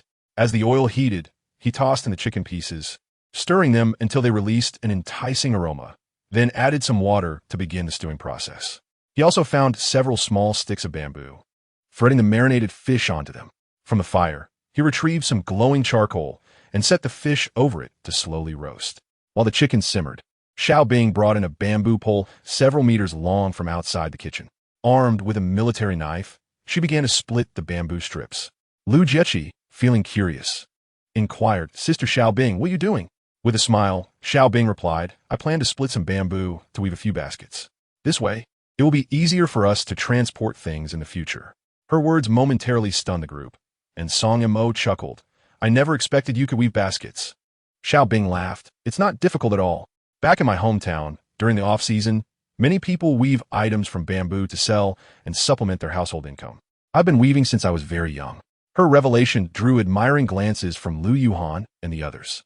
Lu Jiechi, with a hint of admiration, remarked, "Sister Xiao Bing, you are truly impressive. Not only are you skilled, but you also possess such rich survival experience and know how to weave with bamboo. Unlike me, who knows nothing. I wish I could be as capable as you." To this, Xiao Bing smiled and encouraged, "Once you've spent enough time on this deserted island, you will learn everything." As the chicken in the pot neared completion, Song Mo added the washed porcelain to stew alongside it. The fish on the stick had turned a golden brown, continuously sizzling and oozing oil. At this moment, Xiao Bing had also hewn a considerable number of bamboo strips. The others promptly picked up their bowls and chopsticks, eagerly beginning their meal. Perhaps due to an extended absence of fresh vegetables, the taste of the sautéed chicken with porcelain brought immense delight to everyone. After dinner, Lu Yunhan, Lu Jieqi, and Li Xiaomei each took a change of clothes and made their way to the grassy area by the pond. Shedding their garments entirely, they descended into the water to bathe. Meanwhile, Xiao Bing skillfully grasped the bamboo strips in her hands, her fingers nimbly weaving them as if the bamboo had come alive, gradually forming the delicate shape of a bamboo basket. At this moment, Song Mo sat quietly beside the crackling fire, his gaze fixed on the flickering flames, deep in thought, leaving others unable to discern what occupied his mind. Time passed quietly, accompanied only by the sound of branches snapping in the fire and the faint rustling of bamboo as Xiao Bing wove. In the midst of this tranquility, Xiao Bing suddenly halted her movements, lifting her head to gaze intently at Song Mo, and softly inquired, "Brother Song, what do you truly think of me?" Taken aback by her unexpected question, Song Mo briefly displayed a look of surprise, clearly astonished by her sudden inquiry. However, he quickly regained his composure, pondering for a few moments before responding. "Well, you are quite remarkable. Not only are you agile and exceptionally skilled, but you also possess outstanding survival skills in the wild. You've been a great help to me during this time." He paused momentarily, raising his eyes to meet hers. Noticing that Song Mo had left his thought unfinished, Xiao Bing felt a tightening in her chest and hastily pressed, "Just what do you mean by only?" Meeting her eager gaze, Song Mo took a deep breath and continued, "It's just that sometimes you seem a bit aloof, creating an impression of being difficult to approach and interact with." After hearing Song Mo's assessment, Xiao Bing fell silent for a moment, then gently nodded and murmured to herself, "Ever since I abandoned my mother, my world appears to have lost its vibrancy. Since then, my personality has gradually become reclusive, and I no longer enjoy engaging with others, especially men. I have always believed that there are no good men in this world." Upon hearing her words, a faint smile graced Song Mo's lips as he nodded and replied, "I've long suspected you held a bias against men. Otherwise, you wouldn't have approached me with a knife in silence during our first encounter." Xiao Bing felt a wave of embarrassment wash over her, a complex emotion rising within her, and her fair cheeks flushed a deep crimson, akin to a ripe apple. At that moment, she mistakenly believed that Song Mo was gazing at her bosom, which prompted her to wield a military knife against him. Observing her bashful and enchanting demeanor, Song Mo could not help but chuckle and tease. "You look quite lovely like this. Perhaps this is your true self. There is no need to wear a stern expression all the time. You should engage with us more during idle moments." Upon hearing Song Mo's words, Xiao Bing instinctively nodded, her large, glistening eyes blinking with a hint of shyness as she timidly inquired, "Do you think I'm pretty?" Without hesitation, Song Mo nodded affirmatively and replied with unwavering conviction, "You are indeed beautiful, exuding an air of unattainability. A smile would only enhance your allure." Receiving such praise from Song Mo filled Xiao Bing with a delightful warmth. Summoning immense courage, she leaned closer to Song Mo, lowering her voice to softly ask, "Do you like me?" The moment Xiao Bing's question reached his ears, Song Mo felt as if struck by a bolt of lightning, rendering him momentarily speechless, his face a canvas of disbelief. He had not anticipated such a bold inquiry from Xiao Bing. After a prolonged pause, he gradually regained his composure, a subtle smile gracing his lips as he turned his gaze towards her.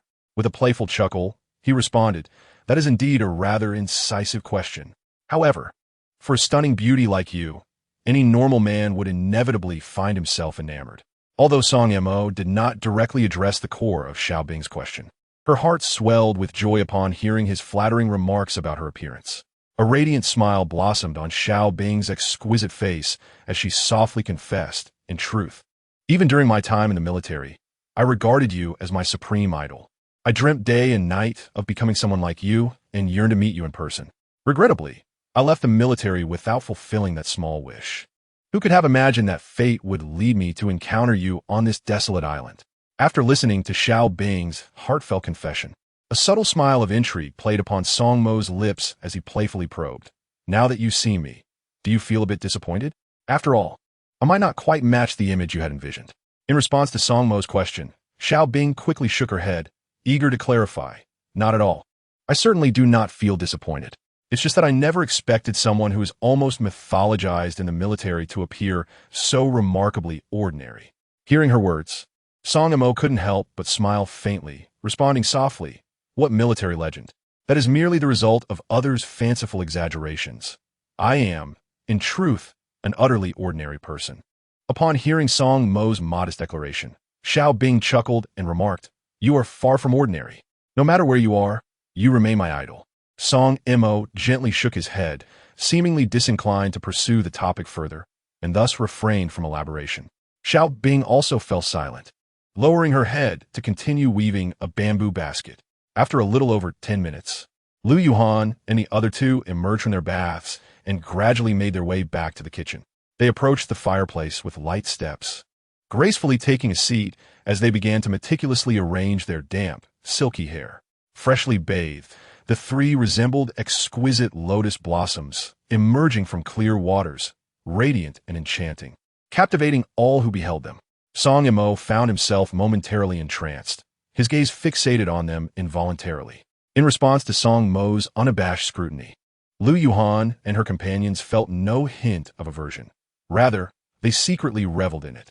After enduring the trials of survival on this desolate island, their reliance on Song Mo had deepened significantly, and their affection for him had grown steadily over time. Particularly for Lu Jieqi at this moment. She had already fallen profoundly in love with Song Mo. As a brief silence lingered, Lu Jieqi lifted her head, her enchanting eyes locking on his Song Mo's across the way. With a slight parting of her lips, she inquired, "Song Ge, do you think we are beautiful?" Her voice was melodious and sweet, akin to the song of a yellow oriole, yet it carried an undercurrent of subtle anticipation and nervousness. Song Mo was momentarily taken aback, but quickly nodded without hesitation, smiling as he replied, "You are all exceptional beauties." However, Lu Jieqi was not to be deterred. With a playful smirk, she pressed on, "Then do tell. Among the four of us, who do you think is the most beautiful?" This question detonated in the air like a bombshell. Hearing her direct inquiry, Song Mo inwardly groaned. He pondered, "Why must you pose such perilous questions? If I name one, it would inevitably offend the other three." Rubbing the back of his head, he chuckled awkwardly and replied leisurely, "You are all beauties of unparalleled caliber, each possessing unique charms and qualities. It is fair to say that you each shine in your own right." His response was impeccably diplomatic, neither singling out the most beautiful nor neglecting to praise each individual. Nevertheless, Lu Jieqi was evidently dissatisfied with this answer. She furrowed her brows and pouted, pressing him further. Song Ge, don't evade the question. If compelled to choose one among the four of you as a girlfriend, who would be your first choice?" At that moment, her gaze sharpened, as if she sought to penetrate Song Mo's eyes to uncover his innermost thoughts. Faced with Lu Jieqi's relentless questioning, Song Mo felt a wave of helplessness wash over him. A thought crossed his mind, and he broke into a hearty laugh, adopting a nonchalant demeanor as he proclaimed, "Ha ha, only children engage in such dilemmas. I desire them all." As soon as the words left his lips, Lu Yunhan, Lu Jieqi, and Li Xiaomei simultaneously lifted their heads, fixing him with a bemused yet piercing stare. Only Xiao Bing seemed oblivious, continuing her task of weaving a bamboo basket. Noticing Lu Yunhan's gaze upon him, Song Mo remarked, "What is this look you bear? I was merely jesting.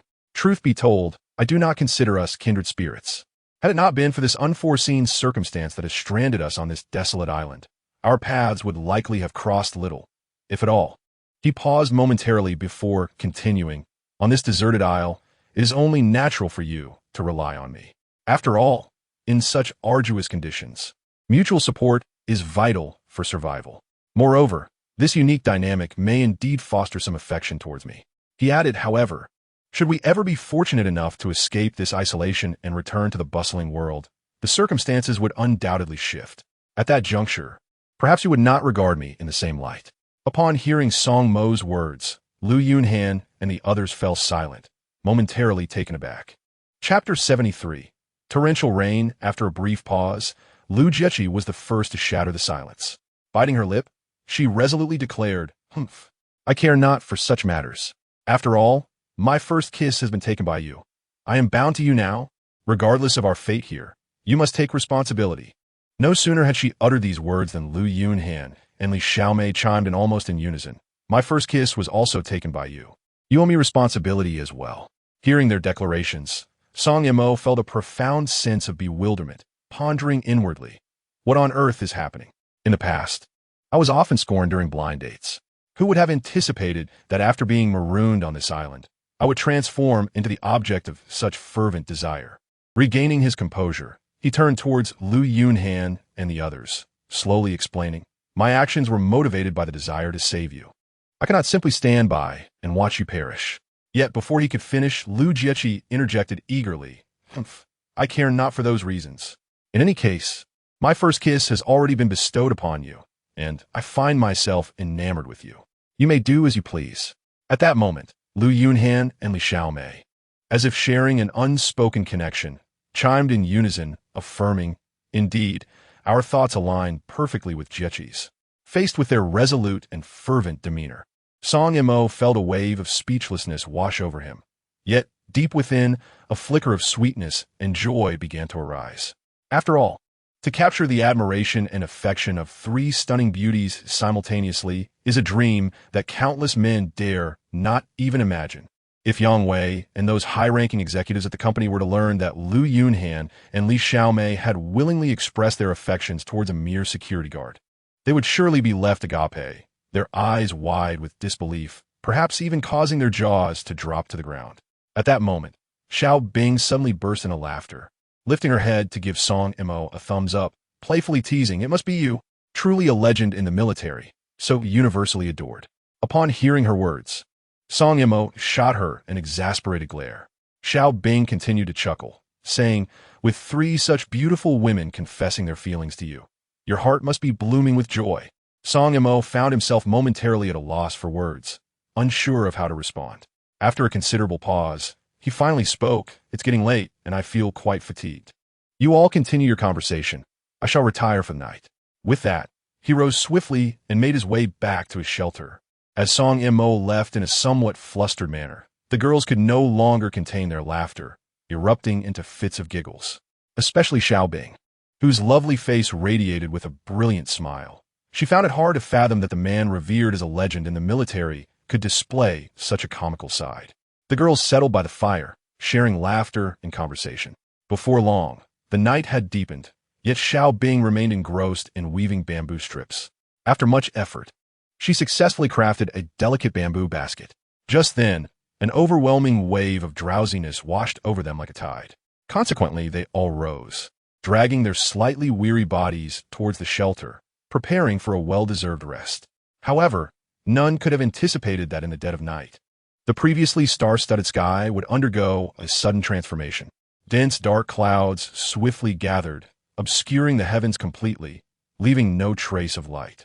Following that, brilliant flashes of lightning cleaved through the night sky, accompanied by deafening thunder, as a fierce wind began to howl, mercilessly battering everything in its path. The fragile bamboo door of the shelter trembled under the onslaught of the tempest, emitting a series of spine-chilling creaks. This scene seemed to herald the impending arrival of a violent storm.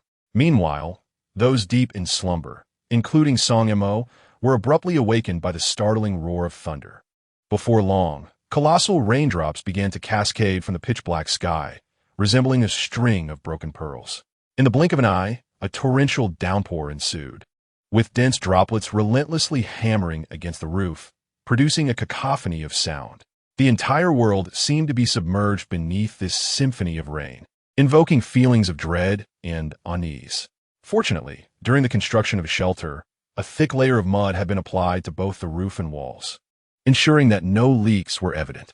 Additionally, several drainage ditches leading directly to the pond had been excavated, preventing any rainwater from seeping inside.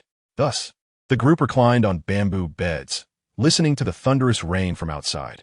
It was unclear how much time had passed, but the downpour not only persisted but also intensified.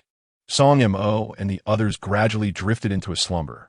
As midday approached, the following day, Song Yimou finally awakened and opened the bamboo door of the shelter. A fine drizzle continued to fall outside, and the sky remained overcast. It appeared that the rain would not cease anytime soon. The shelter where Lu Yunhan and her companions resided remained firmly shut, indicating they had yet to awaken. Braving the light rain, Song Mo approached the pond and noticed that the previously crystal-clear water had become somewhat murky, though it was still usable. The waterfall that poured down had grown considerably larger than before, and the water level in the pond was nearly submerging the surrounding grassy area. Fortunately, the elevated terrain of the shelter's location alleviated any fears of flooding. The small river connecting to the pond flowed with astonishing rapidity. Gazing at the waterfall, Song Mo could only shake his head in resignation, crouching down to splash some water on his face. Turning back towards the kitchen, he gathered some firewood and dry grass. Igniting the pile with a flint stone, he placed a pot beneath the eaves of the kitchen to collect the rainwater. Once sufficient rainwater had been gathered, he set atop the fire. From a bamboo rack beside the fire, he retrieved a piece of snake meat cured in sea salt, using a military knife to chop it into small pieces before slowly simmering it in the pot. As the snake meat neared completion, Lu Yunhan and the others gradually awoke, washing up by the pond before joining him in the kitchen. At that moment, the snake meat was perfectly cooked, and everyone eagerly took up their bowls and chopsticks, savoring the dish with delight. After breakfast, the heavens opened up once more, unleashing a torrential downpour. The group could do little but languish beside the kitchen fire. Thankfully, they had stockpiled ample firewood in recent days, alongside plenty of cured snake meat, alleviating their concerns about sustenance and fuel. Chapter 74. The arrival of the wolf pack on a rainy night. This rain had commenced with a gentle patter at dawn and showed no signs of abating even as night descended. The individuals within the dwelling found themselves utterly idle, languidly passing an entire day in the kitchen. As evening approached, they prepared a meager meal of snake meat, barely satiating their hunger before gathering around the warm fire for a brief chat. Perhaps it was the weariness brought on by the rainy weather that caused them to retire early to their humble bamboo beds, where they quickly succumbed to a deep slumber. Time slipped away quietly, and soon it was the stroke of midnight. Outside, the relentless downpour continued, as if it would never cease. In the midst of this tranquility, a chilling and prolonged howl of a wolf pierced the night, shattering the silence. The slumbering occupants were jolted awake by the sudden sound. With a start, Song Mo swiftly turned from his bed, hurriedly putting on his shoes before dashing to the entrance of the shelter. He squinted, peering through the bamboo door's crevice, anxiously scanning the inky blackness outside, where only the incessant sound of rain could be discerned. Almost simultaneously, Xiaobing was also roused by the haunting howl. She nimbly sprang from her bamboo bed, deftly slipping on her shoes and grabbing the folding military shovel positioned at the foot of her bed. Striding quickly to the entrance of the shelter, she too gazed anxiously into the darkness beyond. In stark contrast, Lu Yunhan, Lu Jiaqing, and Li Xiaomei appeared to be more profoundly terrified. They huddled on their bamboo beds, trembling, their faces as pale as paper, eyes wide with fear. At that moment, another wolf howl echoed, seemingly emanating from the nearby woods, suggesting a considerable number of wolves were in close proximity. Xiao Bing shouted to Song Mo, "It seems we are surrounded by a pack of wolves." Upon hearing her call, Song Mo immediately responded, "Do not worry, I am right at the entrance. Quickly, open the door so I can come in." Xiao Bing promptly removed the wooden stick propping the bamboo door and opened a crack. Song Mo swiftly opened the bamboo door of the shelter and dashed through the rain to join Xiao Bing and the others. Once he was inside, Xiao Bing quickly closed the wooden door and secured it with the stick. Observing the pitch-black interior of the shelter, Song Mo remarked, "It's utterly dark outside. We must ignite a fire." After uttering these words, he opened the shelter again and hurried to the kitchen, gathering some firewood and dry grass before returning. He placed the dry grass and firewood on the ground within the shelter and, after several minutes of striking flint, managed to kindle a fire. As the wood crackled and burned, the entire shelter was illuminated, and the smoke rose, dispersing into the air. Fortunately, the shelter offers ample space, and the bamboo door features gaps, allowing for a breath of fresh air, rendering the atmosphere inside less suffocating. On a bamboo bed, Lu Yunhan curled up, trembling uncontrollably. Lu Jiaqi tightly shut her eyes, hands pressed against her ears, seemingly trying to block out all external sounds. Meanwhile, Li Xiaomei appeared as pale as a ghost, her teeth chattering incessantly, exuding an overwhelming sense of terror. Observing their distress, Song Mo's lips curled into a gentle smile, radiating a sense of reassurance as he softly consoled them. There's no need to be excessively afraid. Our shelter is remarkably sturdy. Just look at these walls around us, meticulously constructed from bamboo poles as thick as a bowl, one after another. Even a ferocious pack of wolves would find it impossible to breach. His words seemed to possess a magical quality, slightly easing the anxiety of Lu Yunhan and her companions, who no longer appeared as frightened and worried as before. As time ticked by, approximately 5 or 6 minutes later, an unexpected event unfolded. Suddenly, over a dozen enormous gray wolves materialized without warning. Less than 10 meters from the shelter, these wolves stood upon the muddy ground, tilting their heads skyward, opening their gaping maws to emit a series of deafening howls that echoed through the air. The terrifying cacophony of their howls struck the eardrums of Song Mo and the others like thunder, leaving them with a buzzing sensation, as if swarms of bees were swirling around their ears. Just when Lu Yunhan and her friends had managed to calm their nerves, the proximity of the wolf howls sent them spiraling back into fear, their faces turning even paler than before. In stark contrast, Song Mo and Xiao Bing exhibited remarkable composure. They swiftly approached the entrance of the shelter, peering through the narrow gaps in the bamboo door, their gazes piercing and fixed upon the advancing pack of wolves. At that moment, despite the limited visibility, their keen observational skills allowed them to discern the outlines of the wolves and the glimmering green light emanating from their eyes. The wolves outside, having caught the scent of Song Mo and his companions, grew increasingly agitated, their howls intensifying. Their paws incessantly clawed at the muddy ground, as if attempting to tear the earth apart. Each vigorous dig sent splashes of mud flying, stirring an unsettling chill within. Judging by their fierce gazes and restless movements, it seemed as though they were poised to launch a violent assault on the shelter at any moment. As time passed, about 1 or 2 minutes later, an astonishing occurrence transpired. One particularly massive and imposing gray wolf suddenly stepped forward, slowly breaking away from the pack. As it moved, the once boisterous pack of wolves fell into an eerie silence, all eyes fixated on the colossal wolf at the forefront.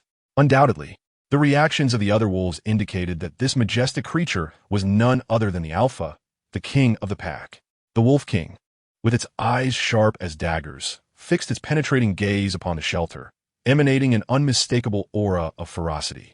Suddenly, the Wolf King lifted its head and unleashed a deafening howl that reverberated through the air like a thunderclap. Simultaneously, a dozen other formidable gray wolves, responding to their leader's call, surged forward towards the shelter without hesitation. Chapter 75. An arrow strikes the Wolf King's head. In the blink of an eye, the agile gray wolves raced towards the shelter with the speed of released arrows, colliding violently against its walls almost instantaneously. A cacophony of thunderous sounds ensued, making the entire structure tremble as if struck by a violent earthquake. The earth above the roof and walls succumbed to the tremors, cascading down like a torrential downpour. Fortunately, the shelter had been meticulously constructed from bamboo poles as thick as a bowl, rendering its structure remarkably resilient. Despite enduring such a fierce assault from the pack, it stood defiantly, sustaining only minor damage as a few clumps of earth fell from above. Meanwhile, Lu Yuhan, Lu Jieqi, and Li Xiaomei, seated on their beds, were utterly unprepared for the sudden upheaval, their faces paling in fear as they instinctively screamed at the top of their lungs. Their cries pierced through the chaos, intertwining with the howls of the wolves to create a chilling symphony of terror. Observing that their initial onslaught had failed to breach the shelter, the wolves withdrew slightly. Yet they did not relent. Instead, they remained in position, mouths agape, releasing a series of guttural growls that resonated with menace.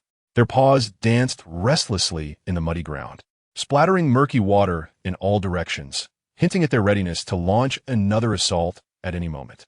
Minutes ticked by in this tense standoff, until suddenly, the Wolf King emitted a high-pitched, mournful howl that sliced through the heavy atmosphere. At this signal, the pack of vigilant gray wolves surged forward once more, darting toward the shelter like arrows released from a bow. In an instant, another thunderous crash echoed as the wolves collided with the shelter's walls, causing it to sway violently under the ferocity of the impact. The earth above the roof and walls could not withstand such turmoil, cascading down like raindrops. Lu Yuan, Lu Jieqi, and Li Xiaomei were once again rendered pale by this sudden turn of events, unable to restrain themselves from screaming in terror. Their piercing cries echoed relentlessly in the confined space, amplifying the fear and chaos. Yet, the pack of gray wolves showed no signs of retreat. After a round of assault, they swiftly fell back to their original positions, continuing to unleash a series of spine-chilling howls, the cacophony intertwining into a horrifying symphony. Xiao Bing, face etched with anxiety, turned to Song Mo, exclaiming urgently, "Brother Song, we cannot go on like this. Although our shelter is relatively sturdy, it cannot withstand wave after wave of attacks from wolves.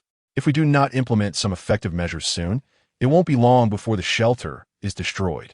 Song Mo fixed his gaze on the imposing wolf king outside the shelter, his eyes flickering with uncertainty as he pondered a strategy. Suddenly, a brilliant idea struck him, and he turned to Lu Jieqi, shouting, "Jieqi, quickly bring me the bow and arrows. Hurry!" Upon hearing Song Mo's call, Lu Jieqi sprang from her bed, grabbed the bow and arrows from the foot of her bed, and, without even pausing to put on her shoes, hurried to the entrance of the shelter to hand them over. Song Mo accepted the bow, knocking an arrow onto the string. With a serious demeanor, he turned to Xiao Bing and declared loudly, "I will begin to count. When I reach 3, you must immediately open a gap in the door." Understanding his intent to shoot the Wolf King, Xiao Bing nodded in agreement, fully focused and ready to act. Taking a deep breath, Song Mo began his count. 1. His voice was steady and powerful, as if each number carried immense weight. He continued, 2. The atmosphere in the shelter grew increasingly tense, hearts pounding in unison, eyes fixated on Song Mo and the tightly closed door. Finally, he uttered the crucial number, 3. Almost instantaneously, Xiao Bing swiftly opened a gap in the bamboo door. In the blink of an eye, Song Mo had prepared himself. The moment the door creaked open, he adjusted his stance, squinting one eye to lock onto the Wolf King's eyes, which glimmered with an eerie green light. In the next heartbeat, he decisively released his grip on the taut string. With a sharp whoosh, the arrow shot forth like lightning, hurtling directly towards the Wolf King. However, despite Song Mo's archery skills being remarkably proficient, the pitch-black surroundings outside the shelter prevented the arrow from striking the Wolf King's eye with precision. Fortunately, the arrow still found its mark, striking the Wolf King squarely in the head. The quill made from porcupine quills embedded itself deeply within the Wolf King's skull.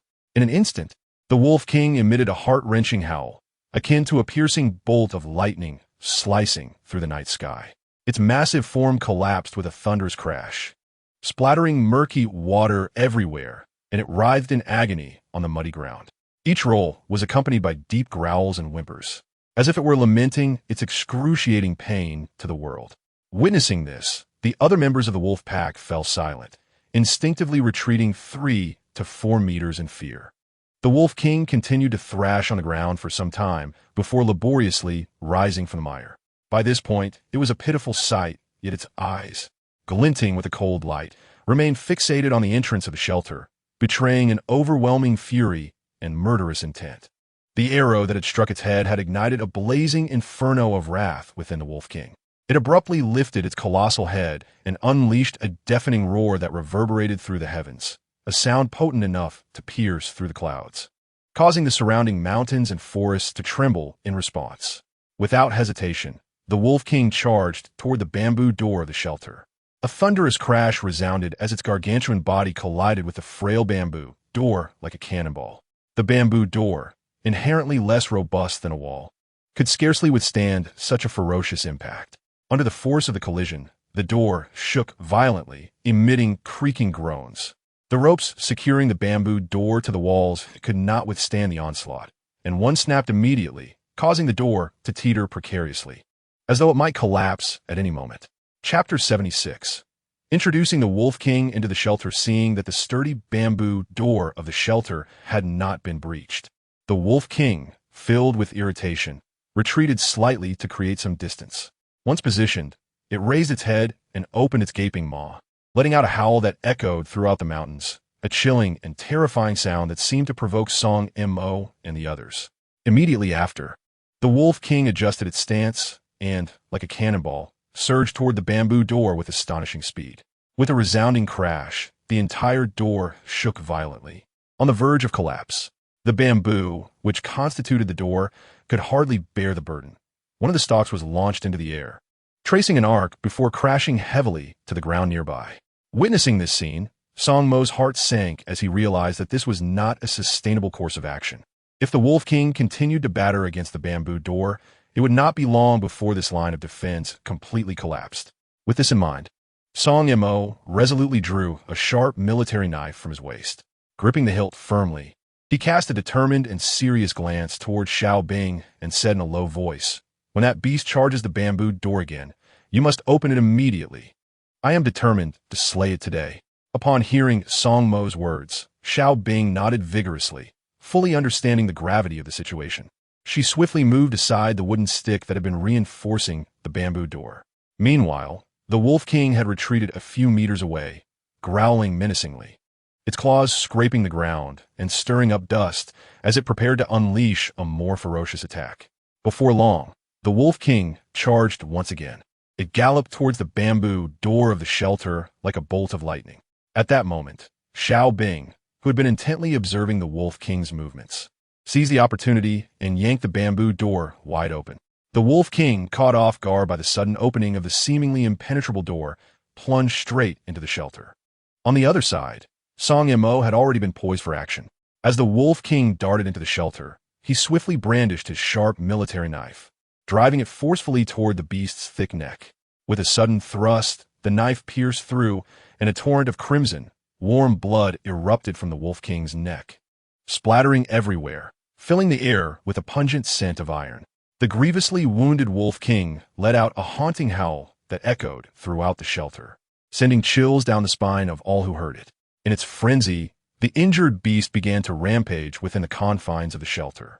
At this moment, Lu Yunhan, Lu Jieqi, and Li Xiaomei, who had been hiding on the bamboo bed, were struck with terror at the shocking scene unfolding before them.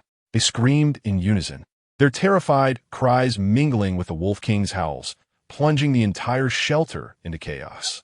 Reacting swiftly, Xiao Bing hastily shut the bamboo door and grabbed a sturdy wooden stick, bracing herself against the door with all her strength to prevent the Wolf King from escaping and to keep the distant pack of wolves at bay. Yet, undeterred by the rampaging Wolf King inside the shelter, Song Mo steeled himself and charged forward without fear. With agility, he leapt and tightly embraced the beast's bulging belly, using all his might to force it down to the ground. The Wolf King, naturally, would not easily concede. It thrashed its body with fervor, simultaneously turning its head to reveal a gaping maw large enough to engulf a human head, viciously lunging towards Song Mo. Just as the Wolf King's sharp fangs were about to make contact with Song Mo's body, in a moment of critical urgency, Xiao Bing decisively intervened. She swiftly raised the sturdy folding military shovel in her hand and, summoning all her strength, struck down forcefully at the Wolf King's head. A resounding thunk echoed through the air, as if the very space around them trembled in response. The Wolf King's massive head bore the brunt of the strike, akin to being struck by a heavy hammer. Its previously swift movements came to an abrupt halt, involuntarily emitting a low, anguished whimper. The Wolf King began to desperately shake its heavy head, attempting to rid itself of the disorienting effects of the sudden blow. Its limbs flailed wildly as it struggled against the assault, unleashing a surge of formidable strength. Observing this, Song Mo pressed down firmly on the Wolf King, veins bulging on his forehead. Yet even so, he found it nearly impossible to restrain the ferocious beast. At that moment, Xiao Bing unhesitatingly seized the military shovel once more, raising it high before bringing it down again upon the Wolf King's head. Another thundering blow resonated, and the Wolf King emitted a chilling, heart-wrenching howl that reverberated through the heavens. Xiao Bing showed no signs of mercy, continuing her relentless assault, each strike accompanied by the Wolf King's pained cries. Witnessing this spectacle, Lu Yunhan and her companion stood in stunned silence, mouths agape as if they could fit an egg inside. They could scarcely fathom the bravery displayed by Song Mo and Xiao Bing, daring to confront the fearsome Wolf King within the sanctuary and engage in a life-and-death struggle. The military shovel in Xiao Bing's hands rose and fell incessantly, raining down upon the Wolf King's head like a torrential downpour. After a flurry of strikes, the Wolf King gradually lost its will to resist, its body growing limp and motionless. At this juncture, the Wolf King's head had been reduced to a bloody pulp, barely recognizable. Seeing this, Song Mo finally relaxed his grip, which had trembled from exertion, allowing the nearly lifeless Wolf King to collapse onto the ground. He painstakingly rose from the dust-laden earth, his body swaying slightly, gasping for breath as if he had just emerged from a harrowing battle for survival. Meanwhile, the pack of wolves that had been lurking outside the sanctuary witnessed their leader, the Wolf King, charging into the refuge, unleashing a chorus of anguished howls. The wolves became restless, stepping forward a few paces, their eerie green eyes fixated on the sanctuary, occasionally emitting chilling howls that sent shivers down the spine. Listening to the cacophony of the wolf pack outside, Song Mo felt a wave of anxiety wash over him. Chapter 77. The departure of the wolf pack. Song Mo, filled with uncontainable rage, unleashed a torrent of curses. "You wretched beasts, howling like banshees outside. What do you intend to do? If you have the guts, come in and face me. Let us see how I shall skin you alive." His furious roar reverberated through the stillness of the night. Upon hearing Song Mo's vehement tirade, Xiao Bing could no longer suppress her laughter and burst into giggles. She quickly interjected, "Brother Song, why bother arguing with a pack of wild wolves? No matter how much you insult them, they won't comprehend a word." As Xiao Bing chuckled and shook her head, she found Song Mo's demeanor both exasperating and amusing. Listening to Xiao Bing's words, Song Mo realized the absurdity of his own actions. His previously tense expression relaxed, and he joined her in hearty laughter. The tension between them dissipated significantly as they exchanged smiles. Gazing at the nearly lifeless Wolf King beneath him, Song Mo let out a cold snort. He slowly crouched down, gripping the Wolf King's ear firmly with one powerful hand while the other clutched his razor-sharp military knife. Without hesitation, he brought the blade down decisively, severing the Wolf King's head. This gruesome scene unfolded before the eyes of Lu Yunhan, Lu Jieqi, and Li Xiaomei, who had never witnessed such horror. They were instantly struck with fear, their faces pale as they screamed in sheer terror. Irritated, Song Mo turned to them, exclaiming, "What are you screaming about? Is it truly that frightening? Look at your cowardice. You must practice courage. Learn from Xiao Bing, who doesn't make a fuss over everything." Chastised by Song Mo, Lu Yunhan, Lu Jieqi, and Li Xiaomei promptly fell silent, their faces flushed with embarrassment. Meanwhile, Song Mo, holding the dripping head of the Wolf King, strode confidently towards the entrance of the shelter. He swiftly opened the bamboo door and, without a second thought, hurled the still bleeding head with force. It arced through the air and landed heavily not far outside the door. The Wolf King's head rolled across the ground like an uncontrollable ball, ultimately coming to rest before the frenzied pack of wolves. The once raucous wolves fell silent upon witnessing the ghastly, bloodied head of their leader, as if paralyzed by an unseen force.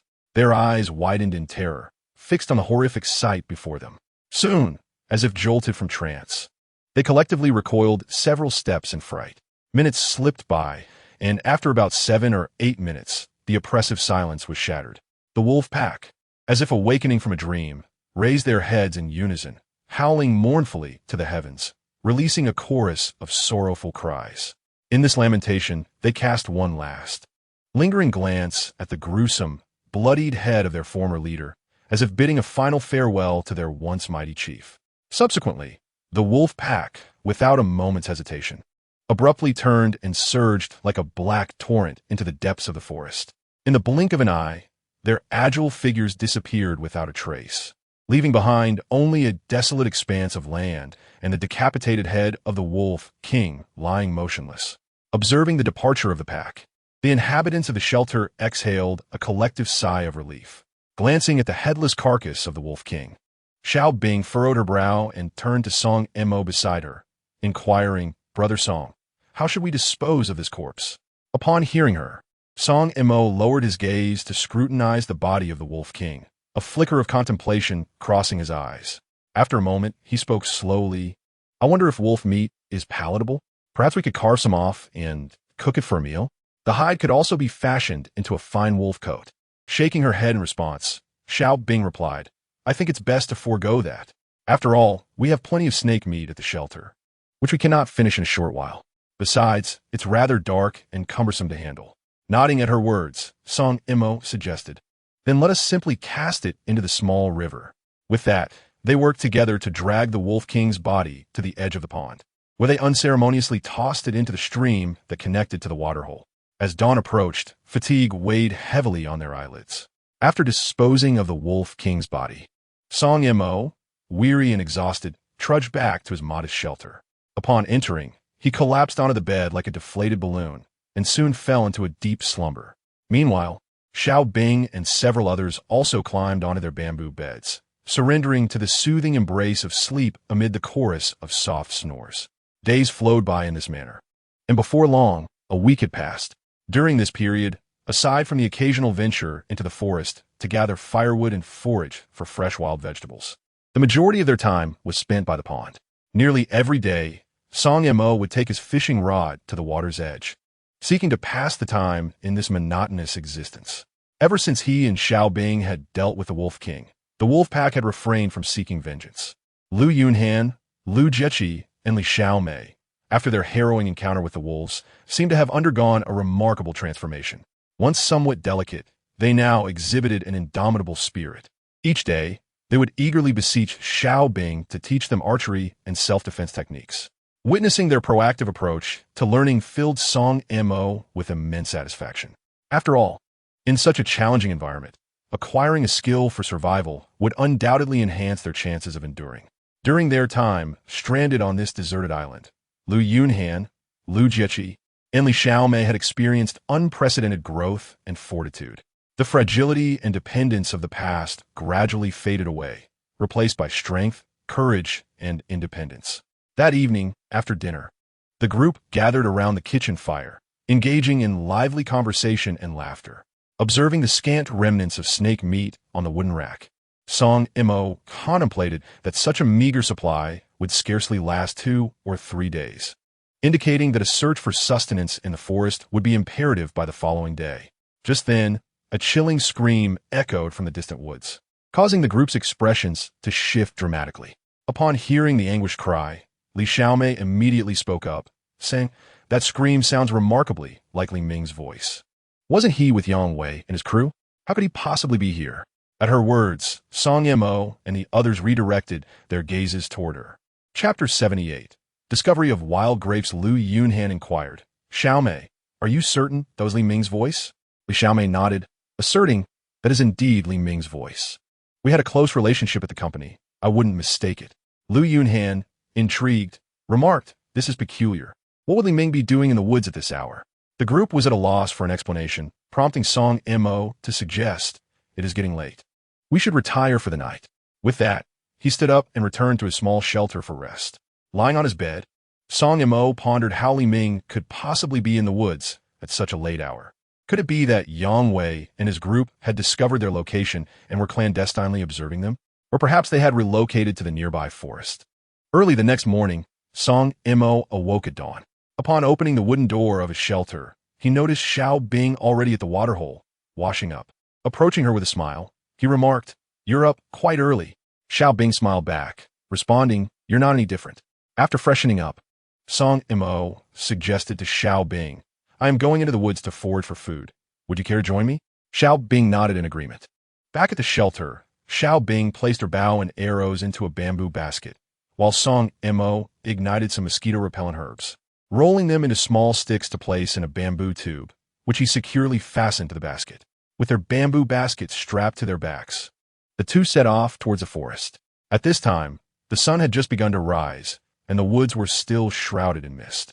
Visibility was poor, making their progress slow. After nearly an hour of walking, aside from the occasional chirping of birds in the branches and scattered animal bones on the ground, they encountered no signs of other creatures. Fortunately, the sun ascended higher, gradually dissipating the mist within the woods. The two continued their journey side by side, navigating the uneven terrain while the surrounding grasses and bushes tugged at their pant legs. After traversing a considerable distance, an unusual sight suddenly captured their attention. A towering tree stood majestically in the distance, its thick trunk entwined with numerous green vines. What is even more captivating is that a cluster of fruits, as dark as ebony, hangs from the vine. Filled with curiosity and anticipation, The two of them hurriedly approached to investigate. Upon drawing near, their eyes focused intently, and an indescribable joy surged within them in an instant. To their astonishment, these clusters of black fruits turned out to be ripe wild grapes. The plump, round berries resembled black pearls nestled among the verdant vines, exuding an alluring sheen. Unable to contain her excitement, Xiao Bing eagerly plucked a wild grape and popped it into her mouth. As she gently bit into the skin, a burst of sweet and tangy juice instantly filled her mouth. Although the wild grape bore a hint of tartness, its overall flavor was quite delightful. She nodded in satisfaction and turned to Song Mo, saying, "Brother Song, you must try this. The wild grapes are truly delicious." It was hard to believe that wild grapes could flourish on this deserted island. Hearing Xiao Bing's words, Song Mo was equally intrigued. Without a moment's hesitation, he reached for a cluster of wild grapes and savored them as well. As he chewed heartily, the sweet and sour flavor made him squint his eyes in pleasure, a look of contentment spreading across his face. Soon, it felt as if they had discovered a hidden treasure, and they both indulged heartily, each devouring 2 full clusters of wild grapes. Song Mo then drew his trusty military knife from his waist, carefully cutting the remaining wild grapes and placing them meticulously into the bamboo basket strapped to his back. After harvesting the wild grapes, the two continued deeper into the dense forest. They had not ventured far when the crisp call of a pine chicken echoed nearby. Instantly, they halted, glancing toward the source of the sound. There they spotted 2 pine chickens perched on a large pine tree, incessantly calling out. Recalling his previous success in hunting 2 pine chickens with a single arrow, Song Mo remarked that his archery skills were fairly decent. Xiao Bing, feeling somewhat skeptical, promptly said to him, "Brother Song, I'll leave these 2 pine chickens to you. Let me see your archery skills." Understanding that Xiao Bing sought to test his prowess, Song Mo chuckled and replied, "Today, I'll give you a proper demonstration." With that, he carefully set his bamboo basket on the ground.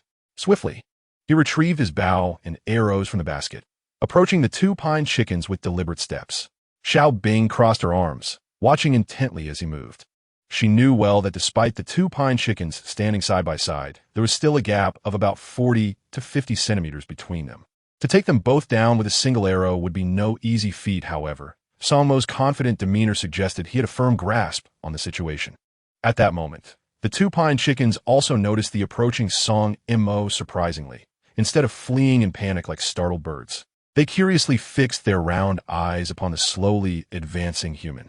Their petite heads occasionally tilted to one side, emitting a series of melodious chirps, as if engaging in a silent dialogue with Song Mo. Before long, he had stealthily arrived at the base of a towering, robust pine tree. He paused, narrowing his eyes slightly, and began to meticulously survey his surroundings, swiftly selecting the most advantageous angle for his shot. With deliberate precision, he knocked an arrow onto the bowstring. Taking a deep breath, he regulated his breathing, aiming the arrowhead with pinpoint accuracy at the 2 grouse.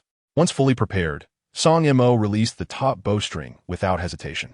In an instant, the arrow soared forth like a bolt of lightning, streaking across the sky with astonishing speed towards the grouse. In the blink of an eye, the arrow struck the first grouse with unerring precision, the force of impact piercing through its body.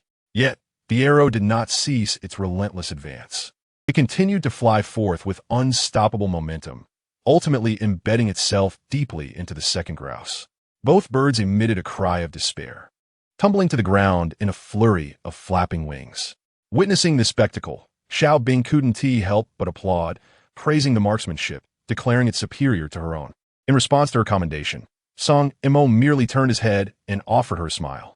He swiftly approached, retrieving the fallen grouse and efficiently twisting their necks to finish them.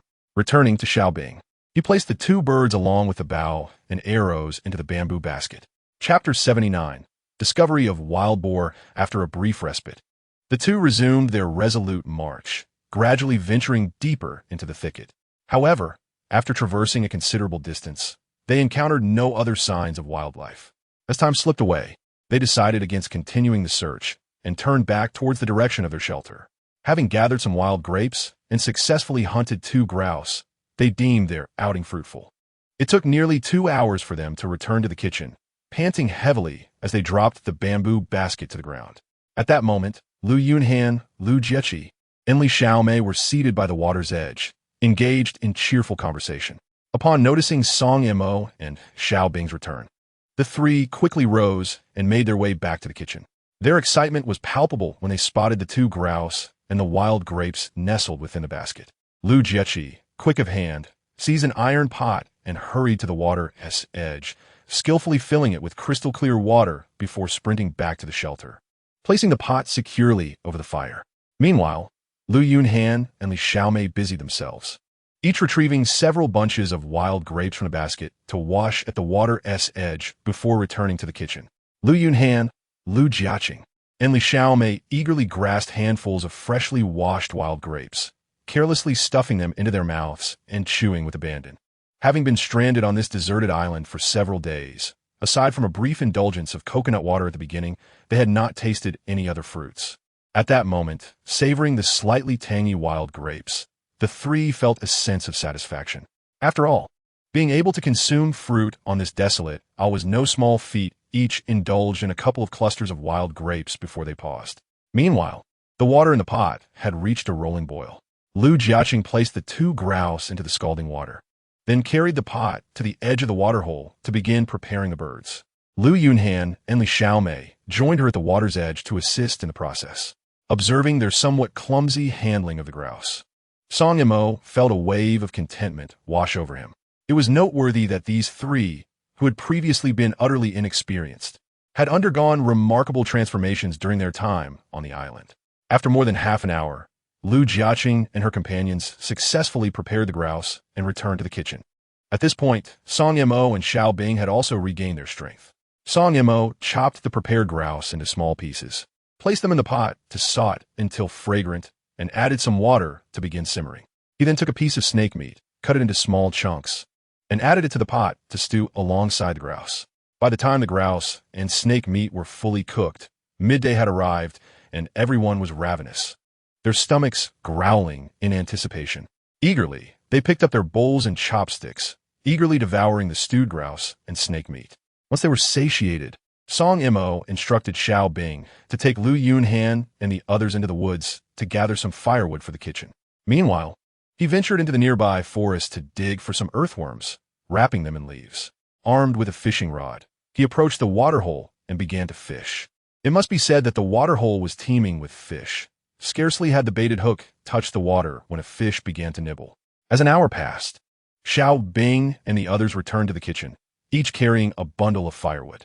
Song Yimou, in turn, had caught over a dozen fish, each weighing around 3 to 4 taels.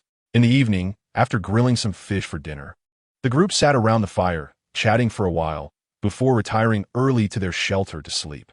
The following morning, just as dawn began to break, Song Yimou and Xiao Bing awoke. After a quick wash at the waterhole, they took up their bows and arrows and slung bamboo baskets over their shoulders as they ventured into the woods. They wandered for over an hour, hearing only the occasional chirp of birds from the branches, with no other animals in sight. At this moment, the sun had risen high, generously casting its scorching rays upon the earth. The air in the forest grew increasingly oppressive, filled with an unbearable heat that made it difficult to endure. After an extended period of walking, the garments worn by the 2 individuals had become thoroughly drenched in sweat, clinging to their skin as if one could wring water from them. At this moment, Song Yimou and Xiao Bing were resting against the trunk of a large tree. Just as they were savoring this brief moment of tranquility, a deep and guttural bellowing of a wild boar echoed from the depths of the nearby woods. Upon hearing the boar's cries, both individuals were instantly invigorated, exchanging a glance before hastening towards the source of the sound. As they drew nearer, the boar's calls became increasingly distinct, its volume rising like a series of thunderous roars resonating throughout the forest. They pressed onward, and soon, not far ahead in the thicket, they discovered the wild boar, leisurely foraging for food. This particular boar was relatively small, weighing approximately over 100 pounds. Its body was cloaked in a coarse and thick layer of black bristles, continuously chewing on the ground's offerings while occasionally lifting its head to cautiously survey its surroundings. Observing this scene, Song Yimou carefully set down the bamboo basket he had been carrying on his back, then swiftly and gently drew his military knife from his waist. Simultaneously, Xiao Bing, not daring to delay, skillfully unfolded her military shovel, gripping its handle tightly. Once prepared, they inhaled deeply and exchanged a knowing glance before stealthily advancing towards the boar's location. As they approached, the boar, previously engrossed in its search for food, suddenly became alert, raising its head, its small, sharp eyes fixed intently on the two figures drawing closer. In an instant, a series of deafening roars erupted from its fearsome, tusked mouth, serving as a stern warning to the unwelcome intruders. Do not come any closer. Concurrently, its sturdy hooves began to scrape the ground, kicking up clouds of dust. However, in the face of the boar's fierce warning, Song Imo and Xiao Bing remained remarkably composed, showing no signs of fear or retreat as they resolutely continued their approach. Witnessing their disregard for its warnings, the boar's fury ignited to an extreme. It opened its mouth wide, revealing its sharp, menacing tusks, and like a flash of lightning, it lunged towards Song Imo and Xiao Bing with tremendous speed. In the blink of an eye, the enraged boar was upon them. Fortunately, both Song Imo and Xiao Bing reacted with remarkable agility, their forms flashing like phantoms as they swiftly dodged to either side. Chapter 80. The collaborative hunt for the wild boar. As they evaded the ferocious assault of the wild boar, Song Imo deftly wielded his exceptionally sharp military knife, striking with the force of a tempest at the boar charging vehemently towards him.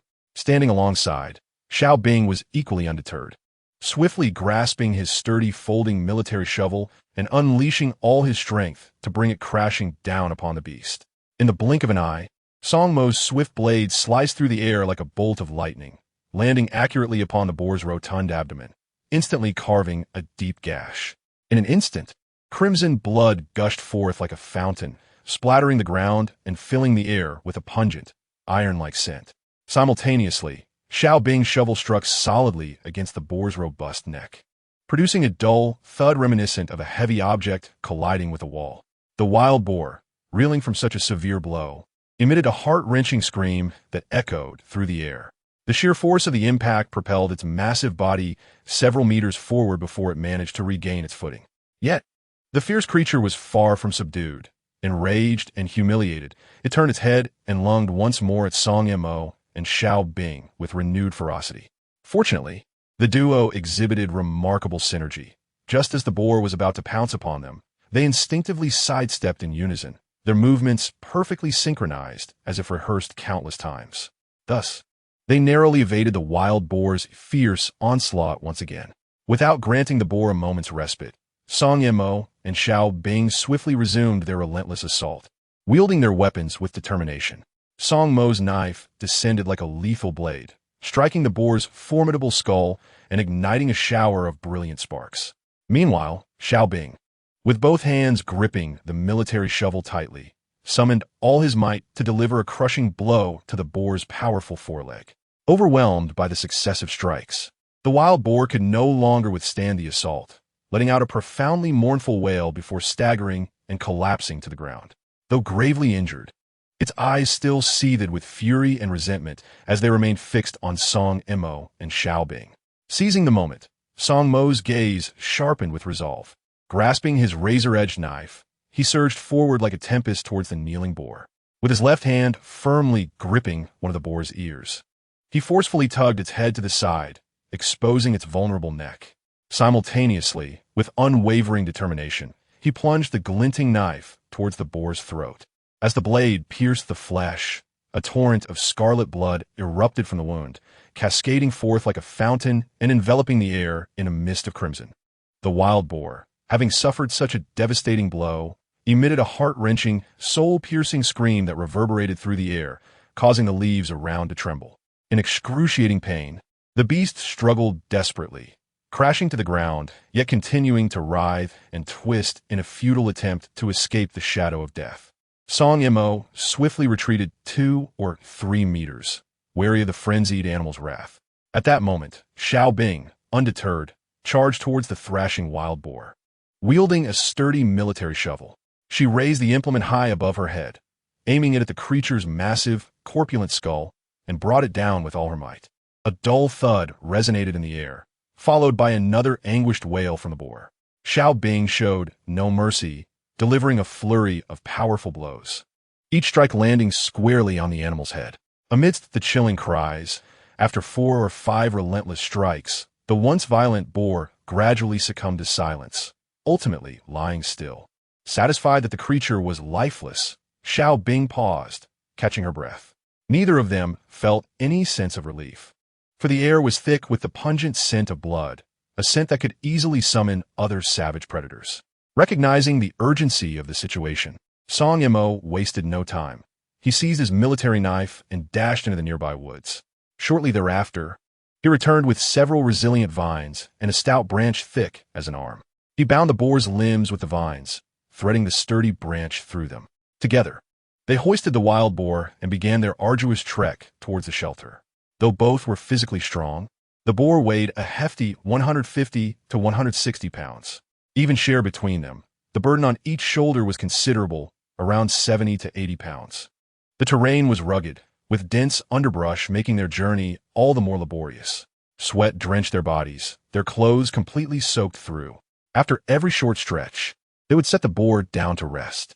Thus, after nearly 2 hours of intermittent exertion, they finally brought the boar to the entrance of the shelter. Exhausted, they dropped the animal and collapsed onto the ground, gasping for breath. At that moment, Lu Yunhan, Lu Jieqi, and Li Xiaomei were seated on the grassy bank by the pond, engaged in light-hearted conversation. Upon seeing Song Mo and Xiao Bing return with a large wild boar, they were struck with both joy and astonishment. They quickly rose and hurried over to the two, noticing their sweat-soaked clothes and labored breathing. Lu Jieqi dashed back to the kitchen, retrieving 2 bamboo bowls filled to the brim with water to offer them. Receiving the water handed to him by Lu Jieqi, Song Mo and Xiao Bing drank deeply, quenching their thirst before resuming their heavy breathing. Gazing at the enormous wild boar sprawled on the ground, Li Xiaomei exclaimed, "Song Ge, Bing Jia, you two are truly remarkable. You've managed to bring back such a massive wild boar. It will sustain us for 10 days to half a month."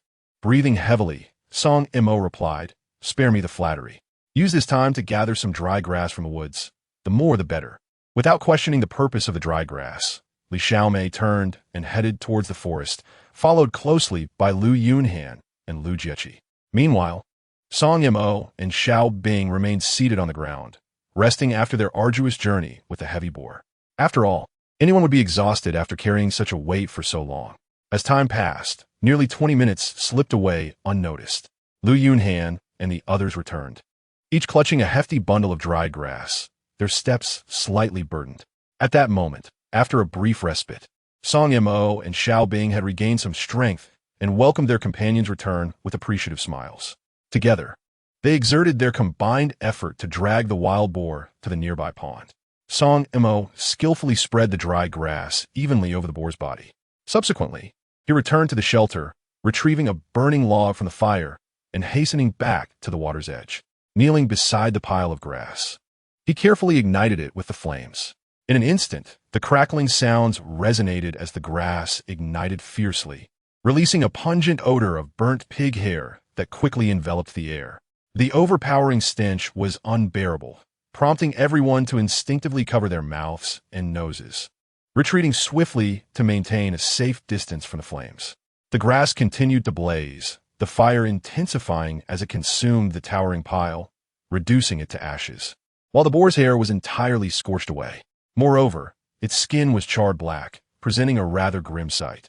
Once the grass was fully consumed, they once again set to work, dragging the boar into a small river connected to the pond. They rolled up their sleeves and bent down, diligently washing the boar's body in the flowing water. After approximately 20 minutes of concerted effort, the wild boar was finally cleansed thoroughly. In unison, they transported the cleaned boar back to the grassy bank. At that moment, Song Mo unhesitatingly grasped the military knife at his side, holding it firmly, and expertly made a long incision above the boar's abdomen. Without a moment of hesitation, he forcefully pulled out its viscous, warm entrails, reeking of blood. Subsequently, he skillfully extracted the liver, placing it delicately aside, while the remaining entrails were discarded into the flowing creek, treated as mere refuse. Without hesitation, he tossed them all into the water, allowing the current to carry them away. He then seized his military knife, expertly slicing into the wild boar meat. Each cut was executed with precision and decisiveness. Moments passed, and within 20 minutes, The wild boar had been meticulously prepared and brought back to the shelter. At this juncture, the sun hung high in the sky, marking the zenith of noon. The hunger pangs of the group echoed like a chorus, waves of appetite crashing over them. Song Mo selected several robust wild boar ribs, raising his military knife once more to chop them into manageable portions. Once completed, he gently placed these segments into a pot, adding an appropriate amount of clear water to allow them to simmer slowly. While the ribs cooked, the others busied themselves, sprinkling sea salt over the wild boar meat, vigorously massaging it to ensure the salt penetrated deeply. They then hung the marinated meat on a wooden rack beside the fire. Due to the substantial quantity of meat requiring preservation, their previously laboriously made sea salt was nearly exhausted. Observing the scant remaining supply, Song Mo contemplated the necessity of another trip to the seaside to procure more salt crystals. At that moment, the simmering wild boar ribs released an enticing aroma. The ravenous individuals eagerly grabbed their bowls and chopsticks, relishing the tender meat from the pot. In no time, the entire pot was devoured, leaving not a trace of broth behind. After enjoying the delectable ribs, Song Mo glanced down at his attire, now stained with the wild boar's blood and exuding an odd odor, prompting him to frown. He then looked towards Lu Yunhan and the others, stating, "You all stay in the kitchen. I must quickly wash in the pond to rid myself of this grime and unpleasant scent." Upon hearing Song Mo's intention to bathe, Lu Jiechi's face lit up with a radiant smile as she teasingly remarked, "Oh, why should we remain in the kitchen? Are you concerned we might sneak a peek while you wash?" Song Mo's lips curled into a sly grin in response. If you truly wish to see, then go ahead. I assure you, I will not be at a disadvantage." Nearby, Li Xiaomei joined in the playful banter, cheerfully asking, "Song Ge, do you need me to help scrub your back?" At this, Song Mo was momentarily taken aback, as if frozen in place. Meanwhile, Lu Yunhan, Lu Jiechi, and Li Xiaomei erupted into laughter, their joyous sounds echoing throughout the kitchen. After a prolonged moment of astonishment, Song Mo finally regained his composure. With a look of helplessness, he turned to Li Xiaomei and said with a wry smile, "Xiaomei, I always believe you to be the epitome of a gentle and demure girl. I never anticipated that today you would exhibit such exuberance." Unfazed by Song Mo's remark, Li Xiaomei maintained her smile and playfully replied, "Humph, isn't this all thanks to you?" Upon hearing her response, Song Mo found himself at a loss for words. Choosing not to engage further with the other girls, he stood up and returned to his modest shelter to fetch a change of clothes. Arriving at the water's edge, he stripped down his shorts and leapt directly into the pool. He swam beneath the cascading waterfall, allowing the torrents to crash down upon him. After basking in the water for nearly half an hour, Song Mo finally returned to the shore, donned a fresh outfit, and washed his discarded clothes, hanging them on a nearby branch to dry. Seated on the grass beside the clear waters, his thoughts drifted to memories of his mother and sister. Lost in contemplation for some time, he was suddenly interrupted by the sound of footsteps approaching from behind. Turning to look, he discovered Xiao Bing and her 3 companions approaching with their own change of clothes. Upon reaching Song Mo, Lu Yunhan inquired, "Song Ge, what are you daydreaming about?" Shaking his head, Song Mo replied, "Oh, nothing much, just reminiscing about my mother and sister. I wonder how they are faring." Upon hearing this, Lu Yunhan and the others felt a pang of empathy, their thoughts also wandering to the warmth of home. They shared in Song Mo's sentiment. Enveloped in a profound longing for their loved ones, their once bright eyes now shrouded in a veil of gentle sadness. Time seemed to stand still as they lingered in silence for a long while. Finally, Song Mo slowly rose to his feet, breaking the suffocating quietude. Taking a deep breath, he turned to the girls and softly suggested, "You should go wash up. I'll take a stroll in the nearby woods." Without waiting for a response, he turned and departed, leaving no opportunity for Lu Yunhan and the others to reply. With resolute strides, Song Mo quickly returned to his shelter, slinging a bamboo basket over his shoulder, and ventured into the depths of the forest without looking back. Once within the trees, he slowed his pace, keenly observing his surroundings. Sunlight filtered through the dense foliage, casting dappled patterns on the ground. A gentle breeze wafted through the woods, bringing with it a refreshing coolness and the fragrant scent of the greenery. As he walked, Song Mo remained vigilant for anything of use. After approximately half an hour, his eyes brightened upon discovering a lush patch of mosquito-repellent herbs flourishing beneath a grand tree. The vibrant green leaves exuded a delightful and invigorating aroma.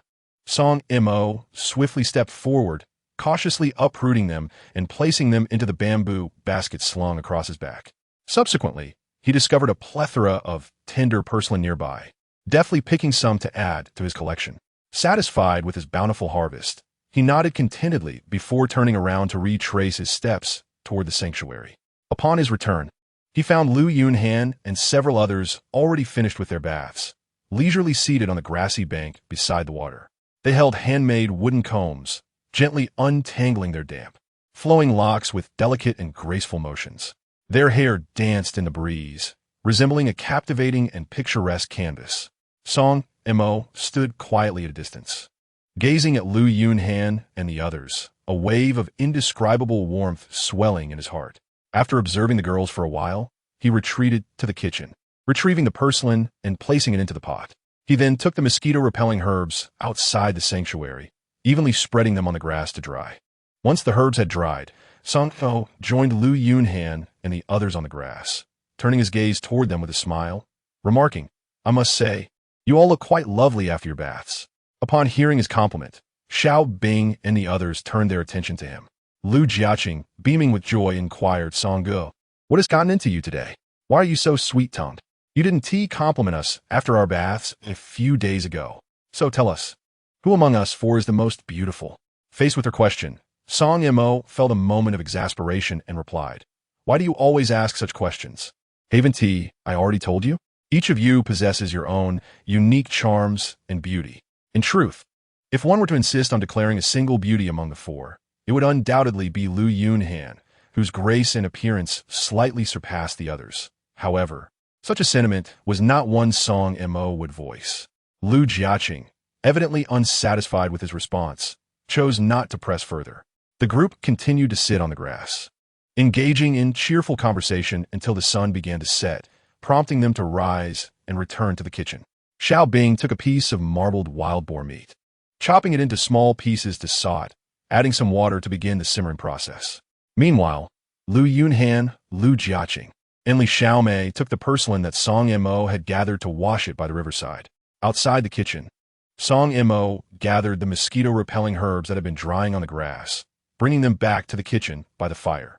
After several hours of drying, the herbs had reached a semi-dry state. He began to knead the herbs into small strips.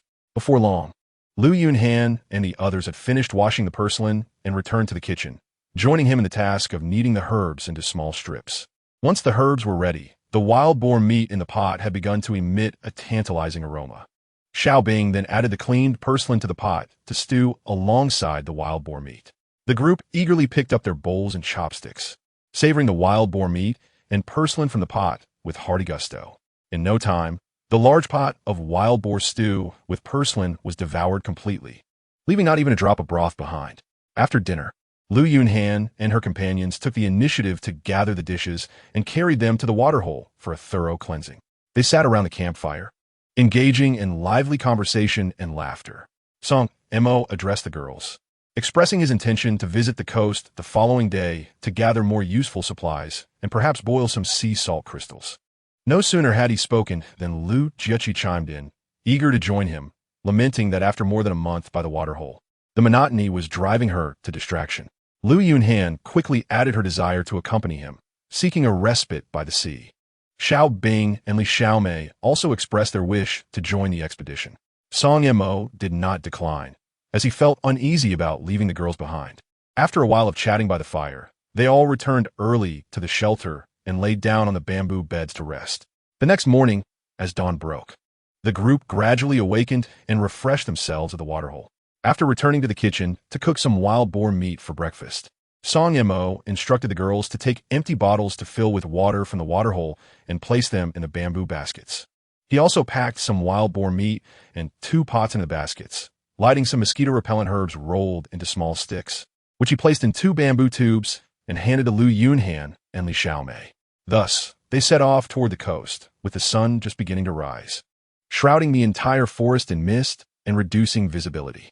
Their pace was slow as Song Mo led the way with his military knife, followed closely by Lu Jiaqi carrying the bamboo basket. Lu Yunhan and Li Xiaomei walked in the middle with the bamboo tubes containing the mosquito-repellent herbs, while Xiao Bing brought up the rear with a folding military shovel. The shelter was approximately 7 to 8 kilometers from the coast, and after nearly 2 hours of walking, they had covered less than half the distance. By now, the sun had risen high, the mist in the forest had completely dissipated, and sunlight streamed through the gaps in the trees, rendering the entire forest stiflingly hot. Chapter 83. Are you struggling? After walking such a long distance, the group was utterly exhausted, their clothes drenched in sweat, with only Song Mo and Xiao Bing faring slightly better. Lu Yunhan, Lu Jieqi, and Li Xiaomei were flushed, gasping for breath. Lu Jieqi panted to Song Mo, "Brother Song, we really can't go on any longer. We need to stop and rest for a while, don't you think?" Observing their worn-out state, Song Mo nodded and soon found a large shady tree. After scanning the surroundings and confirming there were no potential dangers, he allowed the girls to rest beneath the tree.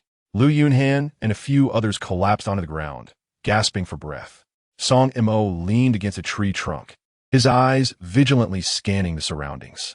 The girls were adorned in garments with wide necklines, and from his vantage point above them, he could distinctly observe their undergarments and the alluring curves of their bosoms. An intense thirst gripped him, and his heart raced as his gaze fixated on their decolletage. Just as he became entranced, Xiao Bing suddenly lifted her head and met his gaze. Upon noticing the heat of his stare, she glanced down at her neckline, immediately understanding, and her face flushed a deep crimson. Caught in the act, Song Mo felt a wave of embarrassment wash over him, and he quickly averted his eyes. Blushing, Xiao Bing playfully inquired, "Songge, what do you think? Is it appealing?" Her question piqued the curiosity of Lu Yunhan and the others, who all turned to look at Song Mo in unison. He feigned ignorance, saying, "What are you talking about? I can't comprehend." Xiao Bing, slightly annoyed, retorted, "Stop pretending. I clearly saw you staring at her necklines." With a serious demeanor, Song Mo replied, "How can you say such a thing? When did I ever gaze at your necklines? One can indulge in food, but not in falsehoods. Song Mo, am not that kind of person." As soon as he finished speaking, Lu Jieqi chimed in, "Pfft, I believe you are that kind of person. Last time, you were also sneaking glances at us. No wonder you always lean against the tree during breaks." "It's to steal glances at us, I isn't it?" Before Song Mo could respond, Lu Yunhan promptly asked, "Jieqi, when did Songge sneak a look at us?" With a smile, Lu Jieqi replied, "It was the last time we three went into the woods with him to search for food. We were resting beneath a grand tree, and he was also leaning against the trunk, secretly watching us." Upon hearing this, Lu Yunhan and Li Xiaomei felt their faces heat up. Lu Yunhan teasingly remarked, "Songge, I initially thought you were a paragon of virtue, but I never imagined you had such a penchant for voyeurism." Song Mo quickly defended himself. "Don't listen to her nonsense. When have I ever peeked at you? Besides, if I wanted to look, I would do so openly and without the need to sneak." Seeing that Song Mo steadfastly denied it, the girls found themselves at a loss.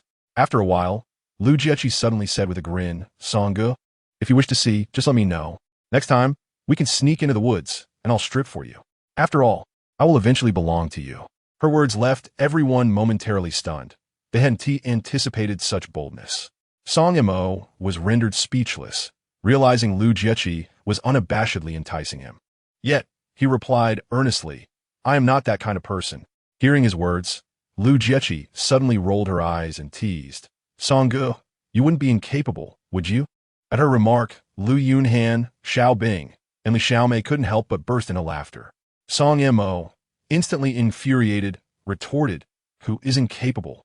One day, I will make you aware of my prowess." Lu Jieqi chuckled, "I shall await that day with bated breath." After resting beneath the great tree for nearly half an hour, the group felt somewhat rejuvenated. They rose and continued their journey toward the coastline. For nearly 3 more hours, they trekked until they finally reached the shore. An additional half hour brought them to the stone house where they had previously resided.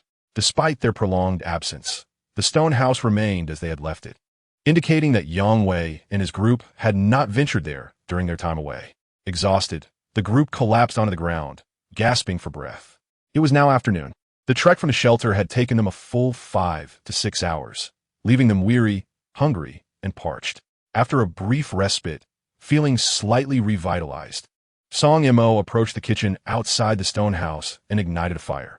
He retrieved a pot from the bamboo basket placed it over the flames, and cut some wild boar meat into small pieces, which he sautéed until fragrant, adding water to simmer. In less than an hour, the wild boar meat was ready. The famished group eagerly grabbed bowls and chopsticks, diving into the savory dish with gusto. After savoring the tender meat, they rested by the fire for a while. Song Mo then addressed Xiao Bing and the other girls, saying, "You all go fetch some seawater to boil for salt crystals. I will see if I can find any useful supplies along the coast." Xiao Bing immediately suggested, "Let me accompany you." Song Mo nodded in agreement, and the two set off towards the shoreline with their bamboo baskets. Meanwhile, Lu Yunhan and the others took the 2 pots to the coast to fill them with seawater, beginning the process of boiling for salt crystals. Song Mo and Xiao Bing walked along the shore for 3 to 4 kilometers, but found nothing of use, leaving them feeling a bit disheartened. The sun hung high in the sky, and as they continued along the coast, their clothes became drenched in sweat, clinging uncomfortably to their skin. Xiao Bing remarked to Song Mo, "I feel utterly uncomfortable. I'm thinking of taking a dip in the sea. You can wander around nearby." In response, Song Mo playfully said, "I'm equally uncomfortable and also want to wash off in the sea. Why don't we go together? I could even give you a back rub." Xiao Bing nodded, smiling. "All right, let's go together. You can indeed help me with my back." With that, she headed towards a large rock by the shore. Upon hearing her words, Song Mo was momentarily taken aback, having merely intended to jest with her. Yet he was astonished by Xiao Bing's unexpected agreement. Chapter 84. Discovering a great oil drum with a light-hearted gait, Xiao Bing gracefully approached the immense rock by the shoreline. She gently turned around, her gaze fixated on Song Mo, and without hesitation, began to undress. Witnessing this scene, a blush of embarrassment blossomed on Song Mo's face, prompting him to hastily wave his hands and exclaim, "Oh, I was just joking. I didn't expect you to take it so seriously. You take your time bathing. I shall take a stroll nearby." Before he could finish, he turned on his heel and hurriedly departed, as if his feet were coated in oil. Watching Song Mo retreat in a somewhat disheveled manner, Xiao Bing couldn't help but chuckle softly, murmuring, "Humph. I never anticipated that the illustrious legend of the military would possess such an endearing side." With that, she ignored Song Mo and resumed her focus on shedding the remaining articles of her clothing. Before long, she was completely unclothed and, without a moment's hesitation, waded into the refreshing sea, joyfully beginning her bath. Meanwhile, Song Mo continued his journey along the coastline, his eyes scanning the debris washed ashore by the waves, hoping to uncover some useful supplies. Having gone several days without a cigarette, the longing was driving him to distraction. Thus, whenever he spotted even a single cigarette box on a beach, he would bend down eagerly to retrieve it, filled with anticipation of finding a few unfinished cigarettes within. Regrettably, his hopes were dashed, as the majority of the boxes he found were nearly disintegrated by seawater. Occasionally, he would discover a box containing a few half-smoked cigarettes, yet they too were rendered unsmokable by the salt water. After wandering along the shore for quite some distance, without finding any usable materials or unopened cigarettes, a sense of disappointment and frustration began to weigh on Song Mo. He finally settled atop a large rock by the coast, gazing out at the vast ocean and listening to the rhythmic sound of waves crashing against the rocks, which evoked memories of his mother and sister, stirring a tinge of sorrow within him. After resting on a rock for a while, he stood and resumed his trek along the shoreline, trudging forward with a mix of deep and shallow steps. Suddenly, his attention was captured by a vague object shimmering on the distant sea. Due to the distance, he could only vaguely discern that it appeared to be a massive, floating entity, but its exact nature remained elusive. Thus he paused, squinting his eyes and concentrating intently on the sight before him. To his astonishment, his heartbeat quickened. He realized that it was a colossal iron oil drum. This revelation filled him with an exhilarating sense of excitement. Without a moment's hesitation, he sprang into action, frantically shedding his garments until he was left clad only in his undergarments. Almost immediately, like an arrow released from its bow, he leapt into the sea, striving towards the large oil drum. Waves crashed upon him one after another, yet Song Mo remained undeterred by such obstacles. His mind was singularly focused on one thought. He must secure that oil drum.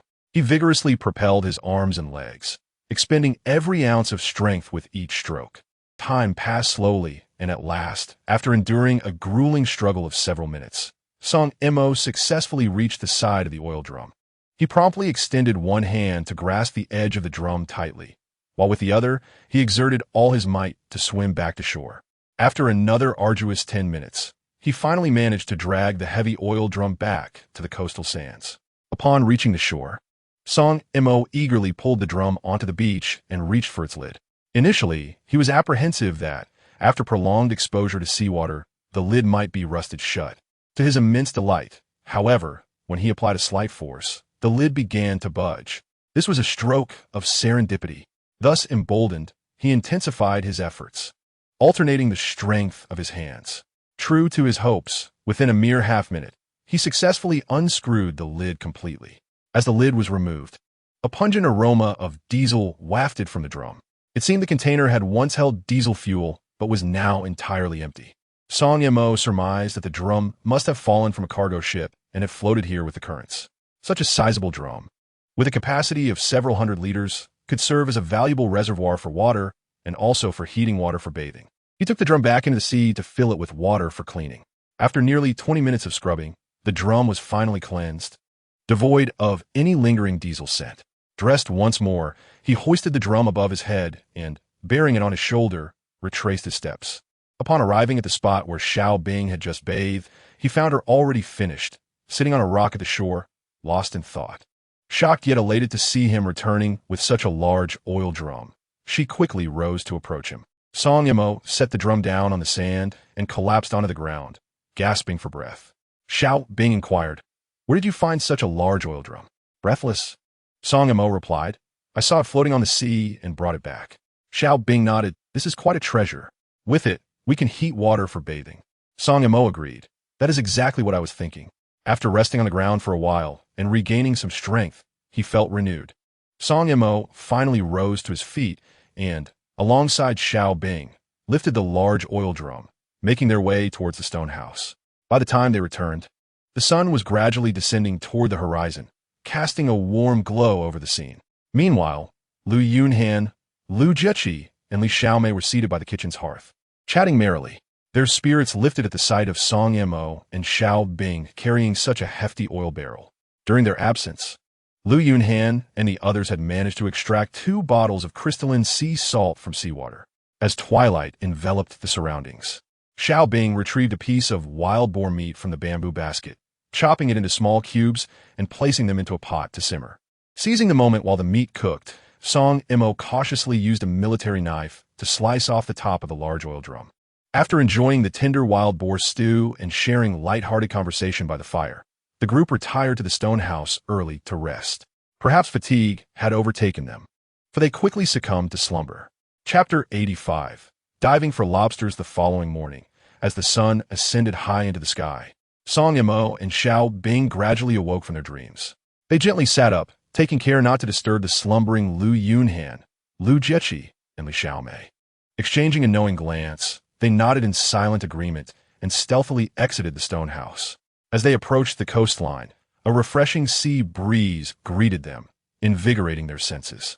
Upon reaching the shore, they crouched down and splashed their faces with the cool ocean water, thoroughly rousing themselves.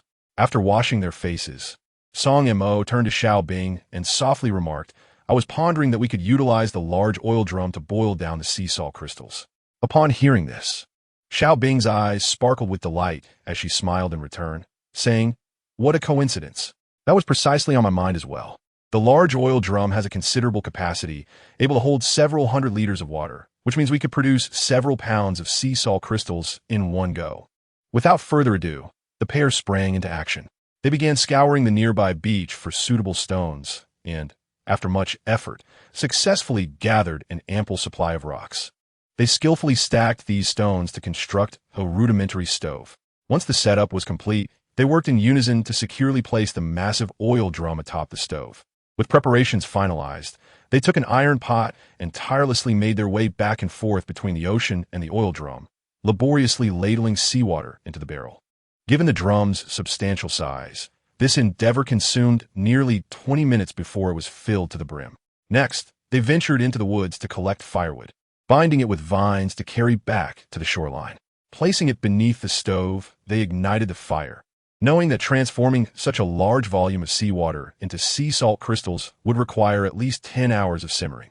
Recognizing that a significant amount of firewood would be necessary, they once again returned to the woods to gather additional supplies. The two individuals sat beside the stove, occasionally adding logs to the fire. As noon approached, Lu Yunhan and her companions, still rubbing their sleepy eyes, emerged from the stone cottage and made their way to the coastline. Observing the large oil barrel atop the stove, Lu Yunhan curiously inquired of Song Ge, "What are you up to?" With a smile, Song Mo replied, "I am using this large oil barrel to boil sea salt crystals. With this method, I can produce several pounds of sea salt crystals at once." Upon hearing this, Lu Yunhan and her friends were momentarily taken aback.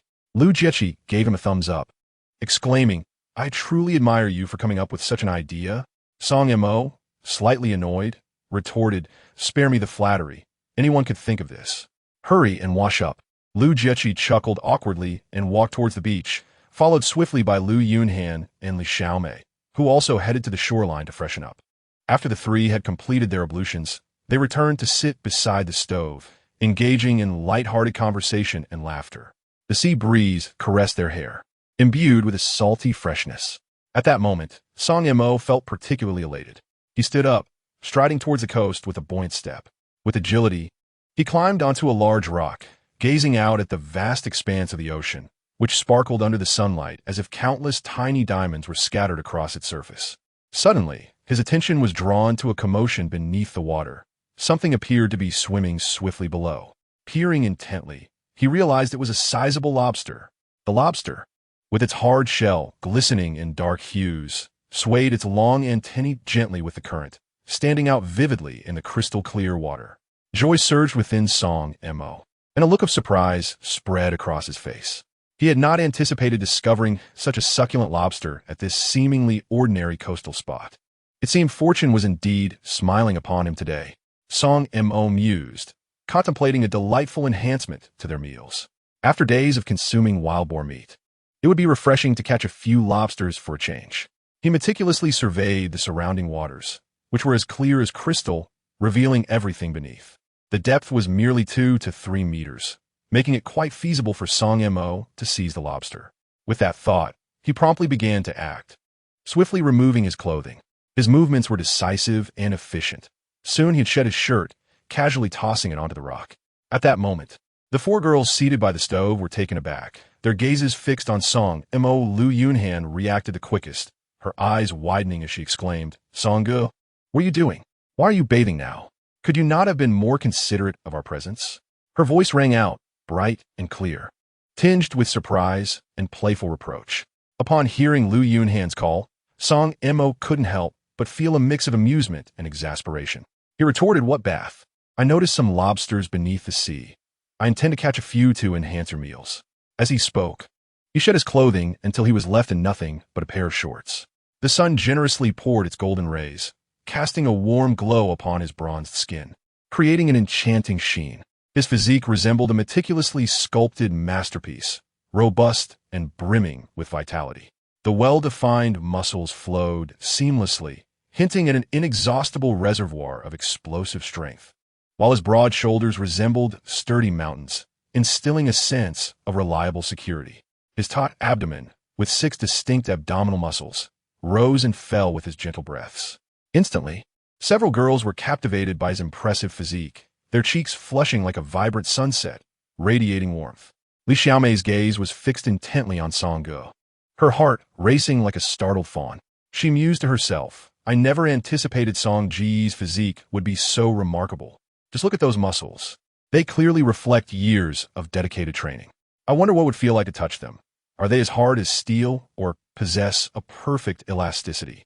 At this thought, her heartbeat quickened dramatically, as if it might burst from her chest, and a rosy hue spread across her face, reaching her ears as her hands instinctively clenched the hem of her shirt. Lu Yunhan and Lu Jiaqian were equally taken aback by Song Mo's muscular form, their eyes betraying a mix of shyness and curiosity. Their minds began to wander into fanciful thoughts. Meanwhile, Xiao Bing remained relatively composed, as this was not her first encounter with Song Mo in his natural state. Chapter 86. The playful Lu Jiaqian Song Mo gradually moved his feet, stepping into the sea until the water enveloped his chest. He took a deep breath and then plunged into the water, creating a spray of crystalline droplets. Once submerged, he discovered that this particular stretch of sea was exceptionally clear. Sunlight streamed through the surface, illuminating everything below with striking clarity. He meticulously searched for signs of lobsters. Before long, his gaze fell upon a massive rock formation. Nestled within the crevices of the rock, a large lobster lay in quiet concealment. Its shell exhibited a profound shade of deep red, with long antennae gently swaying in the water, vigilantly sensing its surroundings. A surge of excitement coursed through Song Mo as he cautiously approached the rock, striving to make no sound so as not to startle the lobster. When he was close enough, he swiftly extended his hand towards the creature. The lobster seemed to sense the impending danger and suddenly flailed its powerful claws in an attempt to resist. However, Song Mo's reflexes were swifter. He skillfully seized the lobster's body, gripping it firmly to prevent any chance of escape. Song Mo grasped the lobster tightly, propelling himself upward with powerful strokes of his legs, swiftly breaking through the water's surface. Upon witnessing Song Mo's successful catch, the girls erupted with uncontainable joy and excitement. He nonchalantly tossed the lobster at their feet, inhaled deeply, and submerged once more to pursue further traces of lobsters. After nearly an hour of diligent searching, he finally emerged from the depths with 8 or 9 lobsters, each weighing over half a pound. At this point, Song Mo felt a wave of fatigue wash over him. Yet the bounty was more than sufficient for a delightful feast for the group. Upon returning to the shore, he donned his clothes while Xiao Bing and the others brought the lobsters to the cooking area. They rummaged through the still-burning coals and placed the lobsters atop, initiating the grilling process. After a mere 10 minutes, the lobsters turned a vibrant red. The group, heedless of the heat, eagerly seized the grilled delicacies, peeling away the shells and devouring the succulent meat with fervor. Despite the absence of seasoning, the lobster meat was extraordinarily delicious. Each bite was a burst of oceanic sweetness, the tender, juicy flesh dancing joyfully upon their palates. Before long, the remnants of the once plump lobsters lay scattered on the ground, reduced to mere shells. The group, still yearning for more, smacked their lips in lingering delight, their eyes reflecting a deep yearning for the delectable morsels. Lu Jiechi licked her lips, her face suffused with bliss as she exclaimed, "I never imagined the lobster would be this exquisite. The tender texture and unique sweetness are simply irresistible. If only I could indulge in this daily. I feel I could feast on it endlessly without growing weary." With that, her doe-like eyes sparkled with excitement as she turned her gaze towards Song Mo, her body swaying slightly as she playfully shook his arm, charmingly imploring, "Brother Song, look at how many lobsters there are by the sea. Why not dive back in and catch a few more? I haven't had my fill yet." At her plea, Song Mo felt an involuntary shiver run down his spine, akin to a swarm of tiny insects crawling over him. Frowning, he rolled his eyes and retorted, "Could you possibly act a bit more normally? Your antics are unbearable. I feel as though the hairs on my body are standing on end." The playful exchange elicited laughter from Xiao Bing, Lu Yunhan, and Li Xiaomei. Xiao Bing remarked to Lu Jiechi, "Your charm is becoming increasingly formidable." Lu Yunhan chuckled, clutching her stomach as tears of mirth streamed down her cheeks. "Ha! Brother Song is utterly at your mercy." Meanwhile, Li Xiaomei patted Lu Jiechi's shoulder with a grin. "Jiechi, do spare Songgu. Look, his face is all flushed." Lu Jiechi, however, remained utterly unfazed, continuing to act coy and playful. With her hands clasped together before her chest and her large, doe-like eyes blinking innocently, she pitifully implored, "Brother Song, I know you are the best. You are the most handsome, kind, and formidable person in the world. Please catch a few more lobsters. I long to eat some." Song Mo could no longer endure it. He felt as though his head might explode from Lu Jiechi's teasing voice. He hastily waved his hands and exclaimed, all right, I will go catch them now. Just please stop." With that, he resignedly stood up and made his way toward the sea. Witnessing the scene, Xiao Bing and the others could not help but burst into laughter. Upon reaching the shore, Song Mo found a rock to climb onto, stripping down to just his shorts before leaping into the water to resume his lobster-catching endeavor. After spending over 2 hours in the sea, he finally managed to catch more than 10 lobsters, each weighing over half a pound. Exhausted, he climbed back onto the rock, dressed himself, and returned to the cooking area with his catch. The girls were elated and animated upon seeing the plentiful lobsters Song Mo had brought back. Lu Jiechi, brimming with joy, exclaimed, "Wow, Brother Song, you are truly amazing. Look at how many lobsters you've caught. You are indeed my man. I adore you so much." Before Song Mo could react, she darted forward like a sprightly rabbit, puckering her rosy lips and planting a firm kiss on his cheek. Taken aback by this sudden display of affection, Song Mo stood frozen for a moment before regaining his composure. Wiping the spot where she had kissed him, he said to Lu Jiechi, "You shouldn't speak like that. When did I become your man? And please, refrain from kissing me so frequently. It leaves me with a sticky mess on my face, which is quite uncomfortable." At his words, Lu Yunhan, Xiao Bing, and Li Xiaomei could no longer suppress their laughter. Lu Jiechi, hearing Song Mo's response, widened her bright eyes in disbelief, resembling two glistening glass marbles filled with indignation. With her hands on her hips, she glared at Song Mo and retorted, "How can you not be my man? You took my first kiss, so you must take responsibility. If I kiss you, you should be secretly delighted. There are countless people who wish to kiss me, but have yet to get the chance, and here you are, complaining." Her agitation grew, and her cheeks flushed a rosy hue, akin to that of a ripe apple. Song Mo, feeling utterly speechless, quickly defended himself. "Wasn't that kiss to save you? Besides, I didn't feel anything at all." Chapter 87. A gun pointed at his head upon hearing Song Mo's words. Lu Jiechi's almond-shaped eyes widened, a mixture of playful annoyance crossing her face as she replied, "Oh, really? What feeling do you desire? Why don't we venture directly into that secluded grove, where I can grant you a kiss, allowing you to savor the moment?" She deliberately enunciated the words "grant you a kiss" with an exaggerated clarity, her tone imbued with a teasing lilt. Upon hearing her audacious and brazen remarks, Song Mo found himself at a loss for words, a few lines of frustration emerging on his forehead as he internally muttered, "What a brazen girl! How could she speak so shamelessly?"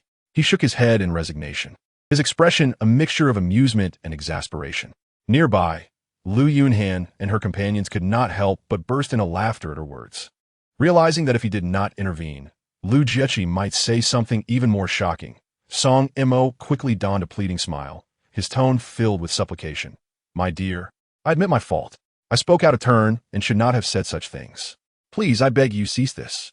Just as Lu Jiechi prepared to further tease Song Mo, Xiao Bing suddenly pointed towards the distant shoreline and exclaimed, "Hold on, look, someone is approaching from the coast." At her words, Song Mo and the others immediately turned their gazes towards the horizon and indeed spotted a group of figures making their way toward them. However, due to the considerable distance, they could only discern vague silhouettes, their features obscured. All stood, fixated on the approaching individuals. As the figures drew nearer, the keen-eyed Lu Yunhan recognized that among them were Yang Wei and the company's senior executives. She declared, "It's Yang Wei and his group." Upon hearing this, Song Mo's irritation flared. "Damn it, how dare they come here? I haven't yet settled the score for the lamb they stole last time. They will receive a proper lesson today." Lu Yunhan quickly interjected, "Please do not act impulsively." Song Mo retorted coldly, "Rest assured, I won't kill them. I merely intend to teach them a lesson." After more than 10 minutes, Yang Wei and his entourage finally approached and came to a halt before Song Mo and his companions. It was then that Song Mo noticed, in addition to Yang Wei and the senior executives, there were two unfamiliar faces among them. One was a burly figure, while the other wore spectacles, appearing rather refined. Intrigued, Song Mo wondered who these two were and why they were associating with Yang Wei. Yang Wei, casting his gaze upon Lu Yunhan and Li Xiaomei, remarked, "Ms. Lu, Manager Li, it has been quite some time since we last met. I have missed you dearly, often losing sleep at night thinking of you." To this, Lu Yunhan responded icily, "I certainly have not missed you. What brings you here?" Yang Wei, with a grin, replied, "Of course. I have come to escort you lovely ladies back for a delightful time." He then turned his attention to Xiao Bing, smiling as he said, "And who might this beautiful lady be? I don't believe we've met before. She is rather stunning." Upon hearing his words, Xiao Bing was immediately consumed by fury, her eyes wide with anger as she exclaimed, "Shut your filthy mouth. Do you dare challenge me?" Just as she was about to strike, Song Mo swiftly restrained her and coldly directed his gaze towards Yang Wei, stating, "You wretched scoundrel. I have yet to settle the score for the lamb you stole from me last time. How bold of you to present yourself today. At this, Yang Wei finally turned his attention to Song Mo, icily retorting, "You filthy security guard. After the beating you gave me last time, I shall ensure your demise today." With that, he swiftly turned to a burly man beside him, ingratiatingly saying, "Brother Long, this is the little security guard I mentioned. Eliminate him, and these lovely ladies will be yours."